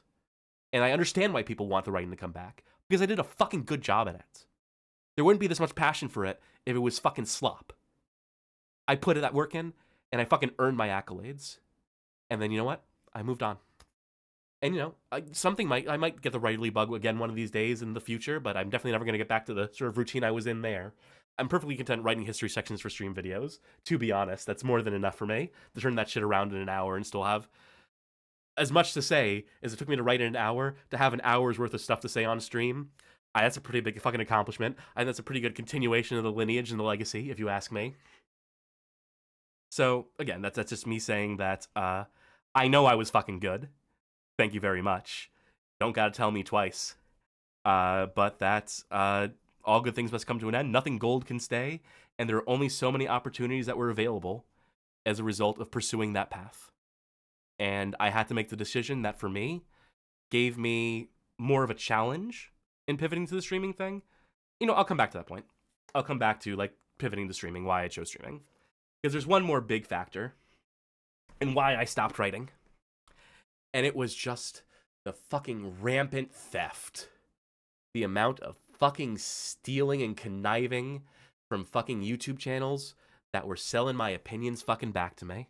My opinions, my research. Look, it's one thing to, if someone does a well-researched article, to take that research and to put that in the video narrative because there's information that should be out there. Information should be free.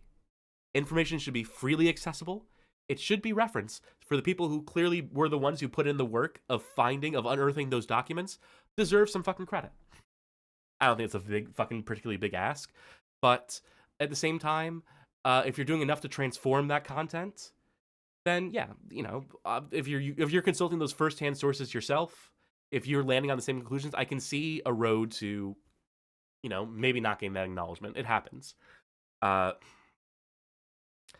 I won't fucking stand for are people on YouTube or elsewhere. Full stop.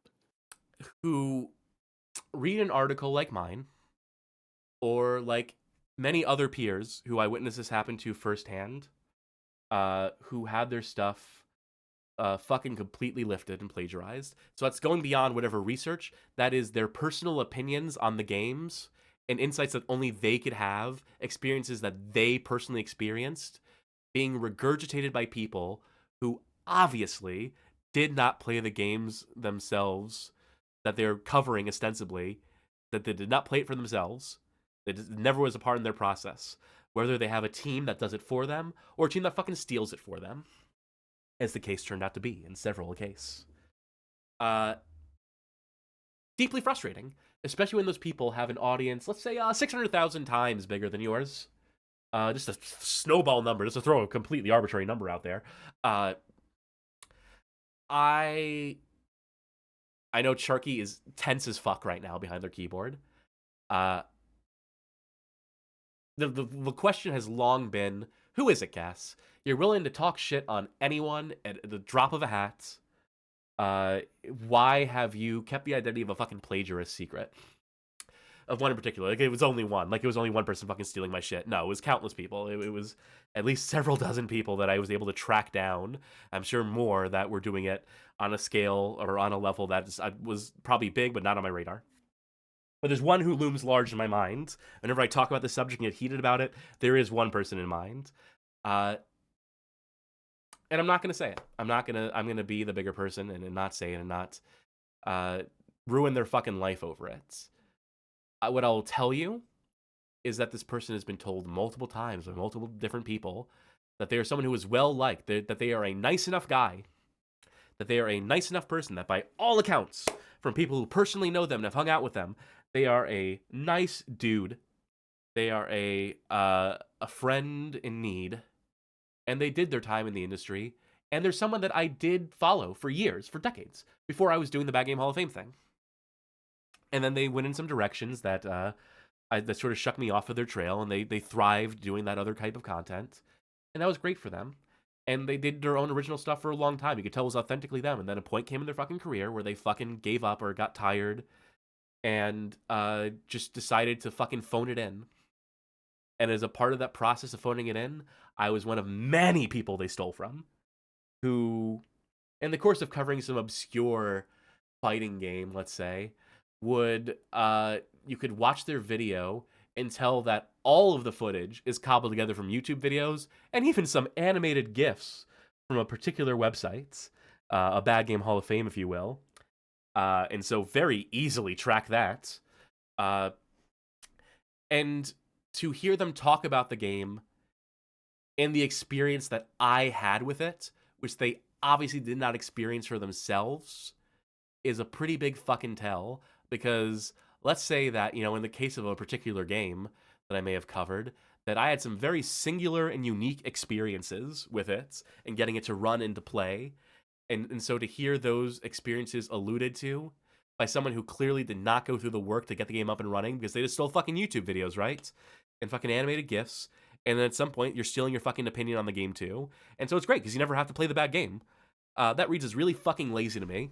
For a multitude of reasons. I think if you're going to focus on bad games, if you're going to make bad games a part of your fucking brand, you should probably play the fucking games. You should probably have firsthand experience. You should probably fucking live the experience so you can talk about it passionately with some degree of fucking authority instead of just fucking being a pretender. A big part of the appeal of covering bad games is watching the people playing them suffer in real time. There's a schadenfreude to it that you just can't replicate with your post script, just reading fucking off of a piece of paper printed out by your team of writers and then pretending to be angry about it.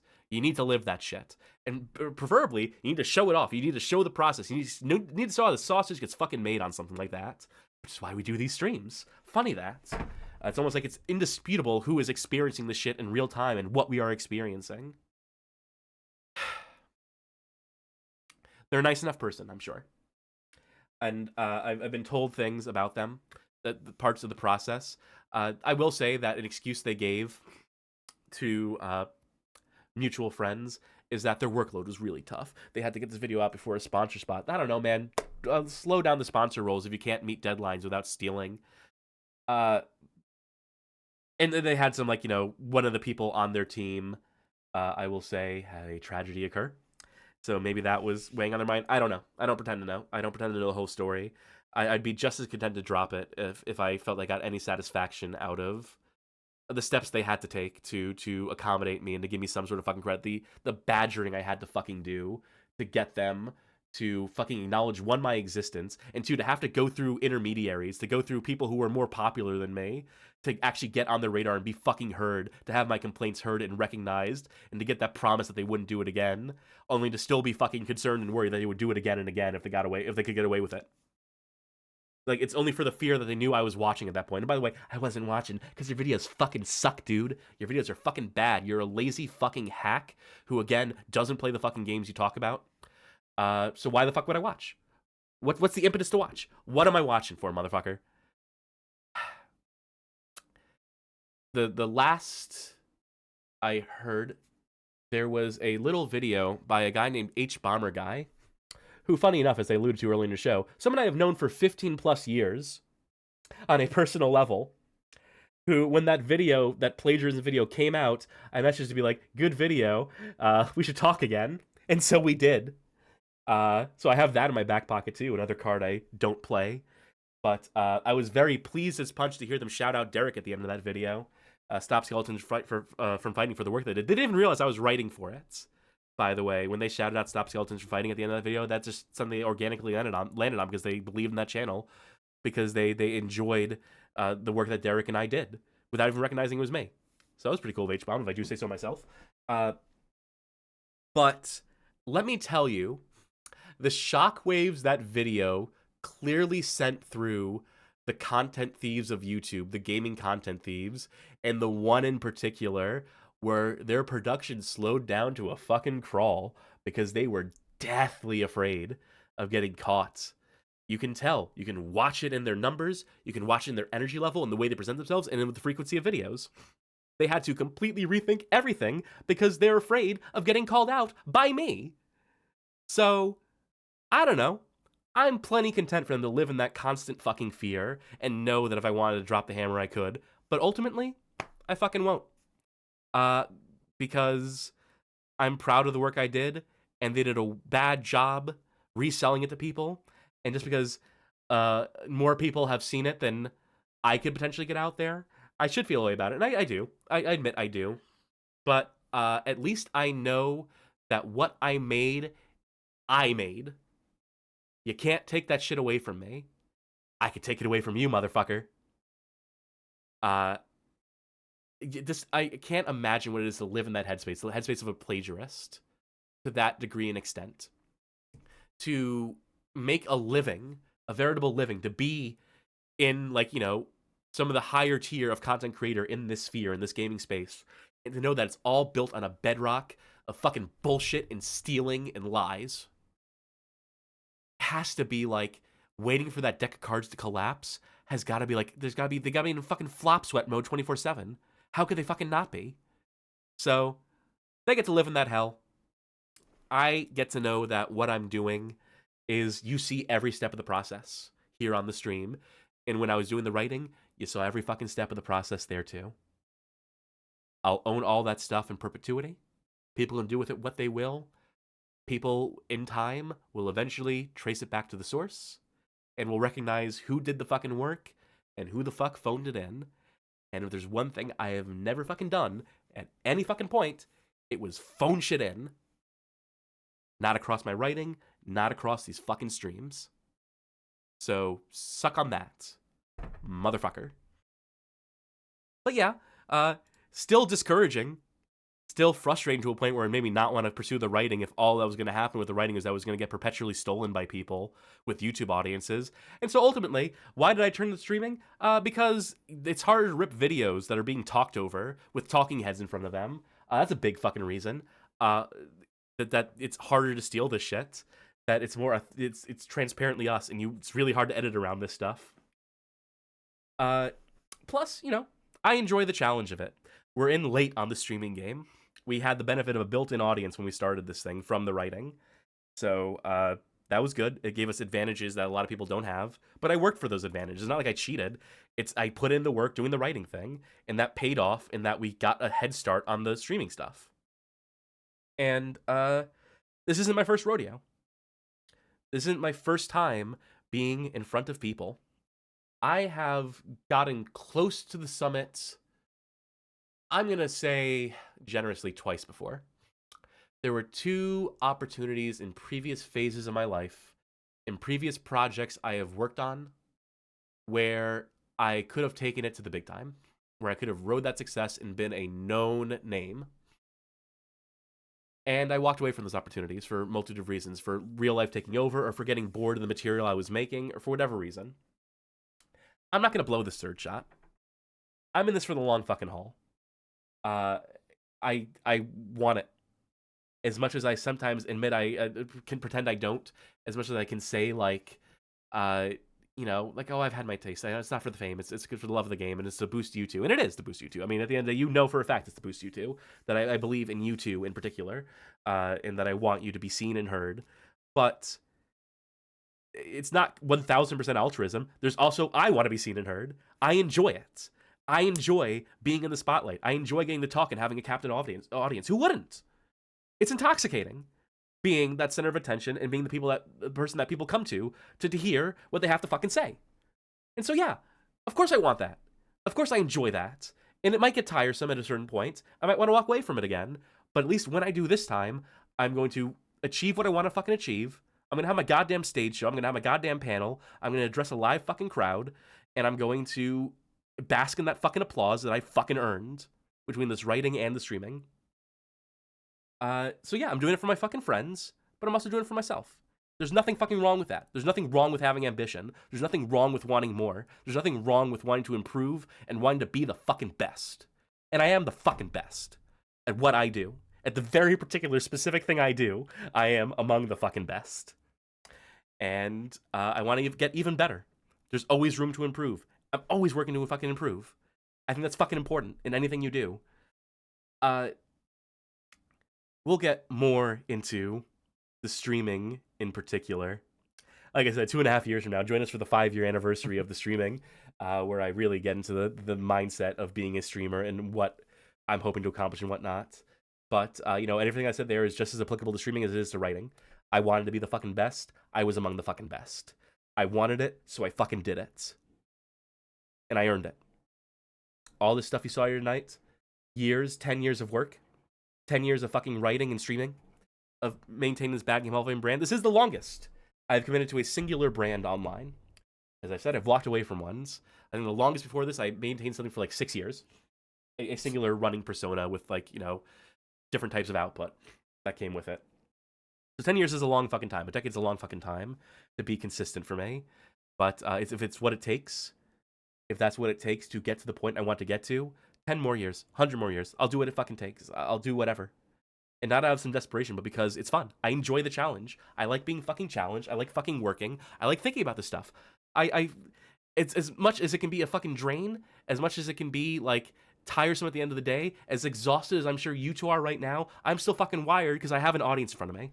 And at the end of the day, that's always going to be motivating. It's always going to put that fucking pep in my step. I'm always going to work that extra fucking, as hard as it fucking takes, to maintain that interest and to make sure I'm putting on a fucking show. That motivates me. And how can it not? How can you get into this game, the writing, and not want to maintain a reader's attention? How can you get into the streaming, not want to maintain a viewer's attention? How can you just put out shit for the sake of putting shit out? I don't know. I can't do it. I have to care about what I'm doing. I have to believe that I'm doing it for a fucking reason, and I have to believe that I'm one of the best people doing it. Otherwise, what the fuck am I in it for?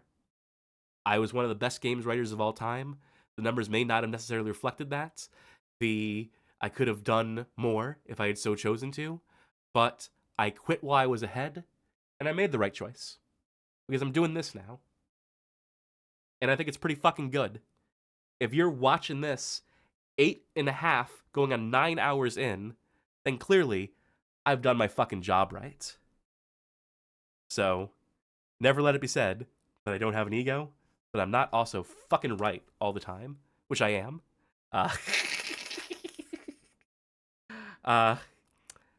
Well, on it's that my note, 10th anniversary. I'm going to trap y'all here for 32 fucking hours.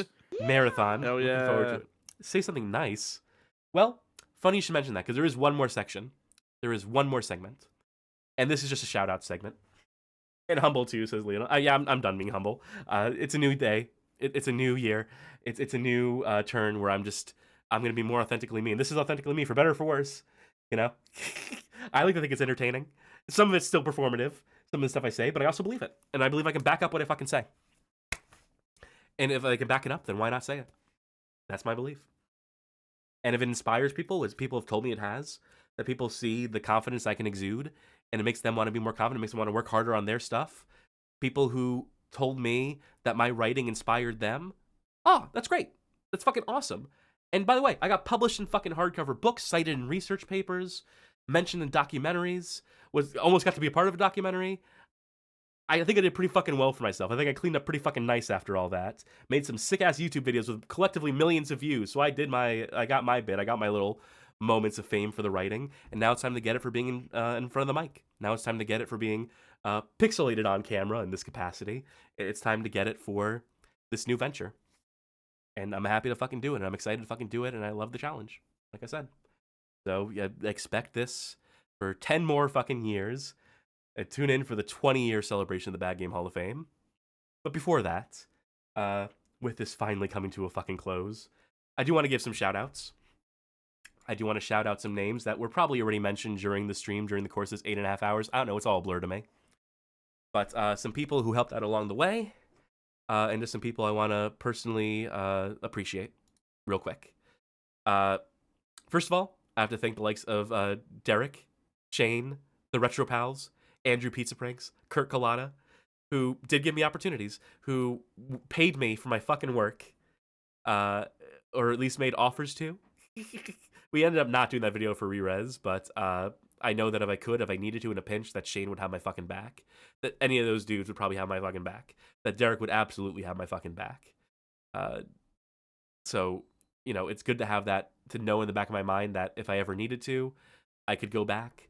I could do what I have to do, and I can get paid for my fucking work. And that puts it gives me a degree of comfort. And they're just you know, Derek and Shane in particular, and the Retro Pals for sure, are all cool, super fucking cool, super just like easy to talk to, have been nothing but nice and giving and considerate and appreciative of my work and respectful of it. And so yeah, fucking absolutely deserve thanks. You don't have to love the stuff that someone like a Shane puts out, like I mentioned earlier. You don't have to love the Re-Res channel to accept that that's a good fucking solid dude who cares about this industry. And as for Derek, you know, Uncle fucking Derek, one of the most likable fucking guys. He's the voice. If there is, for all my complaints about the preservationist scene, if you need a fucking spokesman, fucking put Derek in charge. He will speak for you. Watch that Faceball documentary. And you're telling me that's not the motherfucker to take this shit into the next level, into the fucking stratosphere, if he just had, like, the backing of those people, you know, that if he had the full-fledged support, if he had those resources at his disposal, fucking let him cook. And, of course, support Indiepocalypse, the fucking great mag, with great games that come with it. Fucking read Hardcore Gaming 101. Maybe don't read anything by John Skapensiak. That dude fucking sucks. But otherwise, read Hardcore Gaming 101. Watch the fucking Retro Pals. These are all people who helped us on the come up, who gave us valuable fucking advice. Fucking, they deserve our respect. And so they're getting it here. I want to thank fucking Critical Distance for fucking shouting out our writing, for giving us constant coverage. Someone there really fucking liked our stuff. And they put a lot of eyeballs on us, and it legitimized us. And so I'm definitely appreciative of that and flattered still that we were covered among games that, you know, I'd read articles that were like so clearly like passionately written that are like, you know, my mental idea of like, you know, what good games writing is. Bob, you didn't get your shout out yet. You're getting your shout out, don't you worry. That, you know, it was like, I really belong in this, and, you know, after the 5th time we feature in Critical Distance, I belong here. So that was always cool. Shout outs to Deep Listens. It's a podcast that frequently has us on, and the fact they appreciate us as a guest enough to have us on as a recurring gimmick. So Braden, Jeff, Chris, thank you very much for those opportunities. Frank, Gothic, regular in the Discord and in the chat. The Here Be Media group, who has had us on as well, and just for their constant support, for being just always around whenever they're able to. Very fucking smart person. Definitely smarter about politics than I'll ever be. And I appreciate their politics. Never let it be said that I'm not, like, you know, a fucking lefty, that I'm not a bleeding heart lefty, but I just don't talk on it because I can't talk about it as eloquently as people who are actually versed in theory are. So if you want someone who, like, knows what the fuck they're talking about, Here Be Media. That's a pretty good place to start.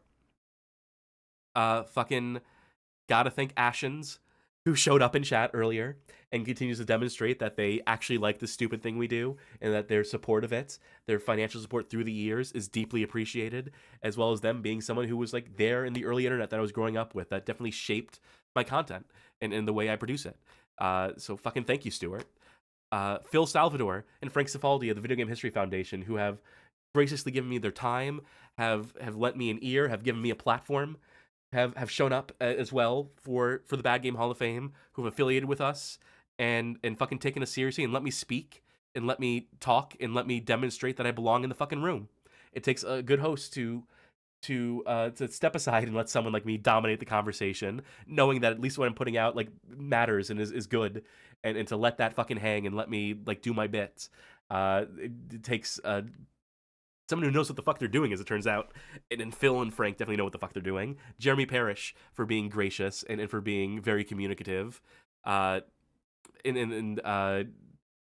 for being so responsive and when dealing with them with Megami and all times before that where they've acknowledged our work. They're putting out good stuff. Maybe give it a watch. Justin Leeper. I want to shout out Justin Leeper, former journalist, Gwar slave, motion capture, actor for Hideo Kojima Productions, et al. Probably one of the coolest industry connections we made. Probably one of the most genuine fucking nice dudes. Fucking never failed to send me a Christmas fucking greeting, a Merry Christmas when that time of year rolls around. Never short on insights into games that we cover that he covered in his capacity as a journalist back in the day across however many goddamn sites. Just one of the fucking coolest dudes. Fucking follow him. He's fucking awesome. Dilly Dillon of Gaming Alexandria. I have a lot of issues with the Gaming Alexandria scene. It's not for me, but Dilly was nothing but fucking professional, and I can trust him with a lot. He's a reliable source. If you have anything that you need to dump and make sure is preserved, I can highly recommend Gaming Alexandria's Dilly Dillon. I don't think he goes by Dilly Dillon anymore. I think he goes more formally by Dylan at this point, but sorry, bud. That's what I remember. That's what I remember you in my head from when we talked back before Gaming Alexandria. It was just Forest of Illusion. Sorry. Dan Reichert. Fucking uber cool dude. Don't talk shit on Dan Reichert around me, or you'll get these fucking fists.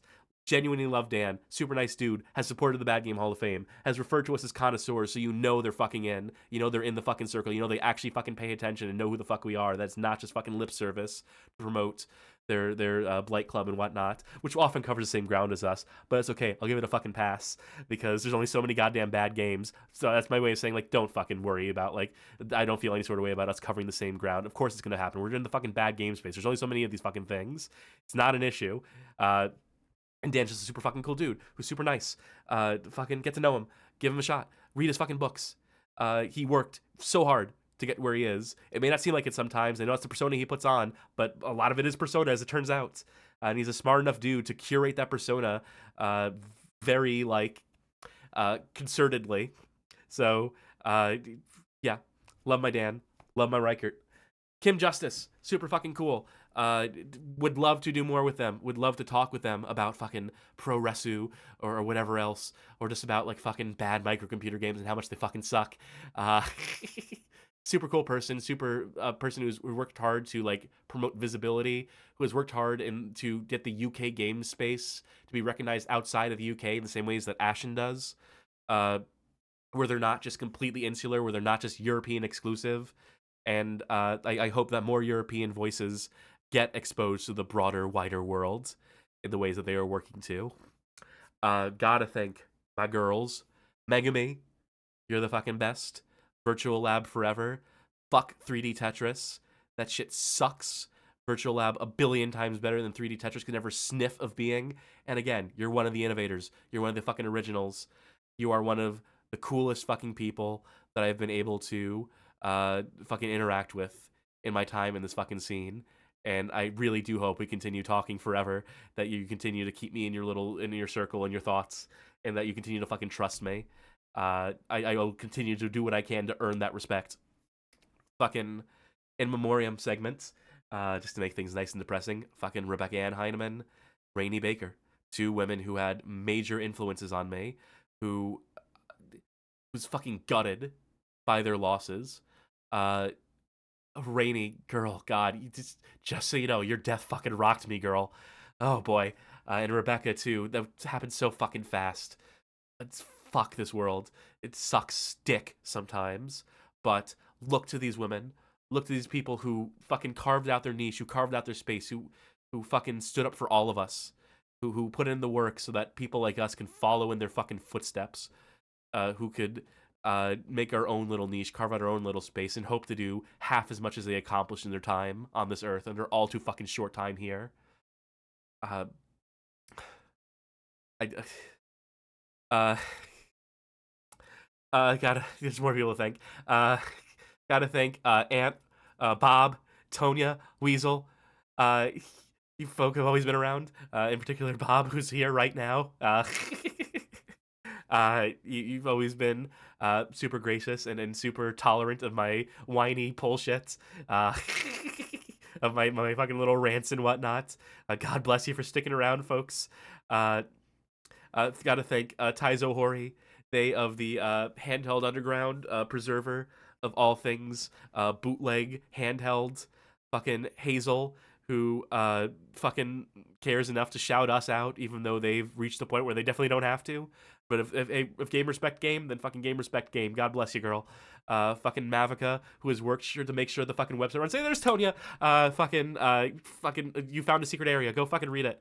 I made their graphic for them a million years ago. We were doing the Game and Love thing. I made that little the little version of the Quake block that they're still using. So that's my handiwork. I want the fucking residuals on that. Mavica made sure the website still runs, that we were able to scroll through it today and be able to show graphics and stuff and not have the page infinitely scroll because I fucked up with my custom CSS coding that I implemented fucking 5 years ago before WordPress went to fucking shit. Gotta shout out my Gaze with Gats crew. If you know, you know.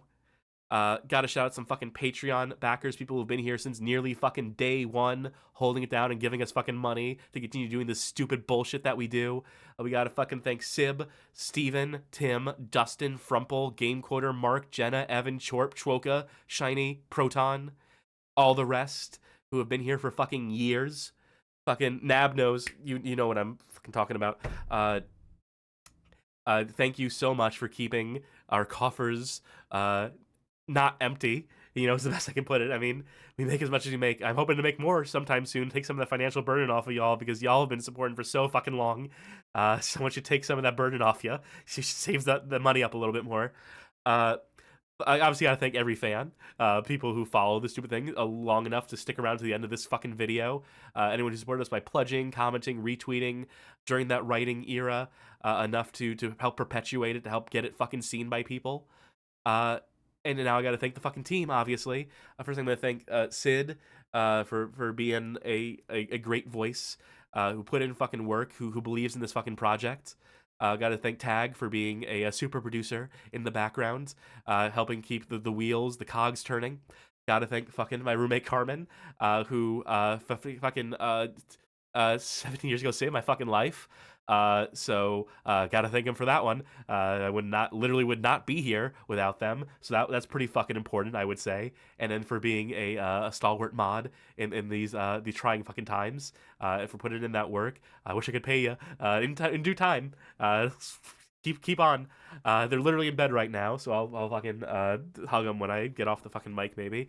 And then of course, at the end of all things, I gotta fucking thank the people right in front of me. I have to fucking thank Sharky and Johnny here. You've heard me tell this story a million fucking times before on our various programs, but at the end of that thing, at the end of that writing thing, I'd have just as soon walked away from it all. I'd have just as soon hung up the fucking cowboy hat and been done. If I had to quit, keep writing, if there was no option, there was no alternative, if I had not found my fucking people to co-host with me, to make these shows fun and interesting and entertaining for not just the audience at home, but for me, I would have fucking given up. I would have walked away because I wasn't going to do all this shit on my own. Fucking Sharky, you're the best. You make this fucking show run. You are the heart and soul of this fucking thing. I'm looking so forward to watching you fucking prosper and to getting to pass that fucking baton and torch onto you so you can keep this shit up at some point. You can play all the fucking bad games for me at some point. But you know how fucking loved you are. You know that you're the funniest motherfucker in the world. That the show just would not work without you. And you fucking know. Johnny, that having you back, you're my fucking brother, man. You are so fucking funny, first of all. Second of all, you know so goddamn much. You know too much at times. Sometimes I gotta shut you up, but you know I do it out of love. You know I do it because because I want the fucking best. I want people to recognize your know-how and your love of these fucking games. I want you to live your fucking gimmick. I never want the gimmick to fucking die. Bagheads forever. Fucking Baghead Appreciation Station. Justice for Bagheads et al. Oh my fucking god. I fucking missed you so much, man. I don't know. That's all I got. I'm tired. I'm delirious. I shouldn't be getting emotional. I'm not allowed to get emotional on stream. It's embarrassing. Thank you, Devs of Bad Games, says Lowell, and in chat. That's probably a good one. That's probably one I should have included if I didn't hastily toss all these notes together in an hour before the show in my typical fashion. Thank you, Devs of Bad Games, for not achieving whatever it was you set out to do in your game designs for whatever reason. Yeah, that's a good one. That's a good one to put in there. Should have thought of that on my own. If I was a writer, I would have thought of that. If I was a good writer, I would have. May I add one, if it's okay? Yeah, please. Just everyone who's joined us along for the streams as well, in terms of, guesting with us. We've had Slow Beef on. Devious Vacuum's been a contributor very often. One-offs like Indy, Struck, and Emily. But everyone who has decided to just kind of come on and join us and help us make this thing work. And, people who have been supporters of us and people who are just, they have come to help us make this thing work too. And we deeply appreciate everything. Absolutely. Johnny, you got anyone you want to shout out here at the end of all things? Yeah, definitely just the fan base, especially obviously the community members in the Discord, keeping up with our social events, and anyone who's given me a chance, because I'm definitely the the weird one coming in here with whatever I'm doing. Who knows what I'm doing? Me, not really, but people give a chance, and again, a really welcoming community, which is more than I could ask for, and just I really appreciate it and the chance we've been given to keep doing our thing, and it's entertaining and enlightening for people. It means a lot, for real.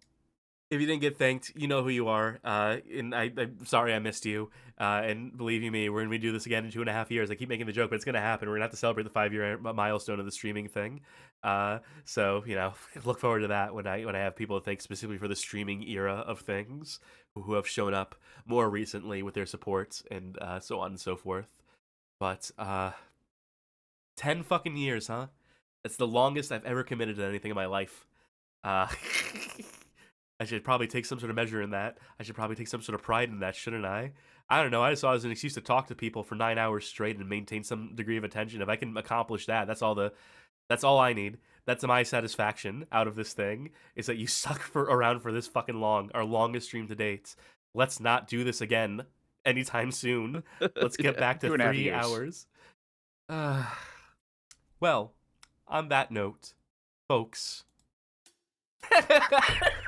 I forgot you did that, didn't you? Put you on notice, E.T. Oh, fuck you. Call out.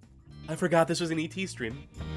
Yeah. Getting drunk while being psychically linked with a kid. We saw that. Calling you out. E.T. found dead in a fucking ditch. Thank you for joining us for the 10-year celebration. Thank you for joining us for all the E.T. games. Thank you for watching the Bad Game Hall of Fame. Thank you for those of you who came for the writing and stuck with us for the streaming. Fucking thank you. I did this all while sick. I battled a debilitating case of the hiccups and had to constantly pause to blow my nose and cough. But we got through it. Now it's all gonna fall apart. Now the show's coming to a close. Hey. Discord.gg/BGHOF. Community of connoisseurs. Oh, wait. I'm completely out of sequence. The hiccups are coming back. Oh, fuck. It's all falling apart, like I said. Right, stream schedule. Fucking tune in Thursday for DMC Devil May Cry 3. Tune in Saturday, February 7th for the fucking final episode of Curse Kart Racers. Good fucking riddance to bad rubbish. Join us Monday for Casual Monday. And then join us Tuesday, February 10th for episode 4 of DMC Devil May Cry. It was supposed to be tonight. We pushed it so we could do this stream for 9 hours. How'd that turn out for us? I don't know. I feel like doing Devil May Cry for 9 hours this Thursday. How about you guys? Yeah, to go extra long on it. You know, other people stream for like 8 hours regularly. How the fuck do they do it? Yeah, I don't know. Anyway, that's the schedule. Fucking Discord.gg says BGHOF. Community connoisseurs talk bad games, good games, every game in between. Talk things that aren't games too. And join our bad game club. What's the bad game of the club?